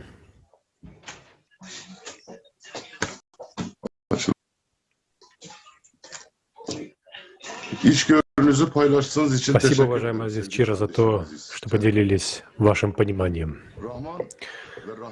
Во имя Аллаха, милостивого, милосердного, вся хвала и благодарность Аллаху, мир и благословение Его послания. 5 раз в день мусульманин ищет убежище в молитве. Намаз стал неотъемлемой, обязательной частью исламского вероучения. Считается, что в молитве сердце мусульманина находит внутренний покой. При проблемах и трудностях он также прибегает к молитве. Когда мусульманин начинает молитву, он ведет личную беседу с Аллахом. Аллах в Коране сказал: «И совершай намаз. Воистину, намаз оберегает от мерзости и предосудительного». Поэтому достопочтенный посланник Всевышнего, дабы благословит его Аллах и приветствует, говорил, что молитва — это щит мусульманина. Наш пророк, мир ему и благословение Аллаху, уделял большое значение молитве. Ни в чем другом он не находил такого утешения и наслаждения, как в молитве. Он обращался к Всевышнему с такими словами: «О Аллах, я прошу у Тебя Твоей любви тех, кто любит Тебя, и дел, которые помогут мне достичь Твоей любви. О Аллах, сделай Твою любовь для меня дороже, моя семья и холодная вода». Таким было обращение пророка, мир ему и благословение Аллаха, к Аллаху. Он молил Всевышнего лишь о том, чтобы быть принятым в его дом, в рай. Пророк, мир ему и благословение Аллаха, на своем собственном примере показал истинную суть молитвы, о чем нужно просить Всевышнего. Но давайте вспомним, что сказал пророк, мир ему и благословение Аллаха, о последних временах, в которых мы сейчас живем. Мечети будут полны людьми, но там не будет присутствовать истина. Во время прихода Махди люди будут пренебрегать молитвами и божественностью, дарованной им. И на самом деле мечети сегодня полны верующих. Мы совершаем пятикратный намаз. Но сохранили ли мы истинную суть молитвы? Какой молитвой мы молимся? Той ли молитвой, которой молился пророк, мир ему и благословение Аллаха? О чем сегодня мы просим Всевышнего? Мы молимся о материальном, клянчим у Творца всяческие блага, потому что нас с детства так научили молиться. Скажите, разве Аллах — это джин, исполняющий молитвы о вещах материальных, доходят только до Иблиса, так как он правит всем этим материальным миром, но не до Аллаха? Истинная молитва — это молитва о даровании любви, о чем всегда просил Всевышнего пророк, мир ему и благословение Аллаха. Но это не просьба о материальном, смертном. Аллах — это не джин из бутылки. Просить у Аллаха земных благ, самим ничего не делать? Разве это ислам? Разве этому нас учил пророк, мир ему и благословение Аллаха? Вот что рекомендуют нам богословские сайты. Дуа является оружием мусульманина в любых обстоятельствах. Аллах любит взывающих к Нему. Обо всем, в чем вы нуждаетесь, просите у Аллаха. Пусть это даже шнурок для сандалий. Откуда пошла такая традиция просить о материальном? Как так получилось, что мы, зная истинное предназначение молитвы, прямое общение с Аллахом, скатились до попрошайничества у Него, машин, квартир, удачного бизнеса и так далее? Разве пророк, мир ему, так делал? Зачем он оставил сунну и говорил: «Идите по моим стопам», чтобы мы следовали за ним во всем? Но что мы сделали? Зачастую забываем об истинном поклонении, о даровании духовной близости к божественному свету Творца, о поддержке в накоплении высокой нравственности. У нас есть молитва на все: на здоровье, на хорошего мужа или послушную жену, на успех в делах, и еще много других молитв. Все эти мирские хлопоты, которые окружают человека со всех сторон, стали занимать практически все наши мысли. И мы решили себя разгрузить от этого, возложив решение этих проблем на Всевышнего? Нет, дорогие братья и сестры, это не ислам. Привычка выпрашивать у Творца мирские, материальные вещи — это иудейская традиция. Основной мысль иудаизма в отношении молитвы в том, что даже если ты чего-то заслуживаешь, то Бог Яхве тебе этого не даст, если ты Его об этом хорошенько не попросишь. И основная ценность иудеев в том, что материальное богатство превыше всего. А в книге раввина Шимшона Пинкуса, праведника, проповедника «Вратва молитвы», можно найти следующее. Основа нашей действительности была заложена очень важная истина. Ничто не дается без молитвы. Все материальное и физическое ждет, когда придет человек и откроет своей молитвой врата небес, являющиеся препятствием ко всем благам мира. Вдумайтесь, традиция просить у Бога материальных благ исходит именно из традиции многобожников. У идеев можно добиться необходимого, только попросить Яхве, даже если этого не заслужено. Прося у Аллаха материальных благ, мы идем по пути многобожников. Иудаизм был создан давным-давно для малой группы людей и был рассчитан на потребительское отношение к Богу. И с самого начала идеям всегда внушалось, как себя вести, что делать. Многое разрешалось, но многое и попускалось. Но самое главное, что требовалось, это быть преданным самим себе и Богу Яхве. И все тогда будет у тебя хорошо, и все тебе будет прощаться. Мы никого не обвиняем. Мы с уважением и терпимостью относимся к другим верованиям. Мы просто изучаем и доносим сегодня то, что по факту происходило в истории. Это действительно было так. Это все знают и все видят. Те, кто хотя бы немного изучал историю. Откуда же пошло такое искажение самой сути молитвы? Суть молитвы с божественного на материального подменил второй халиф, многобожник Омар ибн аль-Хаттаб. Мы уже сегодня неоднократно в конференции говорили о том, каким на самом деле человеком был Умар, и чьи законы он внедрял в ислам. Так и получилось, что в боголюбивое вероучение ислама о молитве были внесены потребительские традиции иудаизма. Мы из Аллаха сделали джинна. Теперь эта иудейская концепция чуть ли не доминирует в исламе. То, что пророк Мухаммад, мир ему и благословение Аллаха, гнал от себя, отвергая Тору, стало основополагающим в исламе. А это ведь неоспоримый факт, что каждый раз, когда Умар приносил Тору пророку, а он это делал неоднократно при свидетелях, то пророк говорил: «О люди, поистине мне даны все слова и завершение их, так довольствуйтесь мною. Я пришел к вам с тем, что является чистым и ясным. Так не впадайте же в заблуждение, и пусть те, кто впали в заблуждение, не собьют вас с пути». Наступили последние времена, в которых мы сейчас живем.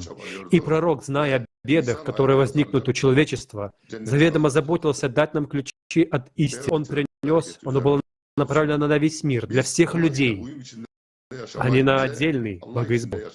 Он принес истину о жизни, о служении Аллаху. Он говорил о всем мире. Он говорил о том, что ислам должен быть во всем мире. Каждый человек должен был познать Аллаха. Вот к чему он стремился. И каждый человек должен был обрести жизнь, должен обрести рай. Пророк, благословение Аллаха, учил нас жить в согласии с Аллахом. Вспомните хадис, где говорится: «Поистине, Аллах не смотрит ни на ваши тела, ни на ваши... Однако Он смотрит на ваши сердца и ваши деяния». Как же получилось, что мы, мусульмане, возвеличили ценность иудеев, и богатство для нас стало превыше обретения Аллаха? Пророк, мир ему и благословение Аллаха, в своих молитвах молил лишь о достижении рая. Он молил лишь быть достойным среди достойных, быть принятым в высшее общество. Пророк, мир ему и благословение Аллаха, ложась в кровать, произносил слова: «С именем Аллаха я лег на бок. О Всевышний, даруй мне прощение грехов, отдали меня от шайтана, устрани зависть и сделай меня представителем высшего общества». А высшее общество — это и есть дом Аллаха. Ответьте, мусульмане, чья молитва нам ближе? Молитва посланника Аллаха, мир ему и благословение Аллаха, или молитвы иудеев-многобожников? Мы ведь совсем не против того, чтобы наша жизнь была успешной и обеспеченной. Мы хотим, чтобы наши дети жили в достатке, и это нормально. Мы хотим обеспечить свою старость и старость наших родителей, и в этом нет ничего предосудительного и запретного. Именно поэтому мы сегодня говорим о созидательном обществе. Обществе, фундамент которого заложил наш любимый пророк, мир ему. Общество, в котором наивысшей ценностью является жизнь каждого человека. Давайте вспомним, как поступал пророк Мухаммад, мир ему и благословение Аллаха. Для него самым ценным в этом мире были люди. Он не ценил ничего материального так, как это делаем сейчас мы. Как жили его жены, какое наследие он оставил. Разве не сметное богатство? Пророк, мир ему и благословение Аллаха, всегда делился тем, что у него есть, потому что он был величайшим и самым лучшим из людей, которого сам Аллах выбрал своим посланником. Пришло время это вспомнить и перестать ставить материальные ценности превыше жизни. Мусульмане, ответьте, кому мы верны? Пророку, мир ему и благословение Аллаху, или многобожнику Умару, которого даже его же современники считали заблудшим. Вспомните этот хадис. Аузаи приводит, что Биляль пришел к Умару ибн Хаттабу и сказал: время молитвы, время молитвы. На что Умар сказал: мы лучше тебя знаем наступление времени молитвы. Биляль сказал: всякое мое изображение лучше тебя знает время молитвы, ибо ты глупее осла и более заблудший. Сколько раз Умар не приносил пророку Тору, каждый раз пророк, мир ему и благословение Аллаха, ее отвергал, потому что время Торы прошло. Нужно думать о всем человечестве, а не только о малой группе людей. Понятно, что по их религии они обязаны заботиться о малой группе и об их интересах. По иудейской традиции они являются богоизбранным народом и должны властвовать над всем миром. Но пришло время повторить то, что в свое время говорил пророк, мир ему и благословение Аллаху, что вообще не должно быть власти у людей друг над другом. Есть одна власть, у Аллаха Всемогущего над всеми, и только Ему все мы должны служить и поклоняться. Но кому служат сегодня мусульмане и кому не кланяются? Хвастаются шишками на лбу, набитыми от подклонов, согласно традиции многобожников. Но в действительности этим преклонение перед рогатым. И сами походим на рогатого, а не на пророка. Пророк же, мир ему и благословение Аллаха, остался при намазе пола подбородком. Давайте посмотрим на то, что произошло с коллективным намазом. Во времена пророка, мир ему и благословение Аллаха, люди приходили в мечеть и садились в круг. Если ангелы обнаружат людей, собравшихся в круг и молящихся за пророка Мухаммада, мир ему и благословение Аллаха, то ангелы окружат и укроют их милосердием. Кто-то молился, другие могли обсуждать что-то из речей пророка, мир ему и благословение Аллаха. Многобожник Умар решил изменить это. Тогда он сказал: по моему мнению, лучше собрать этих людей под руководством одного кари, чтеца. И он решил собрать их позади Убая ибн Каба. Затем в другую ночь я снова пошел в его компанию, и люди молились позади их чтеца. На это Умар заметил, какое это прекрасное новшество в религии. Однако в хадисе от Муслима рассказывается, что сказал пророк, мир ему благословение Аллаху, по этому поводу. Тот, кто вносит новшества в наши дела, для которых нет веской причины, совершает грех, и они должны быть отвергнуты. А как мы отнестись к новшеству Умара, построить людей на молитву рядами?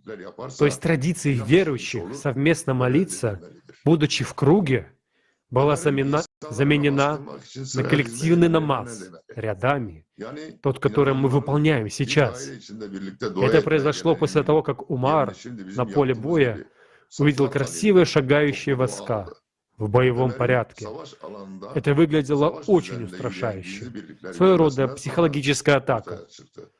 Вот такая, сверкающая военными доспехами, на себя стройными рядами движется, сокрушая все на своем пути, сила людей. Но все эти легионеры, они же идут воевать, они идут убивать. А мусульмане, с кем собрались воевать во время коллективного намаза, чтобы так выстраиваться?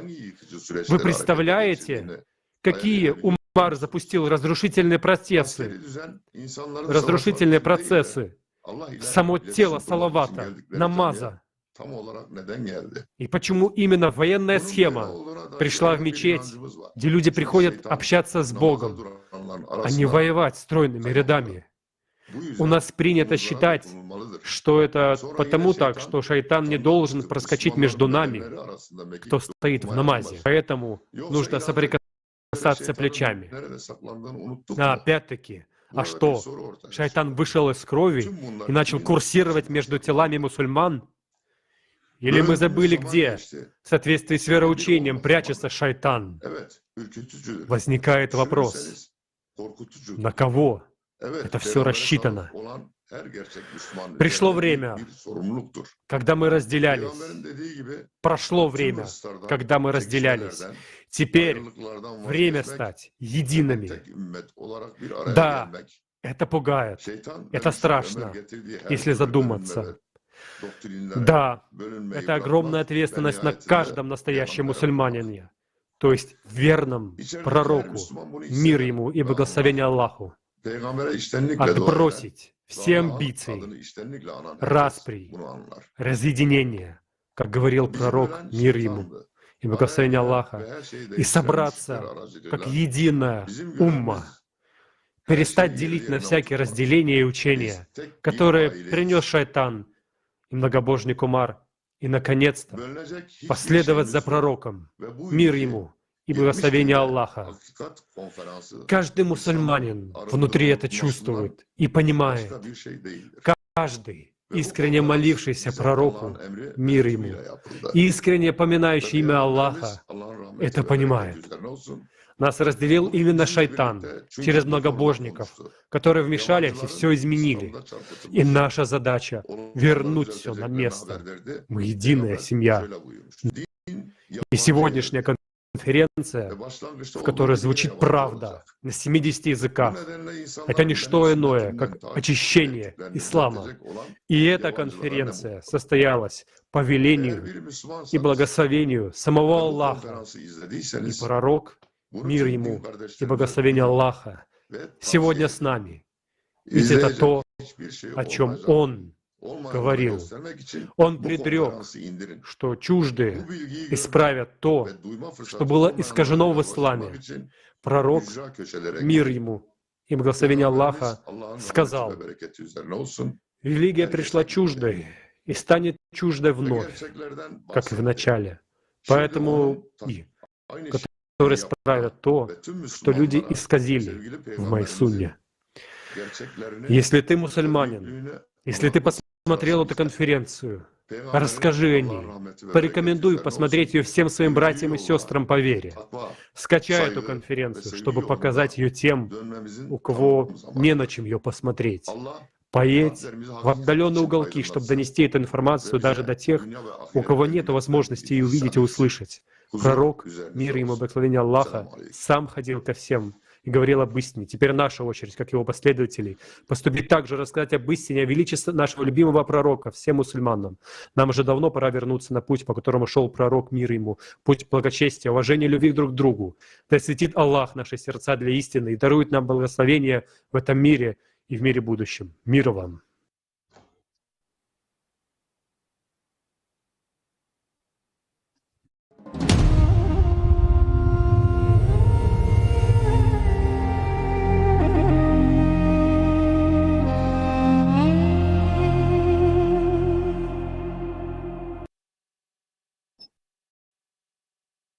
На протяжении истории человечества женщина играет важную роль в формировании и становлении человеческого общества.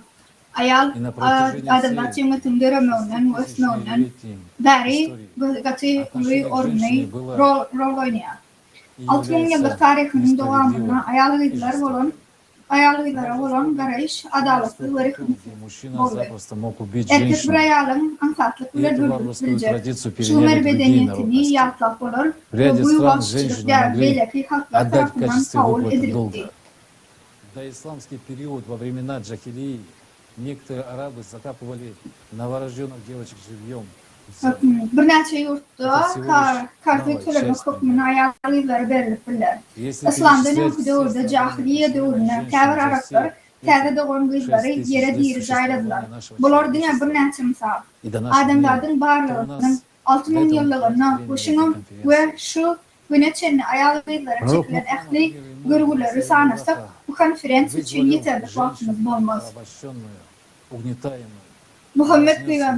Muhammed Peygamber sallallahu aleyhi ve sellem Благословение Божьего создания. edilen o Tanrı'nın Пророк mübarek Мухаммад, мир yaratılış ему и derecesine благословение getiren bir Аллаха, ayalı halas etti. избавил ее от положения объекта и инструмента в вопросах извлечения выгоды и Muhammed Peygamber sallallahu aleyhi ve sellem onu girdi tüm meselesinde bırra ve kural hükmünü halas edip erem bağlarını yayrattı. Истинном исламе женщина İslam'ın esası çeşmelerini içine öğrenmek, hakik İslam'da ayalın hiç kaçan gülkanıp yaşamanın içini hukuklarını bozmanını görkediyor. дав им равные права. Hakik İslam ayarlıları din hukukları veriyor. Erkeklerin yanına erkeklerle din derecede koyuyor. İslam'da din erkeklere ya da din ayarlara Не ставит değiştirilmiyor. никого выше другого. Мужчины и женщины сотворены из одной глины и одной души, как нас учит Коран. Elbette kafir düzenler din erkeklere ya da din ayarlara değiştirilmiyor. Ama hakik İslam hiç kimi belirtmeyen yok olmuyor. Erkekler o ayarlar ruhani doğrucu yarı bir parçıktan ve ruhtan yaradılan. На особое использование божественных милостей. И если в Коране и используются некоторые выражения, например, степени или Hava, обладание степеней, İslam erkeklerin ve ayarların hukuklarını kısıtılmazdan sanıyor. Kur'an'da hiç kimin ilahi nimetlerden ayrıtın peydalarına hukukunun ya da hukukunun varlığını yıkıcı sözüm yok. Kur'an'da kafir söylemler, misal için dereceler ya da derece eğeleri ulanırsa bu dereceleri yetmek adamın özüne, selamına ve yaş niyetlerine bağlılığına являются ediyor. опекунами. И Temmeler için защитой eden этих işlerine layık не adımlar заботятся var. о них, решают все их трудности и обеспечивают потребности. Ödeden işlerine Известный layık лингвист Ибн Lisan Аль-Араб ya layık olur значение diyor. слова попечительство. Попечительство мужчины над женщиной – это защита İslam женщины dinine göre и erkekler ve разрешение ayarların всех posarlardır. Всевышний Аллах Erkekler ayarların posarlardır ve Kur'an'ın bu ayetinin manası erkeklerin ayarlarını koruyuculardan olur ala dedenine. Ahlakınçılıklarını çödiyenine ve çünetyenliklerine verulu için. Meşhur dilçi İbn Mansur, Lisabal Arap gazetine posarlıkının manası var da şeyle yaptır. Erkek adamın ayağları, Karamay ayağının zoru ve ehli işlerinin çözülmeyi. Между мужчинами и женщинами. Kudretli işle Allah Teala posarlıkları adamların borcu etti sebebi bunun için derur güç açıdanlıklar. Galiberse de bu borcu erkeklere tavşırmak. Onların pozisyonlarının ayarlarından hasi korluğun vardı arzudan olup hizmet etmeyen. Şeylekan bu borcun ahirette akar tutmuşluğunu iyi anlatmaya. İslam'da böyle fikirler varmandı. İslam'da okuş ve kudreti güçlünün lezzetini kazanmak yolunun erkeklerle ayarların arasında hiçbir tafadın yoktuğunu öğütler. Allah'ın Resulü'nün sallallahu aleyhi ve sellem'den gelen ilkinci olup iman edenler. Hudaya, Peygamber'in Allah onun razı olsun ikinci ayalı, kutşol ayalı. Ruhi Allah'ın yukarı derecelere yetmek fikirlerine takva ve doğruculuk amalları arkalayı bunu edip bilen ayarları ve erkekler Çin'den dereceden mümkün. Doğruluk eden erkeklere ve ayarlara inanmak elbette acayip durmuş veririz ve edenlerin yolları için veririz. Тирании и несправедливости. Пророк Мухаммад, мир ему и благословение Аллаха, был наилучшим примером отношения мужчины к своим женам. Kavir adamların beyleklerden artıkmışlarının ölçüğü dine takıval kaysidir vurduğu cins yaşa da cennetçilik ya da yine de işli derler. Aramızda Allah tarafından imhamatlan yağlarını takvalı adamdır. Şunun için erkeklerin ayarlara basarlı ve hatta aylarına Kur'an sütunun, zulümün ya da Allah adalasının tekelçeyi çıkmağına da ruhsat vermeyer. Muhammed Peygamber sallallahu aleyhi ve sellem erkek adamın ayarlarına ve ehli ayarlara olan garajını ingo misallar. Allah'ın Resulü imkanıyla adam ingo haysiyetli imanların biridir. Ve ingo'su ayarlarına ingo'u seyretyenlerdir diyer. 7. asırda İslam dövrüne ayarlar günlükler yurtlardan ayarlarından dine 20. asırda alan hukuklarını ayar eyyam olurdu bazı. İslam'ın gelmeye ulan oğlanları ve gıylar bilim ayar. Hükmedreselerde peyda olar. Denan alımlar, выдающийся bогослов İslam denan alımlar İslam'ın gelmeğiyle, Durar Al-Karima denan alımlar приводит краткую İslam'ın биографию Müslümanı более boşan koştular. İslam hadislerin kapısını ayarlar ereceği. у которых он учился науке хадиса. Meşhur Siralı tarihçi İbn Asakir o Dimaşki muallimlerini aldık. Onların arasında 80 doğru ayal muallimlerin vardığını aylar. Belki görünüp Çoluk İbn Hacer Askalani Durar Al-Karima eserine sesinin 170'ten uğrak ayal aliminin birkaça tercüme halini veriyor ve onun hadis ilimlerini belki dini bilimleri öğreniyor. Поступаем с ними так, как относился İnni к ним doğrumuza gaydık gelelim. İslam dünyasında hazır neçe ayal alimi sanak olur. Что в них можно Yukarıdaki hükümette dini vazifeleri eyleyen ayarlar hükmü nameleri biz aydık biliriz. Hazırki vaxtda ayalgılarımızda nehil arayanımızı aytmalar. Olara Peygamberimizin sallallahu aleyhi ve sellem nehil arayanını görkeziyar ismi. Gelin internette seyredelim, metrovatta seyredelim. Olarda neme görmeyen. İslam saytlarına ayalgıları nedip gençmeleri var da ciddi görkezmeler. Bunu nerede etmelidir düşünürken kitapların tutuş yorumları var. Bu mevzuda durul videoların neme gerek? Hava çağların şeyli videolarına katlaşmak bilenem. Peygamberimizin sallallahu aleyhi ve sellem bu devreden daha düşünün. Ödün çağıran sivil izlenen cemiyette nedip racim yağlayı bir zat boldular. Köpçülükle daşlaşmak bilen durmuştan mahrum olmak nedanık doğrunun ulu ağır ulu düşünüksüzlüğü. Peygamberimizin sallallahu aleyhi ve sellem'in racma hakta ayakları koymadığına karamazdan. Daşlama aslında Yevrey de volkatı rehimsiz cezadır. Levde Tevrat'ın 3. kitabına 24. bağında şeyler diler. Rab Musa bilen gürleştir. Yamanlık eden düşelüğüden çıkarın işlerine himmesin kellesine koysun tutuş cemaatın daşlarlar. Это еще одно свидетельство многобожия. Это то, как Бог многобожников Яхве, младший сын Kanun Верховного talimatı повелевал поступать 17'de dinlerine ayrılandıkları için adaşlanıp öldürülme hakta ayaklar hem var. Göç namanida gidip beyleki hudaylara hizmet eder. Stada üsverin köprülerde beyleki tanrılara değiller. Bu köprüdaylığın yeni bir tutlaması şeydi köprüdayları bunun köprüdaylığın küçük oğlu öldürlerle beyleki tanrılarına yani imli köprüdayların beyleki oğullarına hizmetler bilen iş tartışmanı buyurdu. Yine bu stada nefili görmeyen. Aranızda Hudayın, Rabbim size verecek öylörünün birinin erkek ya da ayağı Hudayın, Rabbim huzuruna yamanlık edip, aksini bozup tapılar. Gidip beylek tanrılara hizmet edin ve olara güne aya ya da buyurup vermedik ahli asman hoşunna olada dedim. Sana məlum ediler, eşdersiniz, sonra boğu gözlersiniz. Eğer bu hakikat olsa bu yüvremci İsrail'e edilen olsun. Son bu yamanlığı eden şol erkek ya da ayalı dervezlerine getirin ve daşlan. Откуда исходит эта традиция? Bu defter sorun yerden gelen öğrenilmi? İsa'nın öldüğünü köp kudayla adamlar tarafından daşlanıp öldürülen uyaktan çıkardınır mı? İnni öldürünü Muhammed sallallahu aleyhi ve sellem'in idina eğerciler deyip atlanır yağlar. Köp kudayların defter sorularına layık etti hareket ediyorlar. Muhammed Peygamber sallallahu aleyhi ve sellem hiç sadece öğretmedi ve öğretip bilmedi. Ona Yevreyleri, Hudayların, disidentlere karşı ceza vermek için rehimsiz ve vahşi defter sorular girdi.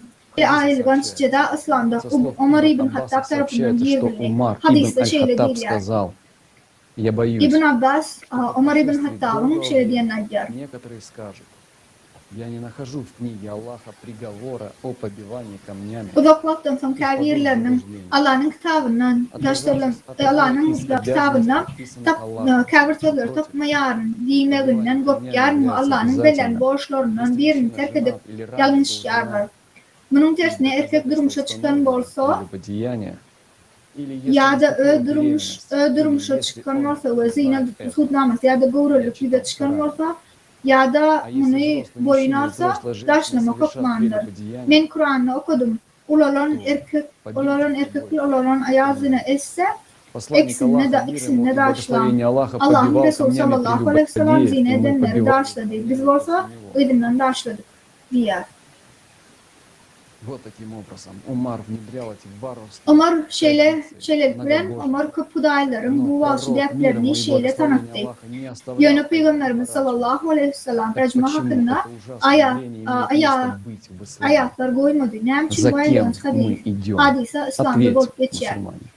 Biz kimi ilerler? Müslümanlara cevap verin. Стреляют, сжигают, топят. Ayağıyla racmadan başka da hürmet öldürmek devine göre boğulur yerler, atyalar, yakyalar, gakbol yerler. Bu sebepler var. Ölünmekten, yüze vurmak, zina etmek, adamsına ayrışma üsleri, boyun olmazlık. Bunun sebebi hatta tasdiklanmadık mışmışlar ölen hem borçlular. Yani Peygamberimiz sallallahu aleyhi ve sellem hoşlaşık kutbasına aydın sözlerine uğur almalıyız. Вы şeyle действительно diye. имеете права по отношению к своим Ey adamlar, женщинам, ayalgıylarınız bilen они bağlanışlı имеют hukuklarımız права по var. отношению к вам. Ama onların Помните, südebilişli что вы hukukları взяли da var. только Onları позволение dine Всевышнего. kudretli güçlüğünün Если они hukukları соблюдают bilen ваши prava, anlamaz. тогда и им принадлежит право Hukuklarımıza на еду, hürmet koyan varsalar, hukuklarımıza hürmet koyan varsalar, onunla iyilik deyim o öğlerine hoş niyetli olmak hem var. по отношению к ним, Ayarlarını da поскольку они boğuz ваши edin ve спутники onlara и преданные mehkarlı помощnики. olun. Разве Sebebi не olur это sizin должен yoldaşlarımız делать ve верующий, vefalı kömekçilerimiz. верный пророку, мир ему и благословение Аллаха мусульманин.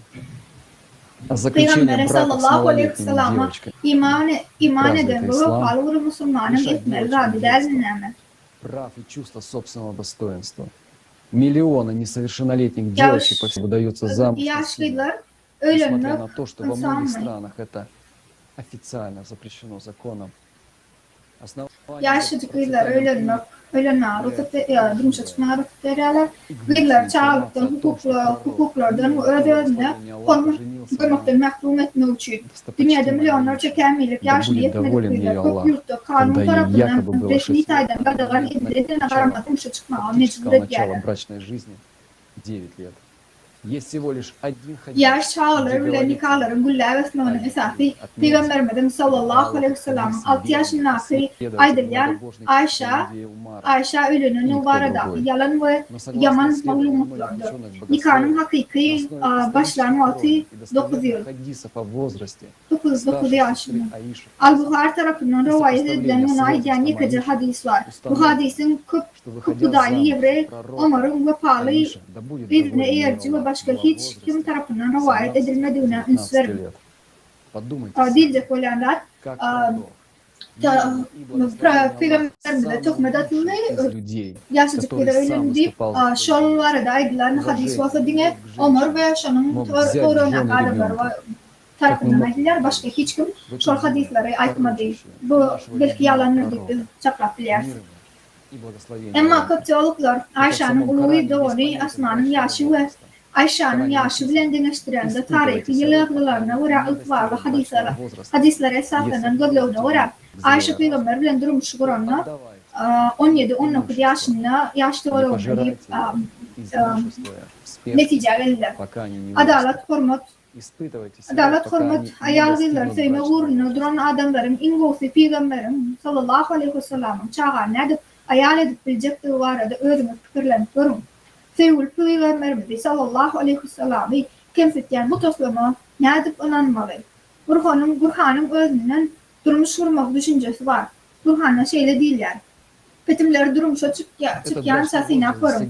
Olur da kamilik yaşına yeten akıl tapsan, olur Чем пишет imlendi. толкователь Корана, Onu iman artık meçhuluktan sebep olur ulanmalı. то же самое, что и совершеннолетие.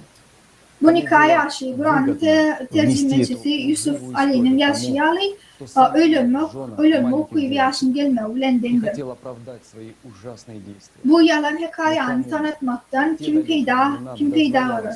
Bu yalan hikayeyi tanıtmaktan kim peyda olur? Ведь Коран этого kiçik не ricaları olan позволяет. ve aylığın А вот şerefliklerini иудеи, согласно aklamak isteyen Торе, adam. имел право на интимные отношения с малолетними девочками. В иудейской устной Торе, то есть в трактате Мишна, сказано, что девочка возраста 3 лет и 1 дня обручается через половую связь. Раби Ехуда Анаси ответил, девочка может выйти замуж, достигнув 3-летнего возраста, а половой акт с девочкой, не достигшей 3-летнего возраста, в иудейском Талмуде не признается половым актом и вообще не считается преступлением. Если девочка младше этого возраста, младше 3 лет и 1 дня, то половой акт с ней не является половым актом во всех галахических смыслах. Вот настоящая правда. Это многобожникам было выгодно внести эту чудовищную ложь о том, что пророк, мир ему и благословение Аллаха, женился на 9-летней Аише, потому что это их установки. И чтобы очистить себя, они опорочили пророка, мир ему и благословение Аллаха. Чтобы иметь Yine doğruya devam edeceğiz. пророк так поступал. Peygamberlerin yaş 9 yaşlıcasıydı. Ölünün arada toplamalı hadisleri. Çünkü Никогда так не hakikaten поступал. yalan vardır ya. Muhammed Peygamberimiz böyle hareketi hiç fark Это etmeydi. был пророк, наилучший Sebebi пример ol благочестия. hakikaten Он говорил, hakikaten лучший из детей büyük праведные девочки. У peygamber кого vardı есть onu одна, etmeyen. тому Evet Аллах bu yaşta сделает ее щитом от ада, а у кого 2, того Аллах пустит через них в рай. Даже если их будет 3 или одинаковое количество yine сестер, hakikat Peygamberimiz sallallahu aleyhi ve sellem удалены от 9 yaşlı Ayşe durumşa Kur'an'ı varada bayılgan yalanı tanıtmak faydalı olur. Sebebi boların отдающих Kur'an'ı брат своих özlerini arasalamak için Peygamber sallallahu aleyhi ve sellem adamlara Peygamberimiz bunu ettiği ve Peygamberimiz şeyle derdi. для того, чтобы смяли. Isınak yalar. Ama Peygamberimiz sallallahu aleyhi ve sellem bunu hiç hasen etmedi ve ayarlarına yaş çağaları yoktu.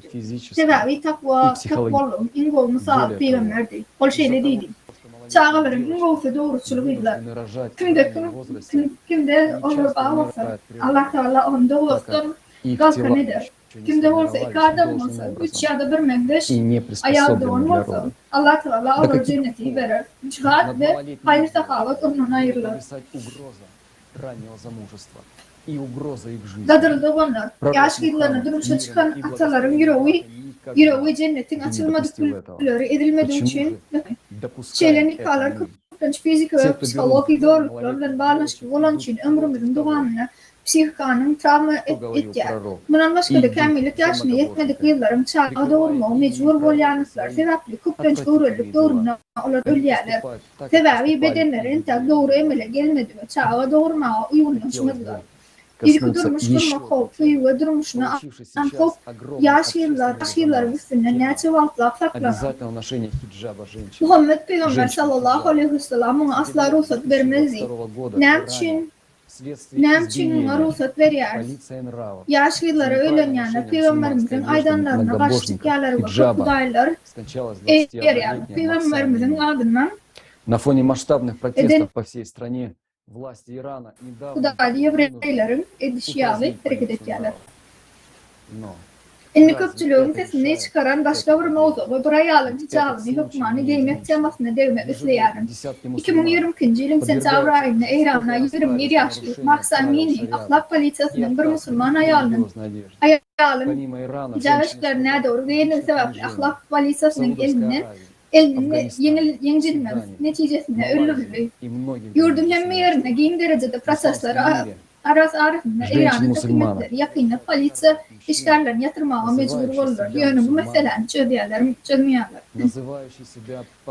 Kaliverse bu ayratin yağda her yıl 14 Müslüman ayar şeriat düzenlerini bazanlığı ve dini eşik giymeyenler yüze oranı için rakımda cezaları da var olyalar.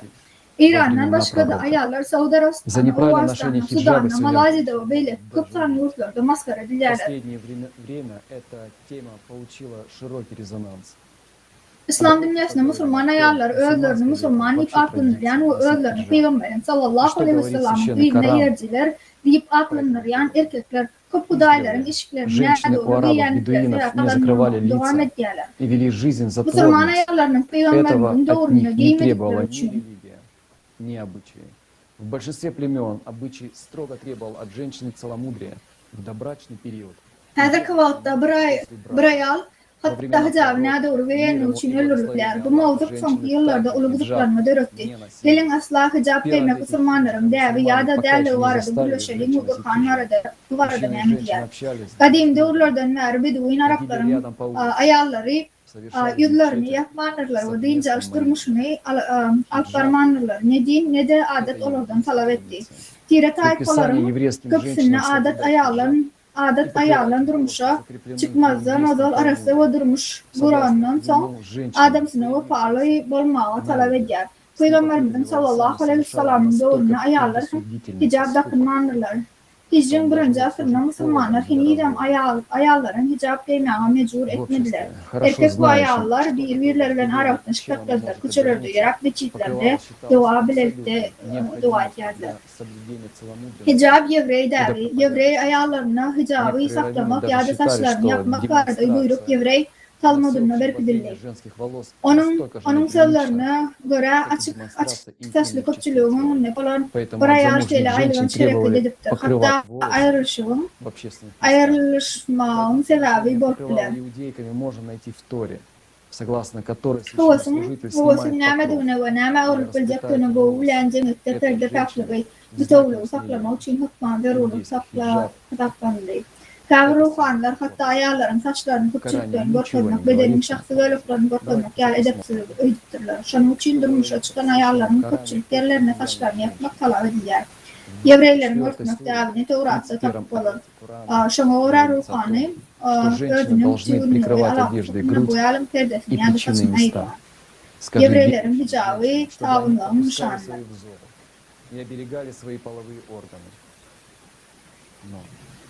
Kur'an'ın hicab giymek hakkı iştahat aydılmayar. Gelin Kur'an'ın ayarlaşıkları hakkı neymi diyenini nefer edelim.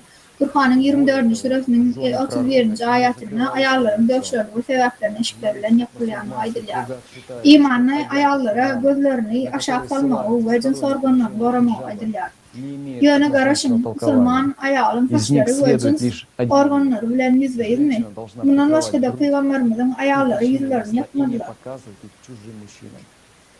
Alman Müslüman toparlarına hicab giymeyi gollayan Kur'an'ın ayetlerini bir mengleş manisini yok edip tasarlanıyor.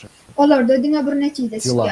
Ayal dövüşünün sebeplerini yapmalı ve yeni erkeklere görkemliler. Разве Господь предписал мусульманам ходить в челме и кутаться в хиджаб? Это придумали многобожники и навязали лицемерие ними, которые... Allah Müslümanlara selle ve hicab ile örtmeyi buyurdu mu hemen? Bunu Kıpkudaylar oylap taktılar ve dine özlerini Müslüman hasaplayan hakiki takvalı ve daşarki ahen bilen çalışan iki yıllara yüklenildi. Peygamberimiz sallallahu aleyhi ve sellem ayarların etkinliği hemişe gorayardı ve şunun için Peygamberimiz bize ayarlara bir vaat giymeli dinledi. Sebebi bu ölçülük ve manipülasyon. Peygamberimiz sallallahu aleyhi ve sellem gen erkeklerin önüne ayarların aşağı teredik dövüşlerini ve sebeplerini yapmağını ayıttı. Peygamberimiz sallallahu aleyhi ve sellem aydan da atların hemmesi şu. Но Аллах женщинам красоту.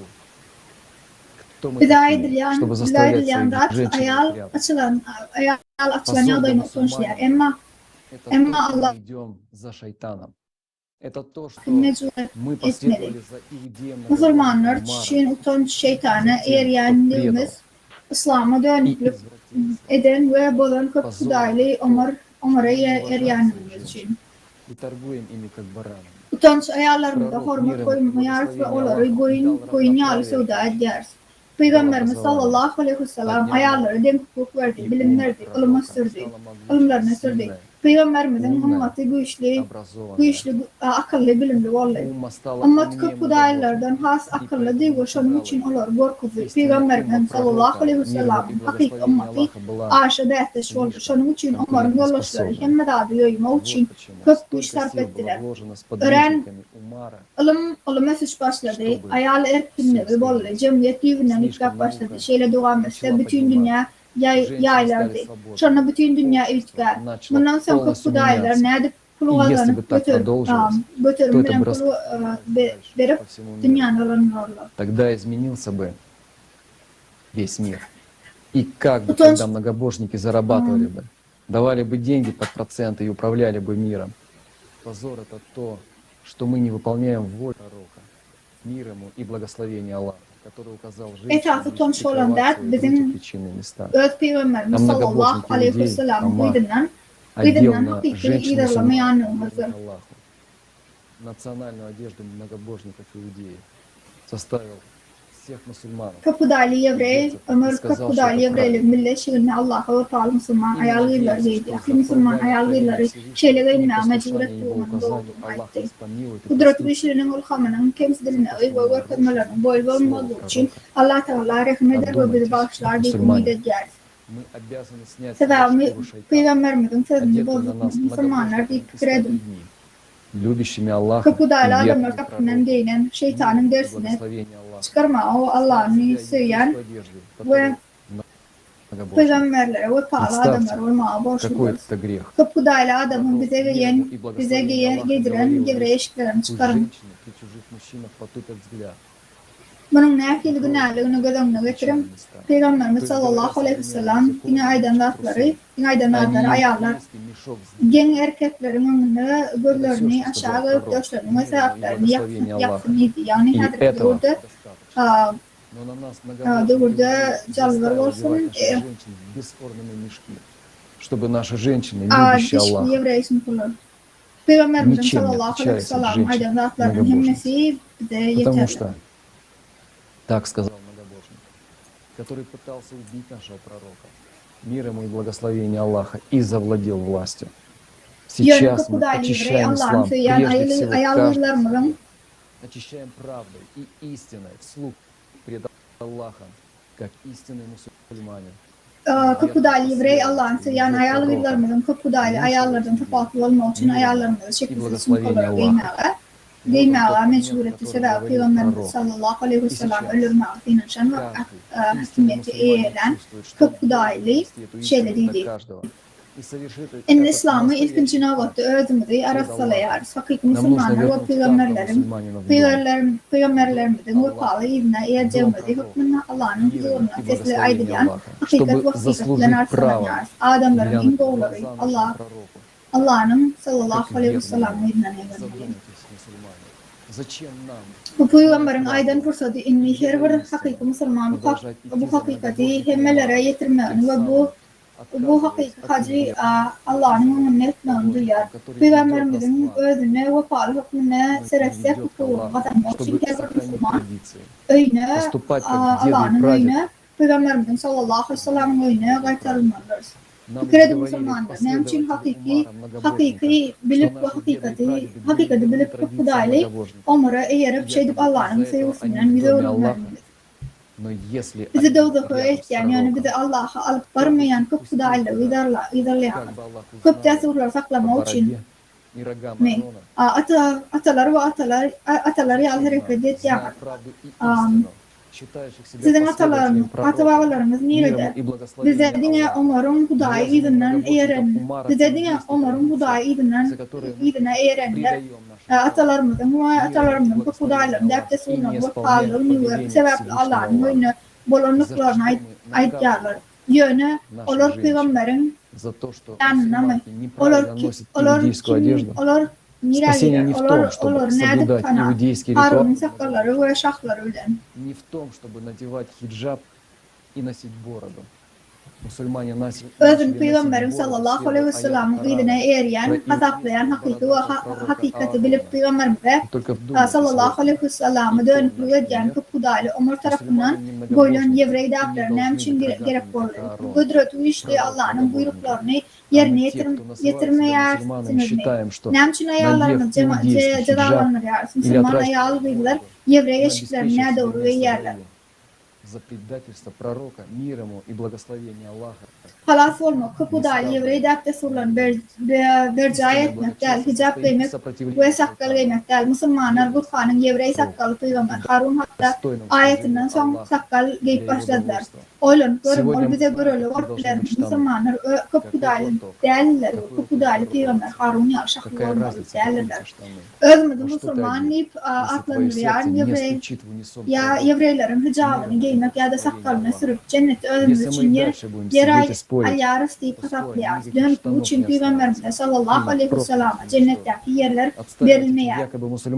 Hakik takva şeytana karşı durmak. Sevgili Peygamber'e vefalı olmak ve Allah'ın razılığı için münasip hizmet etmekten ibarettir.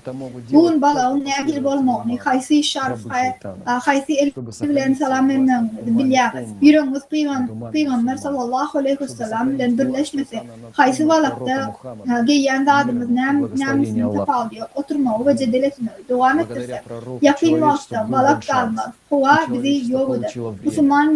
Müslüman değil yani bu dertleri dine şeytanın izine eğerciler doğraktır. Yani Peygamberim sallallahu aleyhi ve sellem idine eğerciler der.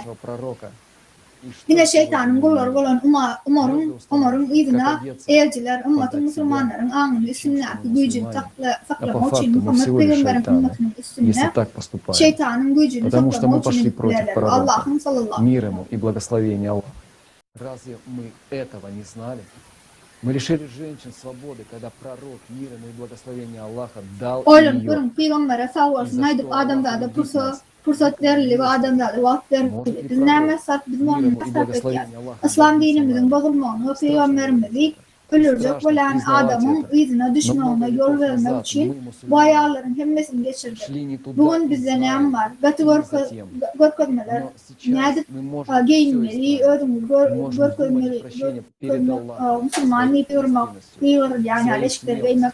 Aslında bunu istediğine şeytanlar bir sebebi Peygamber'e sallallahu aleyhi ve sellem'e karşı çıkıyoruz. Bunu bilmeliyiz.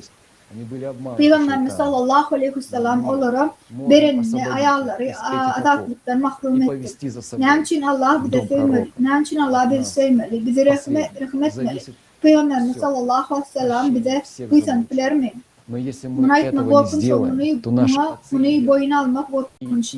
Yani kapasırlar ve elbette Müslümanlar ne doğru işler etti.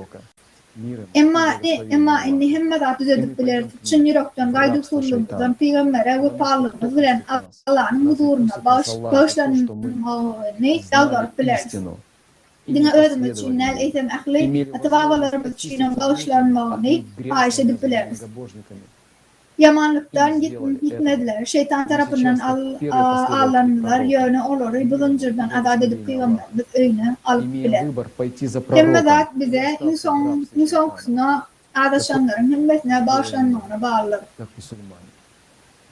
Ama bunu etmesek atabalarımız atalar ve Peygamberlerin sallallahu aleyhi ve sellem öyle derler. Şeytanın borçluğuna dağlar ve şeytanın borçluğuna gitmek. Мы живем так. Сейчас нам важно, что теперь мы можем жить правильно, и тогда перед нами откроется путь домой, к нашему любимому пророку, миром и благословением Аллаха. Müslümanlar doğanların hakikati eşlenmede ve Kudaylar tarafından bir de oylan ahli surları uğurlananına gıynanmayarlarını. Bunun yağlı yaşayanımız için gıynanmağın haceti yok. İnne doğru yaşayabilmemiz mümkündür. Sonra sevgili Peygamberin sallallahu aleyhi ve sellem'in öyle varayan yol açılar ve tutuşmaş kalamıdı şol yere getirip biliriz. Bizim her birimiz dine öz için neredeyse şeytan tarafından ağlanan adam için cevap veririz. Şeytanın zincirlerini dövüp şeytanın yalanlarını ve iman diyarları bilen ağlanan ikinci yanlışlıkların ahirine için eklemmatlar çıkarmak bizim ihtiyarımızda. Bunların hemmesini ödüp biliriz. İslam'ın her birinin özü Arasalasa может Peygamberimiz смилостивиться, sallallahu aleyhi ve что sellem'in öyne ümmet bilen girip biler. сделать мир гораздо Harun'un счастливее, iline чем когда-либо было. eğercilerden Мы те, 100 кто euruk может Peygamberimize познать 100 всю mилость Аллаха tutanımız için и bize весь его öye гнев. aytarıp verecek Allah'ın rahmetini bir bağlap biliriz. Allah rahim edip günlerimizi Много o противоречий dünyanın öksünü и зла batıl edip bilir. принесли Allah'ın в ислам rahmetini ya da многобожники. ahli gazabını biz biliriz. И эти бесчеловечности и зверства продолжаются до сегодняшнего дня. Скажите мне, как может считаться нормальным общество, в котором человека могут в любой момент повесить, оправдывать это тем, что отстаивается честь. Пророк мир ему бережно относился к любой жизни, милуя даже свою. А у нас мусульмане вешают мусульман. Это безумие, в которое нас привел многобожник Умар. Скажите, мы действительно считаем, что Аллах требует от нас ужасного отношения друг к другу?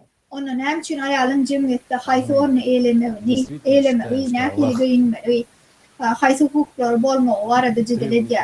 Bizim hemmemiz Allah'ın önüne demdirir.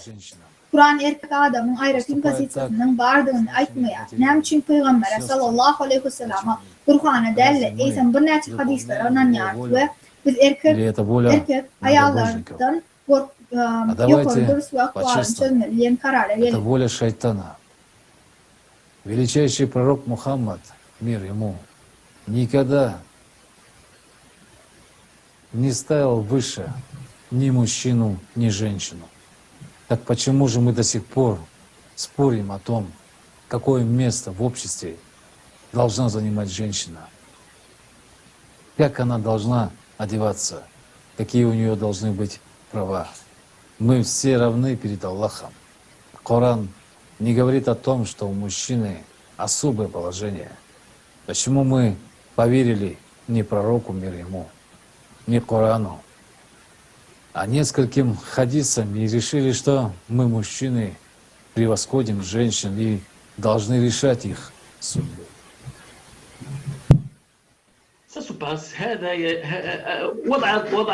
Положение женщин в исламском обществе – это ситуация, в отношении которой высказываются большие разногласия.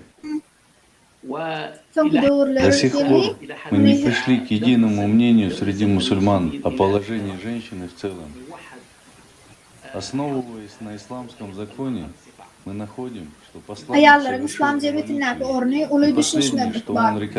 Şu vakaçetinin Müslümanların arasında umuman ayarların yağdayı var arada dalaşığa gelmedik. İslam kanunlarına esaslanıp Resulullah'ın sallallahu aleyhi ve sellem'in inkılap edenlerini görüyoruz. Bu dünya gitmediğinden o zor maslahat veren insan kızadi ayarları bu arama. Burhan erkek bilen ayağının arasındaki boşları yadırtıkların arasında hiç tefavut koymayan.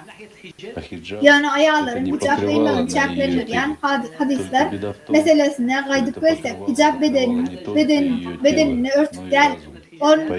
Yeter kıyınçılık bu perdenin dine var bedenine eysem ağını eysem kurşav almalıdır. Ayağının yeterlik sevabının ve dindarlığının yokluğunu aydan bir neçe hadis peyda oldu. Ayağların ve erkeklerin dinliği hakta gürleyen ve şundan son ayağların akıl ve dindarlığının yokluğunu aydık olacak şeyle din nerede doğru şeyle din nerede doğru din Сейчас в некоторых странах таково, что они не имеют права водить Bu yerde bir zat ne doğru? Kur'an'ın teksti bilen dünyada vakaların birbirinden tefavutluğu hakta gürleşiyor. Onların arasında din boşluk var. Şeylelik bilen kâbir yurtlarda ayağların hazır kağıda şeyler olumsuz nazlukları yok. 20. asırda bunun İslam'dan gelenlerini aydık olur mu ne? Şeydip dinimizi temsil eder. Müslümanlar öz dinlerini temsil ederler ve hıyanatçılıklı peydalanıyorlar. Ona hiç hili dahili olmadık bir neçe kanun yirdiyorlar. Arap dünyasında ayağların yağdığı şeyler, ayağlar katı görmüyor, devam ediyorlar. hatta harekette ve hatta adamın forsarlığına, anının ve bedeninin forsarlığına demek isteyenler. Biz elite hatta gurlaşan yok. Cemletin bir görünüşü ve cemletin içine hareket hükmüne var olan haklardan elkenç. Misal için hicab meselesi veren bağlaşıp ithal edilen seyredilmeli. Hicab meselesine kutturmanlar bilen gurlaştım. Resulullah sallallahu aleyhi ve sellem'in doğrumuna gulguydular hicab giymediler. Kudret-i üçlü Hudayi Allah'ın erkin ayal bilen tırnağın arasına tapağıt mümkün mü? Это шизофрения. Bir ayalın hicab giyme hukuku var. Böyle ki bir ayalın saçını yalamaç hesaplama diyalı, belekinin saçını yalamaç hesaplama için yürekliler. Bu şizofreniya. Onunla bir keser var. Resulullah'ın sallallahu aleyhi ve sellem doğrumuna hicabın geylerine hiç il tutnama yok.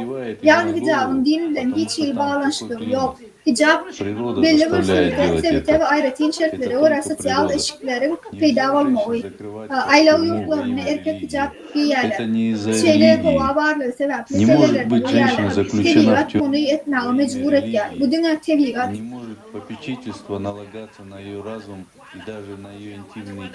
Ayalları din adından türmede oturan yağlı gulplap bilmersiniz. Bu din sebeple der.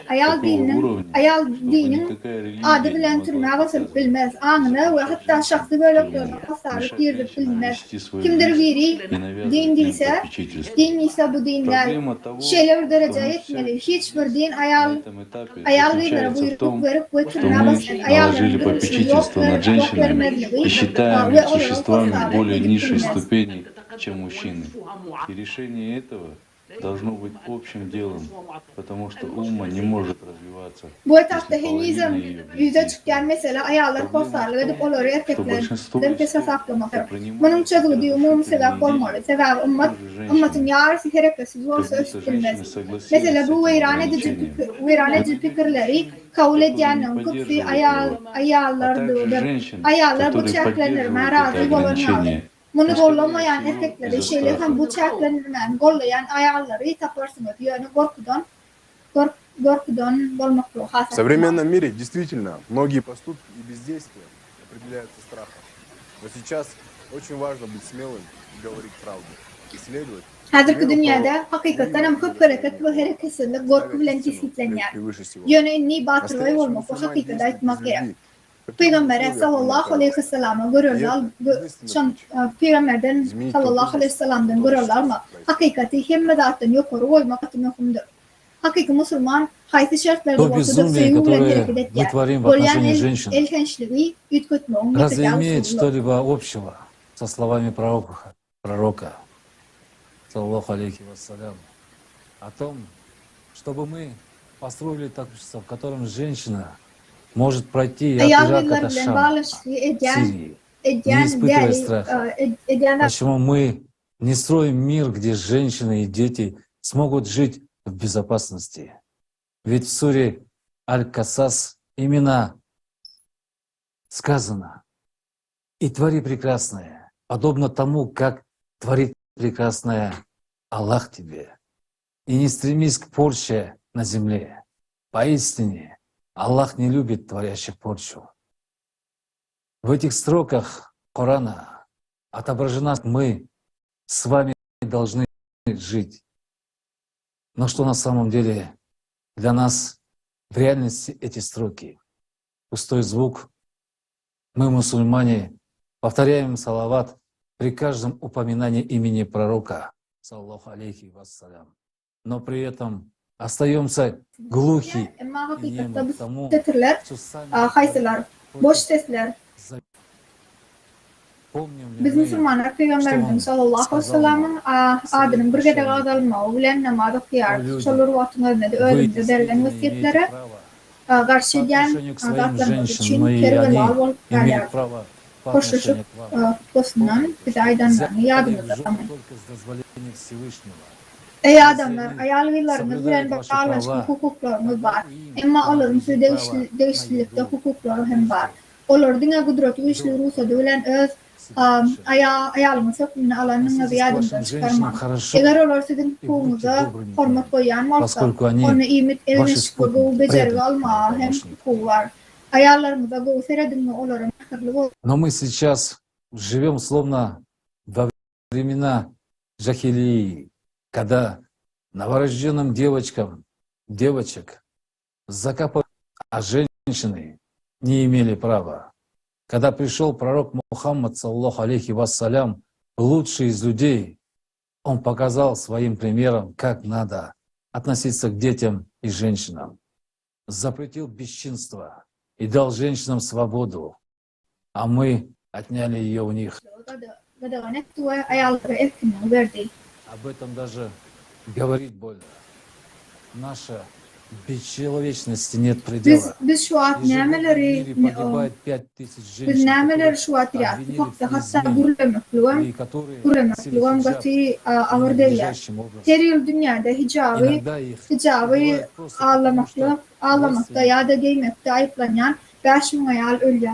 мужчина Her yıl dünyada оказалось, что они hicabı сделали что-то ağlamakta ya da не giymekte касались ayıplanan случая 5000 с tane ayal Максимом ölüyor. Пирами. Kahvaltına garnaşları, Çorlu erkekleri ne spesifik doğru можно vurdat продолжать. edenler За için живопокоренных родственников, öldürüyorlar. за дружбу с İran'da парнями Maksa девушка в Amin Турции, bilen bağlantılı mesela изуродованная и лишенная жизни прямо во время bu родов женщина Karakan'a в devam Пакистане. edebiliriz. Застреленная отцом 19-летняя девушка за незнакомый номер в мобильном телефоне Yiğitlerle Великобритании. Сожженная мужем жена и их 4 детей просто за их якобы западные привычки. Продолжать. Самое страшное — это что эти преступления оправдывают тем, что совершают их в защиту чести семьи. diğer tarafından А в чем суть чести? Разве честь не в том, чтобы следовать закону пророка, саллаху алейхи вассалям? Для настоящего мусульманина нет чести больше, чем следовать за пророком, саллаху алейхи вассалям. Если ты считаешь себя настоящим мусульманином, то разве могут какие-то условности для тебя быть важнее заветов пророка, саллаху алейхи вассалям? Еще раджам, о котором уже упоминалось, это архаический пережиток Средневековья. Мы этим же должны гордиться. Не существует ни одного аята и ни одного хадиса, где бы говорилось о всенародном Zenedenlerin tutuş yurt boyunca daşlanma var edilen yıkıcı ayat da hadis yok.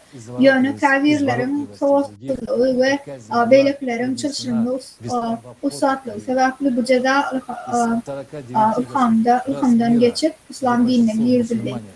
Yine fikredip köprüğün Müslüman olan dünyanın 49 ştatında это варварство в 6 знак yıl уважения к исламской правовой традиции.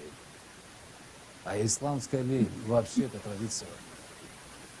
Когда уже мы перестанем Müslümanların sanı boyunca 49 yurdun и убеждения, 6 yurt İslam kanun defterine hürmet koymanın alamatı hükmünle bu başçılıkları doğru ediyor. Bu kop asla bu adaptör asla İslam mı? İslam ve Peygamber sallallahu aleyhi ve sellem'lerin içili bağlıştırılmadı. Başka birinin oylap tapışlarını ve inançlarını kollamayı kaçan birisidir. выразил наболевшее, когда он сказал, что на протяжении İslam 20 hukukunun лет я imuluk скрывал nermeni свои Muhammed Abu Zahra bilen Bolşiyalı seçimizden yeni almayı ve Allah'ın konferansanın birini öz ağırtına tutan beyan etti. 20 yıl vergilenen kalımda bir kanun fikir divatker. Kudret vişlilen duşanında ol sorar. Nemçin özünde bar olan bilimleri gizledin ve adamları düşündürmedin diyer. Sonra Muhammed Abu Zahra Racmanın İslam'da bolmalı delilinin bilen hiç yıl bağlanışının yokluğunu müfriyen Allah'ı ve kanun delillerini yol kanun düzdü. Yönü näme hakikati aytma batırlık dine bir solu için yeterlik mi? Biz näme için dünýärys? İmanly adam için itibarly belli kıyamet günü sizden soralar. İmanly adam için itibarly belli kıyamet günü sizden soralar. Ak yadagara, ba yadagara, isimli yadı, şiyadan ıskakta sorular mı? Siz imanım yadı bu işler ettiniz mi deyip sorular akırı. Kudretin işle adam tarafından tabi yadaylarda verilen zadi cins millet ütködük olmayar. Yani kime hizmet etkenliğinizi bu, kime hizmet etkenliğinizi etkilen. Allah'ım yadı şeytana. Elbette dine bir adam için saylanıyor. İnrekim der Allah'ın özde bu kanunu bozmaya. Cevapgerçiliğine düşünen adamın özde Peygamberimizin sallallahu aleyhi ve sellem kıydığına gider ve cevapgerçiliğini dinleyen geçiyor. Bu kör ve yanlış adamlar özleri yüleğinde olduğu düşer. Biz Müslümanlar özümüzü saylavu çiriyoruz. Şuna da tüysürükten anlarız. Allah'ın söylüyoruz ve onlara verilen ahkamları yerine getirmeliyiz. Ya da yanlış ve şeytana hizmet ederiz. Eder on etmesin onu. Kıyamet vaktinde hemmemiz Allah'a cevap vermeli oluruz. Çünkü Allah'ın Resulü sallallahu aleyhi ve sellem şöyle dedi. İlk bilen kıyamet günü karar verilecek ana kuşlu yağdırlar olur. Bu dünyada adamın ömrünün hakkımızı zat yok. Bu Peygamberimizin sallallahu aleyhi ve sellem'in bu sözleri bunun suutnamasıdır. Hakikaten İslam rehimdarlık bilen dinler. Peygamberimiz sallallahu aleyhi ve sellem Allah tarafından ehli alemlere rehim hükmüne yerlenir.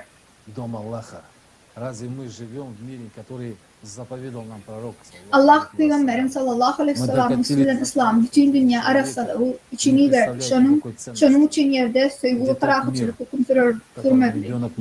Peygamberin sallallahu aleyhi ve sellem Allah'ın oyuna gidenine 1400 yıl son şu neme öğreyen. Peygamberimizin sallallahu aleyhi ve sellem emreden dünyasını yaşayarsın. İnsan durmuşunun hiç ilgisi yok diye netice gelir. Şu anda çenneyem sanırım şunu hiç ilgi vermeyen çağanın rahatlıkla öz bilecek dünyası nerede? Galiba de bugün cevap vermez de onlar. Çağa doğru yana çağasının bakı çağalık ve hopsa durmuşta bolacaktuğunu anam var mı? Çağların da ama ingorosuz ve cihiz adamlar. Suriye'de özü Müslüman hesaplayan adam karşılıksız adamlar 11 yaş çağan cezalandırıyorlar ve kamerada surat alıyorlar. Allahu Ekber deyip uyguruyan çağanın bokurda olduğunu kesme için şeytanın haysi mevcut olmalı. İslam'ın şey. Bu adamlar öğrenen Peygamberimizin sallallahu aleyhi ve sellem'in sünnetine eğer yerler deyip atlanır ya. Haysi sünnet? Peygamberimiz sallallahu aleyhi ve sellem çağaların kellesini kesip buysan ya. Peygamberimiz sallallahu aleyhi ve sellem Adem'in nüskosu değil, haslığı nüskosu değil. Hatta baktalına Yevrey oğlanı bilen tanıştı. Peygamberimiz sallallahu aleyhi ve sellem adamları haysi dine karamazdan, adamların dininin nehmedine karamazdan olursa yadi. Allah birdir ve ne de bolanı. Peygamberimiz sallallahu aleyhi ve sellem hukuk aytti.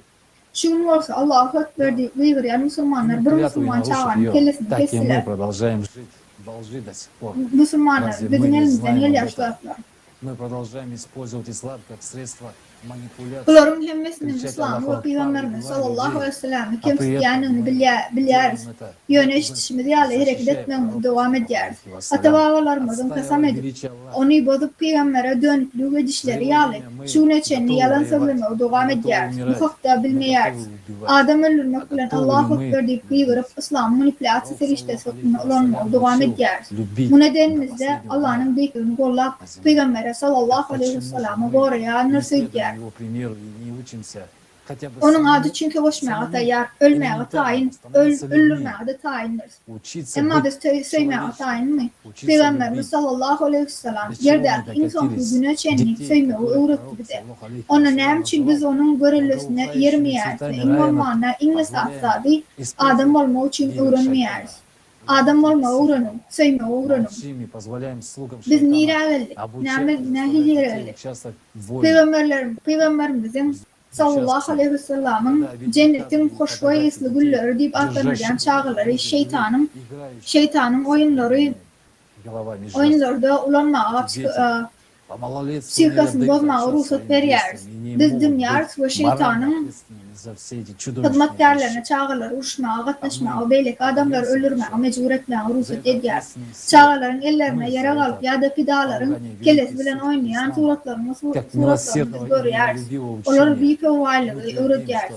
Bu çağırlar bebekleri sebepli hareketler var da hasat vermeyeler ve bu çağırlar küçük yaşları sebeple bu bulatlara cevap vermeyeler. Bu elfeştahlar için ahlaktaydan cevap çekilmeyeler. Öz-özümüze hasabat veriyoruz. Rehimdar ve ferahat çıktı. Tağlimat hükmüne İslam'ın büyük manisinin temsildirmek için temennimiz cevap verdiriz.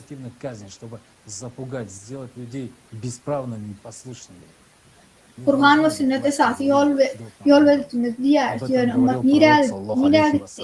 İnguş niyetli görkezmeleri bilen nedik bu dünyanın ahlak ve ruh saydan pese kaçırıp bilir. Adamlar burada da şüphelen sebepli her gün ölüyorlar. Küplenç esaslı ölüyorlar. Tutuş görkeziş adamlar korkutmak, adamlar güçlü ve boyun olmak maksadı bilen görkezi celallanış, görünüşüne edilir. Adamlar birbirinin üstüne güç olmalı derler. Peygamberimiz sallallahu aleyhi ve sellem bu arada dine bir gücüm, Allah'ın ahlakada gücü vardığını aytti. Her kim dine ona hizmet etmelidir. Peygamberimizin sallallahu aleyhi ve sellem hakiki cihad hakta aydanlarını yadınızda mı? Hakiki cihadın, ilmi cihadın insan öz egoizm bilen, nafsı bilen tövüşyan vatıdığını aytyadı. Küçücük cihad hakikat halkına izlenir. Bu şeytanın gücünden nedir tutmalılığını ve in olmağına bir neme erkinleşi bileceklerini düşündürmek için adamlara konuktu. Hazır vakti cihad dinletnemi başkaça fikir edenlere karşı görüşmek. Yani hazır kıvatı hakikatte olur disentler bilen değerli eysem yengili kılınca material alıp olmayacak adamlar bilen sevişiyorlar.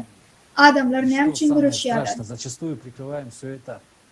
Dine Müslümanlar realma bu hemmeleri değişti. Adamların hemmesi birdir. Başka birinin gibi olmak, başka birinin gibi olmak için görüşüyor. Şeyle değil mi? Ne için birbirimizi anlayarız. Başka birinin elçiliğini almak vardı fikirde elmidama. Kâfir şiarları, kâfir fikirler bilen yapıyoruz. İnger ve tarafı buluruz. Hemmesi bir kutluş din bilen yapıyoruz. Aslında dinler dolanıryan kudreti güçlü değil. Biz halk dinleri dolanıryan kudreti güçlü değil. Biz özelimiz bilen dolanıryan. Bizi adet sarf edicilerin sebepkarları tesir meydanının dinlerine gücü olan hüvef ahırına kurulur. Bazıların biri Muhammed Nasreddin al-Albani'nin yüreğinizde İslam devletini kurun. Bu sizin yurdunuzda kurular sözleri var. Kıyna savam dini tekstlerde köplenç adamların ağını dolanırmağın ferişte sokmuna ulanınca dine upalı adamlar buların hemmesini Yaradan'ın razıylığı için edyenlerini ödüp emlaklarını ve canını fida etmek için üstlerini kurban verdilerler. Ene şeyde kutsatının manipülatörlerin durup bilen tekstleri bilen dolanırcık, ekstremizm, radikalizm, çakli fikirlenmek, virüsü yokoşan mehallerinin nadip şeylere belirtir. Adamlar dolanırmağın şeyle usulları, dine ve radikal toporlar, del eğitim türlü yurtların hükümetler tarafından ulanacak. Dine 2022 yıla Saudi Arabistan'a bir gününe 81 adam cezalandırılıyor. Geçen yılların statistikalarına göre bu yurtta görközülüş cezalarının sağının dinamikası yıl sayın artacak. Köpçülüklüğün cezalandırmağın asıl manisi neymi? Nem için adamlar yıl sayın kaharları khas istiyor. Psikologlar görközülen duyguların japazonların gözlemine tutup görközülen cezalandırmış videolarının kırnalgi afet olmuş etmek yağlı adama tesir edileceğini ömür sürüyorlar. Adam hakiki durmuşa ekranına edilen zatları gaytalama üstlevilen psikolog yönetçiler gereklidir ötüyor. Müslümanlar hem için bir soru. Hazır kıvatta İslam'da köplenç biri bilen hüvüşen 70 hakkının bolmağı nedik oluyor. Öbür Müslüman hazapla yani bir Allah'ın yani Resulü'na sallallahu aleyhi ve sellem'e o ayan edilen Kur'an'ın sarsmaz iman için yakıtak dünyadının vardığına doğanların arasında dini sebeplere göre düşmançılığa yol açmağa manisi değil mi? Onu düşünüşmezlik kalıverse de İslam'ın asıl manisi tevri adamların beyleklerden ağalıp etmene delipler. Durup bu işler boyun olmamdan varaktır. İslam'ın ve cihadın asıl manisini yoyup, onu yitkoduk, güç okul esaslı bu patıklar olup ganın üstünde kurulan adamların başlangıç kadalarına layık gelmeyen tezevir ideoloji dörüktüler. Taliban, ISIS, Al-Qaeda, Jabhat al-Nusra ve şuna mendeşleri yani İslam'ın karşıdaşlar tarafından emel usullarda dörülen bir neçe terörçülük hareketi asuda ilata şolsana Müslümanlara cihad ilan etkiler. Peygamberimiz sallallahu aleyhi ve sellem ve ümmeti bilen näme umumluğu var bularım. Hazırki vaqtda hiç bir Müslüman neçikde namaz okumak için özünü arkayın duymar. Terörçülerin eline şolsana neçiklerde neçe adam ölür. Peygamberimiz sallallahu aleyhi ve sellem Müslümanın öldürülmeyi Allah'ın huzuruna bütün dünyanın yok olmağından has kıyım deyse bu nedir olup bilir. Namaz okuyan adamları öldürmek ingervet haram değil mi? Havva adamları yakmak, ellerini yara olmak, mukaddesine tesir etmek atansa. Misal için dinimizde hücum edilir, dilen sözleri bilen yapıyorlar. En güçlü duygulara tesir etkiler. Neticede adamlar dolandırma ansat oluyor. Ama aslında böyle manipülasyon sebepli siyasi meseleler çözülüyor. Bu zıplamalar savaşı, paytahtlar savaşı, bunları kantetse adam milletara dava eder. Bu yerde esas soruların biri, ahli imanların adından gürleme akılın kuğu var. Uluyu toparın adından gürleme kuğu güçlü çeşne ağırtmıştır. Onun için devam eden görüş var. İnne bu cinayetkarlar Müslümanların näme fikir etkenlikleri ve adaletli gazabın baştan geçirmekleri için näme edilmelerini bütün dünya ma'lum edip bilirler. Peygamberimizin sallallahu aleyhi ve sellem'in hakiki münasip idarlayıcıları yerine duygularını bilmeyen dolandırmak ansat dini canıklarından iştaşıyor. Hava elbette çumur duygularımızın İslam ile bağlantılı kəbir fikirlerden ve harımız gelir. Yani bu hakikaten hem yara oturmak, urmak ya da khas beteri biyuna adamlarda ailem için bir sebep mi? Ahli görkölçüler boyunca biz ahirki dövrde yaşayarız. Allah'ın Resulü sallallahu aleyhi ve sellem şol gadimi dövrlerde ümmatta dörüdülecek kanunçulukta aydıp geçti. O şeyle diğer, gamhorun näme için edeni, näme için cinayet edeni bilmez ve öldürülen adam näme için öldürülenini bilmedik bu altı yeterli bakya. Peygamberimiz sallallahu aleyhi ve sellem yine de şeyle diğer. Пока не придут времена, когда убийца не будет знать, зачем он совершил убийство, а убитый не будет знать, за что он был убит. И еще было сказано пророком саллаллаху алейхи вассалям для каждого мусульманина.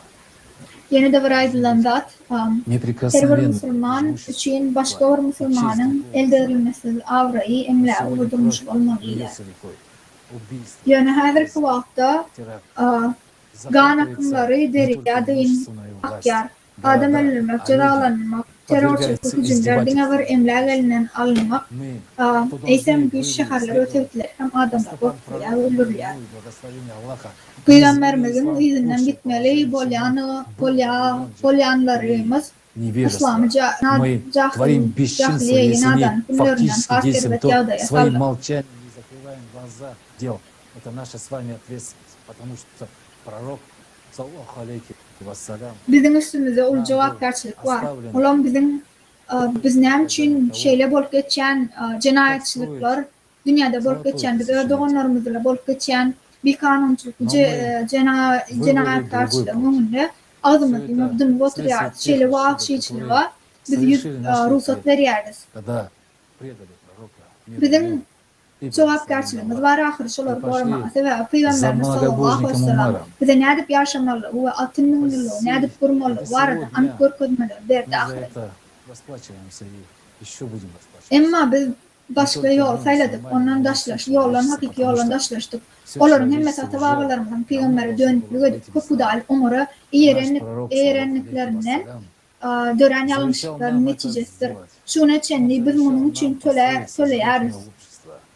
Teleme devam eder. Dine bizim Müslümanlar der eğitim tutuş adamda sevevi tutuş adamda İslam'da olmalı.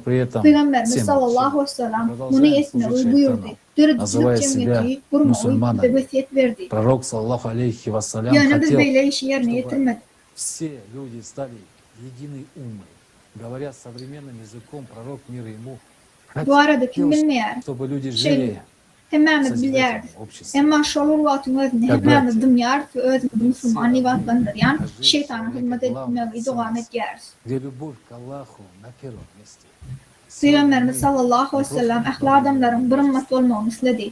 Hazırki zaman nokta nasarlarından Peygamber sallallahu aleyhi ve sellem adamların doğanları yalda ödücülük cemiyetini yaşamağını istedi. Bu yerde her kim dendir ve adamlar tutmuş kitapı. Bu yerde Allah'a olan sevgi birinci yerde duruyor. А для нас сейчас как никогда важно ответить Bugün на вопрос Dinaveri Muhammed Aleyhisselam'ın öde uğruna Müslümanlara yolbaşlığı öden nadarlıklı uğruna qaydıp gelmen eysem özellerimiz bilen hasnadan ilginç doğrulara geldik. Inni bizim için bu sorulara cevap vermek hasna konu. Biz kimin izine düşeriz? Durmuşa baka veren ve ahli adamları seviyen ya da через onlar нашу şey душу смотрит yeryüzünü пророк, yamanlık edip алейхи вассалям. şeytanın kulu olan Надеюсь, что peygamber мы için одумаемся. Аллах милостивый и милосердный дает последний Peygamberimiz шанс. aklımıza gelir Вопрос gelir лишь в deyip том, ümit bilen что kalımın выберем. üstüne seret yer. Пророка, саллаху алейхи вассалям. Öz kalımıza arasılık bilen bir seret koyun o yerden sizin peygamberiniz siz aklınıza gelirsiniz deyip olur umid ederler. Şol sebepten kalımıza o iman öldürdüktür. Allah rehimdarlığı için bize insan bir şansı veriyor. Yıkacak sonra dünya mesela camız. İblisin yolu bilen ya da Peygamber sallallahu aleyhi ve sellem yolu bilen yürürsün.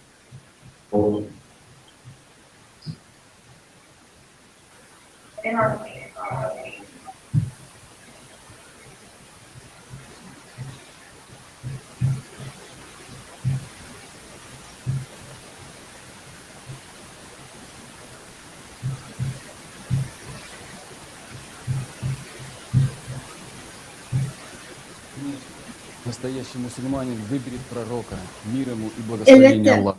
Hakiki Müslüman Peygambere sallallahu aleyhi ve sellem saylar ve hiç kaçan onu döndürü etmez. Ama Peygambere sallallahu aleyhi ve sellem'i saylamak manasını için özümüze hakiki Müslüman На kim вопрос, diyen кто soruya doğru такой истинный cevap мусульманин? vermeli. Сегодня в обществе есть множество стереотипов, которые создают образ мусульманина. Это должен быть обязательно. Если мужчина, то с бородой, а если женщина, то в хиджабе. Он выполняет намаз, регулярно платит закят, держит пост. Что еще? Возможно, мы упустили что-то еще, но в основном именно эти внешние ритуальные действия создают образ мусульманина. И здесь возникает вопрос, может ли такой сформировавшийся образ считаться настоящим мусульманином? Что бы мы ни говорили в равной степени, что бы ни говорил сегодня то сегодня умма возвела в ранг знающих Ayol, ученых namaz богословов. okuyan, zekat okuyan, ağzı bekleyen adamlar. Давайте все это Yine ne? Belki başka burada geçirenler, ömürden geçirenler, yani esasen Kuchda şarkıyı dert sular Müslümanın eşitleri diğer şu arkada burada. Yine bu yerde bir soru uyda çıkar. Şeyle mele gelen için hakiki Müslüman hesaplar olur mu? Ne diysek de den derecede olsak da. Hazır kımmatın bilimli alimler, teologlar, şeyhler ve İslam'ın belki yolbaşlarının derecesine çıkanlarına ne diyseler gelin bulalım hemmesini hazır etçe bir kaptara koyalım. Alkım meseleleri yüzlenin. Allah'ın Resulü Peygamber Muhammed Peygamber sallallahu aleyhi ve sellem kudreti güçlü ve Resulü'nden başka hakiki Müslümanın manisini kesinlikle başka olarak korkular hiç kim. Müslüman olan kudreti güçlü Kur'an'da ne diyer? 3. ayet 3. surenin 31. ayatta şöyle deyler. Eğer Allah'ın söyleyen olsanız eğer sonra Allah sizi söyler ve günahlarınızı bağışlar. Çünkü Allah bağışlayıcı ve rahimdardır. Yani Allah'ın söyleyenleri Resulüne yarayanlar değiller. Doğru mu? Yanlarında şarkı keşfini dördönoklar ya da itirliyaz imeyalar. Çınnanam seyyarlar o peygamber sallallahu aleyhi ve sellem ve peyalar. Sebebi ol bize galdir. Ben sefamadım yerine ihtiyarlar. Olur hakikaten am peygamber sallallahu aleyhi ve sellem yeriyar.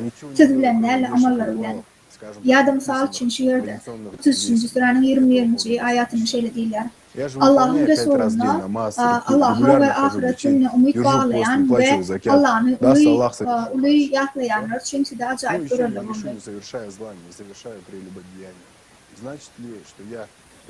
Aslında şolvarmani, Peygamberimiz Allah'ın İslam'ı oyuncu olayar, ona umut bağlayar ve görevler alan ingoğu misallar. Allah'ın İslam'ını umut etmek, inanmak ve boyun olmak ne hemen anlatıyor.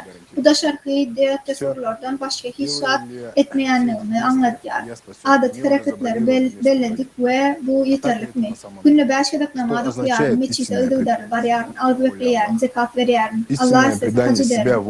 Hemmesi что я совершаю свой внутренний джихад. То есть я усердствую на пути того, чтобы внутри меня были мир и умиротворение.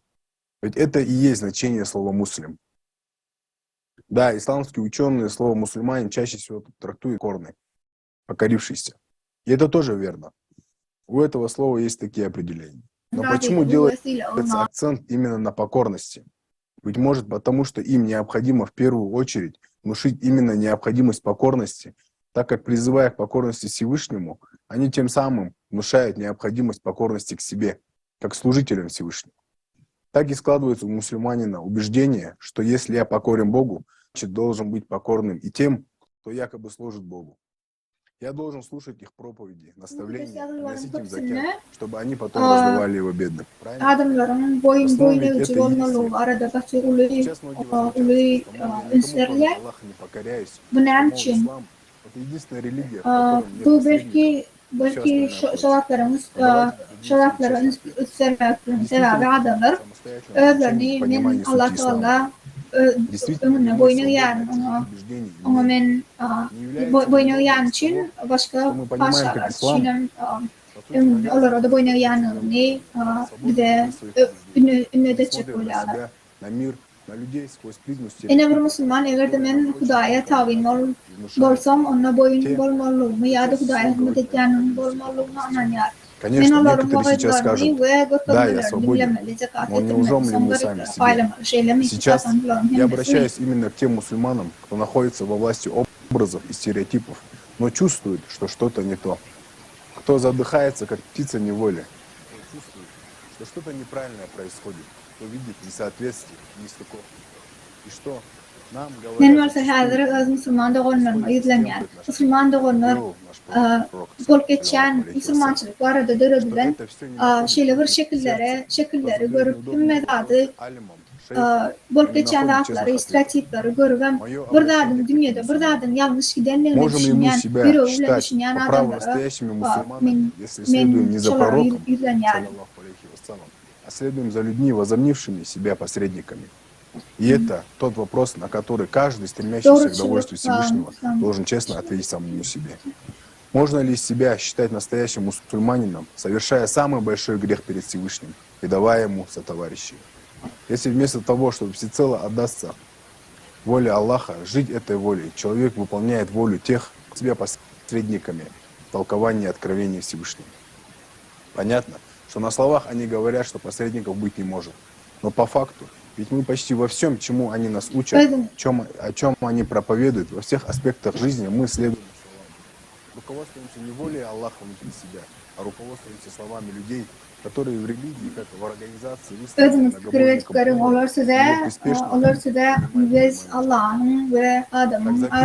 И от честного ответа на этот вопрос зависит будущее всего человечества. А я для себя так определяю понятие мусульманина.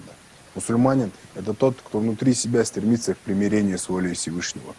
Мир и умиротворение – вот что это. То есть для мусульманина, то есть мусульманин тот, для кого внутренне умиротворенность. Yani aslında bize öğreten, öğreten haklarının hemmet dünyalı durmuşumuzun ehli uğurlarına, bir doları sebeplerine eriyeriz. Bir de etmezek Allah'ın İslam'ı içimizden gelen Allah'ın sevgilerine leysem kapıdari Ömer ve onun yiğitler tarafından kurulan kurgurama hükmüne dinen dolarcı rolünü alayan adamların sözlerini saklanlar. Onunla biz kimi darlayarız? Adamların geleceği her uğra adamın bu soruma doğrusu cevap vermeye bağlıdır.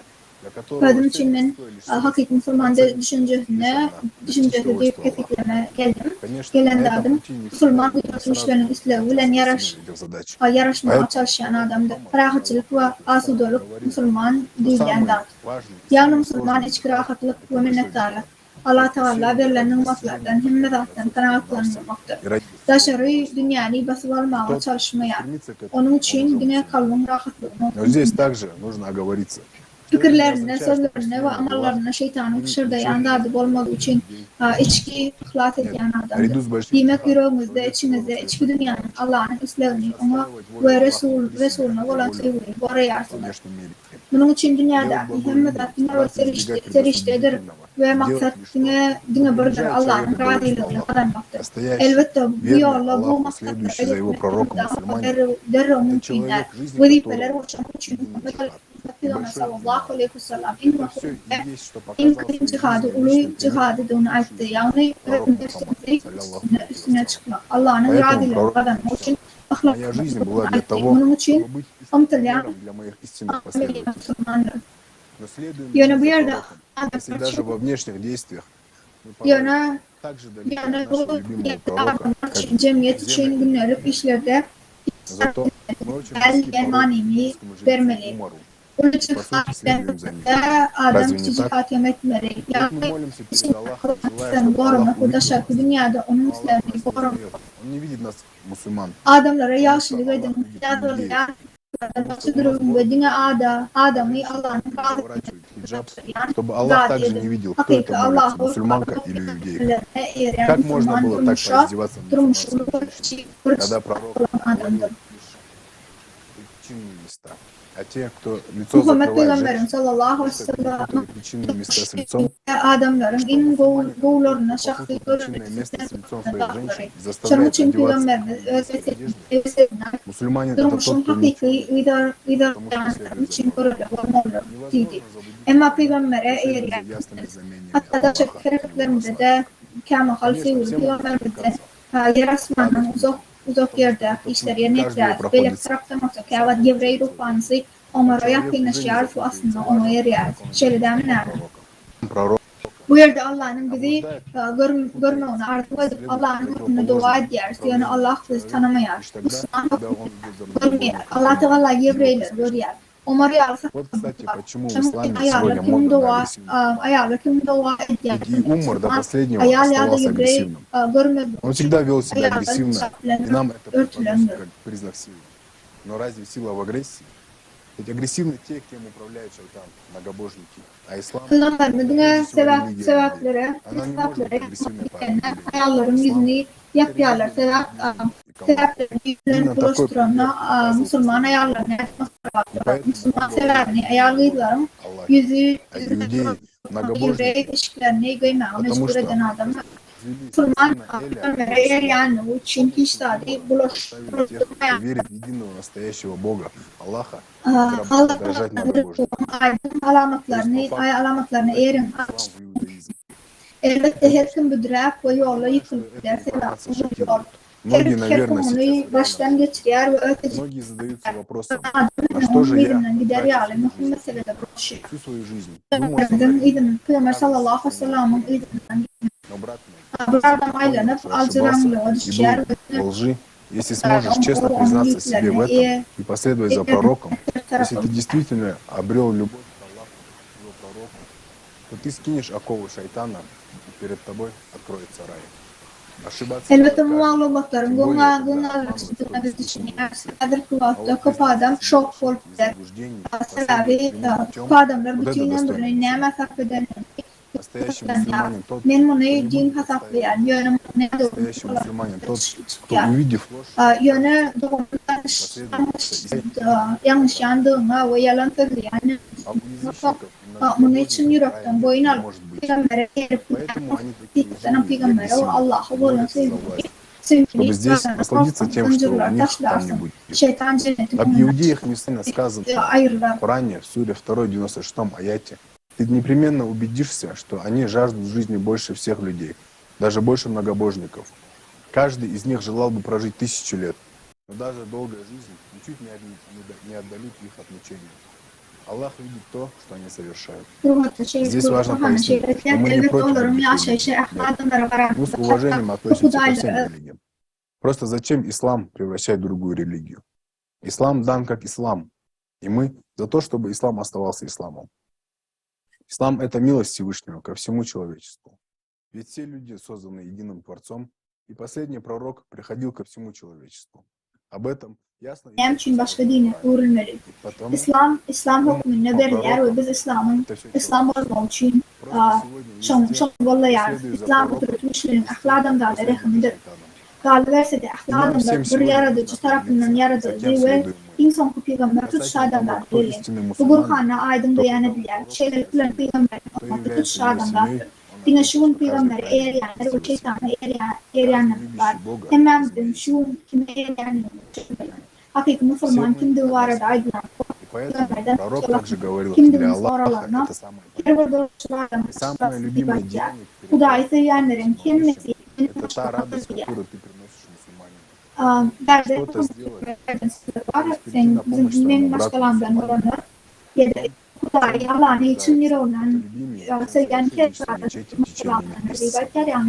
Muhammed Peygamber'in başka Allah'ın yani быть полезным друг другу.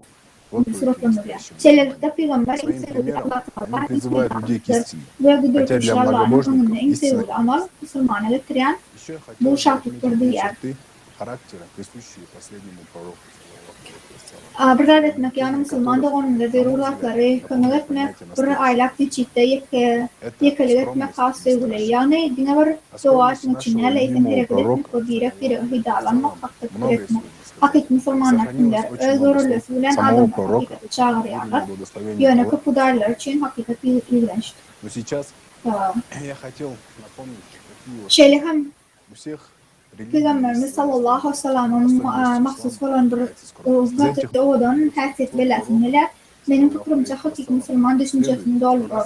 Bu sade ve korkusuzluk. Bu sade ve korkusuzluk. Peygamberimizin sallallahu aleyhi ve sellem'in sade olmak hakta şunun köptat aydırlığı ve Peygamberimizin sallallahu aleyhi ve sellem'in sade olmak hakta aydırlığı Yani onun bu sözlerini yaklamak isteyerim. Ehli пророк, саллаллаху алейхи вассалам. На первый взгляд кажется нелогичным, несовместимым. Peygamberimiz sallallahu aleyhi ve sellem'in bu paykasın sözlerinin sifaçılık İslam'ın gayretini ve balansan sade olmak İslam'ın ehli gayrine yercilerine mahsus olmalı. Bu hakikatten doğru ise ve yüreğini sevu minnettarlıktan bu dörtüşler rahat olmalı. Müslüman hakikatten sade adam olup bilmez. Sevgili Peygamberimiz sallallahu aleyhi ve sellem şöyle diyor. Mesela Peygamberin ehli yumuşaklığı ve hoşniyetli ulan birlikte onun alamatlarını korkmazlığı manisiz ve birbirine kabat gelmeyen yer görünüyor. Hakikaten korkmayan adam hoşniyetli adam doğmuş müddettir. Agresiflik Ömer'e musallatır. Bize aydırışıyalı adamın gücünü edermenin korkunçluğunu görmüyor. Hakikaten korkmayan adam Allah'ın merhametini Это ли не наилучший пример для подражания всем людям, которые услышали сегодня на этой конференции правду? Нельзя молчать об этой правде. Что бы нам не рассказывали шайтаны в голове, как бы они нас не пугали, мы должны донести эту правду до всех наших братьев и сестер. И пример пророка, саллаллаху алейхи вассалям, который не молчал, должен вдохновлять наши сердца и наполнять ими страшно. Şeyler bülentine çıkılan adımız yankı faydasızlık, iştahtan korkmalık, Peygamberimizin hafiyetidir. Ol hakikate etmeyi, nehili bu ümlü, nehili fişlikler, korkunç iradeler, olanına karamazdan faydasızlığını bakırdı. İçin varsa birisi de şunki açıklayan adımız, konferansada sizin hemen hakikate işlensiniz. Bu hakikate bu hakikat var da biz hiç demek bilmedik. Size adaklığı şeytanın bulduğundan azatlığı yakıtmak için biz hakikati açtık.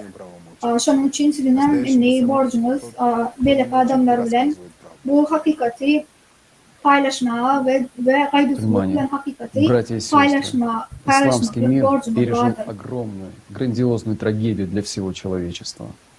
Произошла серьезная и страшная подмена лучшего из людей, величайшего пророка Мухаммада, мир ему и благословение Аллаха за Kadirli Müslüman doğrular, İslam dünyası tutuş adamlar için ulukan bir bahçeli baştan geçirdi. Sünnetay ve aileden çalışma bol geçti. Adamların in boyusuna indi Muhammed Peygamber sallallahu aleyhi ve sellem yalancı Ömer bilen çalışırlı. Bu peygamberin yerine şeytanın izine düştü. İslam ümmetinin esaslandırılan hayır sahavet ideyalarından dolayı Muhammed Aleyhisselam'ın talimatı yayılmak bilen çalışırlı. Cahiliye dövrünün alamatlarını özüne sindiren zatların hemmesi, nadane, düşünüksüzlük, doğruluk, şu İslam'ın bütün dünyada ilerlenmesine sebep olan zatlar. İslam'dan esas sadı Allah'a manisini yok etme istediler. Kur'an'ın vahiy dileyen zat, sivilizasyon, güller Hüsyen, batıl cennet hükmünde bir ümmeti döretmeli dileyen zat adamlardan daşlaştırılır. Kur'an ve hadislerin tekstleri Adam yaşama derecesine çenli ağırlıklı. Kur'an'ı bizim için isteyenler tercümesiz Kur'an'a düşünmek mümkünlerli yerler. Her kim hakikatin benim elimde düğüne ömür hakikatin her adamlar olsa öğrenlerine davalaşıp yine öğrenlerine hakikatin bağdığını açık koyarlar. Yani adamlar yaradanın hakikatine nedet monopoli ediplerler. Yine kudreti uşlarların hakikati var. Cemiyetin ruhu taydan pese kaçmalı. Doğrulmadak bir hükümsüzlük ve durumsuz dünya Peygamberimizin sallallahu aleyhi ve sellem'in kalimatlarını boğdayanın neticesidir. Bunun sebeplerinden biri hem emeli, usulü, ters tarafa alınıptır. Bizi cin gözleme için çöllü aylanmağa, cennete gitmeye derler. Peygamberimizin sallallahu aleyhi ve sellem'in garaşyan kudreti güçle yöne bize Allah'ı koydular diyecek bölünüyor derdi. İslam bizim durmuşumuzdan gitti ve bu bol geçen laflar oluyor. Ve atavalarında dönüklü etti. Peygamberin sallallahu aleyhi ve sellem önüne dönüp bol çıkanın sebepli bol geçti. Onlar dini Allah'dan bize vurdular. Peygamberimizden sallallahu aleyhi ve sellem'den bize vurdular. Dine atlarını ve şöhretlerini alırdılar. Yani aslında bir Yevreyin yüzüne düştüler ve gizli islerlerine Allah'ın yerine şeytana başladılar. Düşünmedik bu hakta, bilmedik. Adamlar neme biz bunu düşünmedik mi? Bu hakta biz bilmeyerdik mi? Bu hakikati reddetmek Peygamber'e ve Allah'a karşı çıkmaktır. Peygamberimizin ve Allah'ın önüne kıpdayı ve pahalınlığı şeytanın kulluğunda boyun almak giymektir. Başka da yok bu hakikat. Biz Müslümanlar İslam'ın manipülasyon feriştesi hükmünde olanma devam ederiz. İnni özüm ruhal Müslüman ivatlanır yani Peygamberimizden sallallahu aleyhi ve sellem'in sünnetine eğriyenliklerini, birbiriyle sevişyenliklerini, Allahu Ekber deyip birbiriyen çağrıların kellelerini kesip taşlar öldüren ve ayarlar maskarayan adamlar. Şeytana hizmet edenlerine Allah'ını övmek için kaysı hukuk var. Kim şalara ruhsat verdi? Şeytan ona logika nereden gelir? Şeytana özel hizmet edip edillerine olsa Allah'ını uyarlar. Ondan sonra kimler ve ne için İslam'ın haram olmağına yol veririz. Nemen biz has doğruyoruz, egoistler mi? Kadırlı olanlar. Muhammed Peygamber sallallahu aleyhi ve sellem bizim için kim cennetinde hem nameden değerlerimizi nâme diyor. Cemiyetimiz aklından ağrışına ben diyara. Ol bizim için bir gazi anlatıyor. Dine onu ve Allah'a kulu olmalıyız. Ne için Allah bize ahli adamların ingoğullarını Muhammed Aleyhisselam iyi verdi. Ne için Kur'an'ı özünü iyi verdi. Adamların asuda yaşamağı hemmeler için farklı ve adaletli cennette dürüstçülük cennetini kurmamız için yönenem için biz o vasiyeti yerine getirmedik. два течения. Peygamberimizin Те, кто идут за пророком, и те, кто идут за Peygamberimizin шайтаном. sallallahu aleyhi ve sellem'in Prorok dünyanı говорил, terk идите edenler по 1390 yıl oldu. Ne Оставил için нам bu свою hakta sunну, bu hakta hiçbir etmedi. Почему Kimdir мы bir güç izleyerdi ve İslam'ı işleyişi yağlı olanı, özleşine göre olanı. чем мы гордимся? İslam'ın Peygamberin sallallahu aleyhi ve sellem'in arzuyu hasıl hoşyalı bütün dünyada olmalı. Bunun yerine 70'den uğrak mezheplere, akımlara bölünmek anlatmaz. Ama hakikatte olan hazırki vakti İslam'da din ikisani akımlar Peygamber'e sallallahu aleyhi ve sellem'e hükmet etkenler ve şeytana yarayanlar. Peygamberimiz sallallahu aleyhi ve sellem şöyle dedi. Benim elimden git. Bir de sünneti durmuşunu terk etti. Nem için köp hudaylı, onlar için ona karşı gitti. В доме Аллаха, в доме нашего Peygamber пророка. sallallahu aleyhi ve selleme yermenin yerine köp hudaylığa eğrenilmedi. Bu son Всегда yar. был верен и был rядом с пророком. Имам Али, Biz ne Müslümanlar mı? Yevreyler yağlı saklı sürüp hac etiyarsı Peygamberimizin sallallahu aleyhi ve sellem'in idinden derler. Köp hudaylı yevreylerin idinden kâleden aylan yağlı. пришли к тому, что перестали Peygamberimiz чувствовать sallallahu суть aleyhi ve ислама, sellem жить bunun için заветами bizi пророка. karşılar mı? Мусульмане, как мы такое смогли допустить с нашим великим исламом и любимым Bizim пророком? hemmemiz atababalarımızın sevgili Peygamberimizin sallallahu aleyhi ve sellem'in yanına Allah'ın oyunu, Peygamberimizin oyunu bolonlar deyip umid edeceğiz. Ama Allah'ın oyunu yine hemişe vefalı ve Peygamber'e yakın olanlar Совесть, vardır. благочестие, İmam Ali Другое. ve sahabalar vardır. склонность Sol к греху, Allah'ın oyunu ve Peygamber'in Allah muskulafa дает нам değiştiler. выбор, открывая возможность Kapudaylı umara eğrenlerin hemmesi cennet таких к духовному падению. Kapudaylı ve Коран предупреждает, Kapudaylı umarın idinden gidenlerin hemmesi он için раскрыл для cennetin kapısı yapıktır. который озарен светом от Господа своего. Özümüze dönüklü ve denmede nedik gelir. İslam'ın büyük manasını duymayı, Peygamberimizin taşıklarını yerine getirmeyi besettiniz. Diyen netice geliniz. Müslümanlar, Muhammed İslam'ı sevgili Peygamberimiz bilen nedik ruhsatlar biliriz. Nem için böyle olur, adamların ecirliği Это için. цель легко достижима через поклонение. Bu hemen bulup geçen yanlışlıkların sebebi adamların ecirliği. Her birimizde iki yorulma var. Biri doğruluk, takva, beyleksiz olsa ahlaksızlık, günah meyli, açgınlık. Allah Teala ahlaktaydan kamillik ve ruhtaydan yıkılmak mümkünlüğünü açıp bir de saylağı veriyor. Kur'an duyduruş veriyor. İslam'ı kabul etmek için döşünü açan Rabbimin nuru bilen ışıklandırılan yüreği mühürlenen adam gelmeyi. Yürekleri Allah'ın öğütlerini çağıryanlara ve onları Очищение ислама. Именно сейчас, в эти последние bu arada Bukhari'nin 39. suresinden Azmar suresinin 20. ayetinde Он дает нам шанс. Это İslam'ın доказывается maksadı хотя бы ahlaklı, münafık ve söyleyen adamı terbiyelemek. Alıverse de buların kendisi eyyam yaratıcı tarafından koyuluyor. Bu maksadı avadet ve Allah'a olan sevgi ve Peygamber'e hürmet koymak arkalı ansatlık bilen yetiriyor. Gelin onu güllü bağırtıp biler yağlı, cani, nadanlık otlarını hafif edelim. Yeri planet Amerika'da edelim. Müslümanların arasında bu konferansı gönlü ve doğruçul sevatlaşlık olmalı. Biz hüküm çıkarmayalım. Bu konferans Peygamberimizin sallallahu aleyhi ve sellem'in İslam'ın terdeleneceğini, Kur'an'ın terdeleneceğini ayıttı. Hakikatin vakti geldi. İslam'ın terdelenmenin ve araslanmanın vakti geldi. Hazırki vakti bu ahir zaman doğrunda. Peygamberimiz Allah'ın umunu, Peygamberimiz sallallahu aleyhi ve sellem Allah'ın umunu dua ettiler. Bize fırsat bize mümkünlük verdiler. İnverksi klimat betvaçılıklarından edir çekenlerin sanı belli değil. Bu hedef ne meseleyar? Temmedazı bolşiyalı taşlap kapudaylara eğermelinde. Sanmorsa Peygamber'e sallallahu aleyhi ve sellem'e dönüp ödenimiz için itler yağlı ölür. Ya da olsa şeytanın ağlığını ayırıp birimizin gözümüzde seyredip Peygamberimiz söyleyenle buralardan başka kudayın yokluğunu yeke tartılmak boluruz.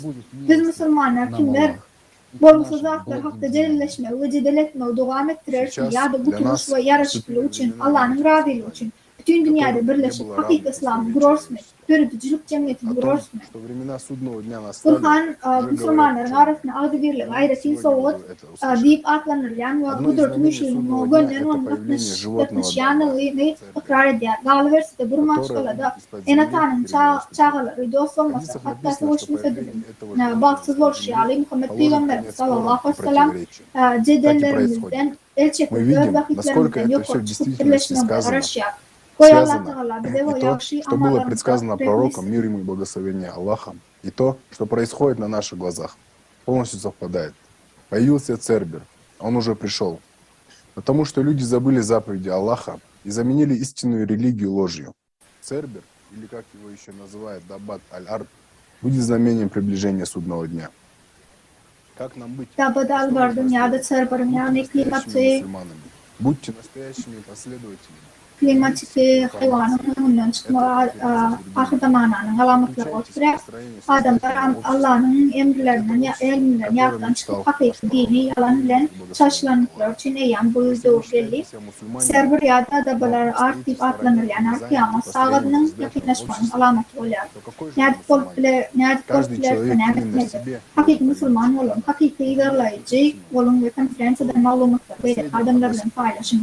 Yürütücülük cemiyetinin gurnağı oluşumun tevavi bu Peygamber'den sallallahu aleyhi ve sellem arzu eden cemiyettir. Özümüzü Müslüman hitap beyan yönü bir kaptalına durup yürütücülük cemiyetinin gurnağı ile meşgul olmayan olsanız siz nehil Müslüman olabilirsiniz. Gelin hadir varsa bu arada İdrim Kavuş'tan yılı van yaklaşmağındaki kuşunun arasındaki programmasından bir bölüğü hadir sizin bilen sıradalayım.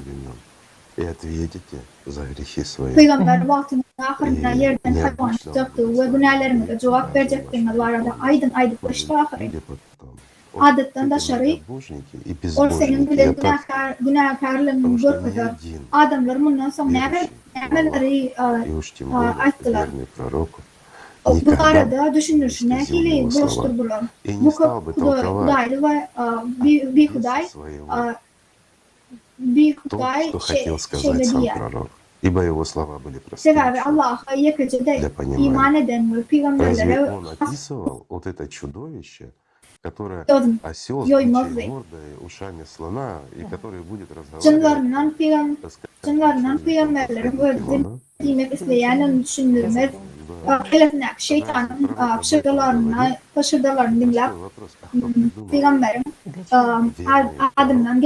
Demediler sebebi yönetmeye düşündüğü okudum ağzı pilin uyarı eşek olup ölürdeki bir adam bilen birleşen bu canavar fuhutlanır yani hava şeylemi hava peygamber bu hakta gürüldü mü yönetmeye sonra bunu kim taptı peygamber'e o sağlam yok durmuşta böyle hayvana duş gelmerseniz şunun için elbette şolur beyan edilen Mesih bilen duşmarsanız bu onun yokluğunu anlatıyor. Bu İslam zadını edip bilecektiğini anlatıyor. Sebebi sen inni antikrist dersin, ona layık gelmeyersin. Bir yerde edip bilenler dablar ardın yani server dili vatanlayan klimat hayvanının klimat detayçılığını İslam'da yani ilginç hayvan içinde metaforik dil bilen düşünülüyor yani adamlar sonunu hakiki metaforik dilden öğrenip hakiki korkunçluklar toslamalar oldular film kulaklığı elbette suratlara gelir. Adamlar edil şonyalı antikrista ya da şeyle hayvana kıyametin şeyle hayvana karışır yani o hiç olmaz. Sebebi o metaforik yağda alınan dağlar. Gelin Serber'in yağdır İslam'da Dabral ardın nahili suratlanırlarına seyredelim ona ol yerin iç yüzünden gelir yılvay aydılıyor.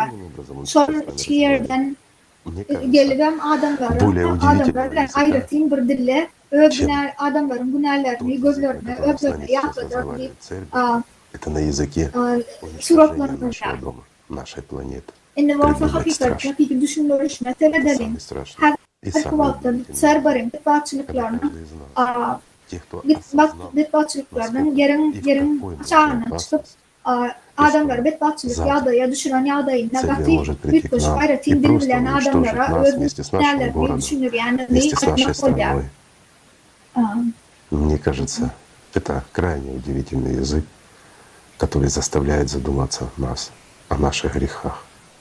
Страшно, но справедливо. И вот в чем смысл справедливости, когда мы получаем то, что мы Yani заслужили. gelin hakikate seyredelim. Şeyle gurulaşılmak, şeyle serbarın her kıvatta gurulaşılan bir tertip ve И вот суть. aşağıdan gelip adamlara kılabilen şeyle ya da bol geçme. Bu adaletli sebebi adam bolmadılar. Şu sebeple adaletlilen yüzbeyi olmalı oluyor. Beyan edilen suratı tahkik garaşyan vaktiniz her kıvatta bol geçen dağıtları geçirler. Gidecek olmayan da değil. Eğer de yankıyalı yanlış suratlar sizin önünüze verilen vaktinde siz hakikati gözünüzden geçirip onu süpürgersiniz. Hava sen doğru zaten şu var. Esa hakikati görmeyenler sebebi bir ulu buluklu yaşayan sizden kuruluşunu karışamaz. Vaktın sonu olur. Ser bir göze görmeyen yürek her birinizin hareketleriniz için bizden o da yaşayanların kendisi peygamber'e boyun eğmedikleri için cevap vermeye mecbur eder. Ne için? Yine esası bu. Kalverse de peygamberler dörücülük cemiyetini vurmağın esasını koydu. İslam dağdınız deyip bilersiniz yönü kutbat öz birleşmeli tabi odan dünyamda bütün dünya sevgi ve hürmet çok mümkün yıkıcı ummat olmalı. Peygamberlerin aydan da değil mi? Adamları uğradan da değil mi? Hormatlamak, sevmek, doğan olur. Gerek veri okunu ödünme, en esaslar adam durmuşudur. Doğru mu? Bu dörücülük cemiyetini. Eğer de bir adamlar hükmünde peygambere kulak asıp, onun izine eğren olsa, Ali'nin izine düşen olsa, hükudaylı adamlar izine olmadık olsa, adamlar için şekil verir. Yani bu şeyleri de başlıkların önüne bizim şabaklarla yüzleyi olmazdır, uzaklar belki olmazdır. Kulak, düşünün olmayın. Kulaklı eşekler ve şunumendeşler örlerine layık olmalı için evri duri antikristler adımlıdır. Ali için adamlar yağlı giden Ali'nin adamlar giden muvaffak başka dünyalar inetler bölgelerdir. Doğru eniş hakikat. Поедающие наш дом. Вот в чем смысл. И об этом он говорит. И еще откуда он мог знать, если он простой человек, да? Yine de burada yankı çevirsin. Hava bektaçlarını Kur'an, Muhammed Peygamber metaforik dille bir hayvana dönüştürülen yapıyorlar. Yine de adamlar oruç düşünceyi götürüyor. Yine de bir soru yine koy adamdır. Yani bilip bilersin. Allah kâvir adamlar şeyle diyorlar. Ol yine koy adam. Tevrat'ta yine de bir soru Peygamber bıraklar. Nerede bilinmiyor. Buna nerede bilinmiyor. Ol yine koy adam. Tevrat'tan peydalan seçili. Hoşun mendeşler olan diyorlar. Ona bir öğretti. Hoşun haytti. Yine şeyle yine koy adam olsa ne olacağını olanında nerede bilinmiyor. Bıraklar hemmesi toplama, tohmet gelecek olar. Muhammed Peygamber aslında hakikaten Allah'ın uğradan yetiştiği, Allah'ın uğradan Resulü, Peygamberi, şol sebepten ama hakikaten adığı ve bunun 4 yılından over eğen bizim şu an görmüyor bolcak tatları aydın düşünmüşünü derme açık. Если не назовет себя. Уже прошло 14 веков, как ушел пророк. Мир ему и благословение Аллаха. Ушел к Аллаху. Biz günlerde yaşayarız ve özümüz olmasa kime bir bağlı biliriz. Peygamberimizin sallallahu aleyhi ve sellem Allah'ın yanına gidenine yan 14 asır geçti. Yönü ol bizim bilendir ve henüzen bize kolla veriyor. Sebep Peygamberimiz sallallahu aleyhi ve sellem bu doğruları bilirdi ve şoların bolcukluğunu bilirdi. Саллаллаху алейхи вассалям. Величайший из людей знал о том, что его предадут и пойдут не за ним, а за многобожников, что люди искажат в угоду себе учение, которое он принес для всего человечества.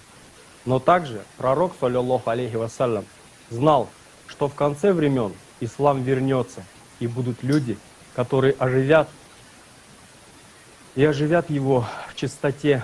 Он говорил, саллаллаху алейхи вассалям говорил, ислам зародился как нечто чуждое, и он вернется к своему былому положению, став чуждым. Поэтому блаженны чуждые.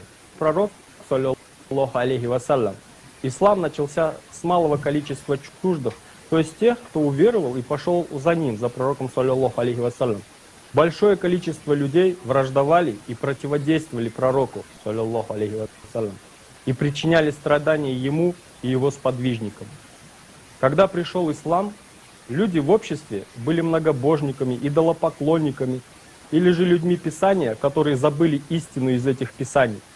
Поэтому люди, которые шли за посланником Аллаха, саллаллаху алейхи вассалям, становились чуждыми в собственных семьях и общинах.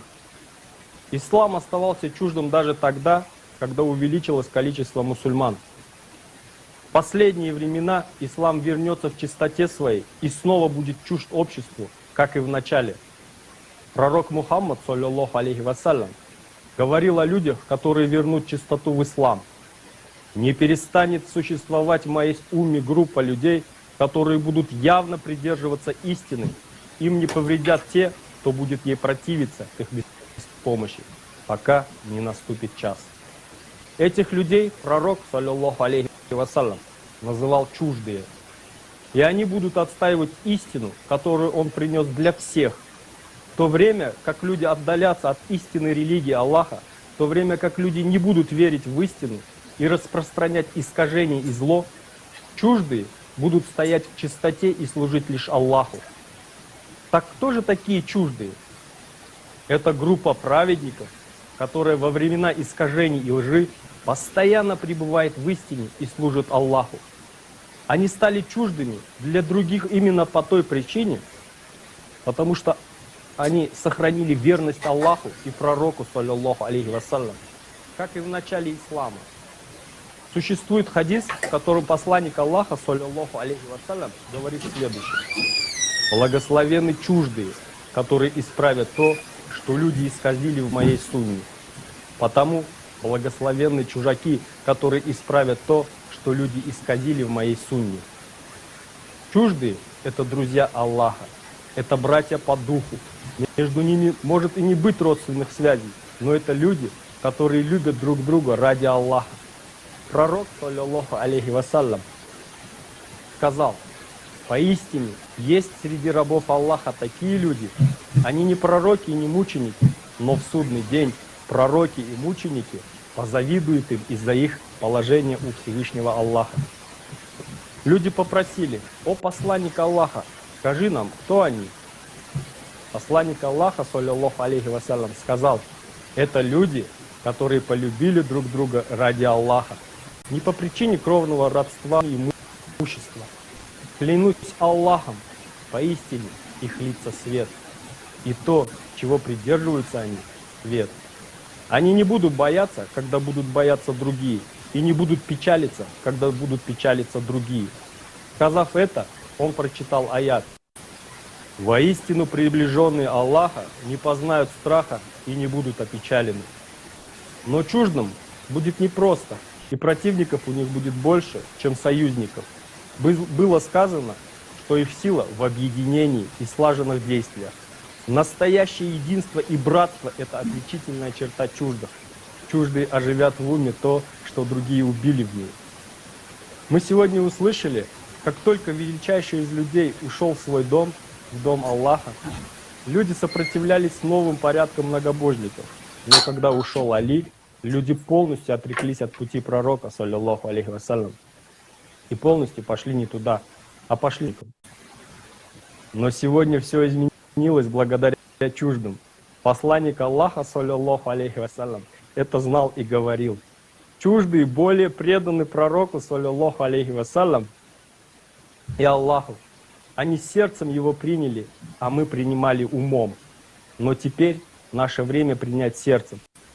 Ведь нам чуждые рассказали и указали на то, что мы и так знали. Мы все знали и на протяжении всего времени. Сегодня на конференции не озвучено ничего нового. Мы знали эти факты, но врали и поступали так, как поступали. Но благодаря Аллаху, пророку и чуждым, о которых рассказывал пророк, саллаллаху алейхи вассалям, оно все стало на свои места, и вот теперь выбор за нами. Чуждые сегодня говорят истину открыто и честно. Каждый из них говорит истину лишь от любви к Аллаху и к нашему пророку, саллаллаху алейхи вассалям. Надо знать, что мусульмане нарушили то, что нам принес Мухаммад, саллаллаху алейхи вассалям. И вместо того, чтобы пойти за ним, мы пошли против него и против друг друга. Наш мир стал обреченным. И поэтому мы стали последним поколением наполниться всей скорбью и печалью за все утраченные шансы этого мира и за все зло, которое мы принесли сюда и приумножили. Но мы можем все изменить. Если бы мы были обречены, пророк, саллаллаху алейхи вассалям, не говорил бы про чуждых. Почему их называли чуждые? Потому что они не в исламе, не в том исламе, в котором мы погрязли, но они оживляют ислам в чистоте. Мы с вами можем присоединиться к ним и оживить учение пророка, саллаллаху алейхи вассалям. Они уже есть, и дело за нами. И тогда воля Аллаха исполнится, и мечта пророка, саллаллаху алейхи вассалям, сбудется. И у нас будут тысячи лет впереди. Но если же мы не выберем это, то у нас ничего не будет. Мы последние, которые несут огромную ответственность за настоящий мир и ответственность за все человечество. Об этом говорил пророк, саллаллаху алейхи вассалям. И первые должны быть привлечены к ответственности. Мы последние и первые. Посланник Аллаха, саллаллаху алейхи вассалям, верил, что многие из братьев все-таки пойдут по его стопам и встанут в одни ряды с чуждыми. Только объединившись, мы сможем вместе воплотить мечту пророка, саллаллаху алейхи вассалям, сохранить этот мир и построить созидательное общество. Все в наших руках. Только любовь к Аллаху может объединить людей, и это единение невозможно разрушить, потому что оно в наших сердцах.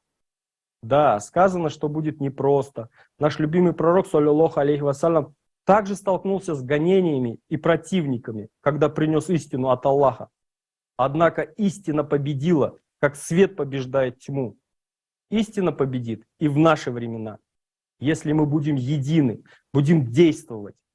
Истина побеждает каждый раз, когда мы выбираем ее, когда ты выбираешь идти за пророком, саллаллаху алейхи вассалям, и быть верным Аллаху. В этом великое счастье, и нам есть ради чего действовать. Ибо сказано, что самые любимые перед Аллахом создания — это чуждые. Давайте ради Аллаха и пророка, саллаллаху алейхи вассалям, вместе нести свет дальше, свет истины, чтобы о ней узнал весь мир. Благодарю вас. Благодарю, Низам. Наша конференция сегодня – это шаг к объединению всех мусульман. Пришло время забыть про все разногласия и взаимные обвинения. Здесь и сейчас мы открыто озвучиваем истину.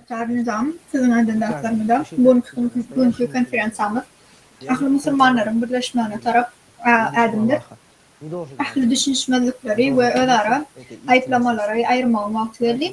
Yani şu an bütün adamlar için hakikate açıklanacaklar ve özlü hakiki Müslümanı saklayan Peygamber sallallahu aleyhi ve sellem ve tabi Allah'ın söyleyen ve her bir adam dımbal değerlerine ihtiyaç yani bu hakikati hemmelerle paylaşmalıdır. Почти 2 миллиарда Doğunlar hazır vakti bizi yani adı dinleyen her bir adam bu konferansını kardeşlerimiz, dostlarımız bilen paylaşım her bir Müslüman hakikati öğrendiler. Şu güneşten malumatlarımızı ahli sağlığımızda paylaşın. 2 milyar doğru Müslüman barınmakta birleşti, bütün dünyanı birleştirdiler. Bütün dünyada sevgili Peygamberimiz sallallahu aleyhi ve sellem miras kalan İslam olur. Пророк, мир ему благословение Аллаха, говорил: «И держитесь крепко, заверив Аллаха, все вместе и не разделяйтесь. Не походите на тех, которые разделились и впали в разногласия после того, как им явились ясные знамения. Именно им уготованы великие мучения». Hazır vakti bir adamlar çok mene yoğdurmağın ve savaşında doğrusu ve Diyor almak için ki ummat olmalıyız. Ummat dünya meselelerini çözmeye daim bir yürü. Bir organizm hükmünde birleşmeli. Peygamber aleyhisselam şeyde dedi. Allah'ın arkasına bir yapışın ve bölümden. Kur'an'ın 3. surasına Ali İmran surasının 3. ayetini. Ayrı alamatları gelene son bölden ve bölünün deme. Onlar için ulu azap tayarlandı. Kur'an 3. sure Al-İmran'da 5. ayet. Allah'ın özü Peygamberimiz sallallahu aleyhi ve sellem ahli Müslümanları bölünmesi etti. Emanem için bizi bölünüyoruz. Sebep Peygamber sallallahu boyuna ümmet. Onu dönüp ettik ve Kuday'ın izne düştük. Yani Allah Teala Muhammed Aleyhisselam'ın süren bölüşten durdurdu ve belirli milletlere peygamberi vereninden misal getirdi. Kur'an şöyle diyor. Ama adamlar yıkı dinli dürlü yani düşmüşler ve tertipler alanlarını bedeniyorlar.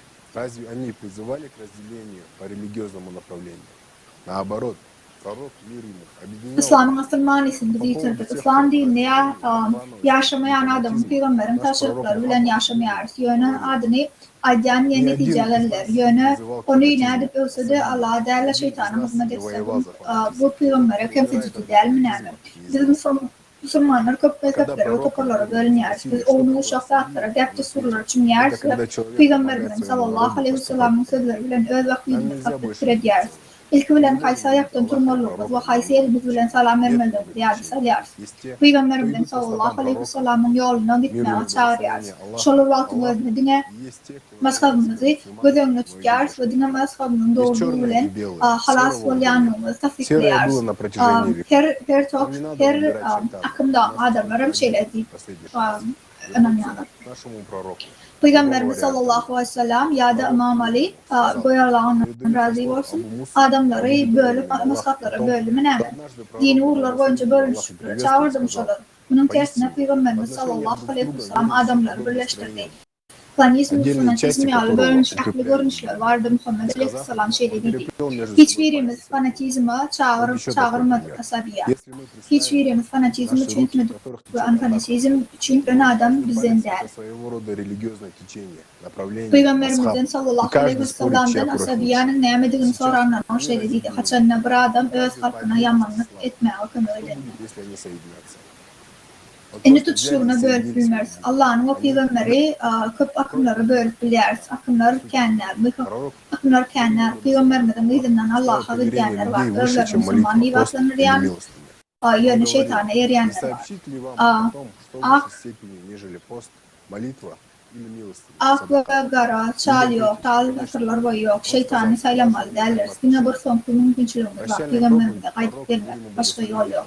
Peygamberimiz sallallahu aleyhi ve sellem şey dedi. Ebu Musa'nın goyalan Allah razı olsun. Peygamberimizin sallallahu aleyhi ve sellem aydanlar rivayet edilir. Hakikaten bir bilen batnaşıklar, imanlar, buruşyalı, ayrı bölükleri, her dostu güçlerinden deyip varmakları yerleri birleştirdi. Ene başka bir misal. Ellerimizi gözümüne götürse kaysı ganak yer. Şeylelik bilen her varmak her bir hili.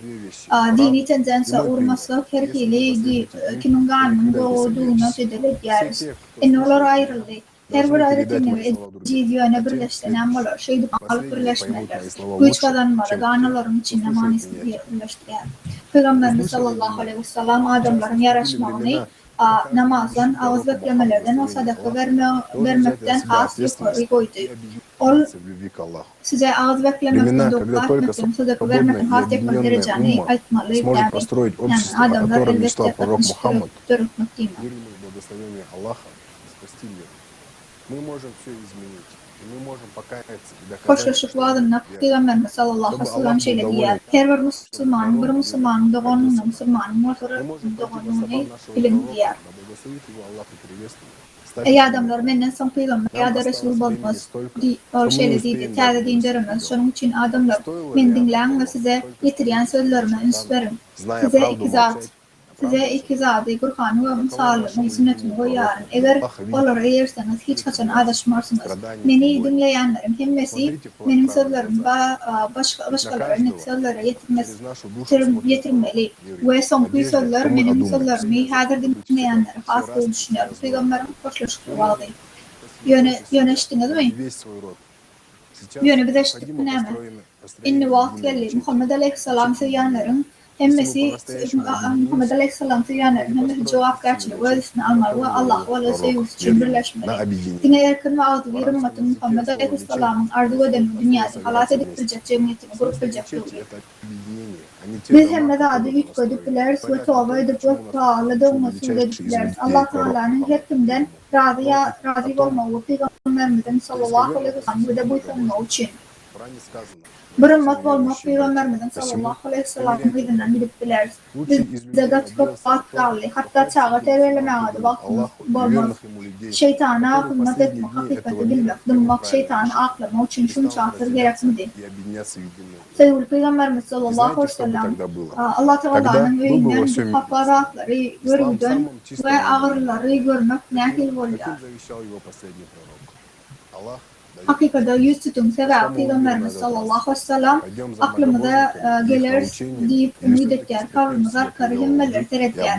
Hemmeler ehli dava dencelleri yahtan çıkarmak vakti geldi. Dine öğrenmede tutuşmaş kalanlar halat edildiler. Dinliye kecemetçi ağzı verip meçiydi. Eğer hakikaten birleştik Peygamberimizin sallallahu aleyhi ve sellem'in aydan hakiki meçidin bir orsak diline meçisi de bir yere cemlemek sözünden geliyor. Meçidin manisi dine bir adamların in beylikleri Muhammed Aleyhisselam'ın bize uğradan dağıtlarında elle esin kukudalarım ondan sonra medenlikler kurulan caylar derler peşküzdür. Kur'an şeyleri diyor. Hakikaten iman edenler doğanlardır. Раз говорили о том, что всем нам нужно объединяться. На нас лежит ответственность последних. Мы должны сделать шаг к объединению, невзирая на религиозные разногласия. Задача всех верующих лежит гораздо шире, чем объединить мусульманский мир.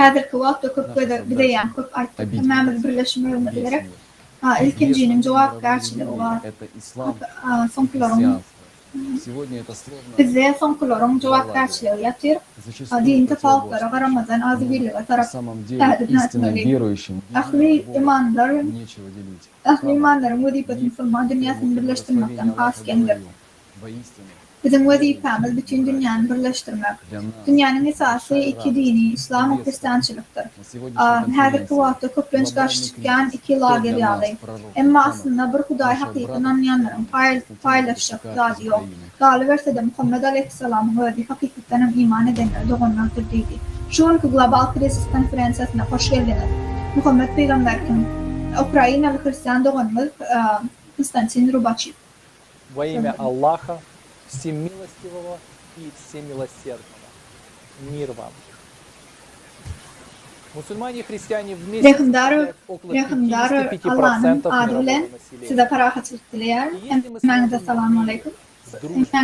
населения.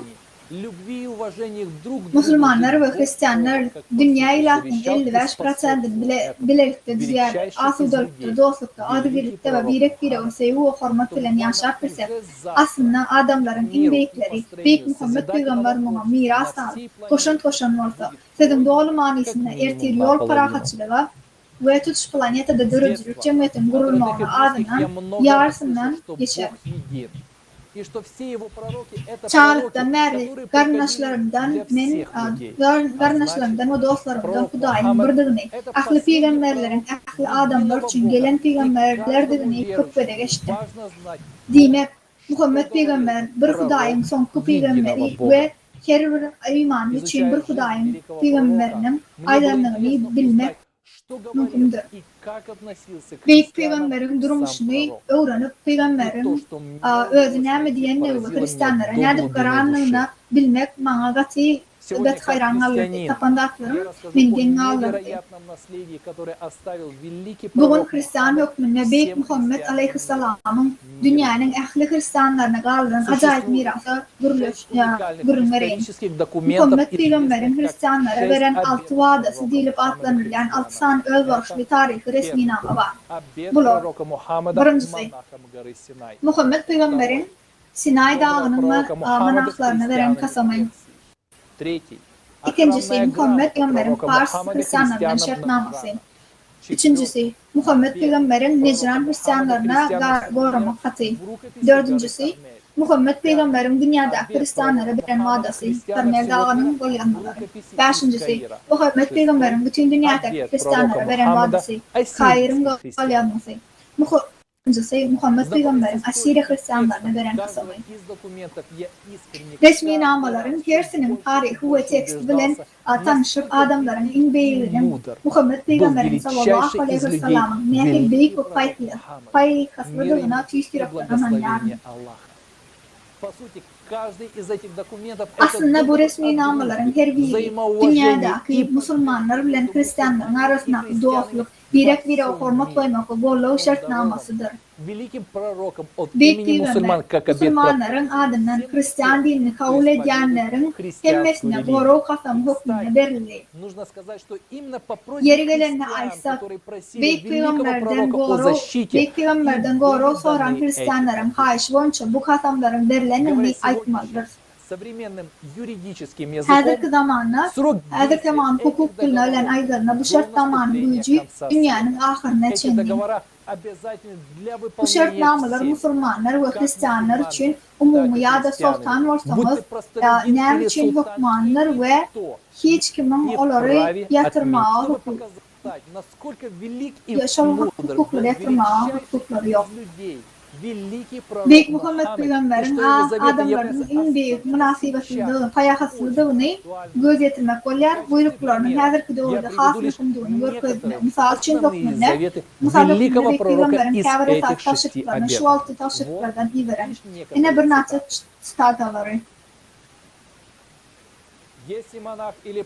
Kim manak ya da ziyaretçi dağlarda, rüvelarda, boğukta ve erkin meydanlarda dönüklüklerden çöllü ya da adet gorovlayan varsa, men her düşmanın olorun garp olur. Goy, ahli takva imanlar korumak ve nireden varsa da uzakta ya da yakın yerde oluru kömek etmek mukaddes borcu tarafkasın. Hristiyan dünyasında ibadet eden yerleri, manakların ve ruhanilerin yaşayan yerlerini korumalıdır. Nerede olsa da dağlarda, düzlüklerde, şehirlerde ve ovalarda ve barık çöllerde bu adamlar öz inançlarını, emlaklarını bulmaklarda, orada ve demirlerde korunmalı, duymalıdırlar. Bu yerlerde. Müslümanlar, beni hormatlayanlar ve hormat koyanlar, bizim gorumuzda adamlar barıda alada etmeli. Haytadır mutlu ya da başıgaylık baştan geçiren vadına Müslümanlar olarak kömük etmek, olarak iyilik etmek borcu kaplamak. Sebebi olur halkın bir böyle öz sözlerine ve kömekçilerine boyunmamıştır.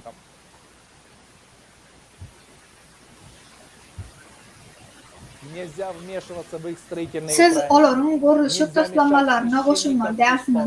Ruhanlara hizmet etmekte fərqləçilik vermeli dersiniz. İnançları ve amalları için uyarlanmalı derlerler. İbadet yerlerinde göz desturlarına göre dua etsinler.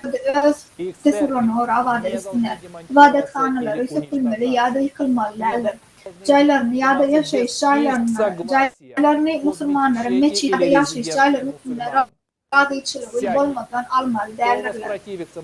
Kim benim buyruğuma karşı çıksa, bu ona karşı hareket etse, şartnamanın babamı Allah'ın o peygamberin sözünden, dininden çıkan kasab edilendir. Kasam edip büyük peygamberimiz sallallahu aleyhi ve sellem şöyle diyor. Нельзя силой обращать христиан в ислам. Hristiyanları İslam dinine kabul etmeye mecbur etmez. Bilmersiniz. Dini artık maşıklarda cedeller gadavan etti. Şeyle değildi. Müslümanlar Hristiyan beylerini enatalarının islerlerine karşı ayal hakkını almaya hukukları yoktur.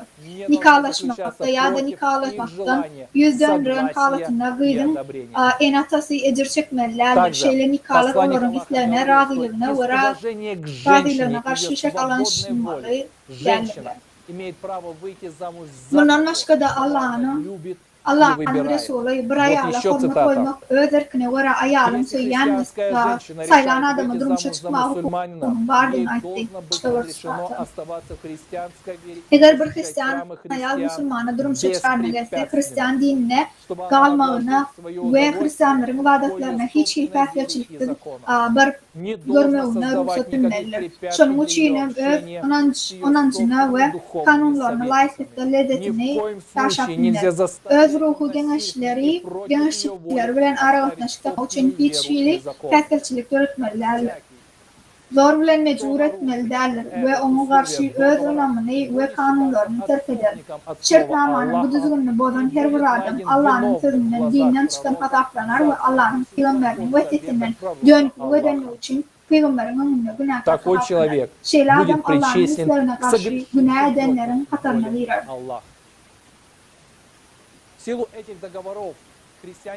Bu şartnamalara layıklıkta Hristiyanlar, Müslümanların korunma ve hukuklarının İslam'ın kopunun korunma için elde edilmesi hukuklarına iyi olur. Muhammed Peygamberim dünyanın Hristiyanlarına veren kasamı kayrın golyarması büyük Peygamber bu şartnamalarda şeylediler. Cedel etmek bolano, ибо они вместе с мусульманами как добрые. Нужно сказать, что обеты были даны Kasamların öderi boşnamaları esasında verilenini aytmak gerek. Kasamların öderi boşnamaları esasında verilenini aytmak gerek. то ради доброжелательных отношений с мусульманской общиной и их верой Müslümanlar kömek sorak Hristiyanları yüzeten olsalar, Müslüman cemiyeti ve imanlar bilen hoş niyetli ve teşkilat için Hristiyanlar muhaşeret etmelidirler. Если мусульманину нужна помощь, то они, то есть христиане, должны предоставить жилье в течение 3 дней и 3 ночей любым мусульманам, которые останутся. Bir Müslüman kömeğe mehtaç olsa olur yani Hristiyanlar hayvanlar bilen öz aralarında kalan İslam'lara 3 gün ve 3 gece yaşam. Nire de olsa da, nire varsa da ölür. Yani imitleri bilen için etmeli. Şeyle de olsa böyle ki harlanırcı ya da ağır kıyınçılıklara gelmek talep edilmeye. Peygamber vaadalarına yine de şeyle diyor.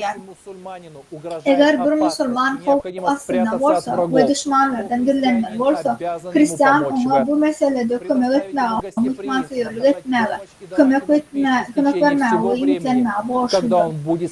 Gizliğin saklamak ve düşmanın onu takmağının almak, ehli darurunu için etmeli. Обнаружить его, обеспечивая все его потребности. Нельзя передавать или указывать Müslümanların gizliğine yağlarını ve çağlarını düşmana geçirmek ya da görülmek olmayan Hristiyanlar bu buyruğu berperca etmeli. При этом великий пророк не Şalvatın özüne büyük peygamber Hristiyanlardan iman düşmanlarına karşı Müslümanların tarafına savaşmaya talep etmedi. Ama her kime ölüm korku avanyan batına düşman bilen savaş olan yağdayında Müslümanlar ve Hristiyanlar umum düşmana karşı görüşte birleşiklerler. Дорогие братья и сестры, мусульмане и христиане, Doğanlar, Müslümanlar ve Hristiyanlar. Her vakti adamların en mursi, Büyük Muhammed Peygamber'in, Müslümanların ve Hristiyanların güçlülerinin umum düşmana karşı görüşte birleşmeyi, baradağı sözler ayrıtı nehmiyeti iyi oluyor. Bugün konferansiyada ehli adamzade yol etmek için havanın serbestinin hukukluğu arada uğranıp bu bizim umum düşmanımızdır. Ana kıymet hayvanı. Bu düşmana karşı görüşte öz güçlerimize koşulmalı, iki doğanyalı, bir maşgalayalı, bir ve seyu hormat koymalı. Büyük Peygamberin taşırıklarını yerine getirmeli, bütün dünyanın halat etmeli. И Galiba ислам de Hristiyançılık, это İslam hem sevginin dinleridir. Я не знаю, как часто. Или, Mesih'in скорее всего, можно ağzından сказать, ne как çevirip давно. Иисус Mesih'in İsa Peygamber'in ağzından ne çevirerek ya da ne çevirden narışını meclis bir gardım çıkandığını bilemok. Yönü hadır Hristiyan hükmüne, Hristiyan golluğunun kuttuğunu nan yarın, isle yarın, İngolu minnettarlık, Çumur hormatını, İmbeyik adamlara, Beyik Muhammed Peygamber'e, ona aydın kıp sağ olsun ayyarın. сказать ему огромное Ulu sevgimiz, aradağımız, hayır sahavetini ve hoşlayanların misali, ne edip söylemeliğim ve ilkinci navatta Hudayı sevdiği için öğreden tavırım. Galiberse de Hudayı bizim için birdir. Ne emediysek de. Ведь Бог для нас един. Как бы мы его ни называли. Bizim hemmemiz için, Hudayı hemmemiz için yine birdir. O nehili adlandıranlara fark yok.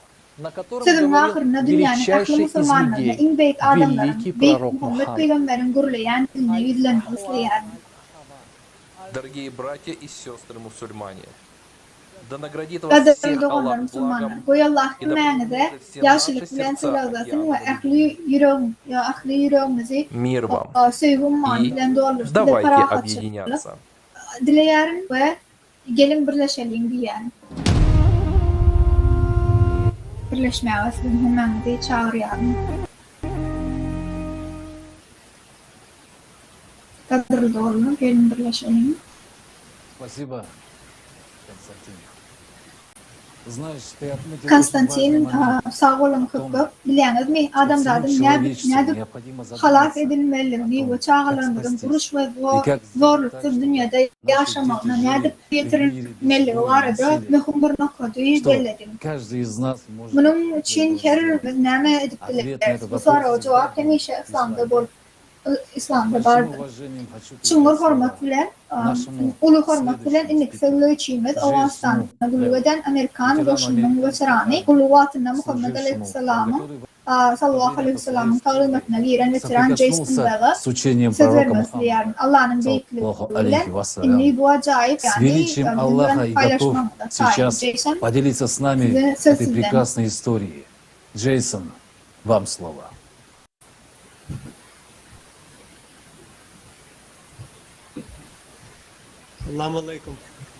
Салям алейкум, братья и сестры. Selamun aleyküm doğanlar. Жизнь — это такое интересное Durmuş şeyle var gıdıklı seyahat. Сегодня я хочу поделиться с вами одной istoрией. Надеюсь, что Şu gün она ben найдет sizin отклик. bilen bir hikaye bilen paylaşmak isteyen, düşünenler bilen siz onları onu düşünürsünüz ümit ederim. 2017 yılda Afganistan, Amerika'nın Birleşik Ştatları'nın koşunu bilen esker bolup işlerinde bir sufi bilen duşşamda beni Было приятно adayım находиться rядом с yükseltti. ним.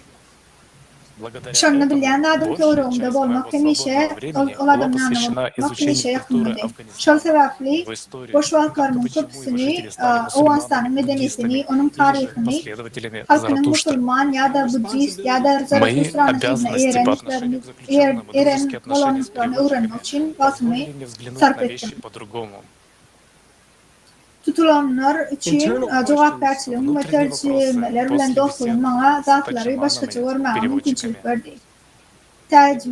Tercümeler bilen geçiren röportajlardan son içeriki sorular bu adamların hemmesinin vardığını ya da yokluğunu Благодаря этому общению расспросов sorudu. задержанных имамов Tercümeçi bilen я начал geçirilen копаться röportajlardan son sorular.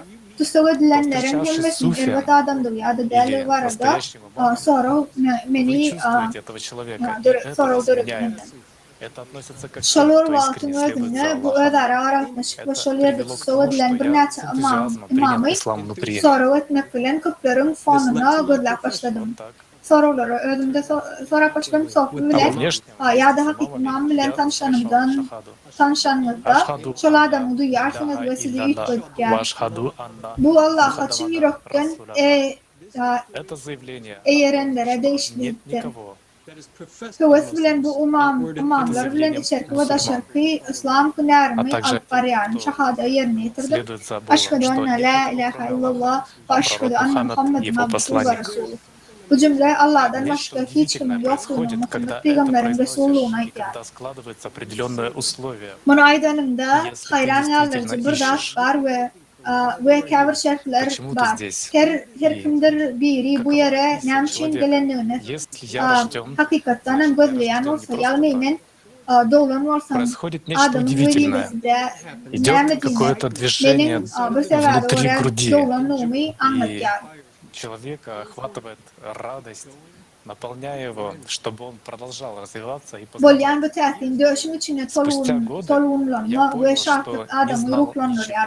Devam ettirmek ve öğrenmek, devam ettirmek что için именно birini значит быть dolduruyor, мусульманином, için что dolduruyor. означает жить Bir праведной neçe жизнью. yıldan sonra Для hiç многих tadı из нас bilmeyenlerle легко göz getirip запутаться во лжи Müslüman этого olmağı, мира, ne mene нашего anlatacağının сознания. adaletli yaşamanın Оно manisini göz önüne тяготит, tutuyorun. когда Köpüm человек için bu готов dünyanın опустить. ya da anladığın Время yalanlarına шло, düşmek antaklı я vermeye как-то tayin упустил это bolyança чувство, снова bolyança поднялся ağır. и задался вопросами.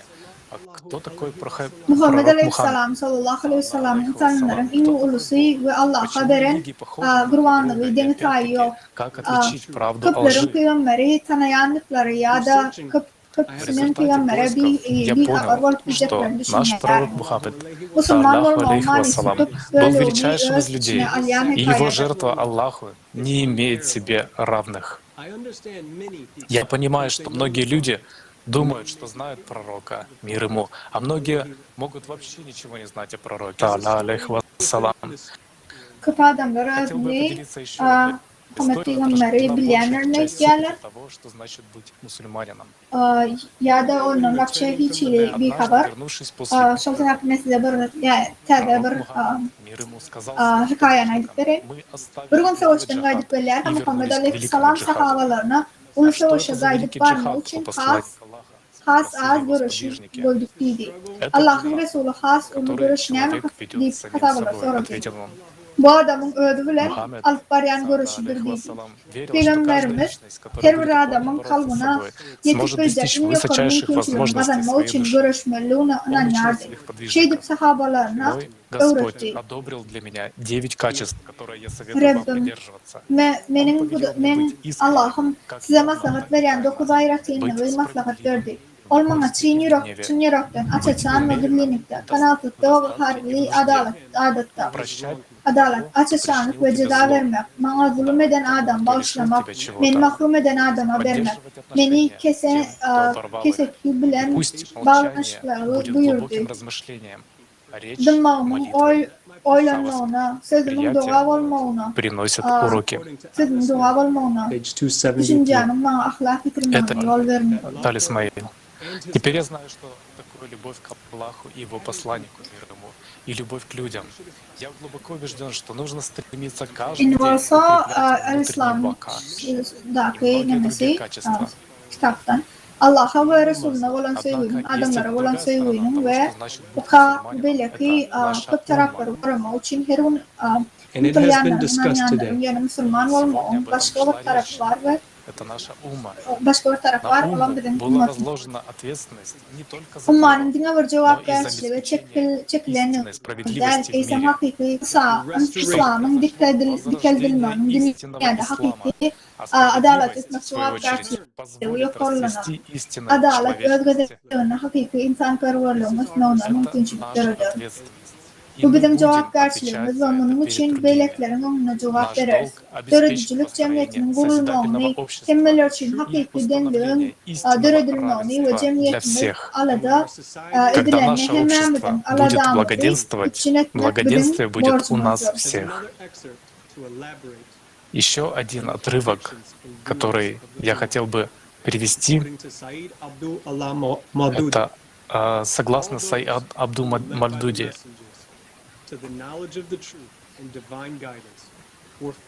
Все, кого посланники приводили к познанию истины и божественному руководству, обращались в уму. Resulullah tarafından hakikati ve Tanrı'nın yol görközmesini bilmek için alıp varanların hemmesi cemaat, umma toplumuna döredildi.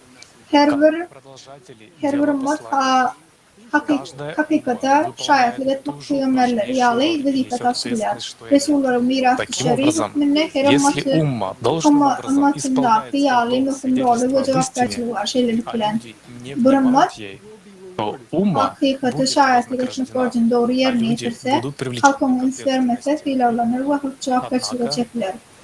Şeyler если olsa ummak umma borcunu etvermesi пренебрегает ise своим долгом ya da или yalan же şayetli ложное ise свидетельство, halktan она has ağır заслуживает более сурового cezalandırılmaları наказания, karışıyor. чем люди.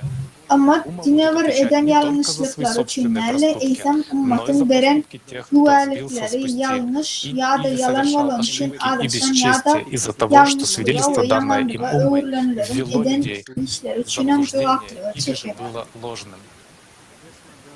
Такова, братья, Doğanlar природа bu и size ve смысл той ödümüzü серьезной и Müslümanın важной matının bir böyle которая лежит hakatla на мне, на dayanların вас bilmesine Tanrı и на ya da всех тех, Tanrı'nın кто kitabına считает ve себя частью ona getiren yol мусульманской ve kölmeleri уммы, yeterlik derecede düşünürmüde тех, müfennaki кто ağır в ve достаточной mühim мере borcun познал teviyi книгу ve logik Аллаха и haberçilerin руководство, принесенное Его haberçileri şeylerlik посланниками. bilen şugun eşiden Поэтому, учитывая те слова, sözlerimizi которые мы göden сегодня услышали с her вами, я birimizin bu надеюсь, что cemiyeti каждый из kurmak нас için cevap позаботится о karşılığında том, чтобы не komşularımızın было vardığını никого, кто не услышал yöne бы, что bunun мы yine ответственны mümkünçülüğünü за создание aytmak, cevap этого dersilimi общества, etmekten что hiç мы bunun ответственны за то, чтобы kalmalılığı рассказать нашим соседям, karışıyor. что оно Her bir существует. adamın Но safı оно может bilen var. существовать только благодаря Boy выбору каждого hareketlerimiz, отдельного человека, каждого отдельно взятого hareketler человека. olsun ama Пусть melek наши действия будут başçılarında действиями, hizmet а не hizmet etsin. пустословием.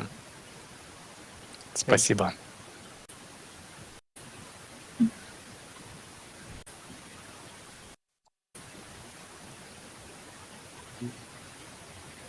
Спасибо, Джейсон. Наш пророк Мухаммад, Аллаху алейхи вассалям, закладывал основу Caysiniz справедливости ve sağolsun ediyoruz. и братства в исламское общество. Он своим примером показал, каким оно должно быть.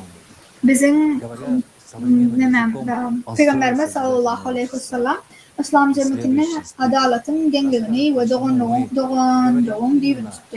Bunun nehil olmalığının misal bilen görkürdü. Hazreti zaman manisine dörücülük cemiyetini kuruyordu. Enniki sözleyici, nemçin dörücülük cemiyeti hakta gürleşen Потому что созидательное общество полностью построено по тем истинам и мудрости, которую дал миру пророк Мухаммад, мир ему. Он привнес знания, согласно которым жизнь человека — это бесценный дар. Nemçin dörücülük cemiyeti hakta gürleşer. Dörücülük cemiyeti Muhammed sallallahu aleyhi ve sellem'in dünya veren hakikatlarına ve faykasına doğru esaslarına ve sebepli. Ol bilimi ve kardeşime göre insan ömrü bahasına yetip olmayacak. Sıvat ve her kimin ömrü А varılmalıdır. лучшими соседями пред Аллахом Peygamberimizin bütün durmuşu bunun misallar. Ahli adamları, ayarları ve erkekleri, türlü milletlerden ve dinlerden ve adamları nehiydi etti. Hadiste rivayet edilir. намеренно, то возмездием его будет гиена. Allah'ın huzuruna ingo sahabalar, öz yoldaşlarına beyleklerden has kosir etkenler. Allah'ın huzuruna ingo komşularına beyleklerden has kosir etkenler. Kur'an'la yine de şeyle değiller. Ведь Аллах любит творящих добро. Посланник Аллаха, мир ему, сказал: придерживайся благонравия в отношениях с людьми. Yavşı işlerde birbirinize ömür içmeye çalışın değil. Al-Bakara suresinde Kur'an'da kimdir biri imanlıyını bilhaslayın ölürse onun cezası ebedi kalır. Хорошо относились ко всем, даже, казалось бы, к врагам ислама. Ebedi kalır. Язычники, Yavşılık edenler An-Nisa sırasında şeyler değiller. Allah onlara bu dünyada sıyla ve ahiret acayip verdi. Çünkü Allah Teala yavşılık edenler katısıyor. Он своим примером всю жизнь показывал, что Allah'ın нужно Resulü заботиться о sallallahu aleyhi каждом. ve sellem söylediği adamlarla yaklaşımda kuyu edip saklan. Он сражался против шайтана. Для того, чтобы Peygamberimiz sallallahu aleyhi ve sellem hem de yanında yaşayan adamlar yollaşlar. Her bir adamın durmuşuna baha verdiler. Birek goğu karadılar. Hatta İslam'ın düşmanı yağlı olup kimse bilen bu paralar Peygamber bilen Müslümanlar olarak töhmet attılar ve dürülüşlük vurdular. Ama Peygamber sallallahu aleyhi ve sellem Allah'ın huzuruna hemmeler için sürekli vaat etti. Muhammed sallallahu aleyhi ve sellem adamların en merhametli, en ulusu. Özünün misali bilen bütün adam hakta alad etmenizi görkezdi. Peygamberimiz sallallahu aleyhi ve sellem hiç kaçan adamlara karşı savaşmadı. adamlar İslami Allah'a ve bir olan söylü hükmünde kabul eder yani bir pencerelerine adamların canını almak için И geçilen никогда savaştı. никого не принуждал даже к исламу. Peygamberimiz sallallahu aleyhi ve sellem'in hikmeti öğreticilik cemiyetinin ikinci dünyasında insan durmuşu bu yerde istenen adamın ömrü öz kiyalı doğrulmağı, özün kiyalı doğrulmağı ve her birinin onu buraya karar baha verilmelidir. Cemiyetin maksadı her bir insan durmuşunun ummatlarını kefilemektir. İnsan durmuşunun has ummatı zat var ve zat bolup bilmez. Bir adam ummatı olsa ahli adamlar ummatıdır. İslam'a zatlı ve her bir adamın tebliğ hukukunu hesaplayar. Onun erkinlik yok olsa durmuş manisiz. İslam sayla unan bilen bilim, hareket ve iş azatlı hukuklarını bollayar. Peygamberimiz sallallahu aleyhi ve sellem hiç kaçan başka bir yerinin saylama azatlığını bozmadığı hiç kimi hatta İslam'a meçhul etmedi. Kur'an'da şöyle sözler var. Rabbimiz istese yeryüzündeki her kimi iman ederdi. Adamlar iman vermeye meçhul edersiniz. Что общество должно быть полностью справедливым, абсолютно каждый человек по праву рождения гарантированно должен необходимо, вне зависимости от профессии, национальности, пола и другого. Peygamberimiz sallallahu aleyhi ve sellem ehli adamların saylama azatlığına hürmet koyduğu onu yollaşlarına öğretti. İnsan azatlığı derececilik cemiyetinin ilkinci ganasında doğulma hukuku bilen her bir adam erkin ve den olur. Şunun için yeryüzünde hiçbir adamdan her hukuku yok. Beyik olup bilmez. Peygamberimiz sallallahu aleyhi ve sellem yeni şeydi dedi. Allah Teala doğumuna kömür ediyen çak kömür eder. Peygamberimiz sallallahu aleyhi ve sellem yeni şeyle dedi. Hakikaten hiçbir cemaat ecirlerinin örnek dinçilikleri baştan geçirip bilecek, alıp bilecek beyikliğe elçikler. Peygamberimiz sallallahu aleyhi ve sellem cemiyetin adaletli olmalığı ve hukukun çeşitli milletine cinsine ve başka yerine karamadan ehli zaruratlar bilen içine dünyanı aitti. Böyle bir hadiste yeni de şeyle değil. Müslüman dili ve eli bilen Müslümanlara ziyan etmekten imdama saklanır. İslam hatta hayvanları da bireysen ve devam eder. Bu da Röç Cemiyeti'nin 3. bünyadını emele getirdi. Onun neslenin adamı ömrünün sağlığının hukukluğunu, şeyle hem doğru sosyal üçüncülüğün hukukluk yapılanlarını bildirilmiyor. Peygamberimiz sallallahu aleyhi ve sellem ilmidama doğruçuluğu ve varlığı adamdı ve bunun için ona Muhammed Amin ıtıvarlı rakam verdiler. O yollaşlarına doğruçuluğun divan. Hakikaten doğruçuluk takvalılık ve takvalılık cennete elçilerdi deyip olan hadislerin birinde. Peygamberimiz sallallahu aleyhi ve sellem iktisadi doğruçuluk vakti bir neçeleri kuruluna aydıp geçti. Bir evin emlağını hıyanatçılıklı faydalanmadığı ve kazılara para vermediği, para vermediği ya da para kıvarak ispat vermediği kapşıktı. Hakikaten gımmatı Allah'ın Resulü sallallahu aleyhi ve sellem'e şartlar kullarından gatuvul getirilir. Adamlardan korkyanlarımızın hiç kimin bilen hakkının aytmalarını проявлять милосердие к сиротам и доброту ко всем людям. Посланник Всевышнего мир ему говорит: не добьется успеха тот, кто не проявляет милосердие к младшим. Allah'ın Resulü sallallahu aleyhi ve sellem yaşlığa gaydık gelmeyen ki ödün taklamağı ve yamanlığa cevap bakımına hiç kime ziyan etmemeli öğretti. Müslümanlar yaş, yalnız ve cihil adamlara ve yetimlere hükümdar olmalı ve ehli adamlara hoşniyetlik görmeli. Bilgi Allah'ın Resulü sallallahu aleyhi ve sellem küçüklere rehim etmeyen adam üstünlük kazanıp bilmez. Doğanların arasında kararçılık görür.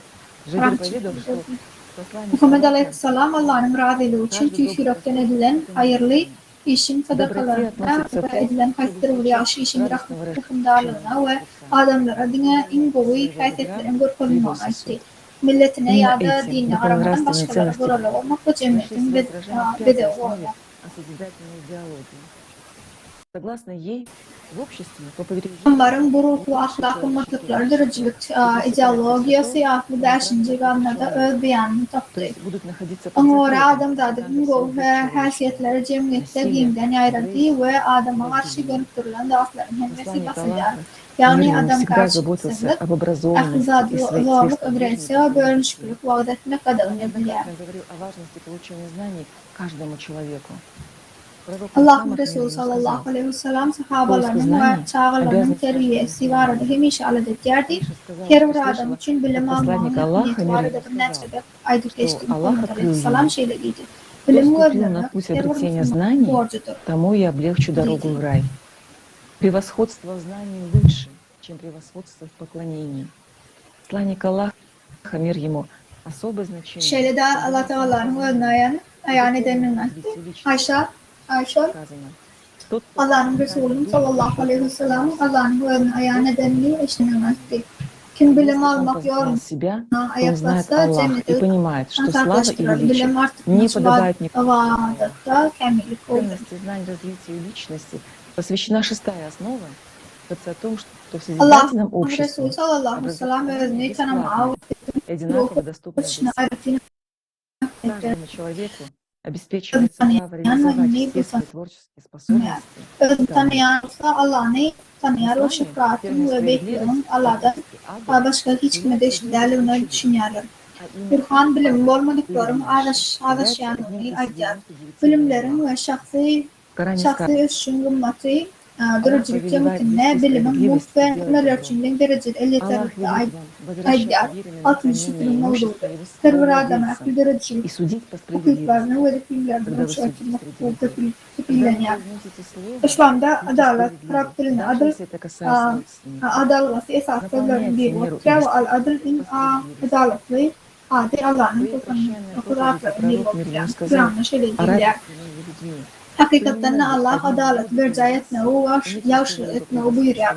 Allah size yerlerine anandan emlağı gaytalık vermeyi ve adamların arasında hüküm çıkaranlığı adaletle hüküm çıkarmayı buyuruyor. Также пророк мир Bursa ему говорил, daydanında что мы varınlaşma все değişikliği от da Адама и adaletli Евы ol, и ölçülü ve ни у tenetin кого adaletten общества doğru с кем-то diyor. другим. А в седьмом подробно раскрывается о том, что все природные ресурсы Kışkış vaktında vatanlar Peygamberimiz sallallahu aleyhi ve sellem adamların arasında dinlik hakta, tavır hakların ya da cinslerin beyliklerden artık maçval bilmeyecektir aytlar. Ve pahalıların yakatak tefağık gayretine ve dünya derinin rentine ya da milletine bağlı olmadık kol hareket oldular. Şeylerin Peygamberimiz sallallahu aleyhi ve sellem hem Mehmet'in adama kadar muhol o neden ve hiç başka birine artık maç olmadığını aytlar. 7. dünyada haysi millete yaşayan yerine sağ yaldayına belli adamlarımızdan akıllı ve baylıkların tutuş yerin taşıyıcılarının arasında adalet ve paylanacağını hükmetçik ayranlar. Çeşmelerin ona koylu verilmeyen hususiyetçilik ve girdecilerine cemaat tarafından döredilen aktivizat çabuklarının çaklanırlar. Peygamberimiz sallallahu aleyhi ve sellem hemişe hiç kim başka birinden büyük olup bilmeyeceklerini görkediyordu. O şeyle dedi. Her bir Müslümanın doğunu Müslümanın olsa bir doğunu bilin. Hem hiç kimin başka bir adamın üstüne gücünün yoktuğuna dedi. Peygamberimiz sallallahu aleyhi ve sellem hakimiyette cemiyet kurmadı, haliflik kurmadı. Haliflik Ömer Peygamberin Allah'ın önüne gidenden yaranlar bilen dörüdüler. Peygamberimiz sallallahu aleyhi ve sellem dostluk, adalet ve adalet kılmak ve deniz cemiyetini kurdu. O padişah değerli Peygamberimiz sallallahu aleyhi ve sellem halka şeyle dedi. Men padişah değerli, men dine bir ayağından doğulan olan bir adam dedi. Muhammed aleyhisselam sallallahu aleyhi ve sellem yaşadı. Birçok yaptığı bazıları Allah'a gitmeden azal adamları hiç tat almadığı için insan ki dinarları payladı. Peygamberimiz sallallahu aleyhi ve sellem dışarıda yoldaşlarından tafavutlanmadı. Hatta uzaktan gelenlere Muhammed aleyhisselam sahabaları bilen dostların arasında bol bilmedi ve soradılar. Tafavutlanıp bilmediler. Sizin haysiniz Muhammed'i soradılar. Şeylerin beyleklerle maslahatlaşmak Muhammed Aleyhisselam'ın haysiyetinin bir bölümü oldu. Peygamberimiz sallallahu aleyhi ve sellem'in sünnetlerinden biridir. Akıldarlığına, hudreti güçlüğe yakınlığına ve ona alakı ilhamları ibermene Ramazan yollaşlarından ve dostlarının maslahat soramağı doğuruyardı.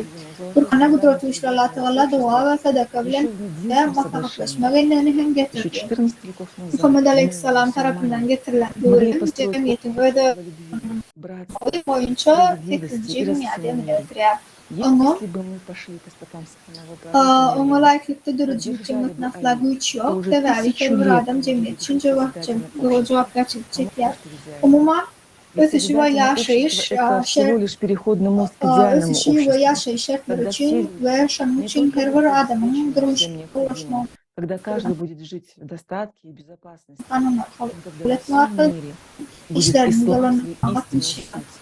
как любовь к Аллаху. Dördücülük cemiyetinin 8.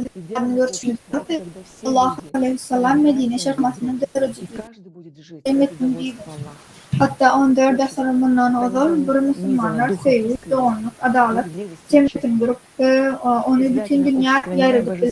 Peygamberimizin izinden giden ve sallallahu aleyhi ve sellem'in Ali'yi balık dördücülük cemiyetinden yaşadılar. Belki de ideal bir cemiyette yaşadılar. Verse de dördücülük cemiyeti dünya ideal cemiyeti geçiş köprüsü ahlak adamlar dünya ve zerurdatlar bilen içinedilmez her avadançılık toplulukta yaşar eğitim hakiki manasında İslam dini olur. Allah'a olan sevgi ve dostluğu yağlı dünya olur. İnanç cemiyet ahlak adamlar bir doğulmalı. Her kim Allah'ın razılığı için yaşasa bu cemiyette ahlak, adalet ve doğrulculuk ruhu olur. Cemiyet, dördücülük cemiyet hükümdarları ve dini yolbaşları yukarı vazifeleri, şöhratı, pulları, isterleri ve lezzetleri hudaylaştırmaya şeyle cemiyetine Allah'a vaat edecek. Peygamber sallallahu aleyhi ve sellem hemmedadın bir ümmet hemmelerin yaşamak için hemmedadın doğu olmalı misledi. Doğru aklıkta nazarları teredeninde adamların hiç kimden yukarı ya da pes olmadıkta onları ya da rütçülük cemiyetine yaşamak istedi.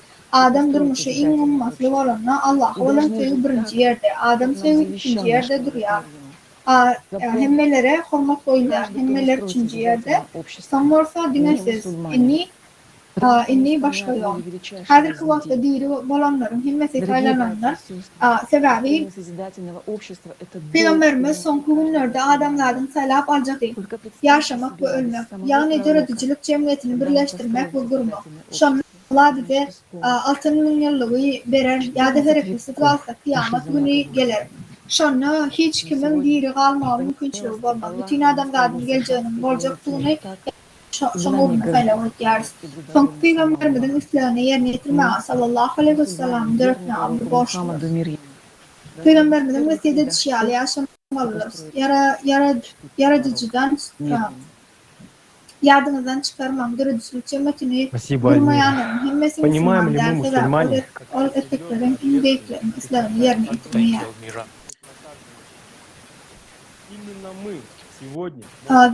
Gelin doğru istediğine şu mekmanımız sayılımız. Фундамент которого был заложен нашим любимым 14 веков назад. Посланник Аллаха знал о последних. Müslümanlar her birimizin nehil için cevapkarçılığın ve nehil ulavrayn vardığını düşünüyorlar. Peygamberimizin sallallahu aleyhi ve sellem'in ardı ve dünyasını grup bilecek kutsu sevgili ve en büyük Peygamberimizin sallallahu aleyhi ve sellem'in yüzünü tutan dünya.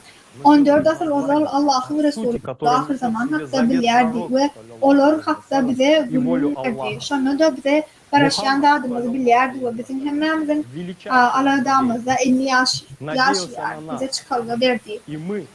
Hazır kıvalda biz ona dördücülük cemiyeti diyeriz. Yani söz adına derle Peygamberimizin sallallahu aleyhi ve sellem nefretini ve Allah'ın İslam'ını yerine getiren manida. Adamların İngol Muhammed sallallahu aleyhi ve sellem bize umut bağlayar ve umut aklamağa bizim vaktimiz geldi. Hazır olsa gelin biz bir çıkışa sonuç edelim. Peygamberimiz hazırki doğruda yaşayan son millet için sayılananlar şolara gatıyıp umudunu gatı şolara bağlayan. Biraz umud eder, yani uyrat etmedi. Taçana şu atın ötün zaman ettim. Olku kudalarım uyvina erenlerden tapaltılıkta Muhammed Peygamber ol diri.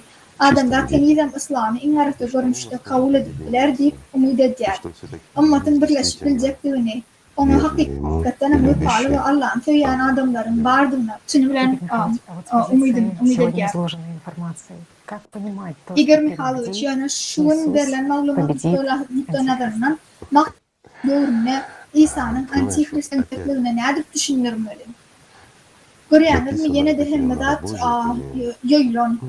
Taşına uğurlan, taşfiye vakları uğurlan bu köp hudayları uğurlan İbne Erciler tarafından yazılan şeyle düşünülür. Onların düşünürlerine esaslanıp şeyle olmalı yerler.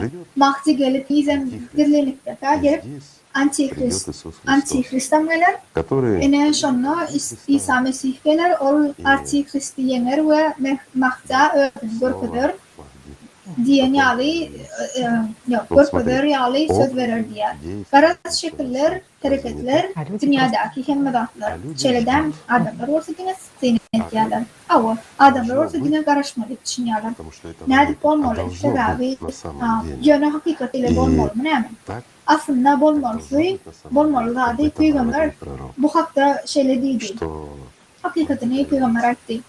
Adamlar dünyanın yüzü dönülerine ya da has yöne koy sözülen aydalarına döredicilik cemiyeti buranlarına adamların kulları Peygamber ahli adamların Peygamberleri grubu miras alan cemiyeti kurulanına mahsinin ödülü ve koçluğuna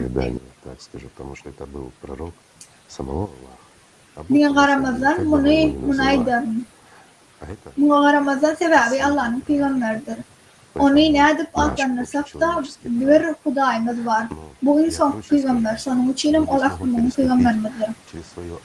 Doğrusu yönü koysa bilen aydayın adamlar aç yolluğundan, gütonçundan, kimdir birbirinin dolanılmasından güç aç yolluk ve aç yolluk yağlı düşüncelerden geçip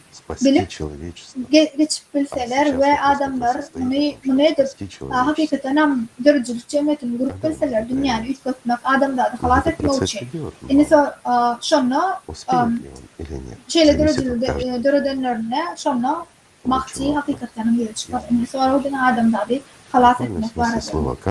Ama bu etapta olanla yönü üstünlük kazanmalı ya da bolmalı her adama bağlı sonra. Bu yerde hemmeler sözün bölümü isimde her bir adam İsa Mesih'tir. Her bir adam özünde Antihrist'i yenmeli ve Muhammed Peygamber'in bu yerde insan Allah'a neden hakikati Hudayın kut özünü kabul etmeli. Bu mefhum. Bu nehliyen okuyun. Şeylerlikte hekimde bu savaş meydanı var ve yaktılığın yenmiyor. Mühim de ondan. Elbette özümdeki adam yenmişse haysi yemiş hakkı olasılığa görülebilir. Galiberse de bu mühim yemiş hayvani ya da Antihrist'i yenmek. Şeyle mi? Doğru değil mi? Hemmeti gıdıklı bolyan aydalı. Bu hakta köp gürleş yerler, yöne munay yarım dostlar. Özümde seyretmek yeterli. Yalan söylemem, ovada uçmam. Ne edip bilersiniz, özümde andan deyveltmem. Hakikati gözülen seyredim. Bunun hakikatini düşünürsünüz. Muhammed Peygamber İsa Mesih'in ne derecede doğurduğunu aytti. Ve adamlar onların öğretişlerini ve bilimlerini ne derecede yoydular, ütköttüler. Hakikati nerede bir yalan oldu. Vakıya şeyi nerede maddi şekilde fantaziya oldu. Ne için biz böyle lafları ettik. Birbirine dolanmak, adam ömrünün katı riska doğru için katı az. Nerede vakit yaşardı. Hiç saat vakit kalmakken, hiç saat yaşayış. Durmuşun vakti hiç saat ile demek. Doğrusu bunu hiç saat girdiği için tarif etmek olarak Mesih'e karşı kayfetlerini kalavatlanmak için şöyle değil mi? Ama şalvatın vaktinde her birimizde İsa Mesih'ten sözü var. Her birimizde Muhammed Peygamber'e ve Allah'a umutlayan şahsiyet var. Şöyle değil mi? şeylelik bilen dine karamadan sever dinler Иисус adamlar принес сюда tarafından религию? görüdüler. Или İsa bu пророк yere Мухаммед din принес getirdi mi? сюда Muhammed bu yere din приносили getirdi mi? свободу, Yok. Asla радость, yok. жизнь. Они Erkin приносили сюда любовь. şartlık ve durmuş getirdiler. Bu yere olan hemmesi bu yere dine sevgi getirdi.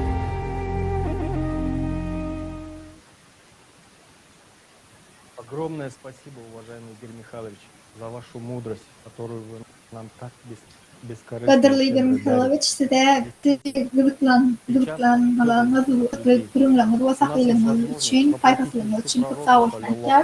Hakikaten inni hem Mesih halka bağlı, adamlara bağlı, Muhammed Aleyhisselam'ın ardına amalaştırma mümkünçülüğümüz var. Ol bize umid etiyar ve bize onanıyar. Biz bunu edip biliriz. Şimdi size Mahti Oğuzstan'ın Kandahar şehrinden olan bir yaş kız hakkında görünmem diyelim. Yaşlığına karanmadan bu uygun durmuş Allah'ın sevgisi o kaykası bilen doğru. Mahti'ye 16 yaşında Beyk Peygamberimiz sallallahu aleyhi ve sellem'in hakiki sözlerini düşünüyordu.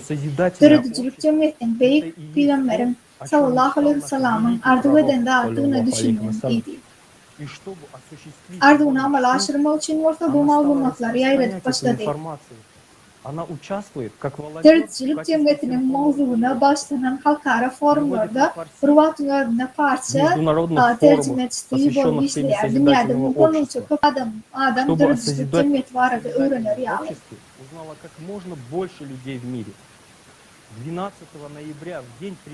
12 noyabrda Global Krisis Forum Global Krisis Bahsedişimiz adı verildi diyen forumda Mahti'nin önüne ışıklar açıldı.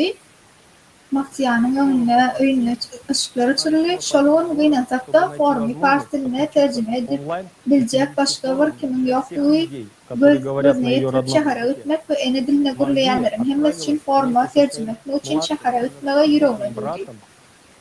Mahti'ye 12 yaşlık doğan bilen gitti. Yöne yolla doğduk mekana olarak çağalar 3 adam topullu Müslümanlar tarafından hücum edildi. Notu çağalardan ellerinden alıp gençtiler. Mahti'ye güdürüp bilen özünü kemsitmekten tutuldu.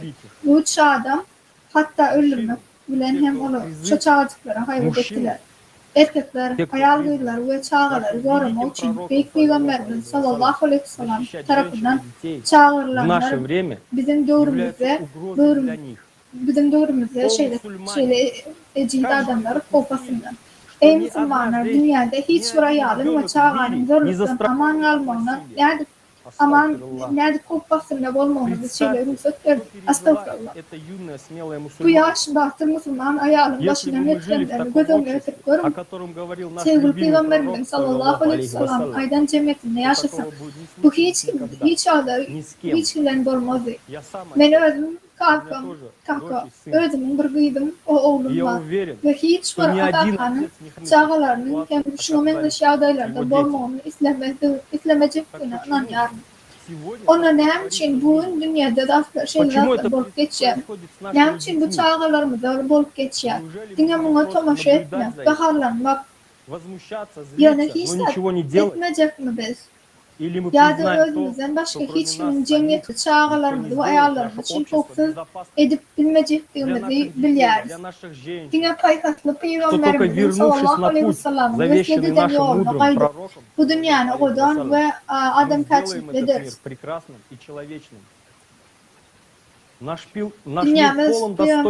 Dünyamız Peygamberimizin sallallahu aleyhi ve sellem'in ardına amala aşırmaya başlayan münafık adamlardan doğru.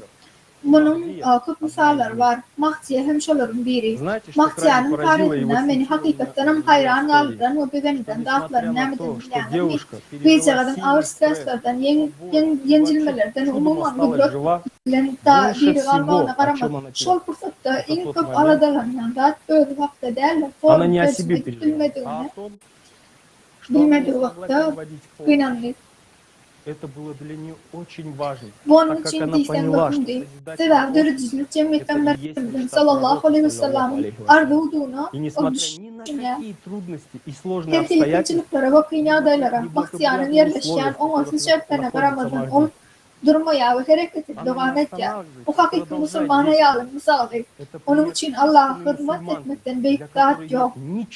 Teröristlik nimmetin durmayan adam Müslüman değil. Elbette bahtiyar, şuur bilimine ilmi eşittir. И, конечно, сегодня Махдия с нами, и сейчас мы ее услышим.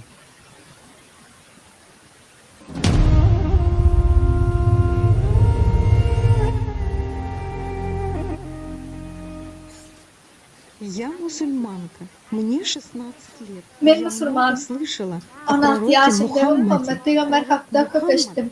Muhammed Peygamber Müslümanlar ve dünyanın ahladımlar için Hüdayin havaçısını bilir. Ortaya uğrayım davet ve muallimdir. Ol bize bu dünyada has, tesirli ve mulayim adamlar bulmalılığını öğretti. Он всегда учил нас разным вещам о том, Elmedama как ol уважать bize женщин. duruldatlara ayağla ne edip koymak koymalı, bilimin ahmiyeti ve çağılar hakta öğretirdi. Что женщины Elmedama ayağların, gıyımların ve erkeklerin dünyadan hukukunun bolmalığını ve bilimli bolmalığını ayıtyadı. Bir de duruldatlara öğretken büyük учил adamdı. нас Ol разным hakiki adam, вещам. hakiki И он был kahraman, настоящим bilimli мужчиной, adam. настоящим героем. Он был очень Ol dere- знающим человеком. Он был созидательным человеком. И он Ol katdırıcılıklı adamdı. Bir как вирус edil по virüs разным yağlı частям sevgili света. dünyanın dürlü kucaklarına yayrak yardı. Если sпросить İnni bilyeriz. Her bir adamda человека, Muhammed кто Peygamber'in такой kildini sorarsan пророк Muhammed Мухаммад, Peygamber'in он büyük adam скажет вам, dönüyor. что Sevgili пророк muallımı dönüyor. Мухаммад был Aydarlar. великим человеком, и он был учителем любви.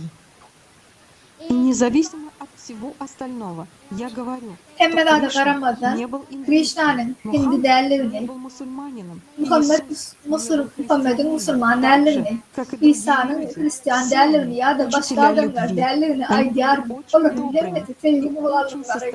Onlar öğrenmeleri, И они öğrenmeleri говорят, что в adamlar первую ilk очередь bilen нужно быть onlar человеком. erkek olmalı diyerdiler. Ты Adam мусульманин. olmalı diyerdiler. Сначала стань Bu хорошим Müslüman человеком, olsanız da тогда ты fazla yok. сможешь стать İlk bilen bu adam olmalı. Son bu Muhammed, иудеем. bu Müslüman, bu Hristiyan yerde ya da Hindi olup bilersin diye. Şunun için onun dininden başka adam da bilir ve düşünür. Во всем. Bilim meselesinde de hem medatta onun fikir ederdi. Сейчас в Афганистане Bileğiniz hazırki vakti Oğuzstan'da gıyların mektebi etmeği ya da başka bir zat etmeği Потому что hukuku yok. некоторые люди говорят, что они Gıylar ayarlar, женщины hiç kim hukuku yok diyorlar. никаких прав. Но пророк Мухаммад был, его Yani идея Muhammed Peygamber'in была fikir совершенно birbirinden иной. başkaça değil. Он всегда призывал нас получать образование. O В demişe bilim Коране almağa есть один çağırıyordu. очень известный стих, в котором Kur'an'ı öğrenmek manisini anlatan bir что meşhur означает ayet var. читать, учиться. Образование очень важно в İslam исламских странах. yurtlarına Но из-за некоторого невежества İslami и тех yurtlarına людей, bilim которые katı mefhumu yani таким kavir вещам, nadan belli atlara karşı çıkan adamlar sebepli ничего gıyların не işlerde заслуживают. münafik Но değerlerine нет, giyinden пророк tutaklanıyor. Мухаммад был совершенно Yok, другим. Muhammed Его Peygamber идея birbirinden была başkaça совершенно değil. иной, Negatif чем у adamlardan тех людей, ipodur, которые kapalı değil. настроены негативно. Я уже давно присоединилась к созидательному обществу в качестве переводчика. И я Dördüncülük нашла здесь cemiyetine идею kapat пророка deneri ön Мухаммада tercümesi о том, olup uyanmen что все boşulur. люди равны. Bu yerde Они Muhammed уважают друг Peygamber'in друга. ahladımların Неважно, из dengirini какой direkt bir страны. hürmet Но ты koyanlıklarını говоришь, Mısriyanını скажи bilen. что-то о себе, Öğrendim. расскажи мне о Kimdiniz, себе. haysi Чего yurtladınız, ты mefhum хочешь? değil. Что для тебя Yönü siz bana действительно öğrendiniz важно? hakta burada Вот aydıklarım, созидательное öğrendiniz общество hakta – один aydın. из примеров Nemsi этой yerleniz идеи, ve что hakikatlerim мы sizin için mefhum собираемся zat. создать Neme, единое и şeylerin разнообразное dörücülük cemiyeti, dörlü medeniyetler ve dörlü alimlerin ve mütev ve dörlü cemiyet, dörü dörsiyen fikirlerin bir misallar. Adamlar koşulyalar ve Мы hürmete заслуживаем nasip добра, oluyorlar. счастливой жизни и мирного неба, без войн и насилия. Münasip. И это действительно важно для каждого из нас быть более Her ответственным, birimiz için has быть cevap более değerli, активным bolmak, has человеком. için adam olmak О hakik. реальности, Ve о hakikat, правде, hemen о том, bizim что мы hürmete все münasip olmaz, hakta заслуживаем gürleşmek уважения. mümkündür. Мы все Bizim одно hemmemiz, целое. bizim hemmemiz Совершенно birdiriz. ясно, что мы принадлежим к Bitoğudur. разным национальностям. Dürlü Мы из milletlere разных değiştiğimiz слоев düşünüklü, общества. biz И dürlü часовой пояс datlaklara у da нас değişli. разный. Vakti Но şoğumuz чувство başka, vakti ответственности şoğumuz başka. сегодня Yöne her bir vakti одинаково. cevapkarçılık Мы duygusu можем думать şol. о чем-то. Мы можем Dağlar чувствовать, hakkında что мы fikirlentikler несчастливы. Мы özümüzü страдаем от бедности, batıl duymaya, и gariplikten, дискриминации, topluluktan и ve тому diskriminasyondan подобное. için Но мы можем çeker чувствовать ve все şunu это mengeçleri. вместе. Emma hem Так de что настало время сказать правду. Şunun И için быть hakikat более и aytmağın ve более hattırı düzülüklü olmağın vakti Потому что geldi. если мы nичего не будем делать, Sever hiç saat завтрашний день etmesek, не ertir изменится. yutkumuz. Завтра Eğer de мы biz hiç saat таким etmesek, же, как ertir günümüz сейчас. yutkumuz. Мы станем Ertir более şun голодными. dünyalı Мы olur. будем Biz hat становиться все aç oluruz. несчастнее. Biz А barha сегодня bet стать bitvalk oluruz. более İnni has эффективными. tesir И olmağın это vakti geldi. возможно только при Bu dine условии, что hemmemdir мы birleşik все hareket edip объединимся и başlasak начнем mümkün olur. действовать. Потому что много чего уже сказано. Много Sebebi людей eyyam скажут, kıptat aydalı мол, kapı я adamlar изменюсь. men Теперь я ütgerin. буду больше İnni has kıp действовать. hareket Но ederim они не neydi. действуют. Emma düşünmedikler için hareket Они не увидели, что etmeyerler. происходят перемены. Но Ütköşmelerin bolup сегодня время geçenini görmediler. Emma bugün hareket etmeyen ve hakikat aytmağın vakti geldi. Поэтому сегодня я очень надеюсь, Şunun için bugün ehli Müslümanların bu forma tamaşa edeceklerine ve has gıdıklanacaklarına ümit ediyorum. Müslümanlar der, sizin her birimizin gözünüzde tutuyorum. Sebebinin hemmemiz bir ve bir bu dünyada cevapkarlıdır. Bizim her birimizin eşitme ve savursunluktan karışıyor. Bir gün hemmemiz balkız, uğruş ve zorluksuz asuda yaşar ve bilelikten baklı oluruz. Hakikat aytmam vakti geldi. Bu konferansa tomu etşedin. И узнайте больше о пророке Мухаммаде.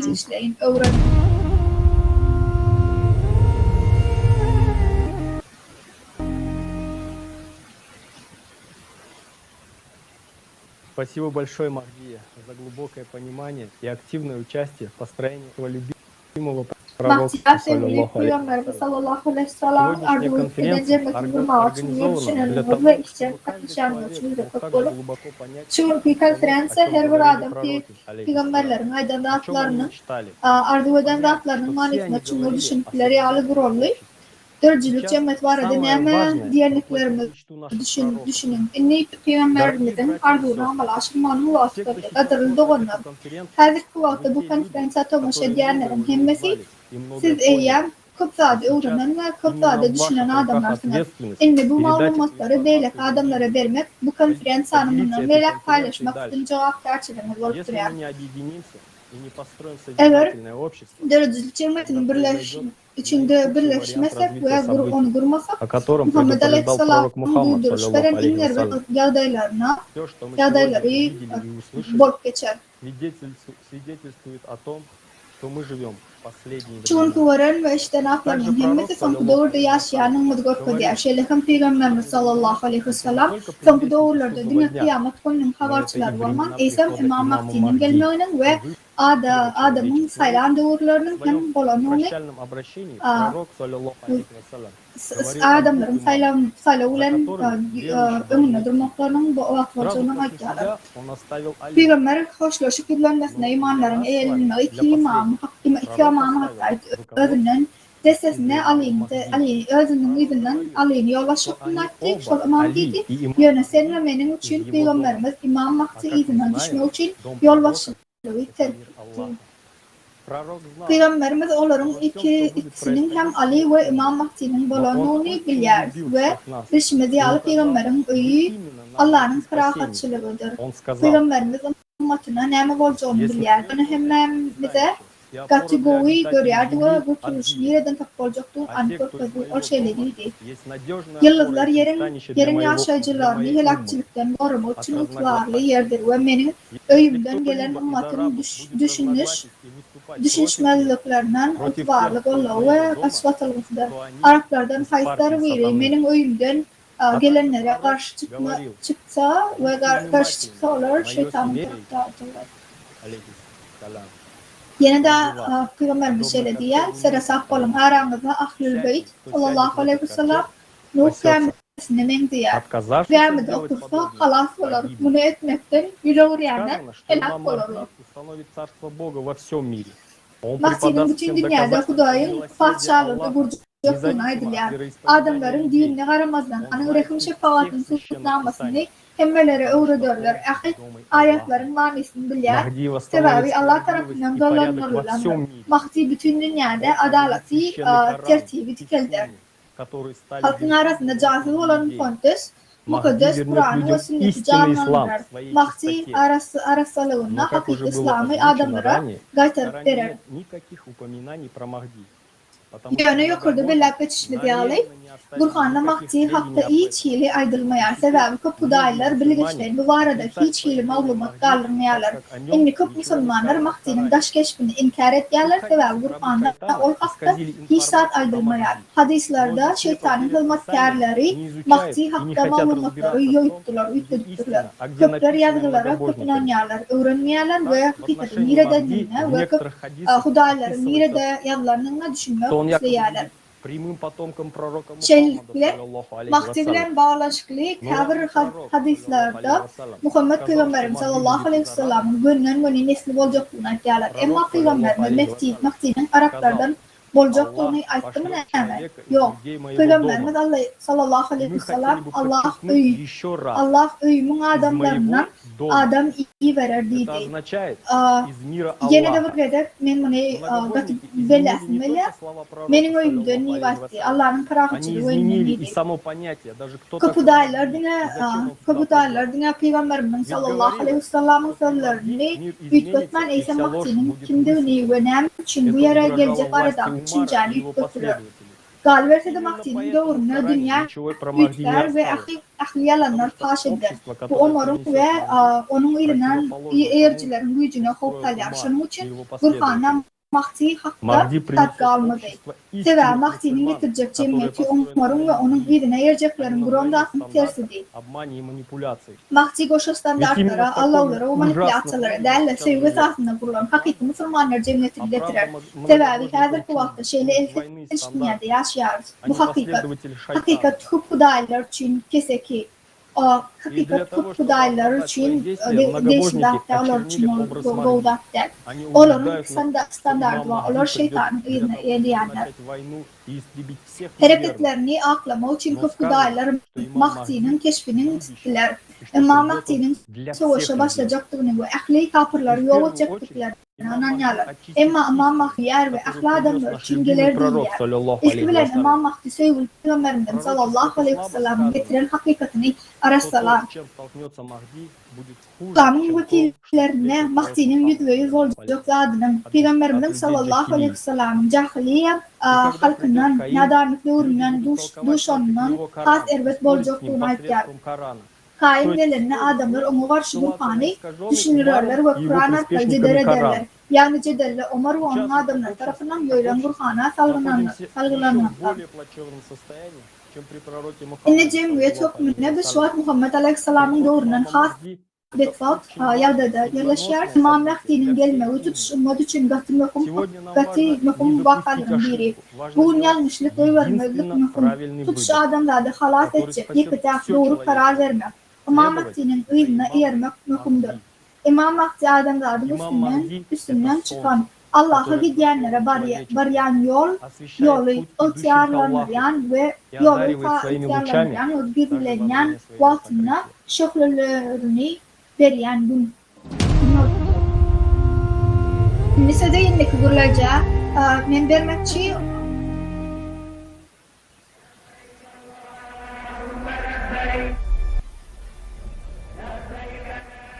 Мусульмане всего мира знают имама Махди. bütün Müslüman dünyası şu an İmam Mahdi'ye garaşýarlar.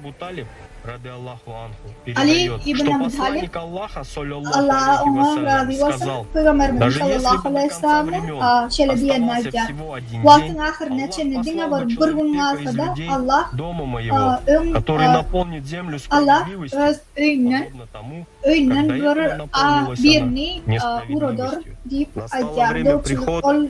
Ol geljek adam yer ýüzüni dogruluk we doldurjak adamdygyny aýtýar.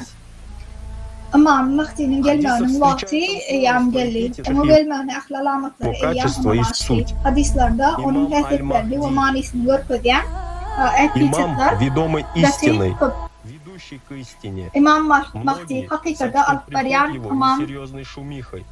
Но это будет Kıptır истина. onun gelmeğini imanisi ırgıykılı kasaplarlar, yönü hakikatlar. Ahli peygamberlerin ve mukaddeslerin saykası olur. Ahli dinlerin bilimleri ve büyük manisi onun И yüreğinde объединит olur. всех в O единое yeryüzünü братство. ferahatçılıktan Он, doldurur. имам, Kendi kişiyi будет burada onlukta вселенность birleştirer всех değil. людей в том, что Аллах сделал дозволенным, а также в различных его Ol imam предписаниях, Allah'ın halal ve haram повелениях и запретах. ettiğatlarına, Таким şeyle hamdülü образом, görközmelerine, buyruk ve gadavanlıklarına, но ahli все люди adamlardan iyi нуждаются. havarlı olur. Şeylelik bilen halkın hiçbirine mehtaç değerler. Имам Yöne zaman ahli adamlar ona означает mehtaç. имам времени. То есть İmam zaman, кто imam, примет vakti решение, imam будет ли demektir. еще время у человечества. İmam zaman doğru имамом imanını, последних времен, imamdığını anlatıyor. Yani adamlar için has bir batın bolcağını çözüyor adam olur. говорил, Oleyem что в gelen ahir последние zamanların времена, imamı времена yani. имама Махди, Allah'ın Resulü sallallahu aleyhi ve sellem çok doğruda İmam Mahdi'nin его внешнего вида, doğrunu и ничего от ислама, кроме его ol названия. şeylediydi. Kur'an'ın И daşı они olmuşundan назовут başka себя hiç zat подобными kalmaz. именами, İslam'dan başka hiç zat ve bu zatlardan katı daşta özlerini menleş adlandırırlar. Meçitler adamlardan doğru olur. Yöne hakikat olur da olmaz. Şalgunlarda din yolbaşçılar esasen ervet olurlar. Öllerine kaydıp olacak Аль-Каим, ve düşünüşmeler тот, кто yayradarlar. встает за правду, Al-Kaim, восстановит истину hakikat и için direlenler. поведет по пути правды. Он поступит так же, как и Hakikati dikelder ve ümmeti hakikate yoluna aktarar. подобно тому, Peygamberin как пророк nadanlığının dek разрушил Resulü'nün ритуалы yol периода edişali, невежества. yol edişali peygamberi ali olan Также брошенные и şeylerdir. искаженные Taşlanan o yollar будут в равной bilinirken степени Mahdi tarafından восстановлены Mahdi в asıl изначальной hakikati ve истине arastalığı и bilen dem чистоте. derecede Каин dikeldilerler. придет, чтобы восстановить Kayım, утраченное чувство святости. yitirilen Прежде mukaddes всего, duygusunu он yitretme возродит ислам в usulüyle. его İlk первоначальной bilen İslam'ı чистоте. asıl arastalığına ve azizliği bilen Это canlandıran. примирение человека с Ol Богом şey в değil. первую очередь. İslam ilk И человека canavarı с Adem'in человеком. Huday bilen, insanın во всем Adem мире bilen быть yarışmağınadır. То есть люди Nem için должны bütün быть в yer мире друг İslam с другом, olmalı. и Yani тем более в adamlar мире biri с birinden Богом. Тогда и ferahatçılıkta жизнь olmalı. будет другая. Hatta Huday bilen Аль-Джабир, ferahatçılıkta da тот, durmuş кто başka da сглаживает olur. сердца. До Al-Cebir, пришествия Махди yürekleri земля yumuşatıcı. будет perеполнена Mahdi жестокостью, gelmediğinden olur, будет yer распространяться renklilikle doldurlar. несправедливость. И, Adaletsizlik конечно, yayrar ve сколько elbette людей, şeyle живущих в yağdayda такой yaşayan ситуации, будут в adamların отчаянии. yağdayda adamların yüreği Появление umutsuz же olur. Mahdi Mahdi'nin облегчит peyda участь olmayı многих kıp угнетенных, edilen ущемленных, garip бедных людей.